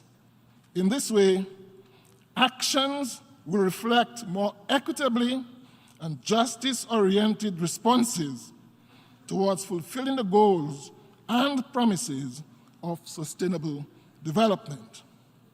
Furthermore, the continuous call for higher levels of commitment towards climate justice must be reflected in tangible and effective responses. Mr. President, 2 months ago, at this very headquarters, the Commonwealth of Dominica presented its first voluntary national review in keeping with our international obligation and in the spirit of global governance. Dominica reported on the tremendous progress accomplished, both in terms of the advances made towards the achievement of the Sustainable Development Goals and our national agenda, guided by the vision of becoming the world's first climate-resilient nation. As we continue to recover from the destructive weather events already mentioned, Dominica's main economic industries are showing signs of positive recovery. Tourism and agriculture remain the main income-generating sectors, with GDP projected to reach pre-pandemic levels by 2023, averaging 5% growth per annum from 2022 to 2026. Tourism recovery has been supported by new infrastructure projects and improved and increased air access. Mr. President, at the center of Dominican's resilience agenda are our citizens. Across Dominica, new and modern climate-resistant homes are being constructed for low and middle-income families, while modern and smart health and wellness centers have been constructed and equipped in urban and rural communities. This will allow them to withstand the impact from extreme weather and remain operational while also strengthening response to other natural emergencies and pandemics. In that regard, the Commonwealth of Dominica takes this opportunity to commend the government of the People's Republic of China for its commitment to add a further $42 billion to the new Global Development and South-South Cooperation Fund. This will assist countries like Dominica that are on the front line of the negative impacts of climate change to accelerate the realization of the 2030 agenda. Mr. President, ensuring our citizens enjoy long and healthy lives will always be a priority. Therefore, we grow and consume, what we grow and consume has to be a critical component of our resilience agenda. Global trends indicate that issues surrounding food security are not unique to Dominica. Indeed, the SDG 2, Zero Hunger, calls on governments to pursue smart and sustainable food production to help alleviate the perils of hunger. Dominica is working to strengthen its agricultural sector to reduce on the importation of its food import bill. There is renewed emphasis on growing what we eat and eating what we grow, while at the same time ensuring that there is affordable and high-quality produce for export on a consistent basis. Our aim is to develop a scientific and practical approach to reducing the vulnerability of farmers and fisherfolk through the adoption of resilient and sustainable practices. Mr. President, we embrace this signing as our international obligation towards the total elimination of nuclear weapons as outlined in the United Nations Charter for the Maintenance of International Peace and Security. Dominica therefore calls on all states who have nuclear weapons to abide by international law for the non-proliferation of nuclear weapons and the use of diplomacy as a tool towards conflict resolution. Mr. President, the trade and economic embargo imposed against our brothers and sisters in Cuba continues to be of great concern to us in the Caribbean, and the lifting of it has become more urgent in light of the global impact of the Russian-Ukraine war on food security.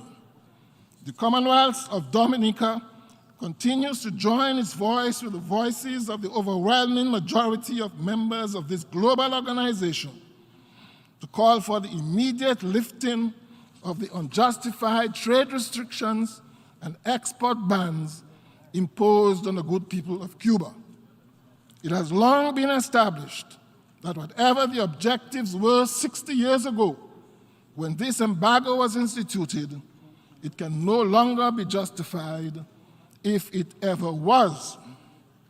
The government of Dominica therefore strongly urges the few states who continue to support these sanctions to heed the call of the overwhelming majority of us gathered here and lift this archaic and unfair embargo against Cuba. And let us all support the full integration of the Cuban people into the global financial and trading systems. For decades, Cuba has been training medical doctors, nurses, engineers, and other professionals, as well as providing technical assistance to developing countries as part of its South cooperation. Cuba also offers professional training in various disciplines to thousands of students from all over the developing world. Additionally, Cuba continues to add its voice to the fight against terrorism and drug trafficking in the Caribbean and the rest of the world.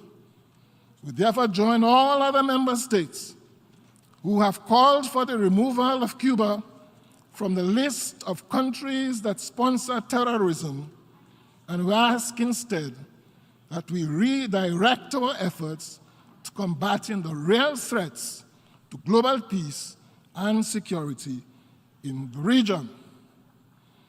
In March of 2015, Mr. President, the United States of America declared Venezuela as posing an unusual and extraordinary threat to the national security and foreign policy of the United States and imposed sanctions on that country.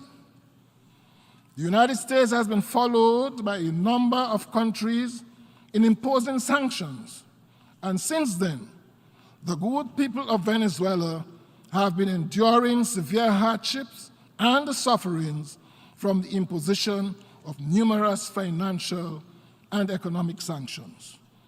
The consequences of these sanctions prevent millions of Venezuelans from meeting the most basic needs, made even worse by the COVID-19 pandemic and the war in Ukraine, further impacting Venezuela's contracted economy and an already weakened health system. The Commonwealth of Dominica again joins with the voices of many other members of this global organization to call for the immediate lifting of the unjustified oil embargo and other general sanctions imposed on the people of Venezuela. The political, economic, social, and humanitarian crisis in Venezuela demands immediate attention. It is further incumbent upon all of us to provide short and long-term solutions and opportunities for Venezuela to resolve its challenges and quickly improve the lives of ordinary Venezuelans. Mr. President, the current situation in Haiti continues to be of great concern to us and demands greater international attention.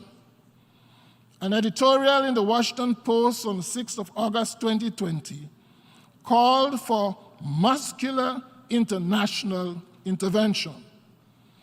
This was followed on the 8th of August 2022 by a statement from the Secretary General of the Organization of American States reproaching the international community for its failure over the years in assisting Haiti and leaving the country in chaos.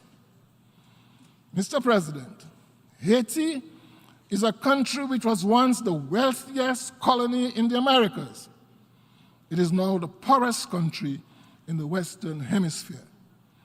The magnitude 7.0 earthquake of 2010 left the country totally devastated.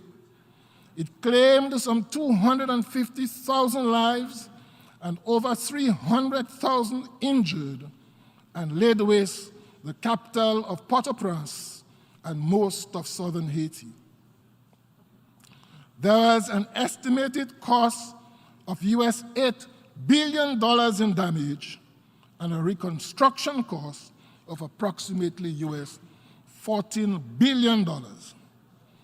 Currently, Mr. President, some 1.3 million people are said to be are said by the United Nations agencies to be suffering from food insecurity in Haiti, and some 4.6 million from limited access to basic food supplies. While I am pleased to acknowledge the recent meeting of lead heads of governments of CARICOM that took place in Trinidad and Tobago to specifically find solutions to the many crises which beset Haiti, the international community needs to respond as if Haiti was under invasion, as is the case with Ukraine, or as it did in the post-war reconstruction situation, as was the case with Europe after World War II, requiring a so-called Marshall Plan. Nothing less can overcome the deep-rooted reconstruction challenges facing Haiti. We therefore urge the United Nations family to forge an effective, unified response that brings to bear the necessary resources, financial, technical, human, and otherwise, to alleviate the sufferings of the Haitian people. Mr. President, the severe and voluminous impacts of the various challenges that we have been experiencing in recent times highlights the importance of multilateralism. As we raise the various issues confronting our individual states and share our hopes, fears, and expectations, let us seek also to offer solutions to our various problems as a united international community, eager to realize a sustainable, transformative, and fairer future for all. As I conclude, Mr. President, allow me to reiterate my country's gratitude to all of our international partners and friendly governments who have stood with the Commonwealth of Dominica, particularly through our darkest days, following the major tropical storms and hurricanes which afflicted us. Our journey is one of building back better, sustainability, and resilience, and with your continued support, we look forward to a brighter future in the days ahead. Mr. President, I wish you all and all delegates at this 77th session every success in their deliberations. I thank you.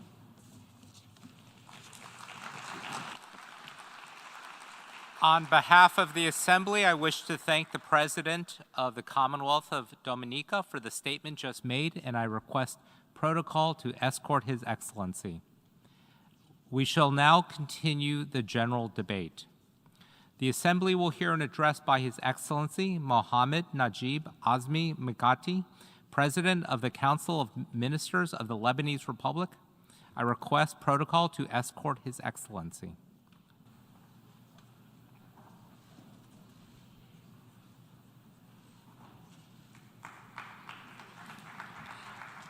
I have the great pleasure in welcoming His Excellency Mohammed Najib Azmi Mikati, President of the Council of the Ministers of the Lebanese Republic. I invite him to address the Assembly. Thank you. Seyyed. Mr. President of the 77th session of the United Nations General Assembly, Your Excellency, the Secretary General of the United Nations, Mr. Antonio Guterres, heads of state, government, and delegations, ladies and gentlemen.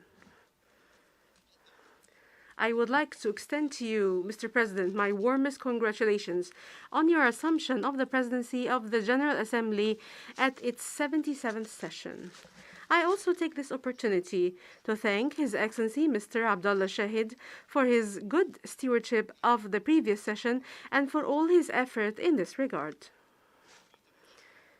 I would also like to commend His Excellency, the Secretary General of the United Nations, Mr. Guterres, for his continued work to promote the role of the United Nations and to develop its work. The world today is at a very delicate stage of armed conflicts and interrelated crises that are of concern to us all. There is no better place to deliberate these challenges than this hall. This hall brings together all the states of the world that are brought together by the Charter of the United Nations. My country is a proud contributor to the drafting of the Charter. We've had decades of fruitful cooperation with the United Nations. In this context, I am pleased, Mr. President, to thank you, and through you, the United Nations organization, with all its branches and specialized agencies, and those in particular operating in Lebanon. I thank you for the efforts that you are making to help Lebanon and contribute to mitigating the consequences of the crippling economic and financial crisis it is undergoing. I would like also to thank the United Nations Interim Force in Lebanon, UNIFIL, for its sacrifices and effort to maintain stability in southern Lebanon. This is in close coordination with the Lebanese armed forces. Here, through you, we look forward to strengthening the Lebanese armed forces' military capabilities and alleviating its financial burdens. In this context, we reaffirm Lebanon's full commitment to the full implementation of the provisions of Security Council Resolution 1701 and all the resolutions of international legitimacy. With regard to the demarcation of our maritime borders, under the auspices of the United Nations and with a commendable American mediation. Here, I would like to reaffirm Lebanon's absolute commitment to its sovereignty, rights, and wealth in its territorial waters and its exclusive economic zone. We reiterate our sincere desire to reach a negotiated solution that is long overdue. I am pleased to inform you that we have made significant progress and hope that we will soon reach the desired outcome. Lebanon is determined to protect its national interests and the well-being of its people, its wealth, and to invest its national resources. We are fully aware of the importance of the promising energy market in the Eastern Mediterranean for the prosperity of the economies of the countries in the region and to meet the needs of importing countries. Mr. President, Lebanon believes in the leading role played by the United Nations. We reaffirm our commitment to the 2030 Agenda for Sustainable Development and the Paris Climate Agreement. We also believe in the international frameworks that address disarmament issues in their various forms. We also welcome the work aimed at establishing an international understanding to rid the Middle East of weapons of mass destruction in implementation of General Assembly Resolution 73/546. We commend the previous sessions of the conference. We look forward also to the successful conclusion of the third session of the conference, which would be held under the presidency of Lebanon next November. We look forward to contributing to supporting the establishment of a zone free of weapons of mass destruction in the Middle East. Mr. President, many countries in the world today are experiencing severe economic crises, the causes of which are multifaceted and well known. They've had a major impact on all aspects of life. It has made it imperative on many governments and countries to resort to extraordinary measures to try to alleviate the impact of this crisis on their peoples. As for my country, Lebanon, we have been facing for several years the worst socioeconomic crisis in our history. This crisis has affected all institutions and put the majority of Lebanese under the poverty line. It has caused the migration of many promising young cadres. Our homeland has lost the best of its young people in a brain drain. In addition to the unprecedented and severe economic deterioration, the collapse of the exchange rate of the national currency to its lowest historical levels, and the closure imposed by the COVID-19 pandemic, in addition to the catastrophe of the Beirut port explosion. In this connection, we are in pursuit of the truth. This in addition to the consequences of the Syrian crisis and the burden of the displaced. In the midst of all of this, we found ourselves facing an unprecedented political crisis, which has made it necessary to tread very slowly and carefully in a political and economic minefield to remedy the situation and establish the appropriate grounds to contribute to getting out of the crisis. Mr. President, our government has succeeded in achieving many of its goals. The most prominent of these goals include holding parliamentary elections on time, despite the difficult circumstance in the country. But the road ahead of Lebanon is still arduous, long, and full of difficulties before we get out of this crisis. We are working with all our might and determination to overcome it successfully. In this context, our government has signed a preliminary agreement with the International Monetary Fund. From this rostrum, we pledge to proceed with all the legislative and administrative reforms necessary to overcome our present crisis. In this context, we always count on the assistance of Lebanon's international friends, led by the brotherly Arab states,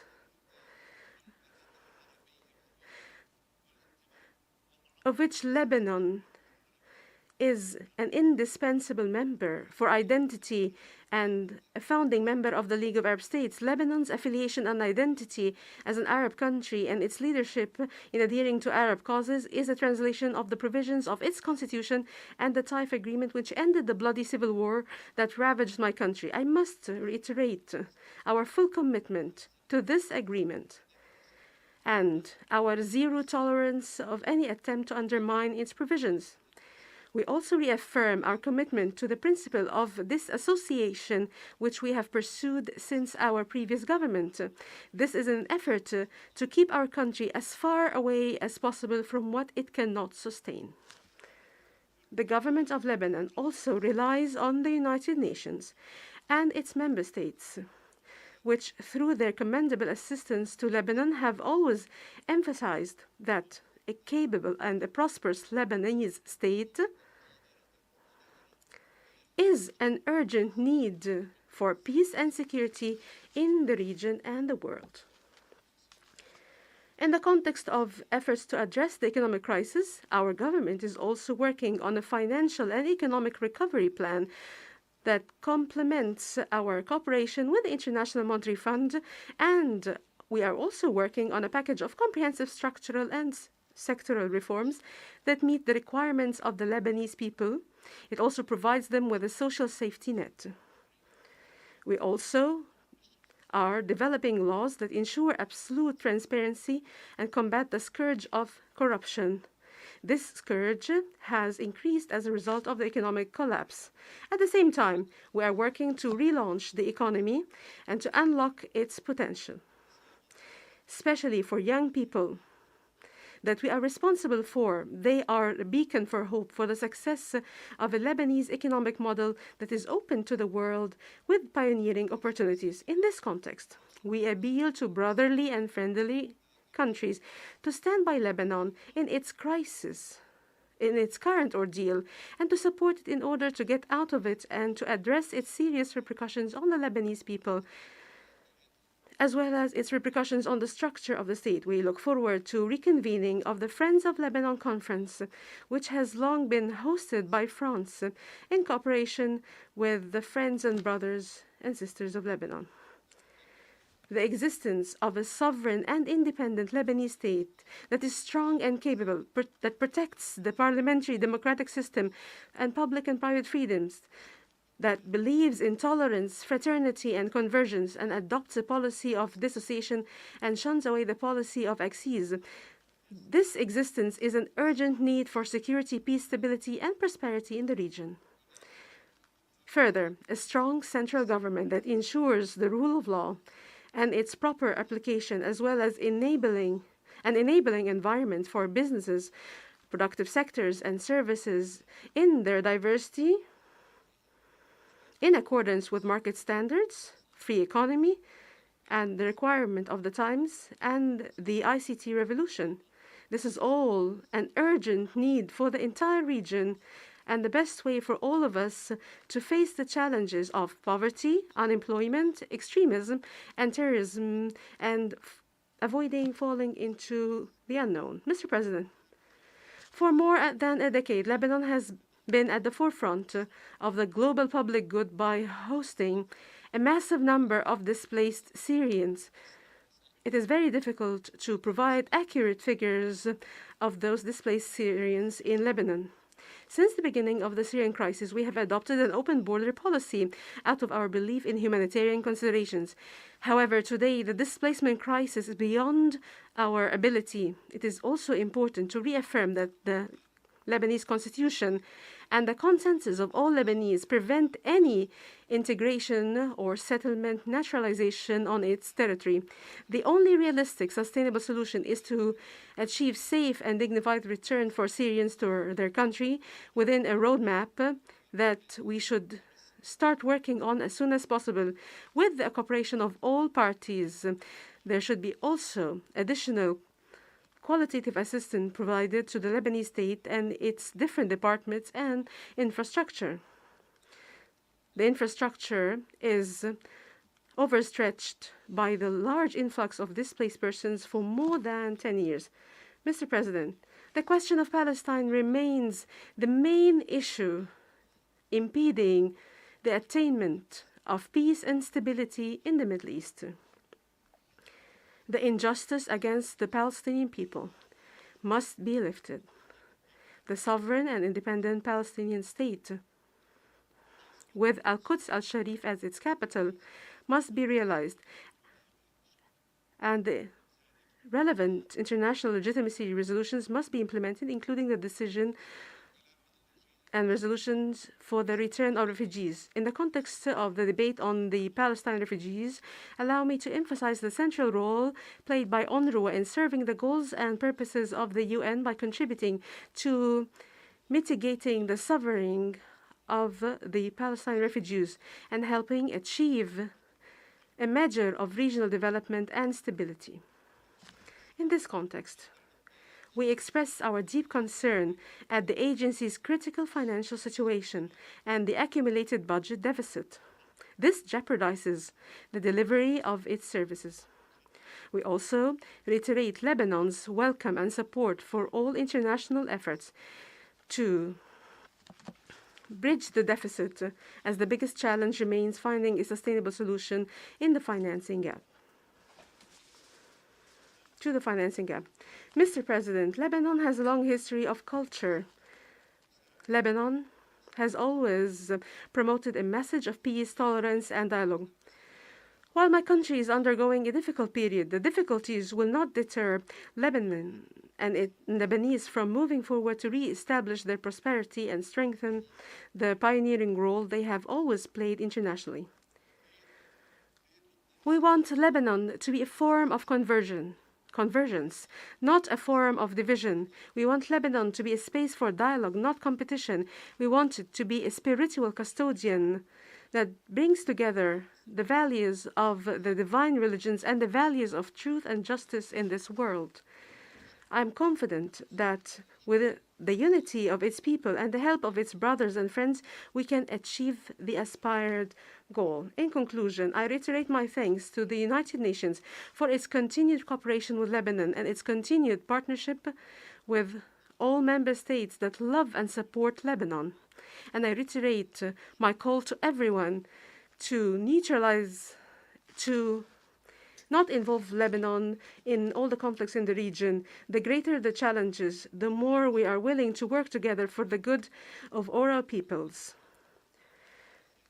The recent successive crises have demonstrated the importance of international cooperation in addressing crises that are, on the whole, are transboundary in their nature. And I conclude by referring to the beginning, when the UN started its work to work together in solidarity and complementarity for the benefit and well-being of mankind through justice, security, peace, and sustainable development. We hope for a better world, especially in the Middle East. My best greetings to all of you. Thank you.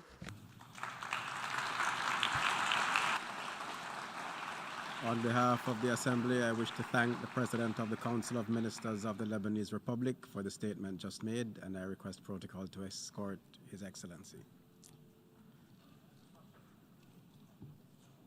I now give the floor to His Excellency Jan Lipavsky, Minister for Foreign Affairs of Czechia.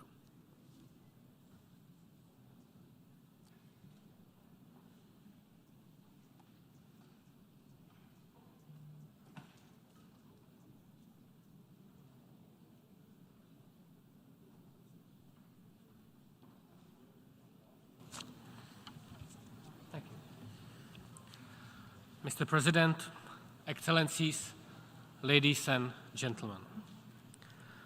This United Nations, its principles, which we established after the Second World War, is in grave danger.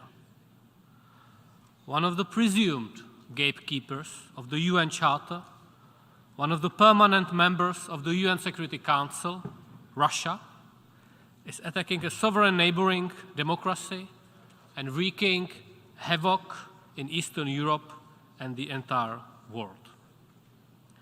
If we continue to allow a new colonial war, then why are we here? Why do we keep this United Nations alive? Do we care or are we indifferent? Czech government's foreign policy is guided by the legacy of our former President Václav Havel, a globally respected human rights defender and a renowned politician who once said, "Our indifference towards others can after all result in only one thing, the indifference of others toward us." The fact that representatives of all UN member states are meeting here to address major global challenges manifest that we are not only indifferent to the suffering of others, it shows that we care. The circumstances have changed dramatically since our last meeting, though. The Russian invasion in Ukraine has fundamentally shaken the international order. On February 24, not only Europe, but the whole world entered a new era. Russia tries to dismantle the security architecture of the European continent, launching a colonial war of conquest. Ironically, President Putin declares partial mobilization and threatens the world with the use of nuclear weapons today on the UN International Day of Peace. What more proof do we need? This is our new terrifying reality. Russia's unjustifiable, unprovoked, and illegal war of aggression against Ukraine does not only blatantly violate the UN Charter, it badly damages global economy and food security of many countries gathered in this hall. It seriously threatens the rules-based international order. It harms all UN member states. I'm shocked to the core listening to the Russian state-controlled TV channels preaching the strategy of hunger and cold towards Ukraine and the world, approving the torture and mass killings of civilians with the argument that the world has to fear Russia. Russia must immediately cease its military actions and withdraw all its troops from the entire territory of Ukraine. Russia's complete disregard for the resolutions adopted by the UN General Assembly is appalling. Czechia resolutely supports Ukraine's right to defend its territorial integrity and population in accordance with Article 51 of the UN Charter. Czechia fully supports sovereignty, unity, and independence of Ukraine within its internationally recognized borders. We will never recognize the illegal annexation of Crimea. We condemn in the strongest possible terms the upcoming sham referenda in parts of the Ukraine territory.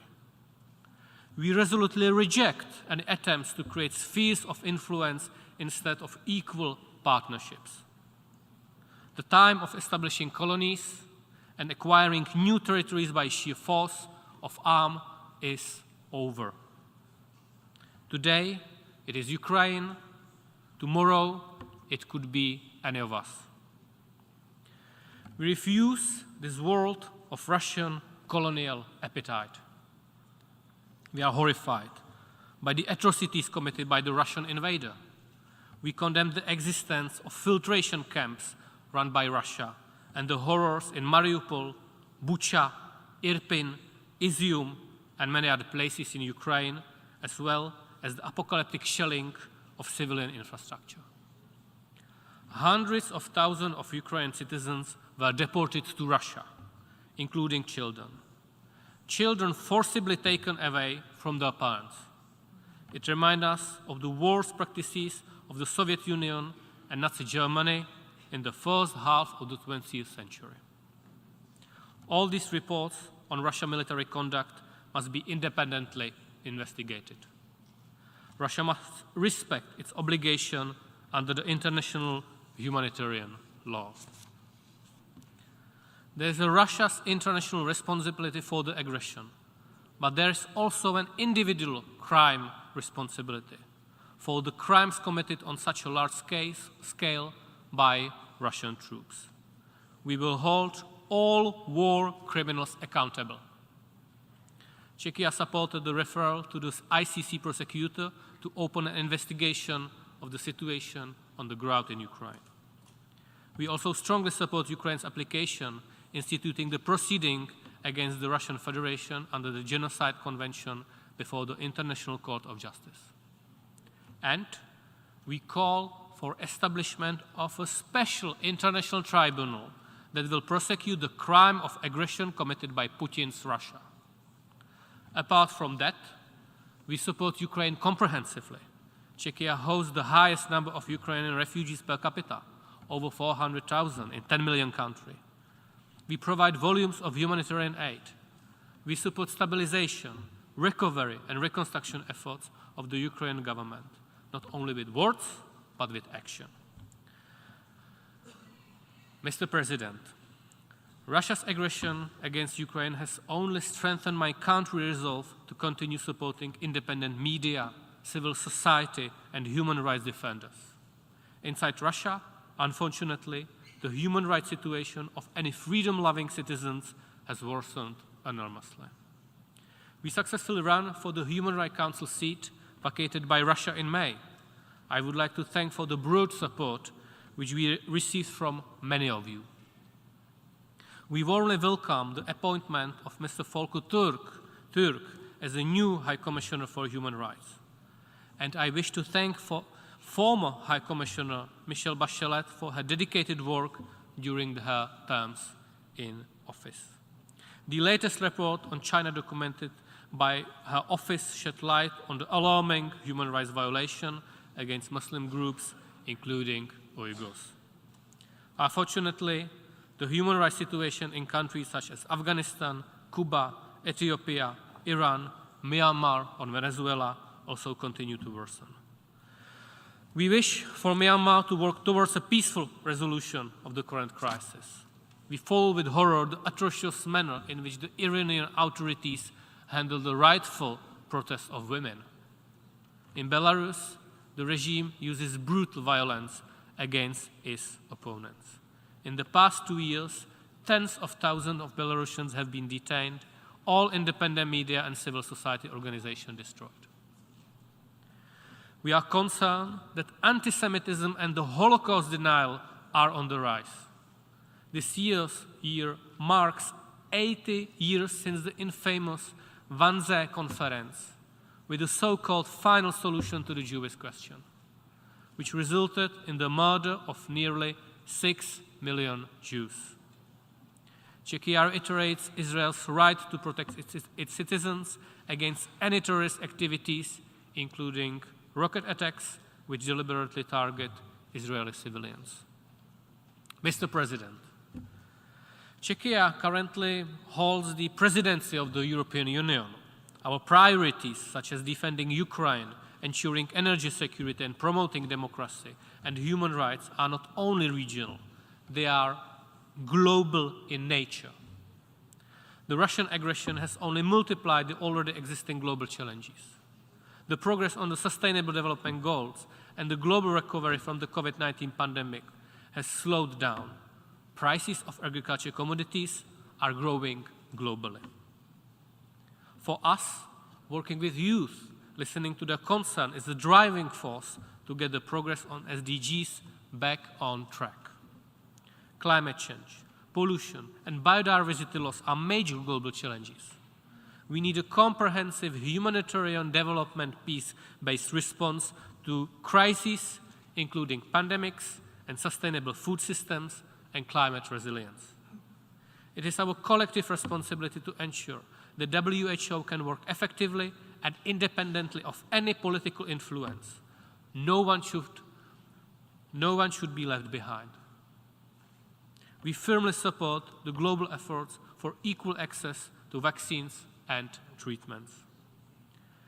Stakes are high at the next UN climate conference, COP27, in Egypt, which is approaching. It has been said many times before, but I will reiterate once again. If we do not act now, it might be soon too late. The development of relations between the EU and Africa is among the priorities of the Czech EU presidency. Africa is facing food shortages and negative impacts of climate change and the COVID-19 pandemic. Russian aggression against Ukraine has blocked export of agricultural products. I cannot but express my outrage at how Russian disinformation propaganda is trying to use the food crisis in Africa to spread false narratives that the EU sanctions against Russia caused the shortage. Obviously, if Russia had not invaded Ukraine, we would not have had to deal with this issue at all. Mr. President, turning to other security issues, we are concerned about the increased tension in the Taiwan Strait caused by unilateral threatening actions. We expect cross-strait differences to be resolved by peaceful means, while the status quo is being maintained. The digital space carries many opportunities, but there are risks entailed too. Cyber attacks and cybercrime, misuse of technology, and, in particular, disinformation. Let me say this loud and clear. A lie is not an option. For far too long, we have overlooked the spread of disinformation directed against our common values. Let us not forget the COVID-related disinformation. We had to learn the hard way when disinformation began to cost human lives. This is why we need to make sure our citizens and societies are resilient and independent media operate freely. We will continue to reach out and help countries exposed to lies and propaganda. Czechia promotes the concept of digital humanism, which keeps human interest and needs at the center of emerging technologies. Instances of internet shutdowns are growing. We must maintain a free, open, safe, secure, and stable cyberspace where human rights apply online as they do offline. The number of cyber attacks, including state-sponsored ones, continues to rise, as does their severity. New potential of terrorist threat has appeared with the escalation of Russia's aggressive policies. Terrorism maliciously feeds on weak governance, economic hardship, and social injustice, with the Sahel region being struck the most. Czechia reiterates its commitment to countering terrorism and supporting countries that suffer from terrorist violence or threat. I would like to use the opportunity to remind Russia that Czechia still awaits its official response concerning the explosion in the ammunition depot in my country in 2014. This completely appalling act was planned and executed by agents of the Russian military intelligence GRU and claimed the life of 2 innocent Czech citizens in addition to material damage. Such conduct is a clear violation of international law. Mr. President, non-proliferation of nuclear weapons is also negatively impacted by Russia's aggression against Ukraine. Russia does not hesitate to use dangerous nuclear rhetoric, which became a new standard of terrorizing peaceful populations. Czechia resolutely decries Russia's occupation of the Zaporozhye nuclear power plant. Any armed attack on nuclear facilities devoted to peaceful purposes constitutes a violation of the UN Charter and the statutes of the IAEA. We regret that despite lengthy negotiation, it was not possible to achieve consensus on a final outcome document of the 10th NPT review conference because Russia opposed. And we call on Iran to act urgently to fulfill its legal obligations under NPT Comprehensive Safeguard Agreement and clarify all outstanding issues. We commended the IAEA and its Director General for their professional work in verifying Iran's safeguards obligations. Mr. President, this United Nations, this universal organization has a duty to help us better react to existing and emerging global challenges. But in these dark and stormy times, it has the duty to firmly defend the principles it was founded on: the UN Charter, human rights, and rules-based international order. Thank you very much.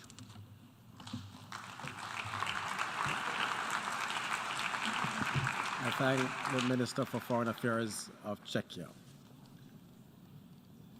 I now give the floor to His Excellency Bruno Eduardo Rodriguez Parilla, Minister for Foreign Affairs of Cuba.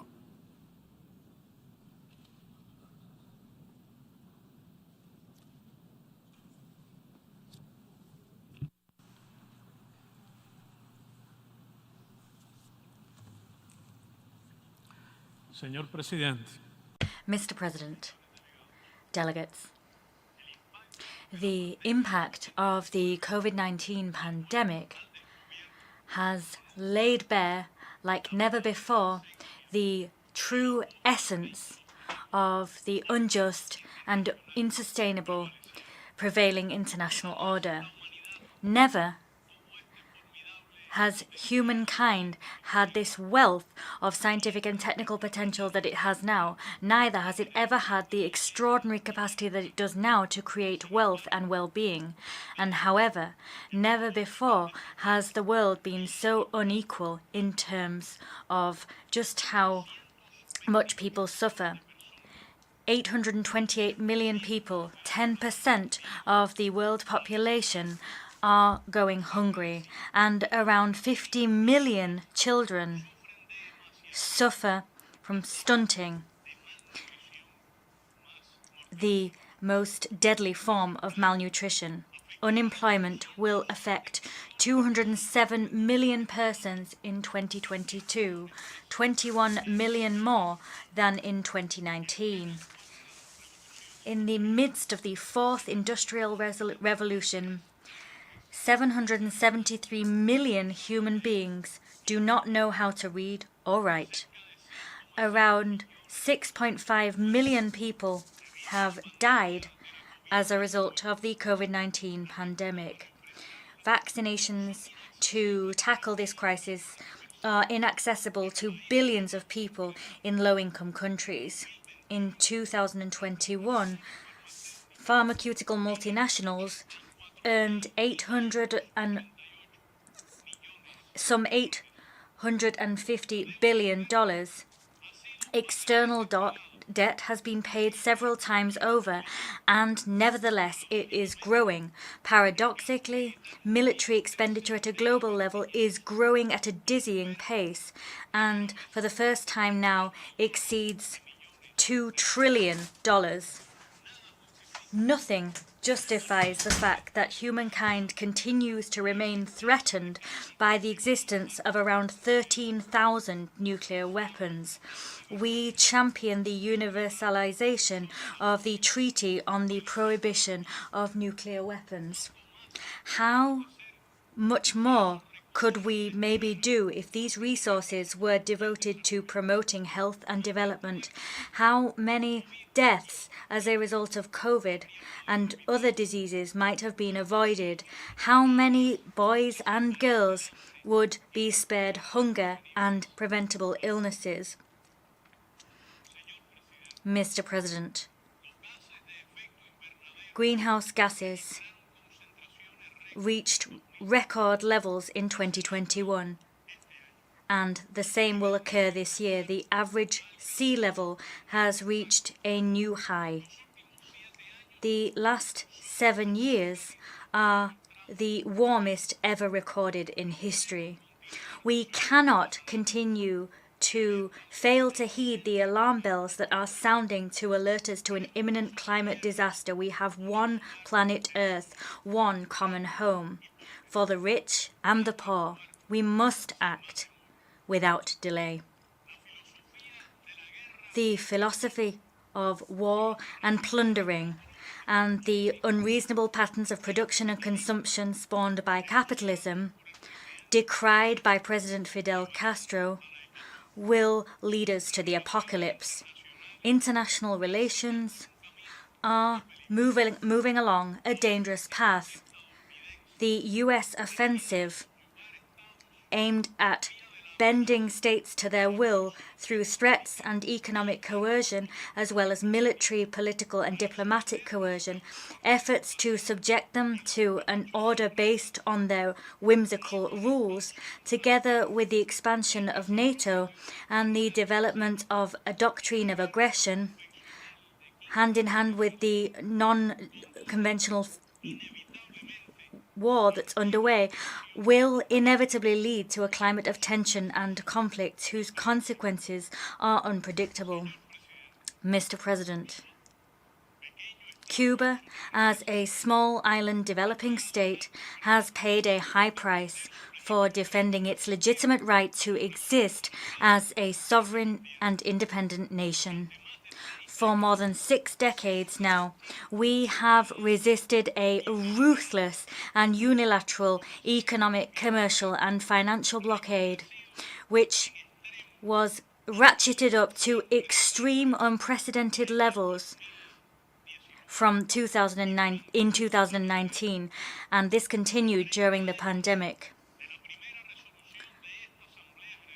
30 years have now elapsed since the first General Assembly resolution against this blockade, and at this time the US continues to ignore the almost unanimous demand from you to cease its illegal and brutal policy against Cuba.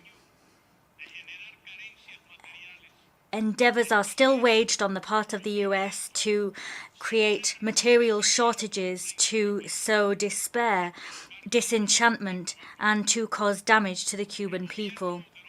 The government of the United States is strengthening pressure on banking institutions, companies, and governments throughout the world that are interested in establishing relations with Cuba, and the United States continues to obsessively pursue all sources of foreign exchange coming into the country to bring about the economic collapse of the nation. As a result, the Cuban economy has withstood extraordinary pressure that are having an impact on industry, service provision, are leading to a scarcity in food and medicines, and are leading to a decline in consumption and a decline in the general well-being of our people. The human damage caused by this policy and felt by all Cuban families is impossible to quantify, but is nevertheless vast, cruel, and immoral. The blockade is an act of economic war in times of peace. The current government of the United States keeps in force the most aggressive measures of pressure on our country. These were adopted by the government of Donald Trump and remain in force. This administration continues the unfair inclusion of Cuba on the arbitrary list produced by the State Department of countries that supposedly sponsor terrorism. This slanderous classification of our country as a sponsor of terrorism stigmatizes our financial bodies and institutions and makes it extremely difficult for us to conduct transactions or to pay payments or access credit. Cuba has been a victim of state terrorism and does not promote, nor will it ever promote, terrorism. On the contrary, we condemn terrorism in all its forms and manifestations. The government of the United States manipulates opportunistically highly delicate issues such as terrorism, religion, democracy, justice, corruption, and human rights. The double standards, the inconsistency, the selectivity, the manipulation, the political manipulation indeed, of which the United States are guilty, damage the cause of human rights.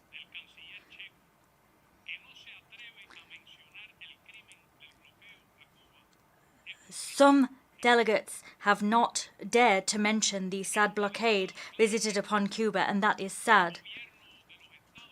I urge the government of the United States to solve the issues which fuel irregular migration and which promote the loss of life.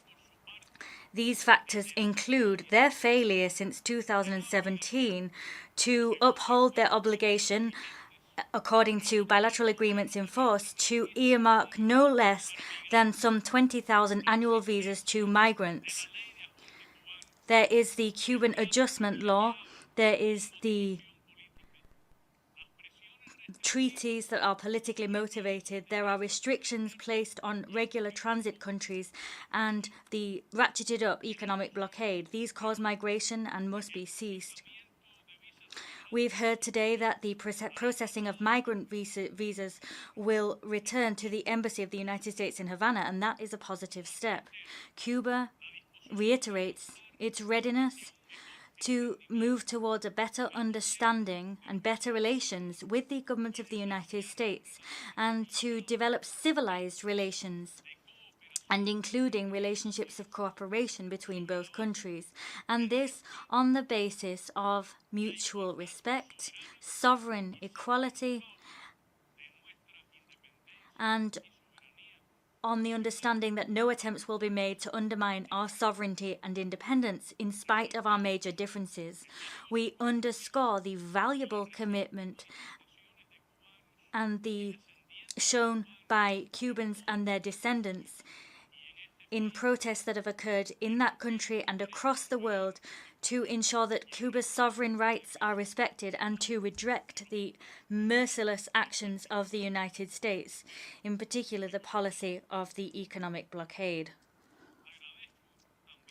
I also wish to deeply thank heads of state and government for their statements in this general debate, and I thank them for their historic support as well as that of the General Assembly. And I'm also thankful for the demonstrations of solidarity towards Cuba by governments, key figures, political organizations, solidarity movements, social and people's movements from across the world.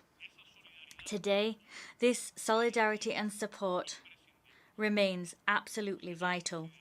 Mr. President, despite the colossal challenges faced, the Cuban people and government have not let up in their attempts to forge ahead with the construction of a socialist society which is fairer, democratic, prosperous, and sustainable. We conquered COVID-19 with resources, our own vaccines, and the solidity of our public health system and our system of science. We were able to humbly contribute by sending 58 medical brigades around the world. At the worst moments of the pandemic, we sent those to some 48 countries. We worked to recover the economic and social life of our country. We worked to support the transformation of our communities and to sustain and extend social programs in the country. We continue to hone our legal order, our state, and the legal order that is of our socialist state of social justice to guarantee the full and proper enjoyment of all human rights by all Cuban people. And we do this to ultimately enrich the system of social justice which several generations have enjoyed. On the 25th of September, after a broad participatory process of popular consultation, we will hold the legislative referendum on an innovative family code.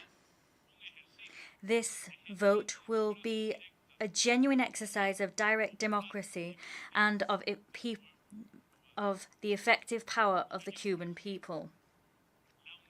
Mr. President, unity in diversity, as proposed by then-President Raúl Castro, is possible in countries of the South, and the community of Latin American and Caribbean states, which is growing increasingly stronger and is creating conditions so that our region can develop higher, better forms of cooperation on the basis of the very precepts of the Declaration of Latin America and the Caribbean as a zone of peace. We are grateful for the dignified stance adopted by several countries in the region on the fact that we've been arbitrarily excluded from various diplomatic fora in our hemisphere. We express our solidarity with the Bolivarian Republic of Venezuela and with its constitutional president, Nicolás Maduro Moros, and we stand shoulder to shoulder with the civic military union of its people as it attempts to withstand attempts made to subvert and destabilize the internal order of that brotherly country. We reject the implementation of unilateral coercive measures in and against Venezuela. We denounce the imperialist attempts made to destabilize the government of reconciliation and national unity of Nicaragua. We reiterate our staunch support for the brotherly Nicaraguan people and for their president, Daniel Ortega. We stand in full solidarity with the sisterly nations of the Caribbean, and we support their legitimate claims for reparations for the damaging effects of colonialism and slavery. These peoples need and deserve to receive just, special, and differentiated treatment. We once again reaffirm our historic commitment to the self-determination and independence of the people of Puerto Rico. Haiti needs a special contribution to be made by the international community to its reconstruction and development. Humankind has a debt to settle with that republic. We support the legitimate claim of President Alberto Fernandez and of the sovereign people of the Argentinian Republic over the Malvinas Islands, the South Sandwich Islands, and South Georgia Islands, and the surrounding maritime areas. We express our full solidarity with the Vice President of Argentina, Cristina Fernández de Kirchner, who was the victim of an unjust and unfounded legal and media attack, and then recently suffered an attempt on her life. We reiterate our staunch commitment to peace in Colombia. The clear preparedness and readiness for peace of Colombia's current president and relevant stakeholders mean that the region and the international community must extend their support to the nation. The necessary resources must be provided to support the Agenda 2063 of the African Union. That agenda establishes the roadmap for the development of that brotherly continent. We are lobbying for the search for a peaceful and negotiated solution to the situation imposed upon Syria, and we call for a cessation in foreign interference and for the full respect of Syria's sovereignty and territorial integrity. We support a just, broad and lasting solution to the conflict in the Middle East. This must be a solution which guarantees the genuine exercise of the inalienable right of the Palestinian people to build their own state within pre-1967 borders, with their capital in East Jerusalem. And we call for the end of the Israeli occupation of the occupied Palestinian and Arab territories. We reaffirm our unwavering solidarity with the Sahrawi people. We reject the unilateral coercive measures imposed on the Islamic Republic of Iran. We condemn the imposition of unjust unilateral economic measures on the Democratic People's Republic of Korea, and we condemn foreign interference in their domestic affairs. We oppose interference in the internal affairs of the Republic of Belarus. We reaffirm our repudiation of the imposition of unilateral sanctions against the Russian Federation. We condemn the unfounded smear campaigns waged against the People's Republic of China and attempts to undermine their territorial integrity and sovereignty. We reiterate the unwavering support for the One China policy. We champion a serious diplomatic and constructive and realistic solution to the current war in Ukraine. This solution must be found through peaceful means with full respect for international law. The solution must guarantee the security and sovereignty of all. Mr. President, Cuba will continue to speak out loud and clear to reject hegemonism and domination, unilateral coercive measures, genocidal blockades, and attempts to impose one culture and one model on the world. We will never let up in the defense of the independence, sovereignty, and self-determination of peoples without any interference or intervention from foreign powers. We have a glorious past,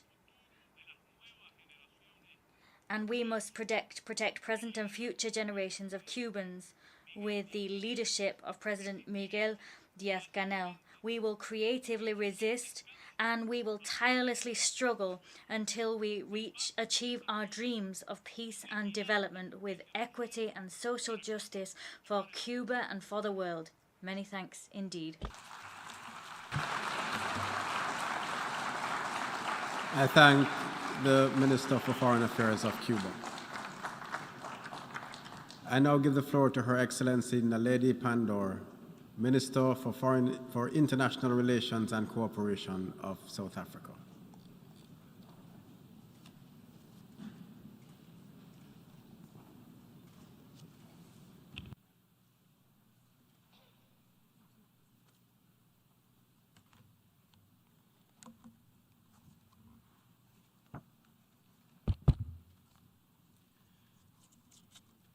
Mr. President of the General Assembly, Your Excellency, Mr.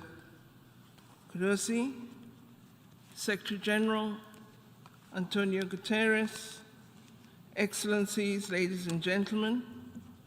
Mr. President, allow me to join all speakers before me in congratulating you on your election as President of the General Assembly and to wish you well in your role. I also thank the previous President of the General Assembly for his excellent leadership, and of course thank Secretary General Guterres as well as the Deputy Secretary General for their ongoing leadership of our multilateral organization. Mr. President, we meet at a time when the UN family is facing its greatest tests. Member states have to work with the United Nations to develop effective responses to the current challenges. As the theme of the General Assembly indicates, These challenges are diverse, immense, yet interconnected, and no country can respond alone. Some have referred to this moment as a key turning point in history. The COVID-19 pandemic and the Russia-Ukraine war strongly influence these attitudes today. However, for South Africa, the real inflection point will be a world attending fully to the needs of the marginalized and the forgotten. Our greatest global challenges are poverty, inequality, joblessness, and a feeling of being entirely ignored and excluded. Acting on the Common Agenda Vision 2021 of the UN Secretary General should become the major objective of this time, because addressing poverty and underdevelopment will, in our view, be the beginnings of the real inflection point in human history. The Charter of the United Nations, the Universal Declaration for Human Rights, and its human rights protocols all commit us to protecting all people without distinction of any kind. We must acknowledge that we face these crises today because we have not always upheld these foundational principles consistently and fairly. We believe international law matters when this one is affected, but doesn't matter when this other one is affected. That does not help to uphold international law. We have learned a great deal from the COVID-19 pandemic. It has provided us with a roadmap on what we should do as the global community and what we should not do to address global challenges. We need to use the lessons from the pandemic effectively. There were some noble initiatives, such as the Access to COVID-19 Tools Accelerator, which was co-chaired by President Ramaphosa of South Africa, the African Union champion for COVID-19 response, as well as the Prime Minister of Norway.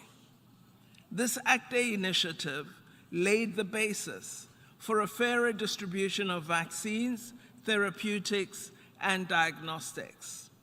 We would like today to thank all the countries that have acted on their financial commitments to the COVID-19 Tools Accelerator.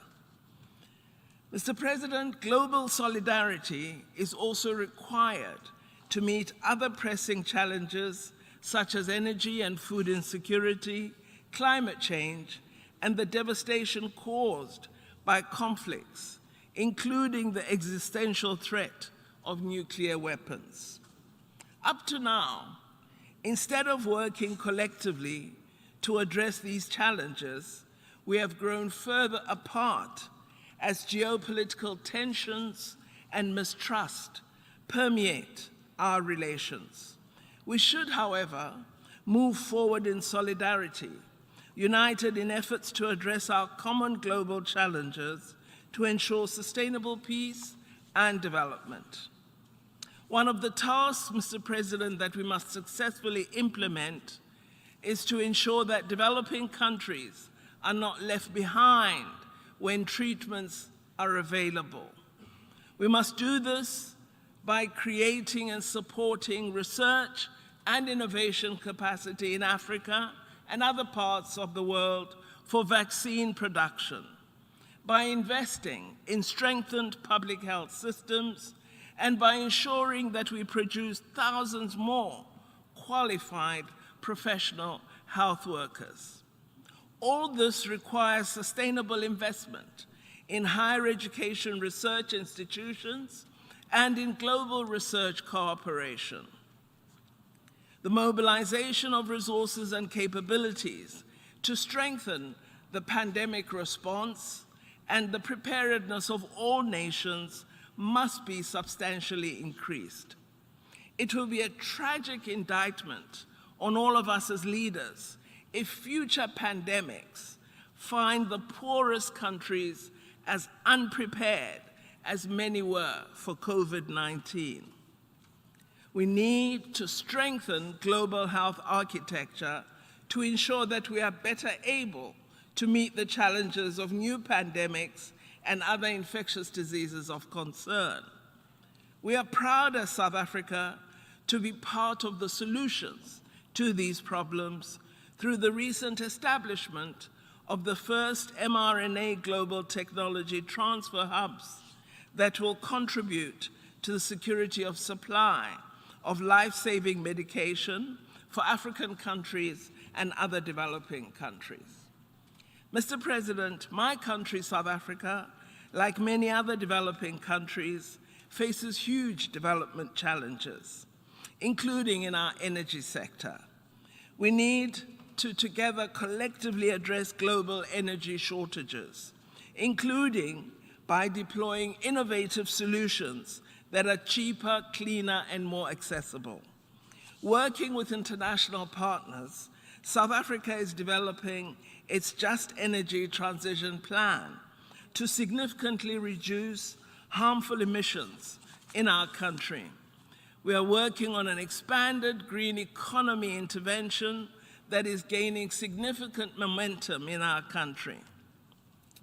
I would like, Mr. President, to commend the Secretary General for focusing attention during this General Assembly on transforming education.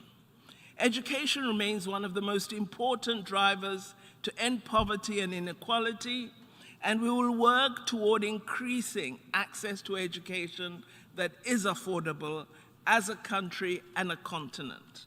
South Africa has no-fee schools at primary and secondary level to allow the most vulnerable learners to access compulsory education.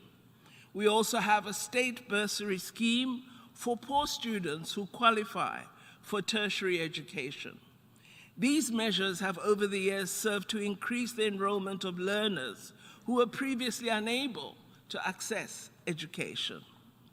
In the field of research and innovation, we believe we need more partnerships such as the Square Kilometre Array Science Infrastructure Project, hosted in South Africa and Australia. This is an international partnership that is one of the largest joint scientific endeavors in history. Partnerships of this nature must be encouraged to leverage scientific breakthroughs for development purposes.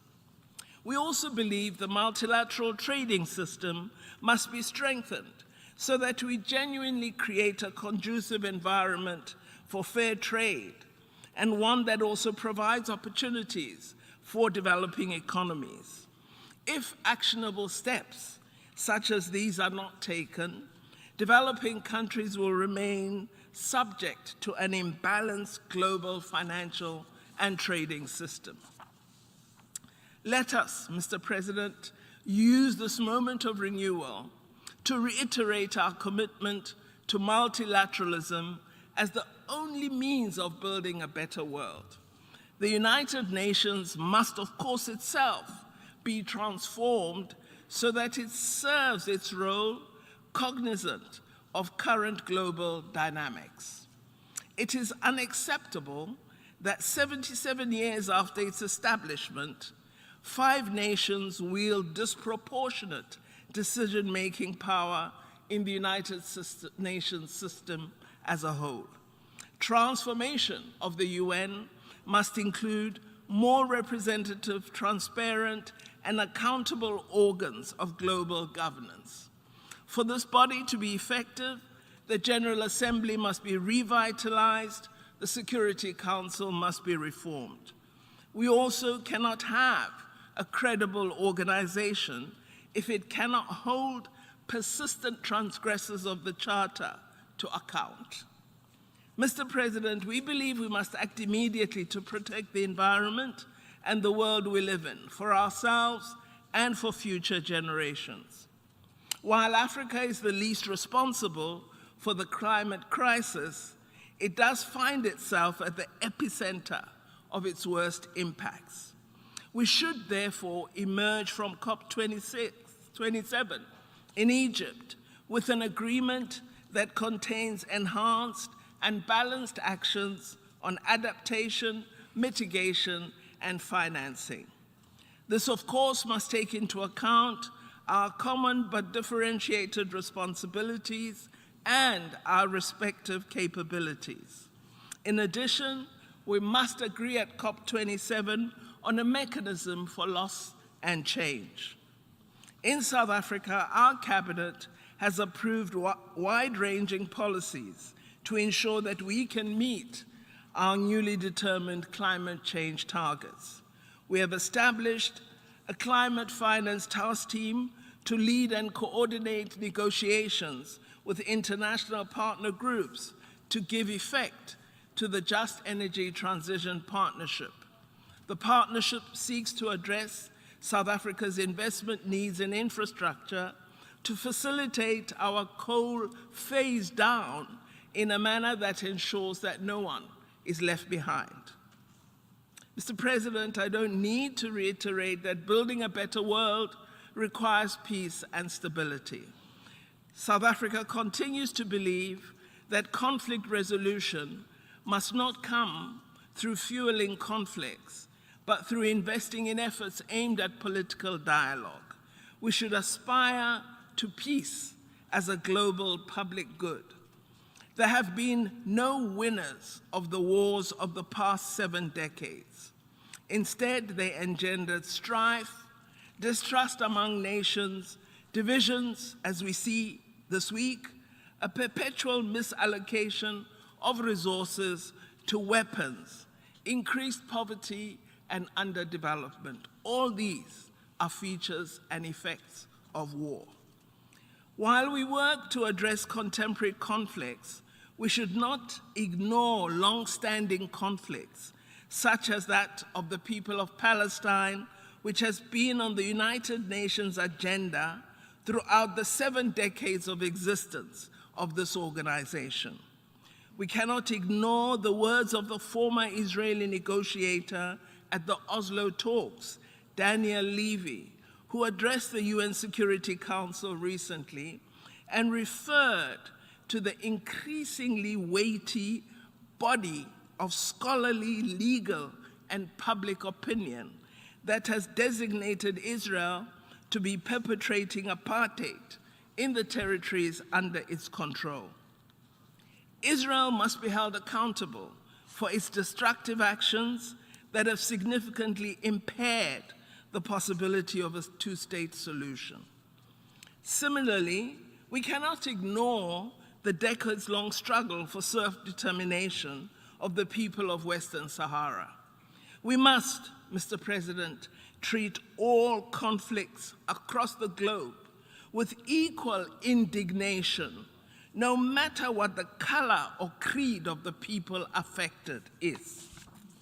South Africa calls for an end to the embargo against Cuba, which continues to impede the right to development of her people. In the same vein, we call for an end to unilateral coercive measures against Zimbabwe, which have compounded the problems experienced by the people of Zimbabwe and have a detrimental effect on the broader Southern African region. Mr. President, our quest to build a better world will remain unfulfilled as long as people are still discriminated against on the basis of race, gender, sex, ethnic, social origin, color, sexual orientation, age, disability, religion, conscience, belief, culture, or language. We have a responsibility to make sure that every girl child receives an education and that every woman has an opportunity to work, to study, to begin a business, and to have choice and control over her life and body. We must also ensure that more women speak at the United Nations General Assembly. We need to end the violence perpetrated against the most vulnerable, most often women and children. We have witnessed that women in conflict situations are particularly vulnerable, including women journalists. The murder of Shireen Abu Akleh and other journalists is a stark reminder of the danger that women in conflict situations face. We must do all we can to protect them and exert all effort to hold those accountable for harming them. We must also strengthen the capacity and draw on the voices of the youth on the African continent. In this regard, we need to harness the demographic dividend by maximizing our investment in quality education as a means to address intergenerational poverty, together with inclusive economies. Mr. President, Africa is home to more than 1.3 billion people. It is fast emerging from centuries of colonialism, occupation, and exploitation, from willful neglect and underdevelopment. We now have an African Continental Free Trade Area agreement, and the countries of Africa are laying a firm foundation for a new era of trade, commerce, and productivity. Our countries are establishing the conditions for the seamless flow of goods and services between African markets, for the growth of industry, and for the construction of roads, bridges, railway lines, ports, and power stations that will support growth. As we continue our efforts to end war, conflict, and insurgency in several parts of our continent, and to prevent the unconstitutional seizure of power, we will continue to see greater alignment between our agenda and that of the United Nations and our body, the African Union. To overcome all these acutely global challenges, we must agree to a common path out of an increasingly polarized world, a rules-based international system predicated on international law and strict adherence to the provisions of the UN Charter is essential. Such a system should safeguard the interests of all and not only the powerful countries. We acknowledge the efforts of Secretary General Guterres in his vision, our common agenda, which we support very, very strongly. We believe he has provided us with options to put aside our differences, to build trust, and to forge a world where future generations will prosper and thrive. That should be the mandate we adopt, and not the mandate of division and conflict. I wish you well, Mr. President, and I thank you for this opportunity.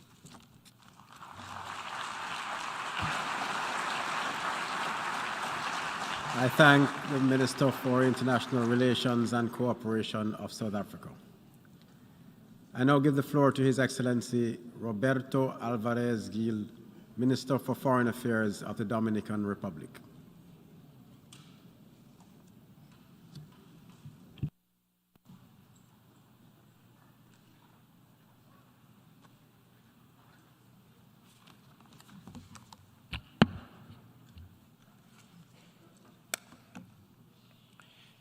Excelentísimo señor. Your Excellency, Mr. Shaba Qureshi, President of the 77th Session of the General Assembly of the United Nations, Your Excellency Antonio Guterres, Secretary General of the United Nations, Excellencies, Heads of State and Government, Excellencies, Ministers of Foreign Affairs, Heads of Delegation, ladies and gentlemen.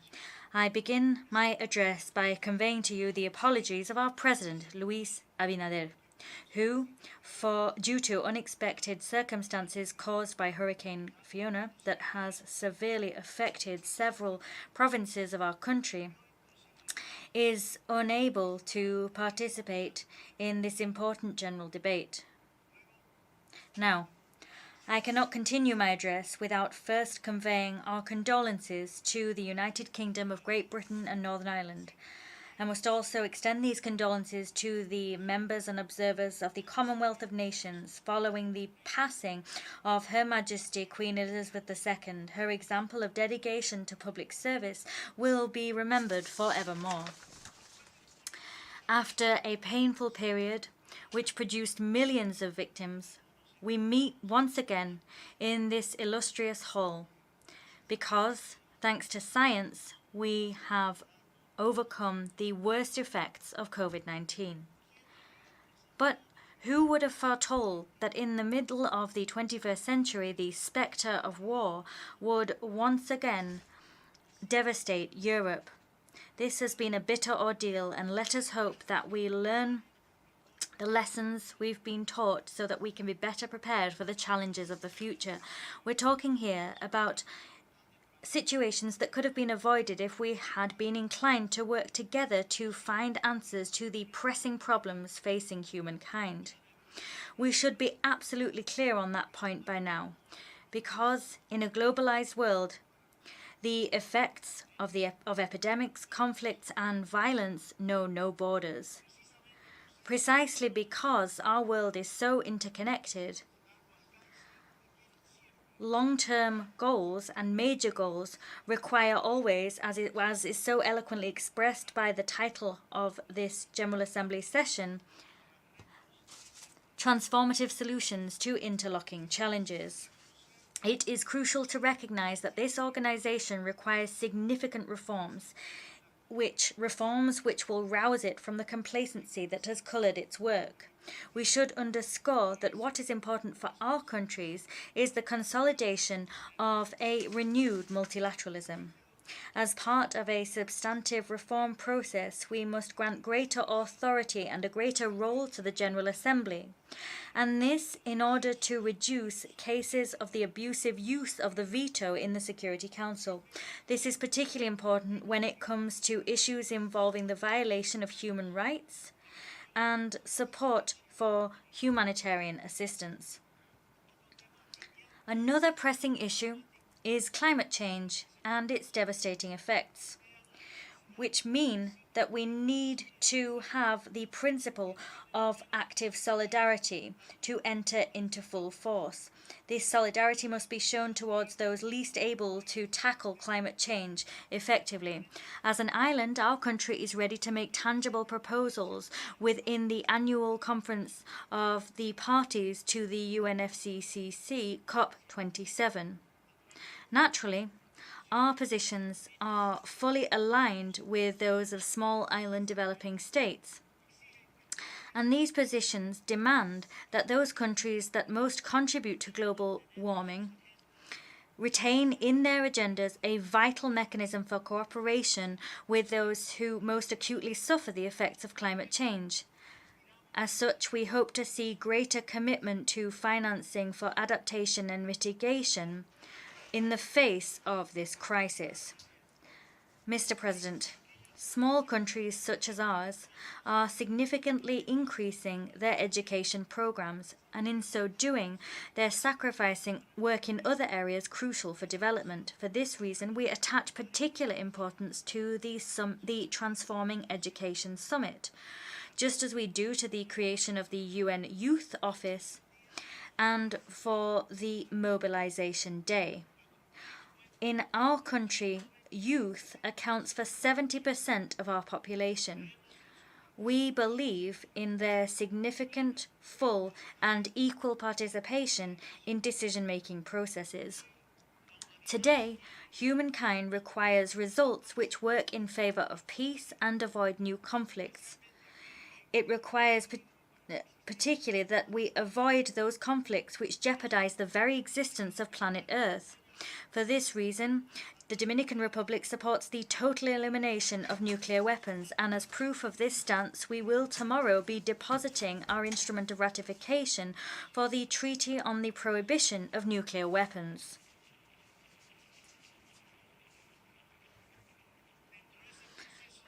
As part of this process by which we continue our commitment to multilateralism, and as we seek to step up our presence in international bodies, our country is now a candidate for election to the UN Human Rights Council for 2024-2026.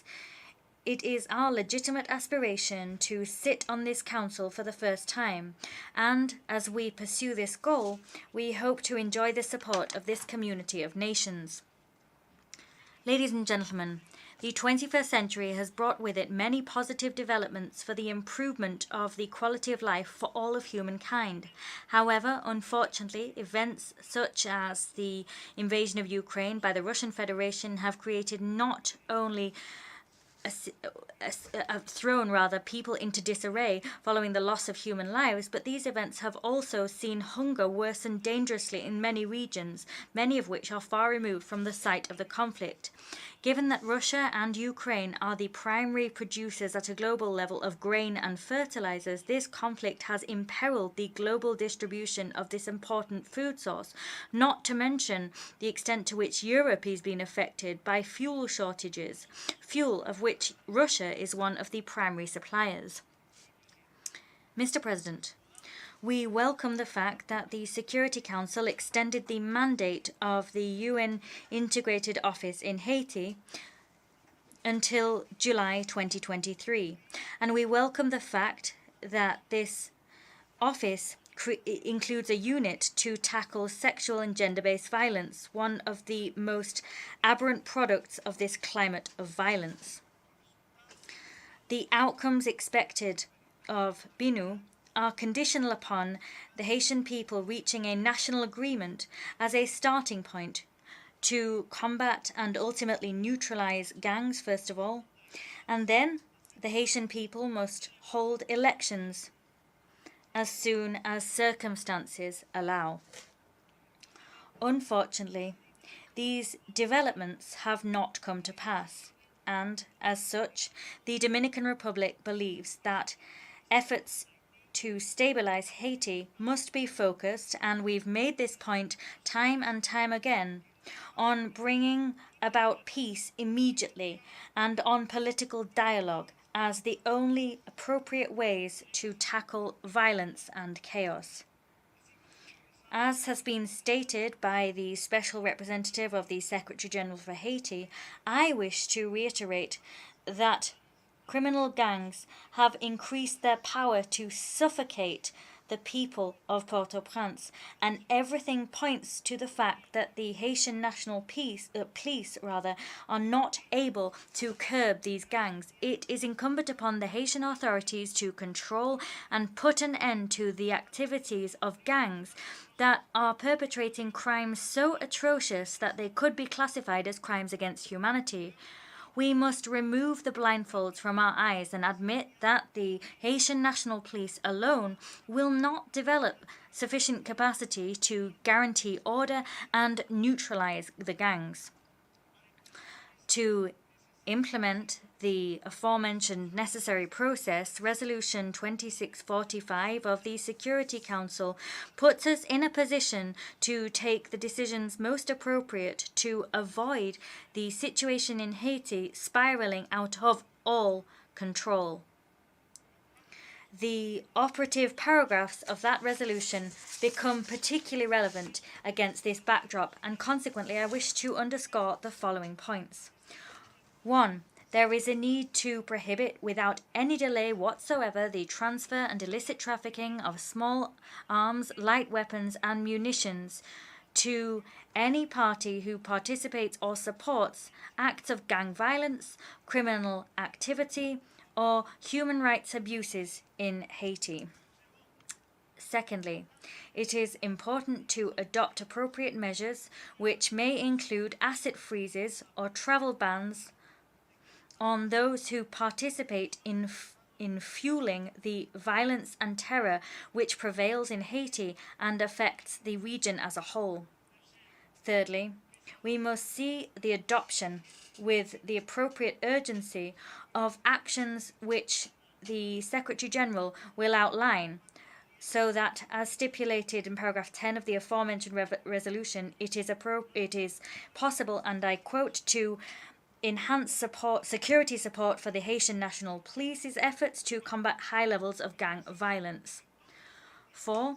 All parties involved must reach an urgent political agreement spearheaded by the Haitian people, an agreement with a view to organizing legislative and presidential elections with the full participation of all the Haitian people, and in particular the participation of women, young people, and civil society. In this vein, we believe it is important to firmly support what was said by the Secretary General Antonio Guterres in his interview on French television on the 18th of September. He said it was vital to deal with security in Haiti. And he said that until assistance to police capacity building is strengthened, there needs to be a robust force in place, a force able to restore peace and put an end to the violence that has been unleashed by armed gangs, which themselves are infiltrated by political and economic spheres of influence. Ladies and gentlemen, on several occasions we have asked the following question: what has been the greater tragedy for the Haitian people? Was it the 2010 earthquake, which devastated Port-au-Prince and claimed the lives of some 220,000 people, including of 102 members of United Nations personnel? Or is it the current situation, which can be defined as a low-intensity conflict? The answer, and here I have no doubt whatsoever, is that despite the tragic suffering caused by the earthquake, the current situation is more desperate for the Haitian people. In 2010, following the earthquake, the entire Haitian population united and, driven by a sense of solidarity, mobilized to support and rescue their neighbors. Moreover, the entire world mobilized and came to Haiti's aid. Of course, the Dominican people immediately answered the call for aid. They rallied to bring necessary aid and assistance to their Haitian brothers. But this wasn't just the case in the face of natural disasters. In 1986 too, civic responsibility prevailed, and all of the Haitian people united to halt the dictatorship which lasted for more than 2 decades. In other words, the Haitian people has a great deal of experience garnered over history of uniting and facing adversity. Today, the situation is dramatically different. Faced with the powerlessness of authorities when it comes to establishing order and guaranteeing citizen security, the resilient Haitian people now feel abandoned to their own fate. And fear is gripping, indeed paralyzing, vast swathes of the population. Violence has produced deep splits within society, and now the social fabric is in such a state as to not allow any type of cohesion. Haitian people wait in despair as they wait for the aid of the international community. As President Abinader said last year at this rostrum, Haiti can wait no longer. We must act with a sense of responsibility, and we must act now. The Dominican Republic reiterates its belief that the only lasting and sustainable response to the Haitian crisis must come from the Haitian people. In spite of the difficulties in reaching agreements, we hope that we will find agreements, and we hope that the right path will be chosen so that the Haitian people can achieve the consensus necessary to get out of such a grave situation. To reach this goal, international cooperation is vital. If we wish to bring stability and calm to the people of Haiti, to their neighbors, and to the region, that is our sole agenda. Distinguished delegates, the Dominican Republic signed the United Nations Charter in 1945 and continues to uphold its commitment with the same sense of responsibility with which it signed the Charter 77 years ago. We have participated in historic decisions and resolutions issued by this General Assembly. You can rest assured that our country will continue to play its part in this concert of nations, and that it will be ready to continue contributing to the strengthening of the United Nations, an instrument which remains decisive in the maintenance of global peace and security. Thank you very much. I thank the Minister for Foreign Affairs of the Dominican Republic. I now give the floor to His Excellency Arnoldo Andre Tinoco, Minister for Foreign Affairs and Worship of Costa Rica.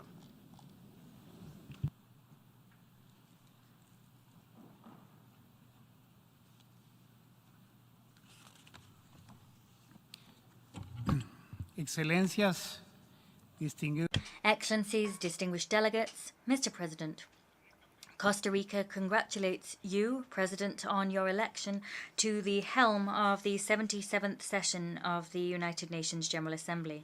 We are confident that your wealth of political experience will be crucial to the success of the work ahead. A maelstrom of challenges is shaking the foundations of this building. The pandemic has now been raging for 3 years, and still 30.3% of humankind has yet to receive a single vaccine dose. The climate crisis and the crisis of biodiversity loss are lashing us mercilessly and indiscriminately in Pakistan, Puerto Rico, the Dominican Republic, and Costa Rica. We are experiencing these crises today firsthand. However, it is the most vulnerable countries who are stepping up their efforts, creating large protected areas and conservation areas and increasing their adaptation and mitigation efforts. At the same time, the biggest carbon emitters and those responsible for climate disasters remain unaccountable.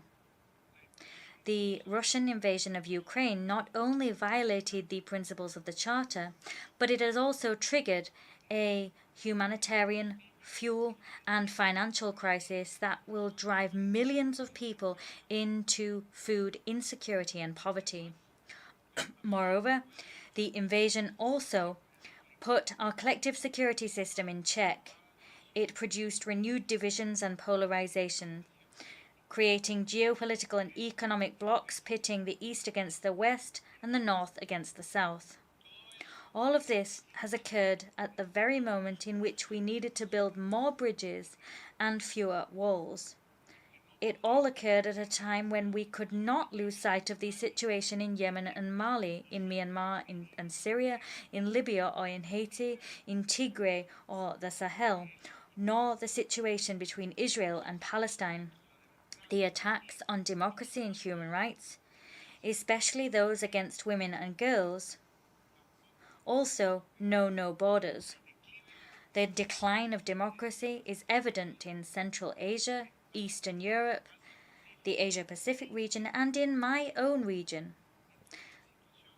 In my region, the situation in Nicaragua demands the urgent attention of the international community to ensure the release of hundreds of political prisoners, the restoration of freedom of expression and the freedom of the press, the exercise of civil society's right of association, and the return to democracy.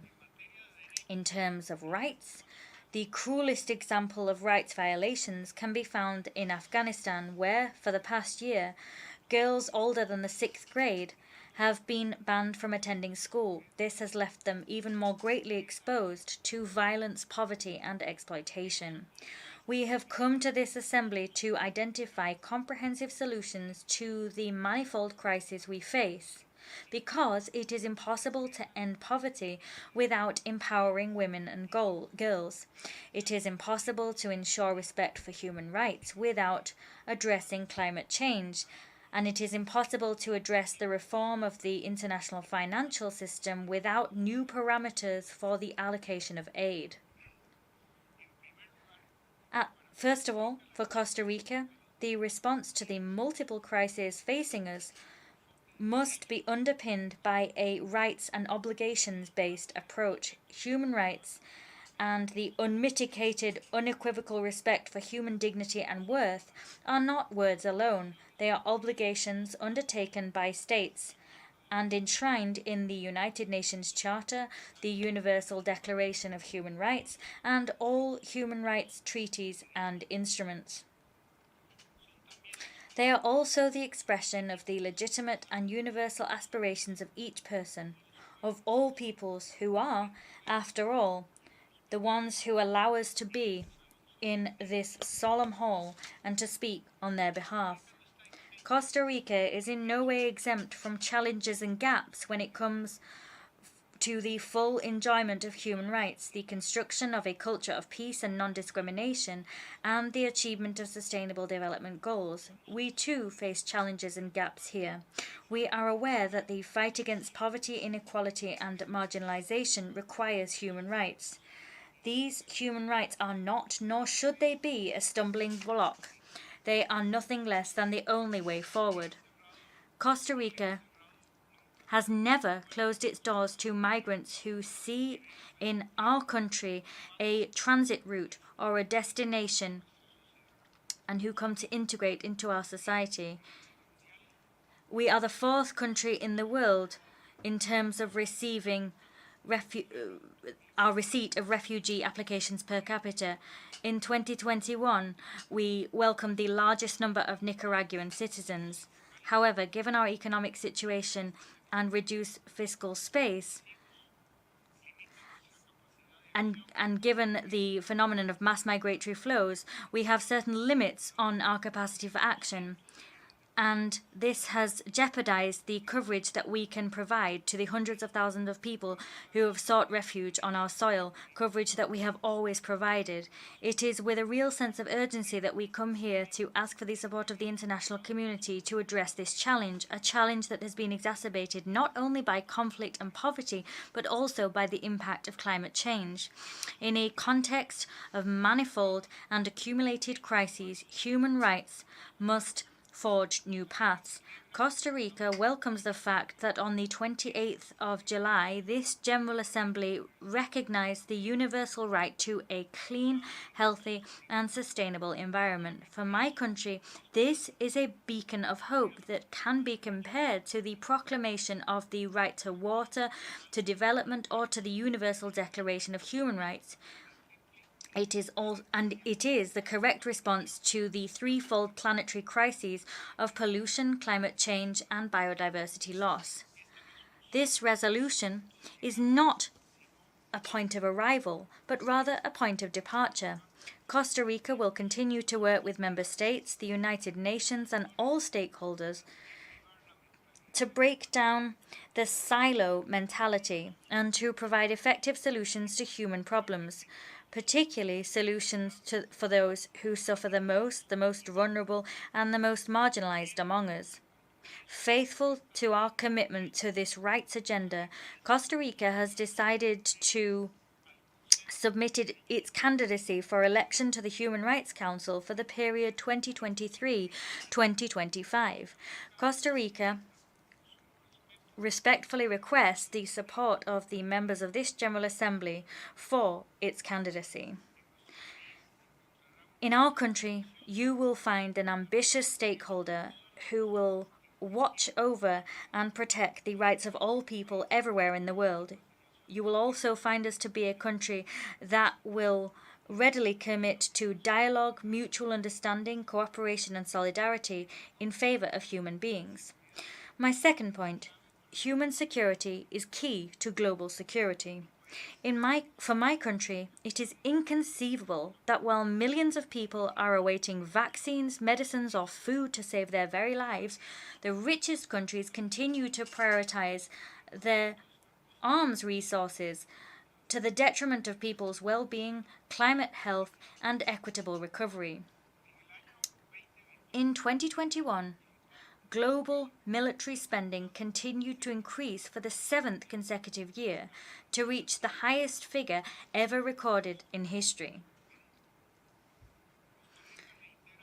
Today, Costa Rica reiterates its appeal for a gradual and sustained reduction in military spending, because the more weapons we produce, the more our efforts at management and control of these weapons will prove ineffective. It is a question of prioritizing the lives and well-being of people and the planet over profits to be made from weapons and war. It is a question of investing in and actively building alternative approaches to security, approaches that facilitate cooperation and care rather than competition and violence.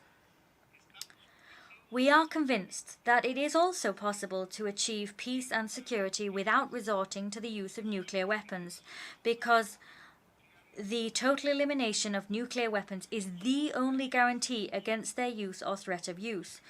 Costa Rica urges more states to sign and ratify the Treaty on the Prohibition of Nuclear Weapons, as well as to adhere to the Vienna Declaration and Action Plan. We also urge the Russian Federation to cease its attacks on Ukraine, its civilian population, and critical infrastructure. We urge the Russian Federation to demilitarize the Zaporizhzhia plant and not to resort to nuclear coercion, which we condemn in the strongest terms. Costa Rica calls on both parties to ensure respect at all times and in all circumstances for international human rights law and for international humanitarian law. The third transformative solution must be a financial one. Middle-income countries face significant inequalities and challenges. These include a reduced fiscal space that limits our capacity for action and investment and puts our social fabric at risk, despite the fact that we are home to the highest percentage of poor people and migrants in the world. Our income categorization does not allow us to access ODA or to obtain concessional financing on favorable and fair terms. Consequently, it is urgent to go beyond GDP per capita. We must have new parameters for the allocation of aid, investment, and international cooperation. These parameters must take account of other aspects such as structural deficiencies, climate risks, market fluctuations, and fiscal stability. A fourth action requires a higher level of ambition and urgency if we are to address the threefold planetary crisis of climate change, biodiversity loss, and pollution. To address these challenges, safeguarding marine resources and ocean health is of the utmost importance. Weathering the worst effects of the natural disasters that lash our countries, droughts, heat waves, forest fires, floods never seen before, are the people themselves. With those people in mind, Costa Rica, together with France and the United Kingdom, is leading the High Ambition Coalition for Nature and the People. This seeks the conservation of 30% of the earth and 30% of the ocean by 2030. Costa Rica has successfully conserved 30% of waters under national jurisdiction 9 years ahead of schedule, invites other states to meet this common goal. Moreover, alongside the French President Emmanuel Macron, we announced our interest in co-hosting the third United Nations Ocean Conference in 2025, as well as our interest in holding a meeting in mid-2024 in Costa Rica that will bring together the scientific community and civil society to create innovative solutions for ocean governance. The ocean is an immeasurable and critical resource for the very continuity of life on Earth. Therefore, on the International Day of Peace, Costa Rica issues a vehement appeal for the adoption of a declaration of peace for the ocean. We cannot survive as a species without our ocean. We will not be able to fulfill our many obligations to the Sustainable Development Goals without a healthy ocean. Mr. President, let us support the Secretary-General's initiative for a new agenda for peace, an agenda which strengthens our collective capacity to prevent conflict and resolve existing conflicts with sustainable, locally driven solutions. Let us renew the social contract which binds our governments and peoples, anchoring governance arrangements in human rights, trust, inclusion, protection, and participation. Let us guarantee gender parity and empower women, and in particular girls, in all spheres of life. Let us seek new methods to measure development that adequately reflect essential aspects such as environmental sustainability, inequalities and structural gaps, as well as the quality of institutions and the prevalence of the rule of law. Let us build a multilateral system and a United Nations system that is more resilient, transparent and inclusive, and systems that better embrace the needs and perspectives of all. This is particularly true for the Security Council. Let us do more to pave the way for the United Nations to fully rise to the occasion. Let us do more so that it has the skills and determination to do what it needs to do. Let us help the UN and our own countries to change the course of our common destiny while there is still a destiny to shift. Let us act with conviction and courage, with determination and with a true sense of urgency. The time is now. Thank you.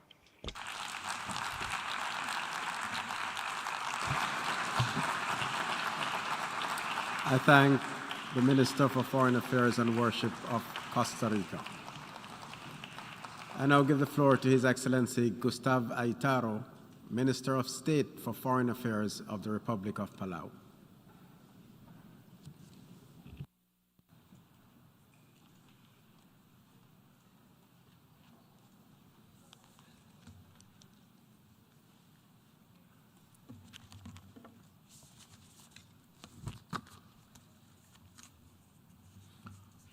Mr. President, Secretary General, Excellencies, ladies and gentlemen, I bring greetings from our President Soran Whips Jr.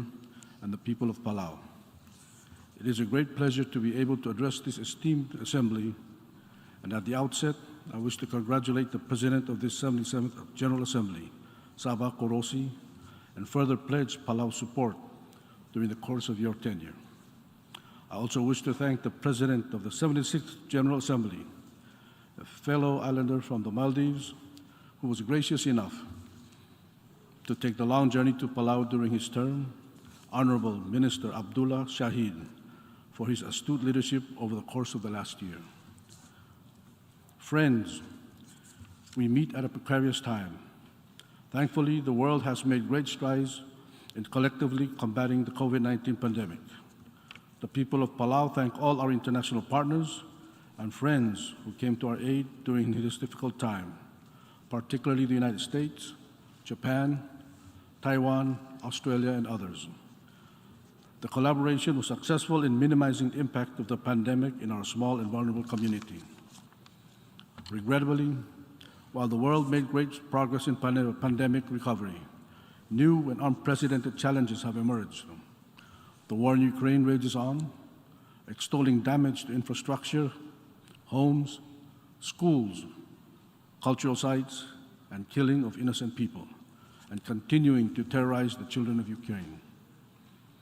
Palau continues to strongly condemn the war in Ukraine and joins the international community in calling for Russia to withdraw from Ukraine's sovereign borders. We also extend our prayers and solidarity to the people of Ukraine. While war may be viewed as a heart attack, the climate crisis has been like diabetes, insidious and wearing us down constantly with consistency year after year. I'd like to take this opportunity to join fellow leaders to express my country's deepest sympathy with our brothers and sisters in Pakistan and those impacted by Hurricane Fiona, with respect to the awful climate devastation they have experienced. These catastrophes represent the unfortunate new normal for many in small island developing states. Climate change is not only about hurricanes and floods, it's about droughts, it's about wildfires, it's about our ability to provide drinking water and feed our people when our lakes run dry and our aquaculture facilities and reefs are ravaged by typhoons. We face all of these challenges and more in Palau today. It is our government's inability to buy our children new textbooks or improve their nutrition programs because so much of our fiscal resources and energy is dedicated to address disaster relief. How many times do the people of our island of Kayang have to rebuild their homes from storms before they give up? How many times does your home have to be swept away before it breaks your spirit? Despite the challenges in this last year, we have begun to see glimmers of hope in the fight against climate change. Youth, the private sector, and civil service are more engaged than ever. Over 150,000 young people scaled Glasgow for COP26, provided much needed pressure for leaders to take action, and after 4 failed COPs, the Glasgow Climate Pact was finally adopted. Even large emitting countries like the United States and Australia have finally passed significant legislation to shift their domestic policies. None of these efforts get us to 1.5 degrees yet, but they represent a great step forward and we commend their efforts. As the Russian-driven energy crisis has shown us, energy independence and renewable energy sources build resiliency into our economies. Palau felt the strain of skyrocketing energy costs, and this is fueling our ambition to achieve 100% transition to renewable energy. In Palau, we have a saying, "Selom tobo del morabuay, emisngek mesablim." Translated, it is like the English idiom, "Don't throw stones in glass houses." It means, before you criticize other people's actions, look at your own. It is in this spirit that our President Tsurang Whips Jr. has committed to Palau transitioning to 100% energy by 2032. The message we want to send is clear.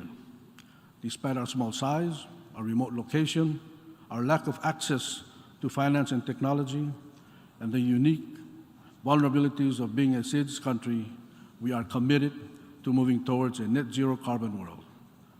We are committed because our planet and our children need us all to be committed. Palau extends our sincere thank you to the government of Japan, who has committed a grant to help us update our country's power grid to allow for this transition to renewables. We are grateful for your continued friendship and support.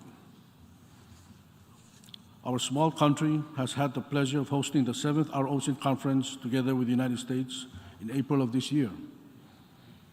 This conference brought together more than 600 participants representing more than 70 foreign delegations and 150 non-state actors.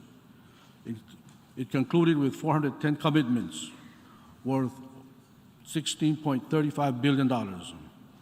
As a Seyyed's country, we thought it was particularly important to bring people from all over the world to Palau to show them firsthand the challenges we face as Seyyeds, whether it's the plastic pollution, sea level rise, or the impact on our fragile corals which underpin our major economic driver of blue tourism. The conference also highlighted the importance of ocean-based climate solutions, including ship decarbonization, marine nature-based solutions, and offshore renewable energy, in keeping the 1.5 degree global warming target within reach and improving global climate resilience. We are incredibly grateful for the wonderful partnership of the United States in co-hosting the Our Oceans Conference. The conference was a success in large part to your camaraderie and efforts. We also thank the generosity and support of the Republic of China, Taiwan for upgrading our conference venues. Likewise, we thank our partner Japan and the Sasakawa Foundation for their generosity and significant technical support.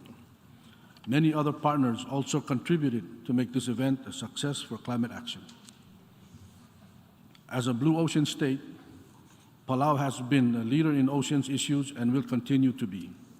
As co-chair of the high-level panel for sustainable ocean economy with Norway, we are pleased to have recently welcomed the UK as our 17th member of the ocean panel, and are committed to working with them and all panel members to achieve 100% ocean management for sustainable ocean economy in which effective protection, sustainable production, and equitable prosperity go hand in hand. Palau believes in the 30 by 30 initiative and urges all member states to adopt management plans with a minimum MPA covering 30% of the EEZ. As a large ocean state, we don't believe that there is a sustainable solution to ocean issues without incorporating management and rules in the high seas. The Pacific is disappointed that the biodiversity beyond now national jurisdictions IGC 5 efforts could not conclude treaty text, as the preservation and fair and equitable sharing of benefits of biodiversity in areas beyond national jurisdiction is long overdue as an extension of the world's commitment to combating climate change. The opportunity to establish regional MPAs, build maritime surveillance capacity, and facilitate the transfer of marine technology should not be further delayed. We owe it to our future generations to come together for the sustainable use of mankind's common heritage. Palau is a champion of the moratorium on deep-sea mining. The deep sea makes 90% of the marine environment, and we cannot allow great harm to come to such biologically rich areas. Before any nation is allowed to contract for deep-sea mining projects, the global community must enact serious reform of the ISA and international regulations that comply with UNCLOS's mission to preserve and protect the marine environment. Let me now turn to an issue that deeply impacts both Palau and SIDS. The adoption of a multi-dimensional vulnerability index cannot just be discussed in financial boardrooms, for it has real impacts on the lives of island peoples. UNDP's own MVI analysis found that most SIDS are more vulnerable than their income level would suggest. We don't come here as a proud people asking for handouts. However, we need tailored solutions for our problems as small countries and meaningful access to financing. Adoption of the MVI facilities climate action can bring equity to global financing. Mr. President, as members should know, we are in a free association with the United States via a compact. In doing so, our people signal that we have shared values with the United States. The United States also promised to help provide for our development needs after Palau gained independence from the US. Since the time our compact was signed, though, some development has occurred, but too little. Our economy has not grown sufficiently and is fragile, as demonstrated by a contraction of more than 30% during the past 5 years. Much of this is due to the COVID pandemic, but some to geopolitics. We should not be so vulnerable. We have been forced to borrow more than we should have to, and we lack essential infrastructure. The strength of our association is that it requires the governments of Palau and the US to periodically reconsider the relationship and its terms, reconsider Palau's requirements for assistance for public services and economic development, and commits both of our governments to act on the conclusions. The US has initiated the required 30th anniversary review. Its bureaucracy initially proposed unacceptably inadequate assistance, but President Biden has appointed an envoy who we trust will get his government to at least meet Palau's minimum needs so that our people can attain a decent standard of living without having to leave.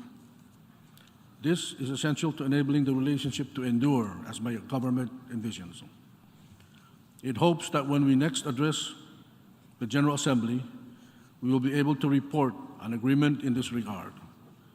We need greater financial and programmatic assistance and require these for the foreseeable future. And for as long as free association continues, but what we want most are government measures and public and private investment to grow our economy. We are deeply grateful for the assistance that the US and other governments, such as Taiwan and Japan, have provided. But we need more now, just as we need measures to combat and adapt to climate change's rising seas. In our case, this includes concrete action to enable our people, right now especially our hospital, to move from a land that now regularly floods to a higher elevation area. Mr. President, we continue to view the United Nations as an important mechanism for achieving international peace and security and sustainable development for all countries, but in particular for the voiceless and most vulnerable. I reiterate in the strongest terms that this body can demonstrate leadership through accepting Taiwan into the UN system as a valuable contributor to our collective efforts at promoting peace and collaborating on international matters. Most UN member states accept Taiwan passports, so too should the UN system recognize and incorporate the Taiwanese people and enrich this body with the benefits of their participation. Doing so is a realization of the core principles of the UN Charter. The Taiwanese people are a part of the global community and a valuable partner in combating climate change and the COVID-19 pandemic. With the many challenges facing our planet and people, we need every person, including 23 million people of Taiwan,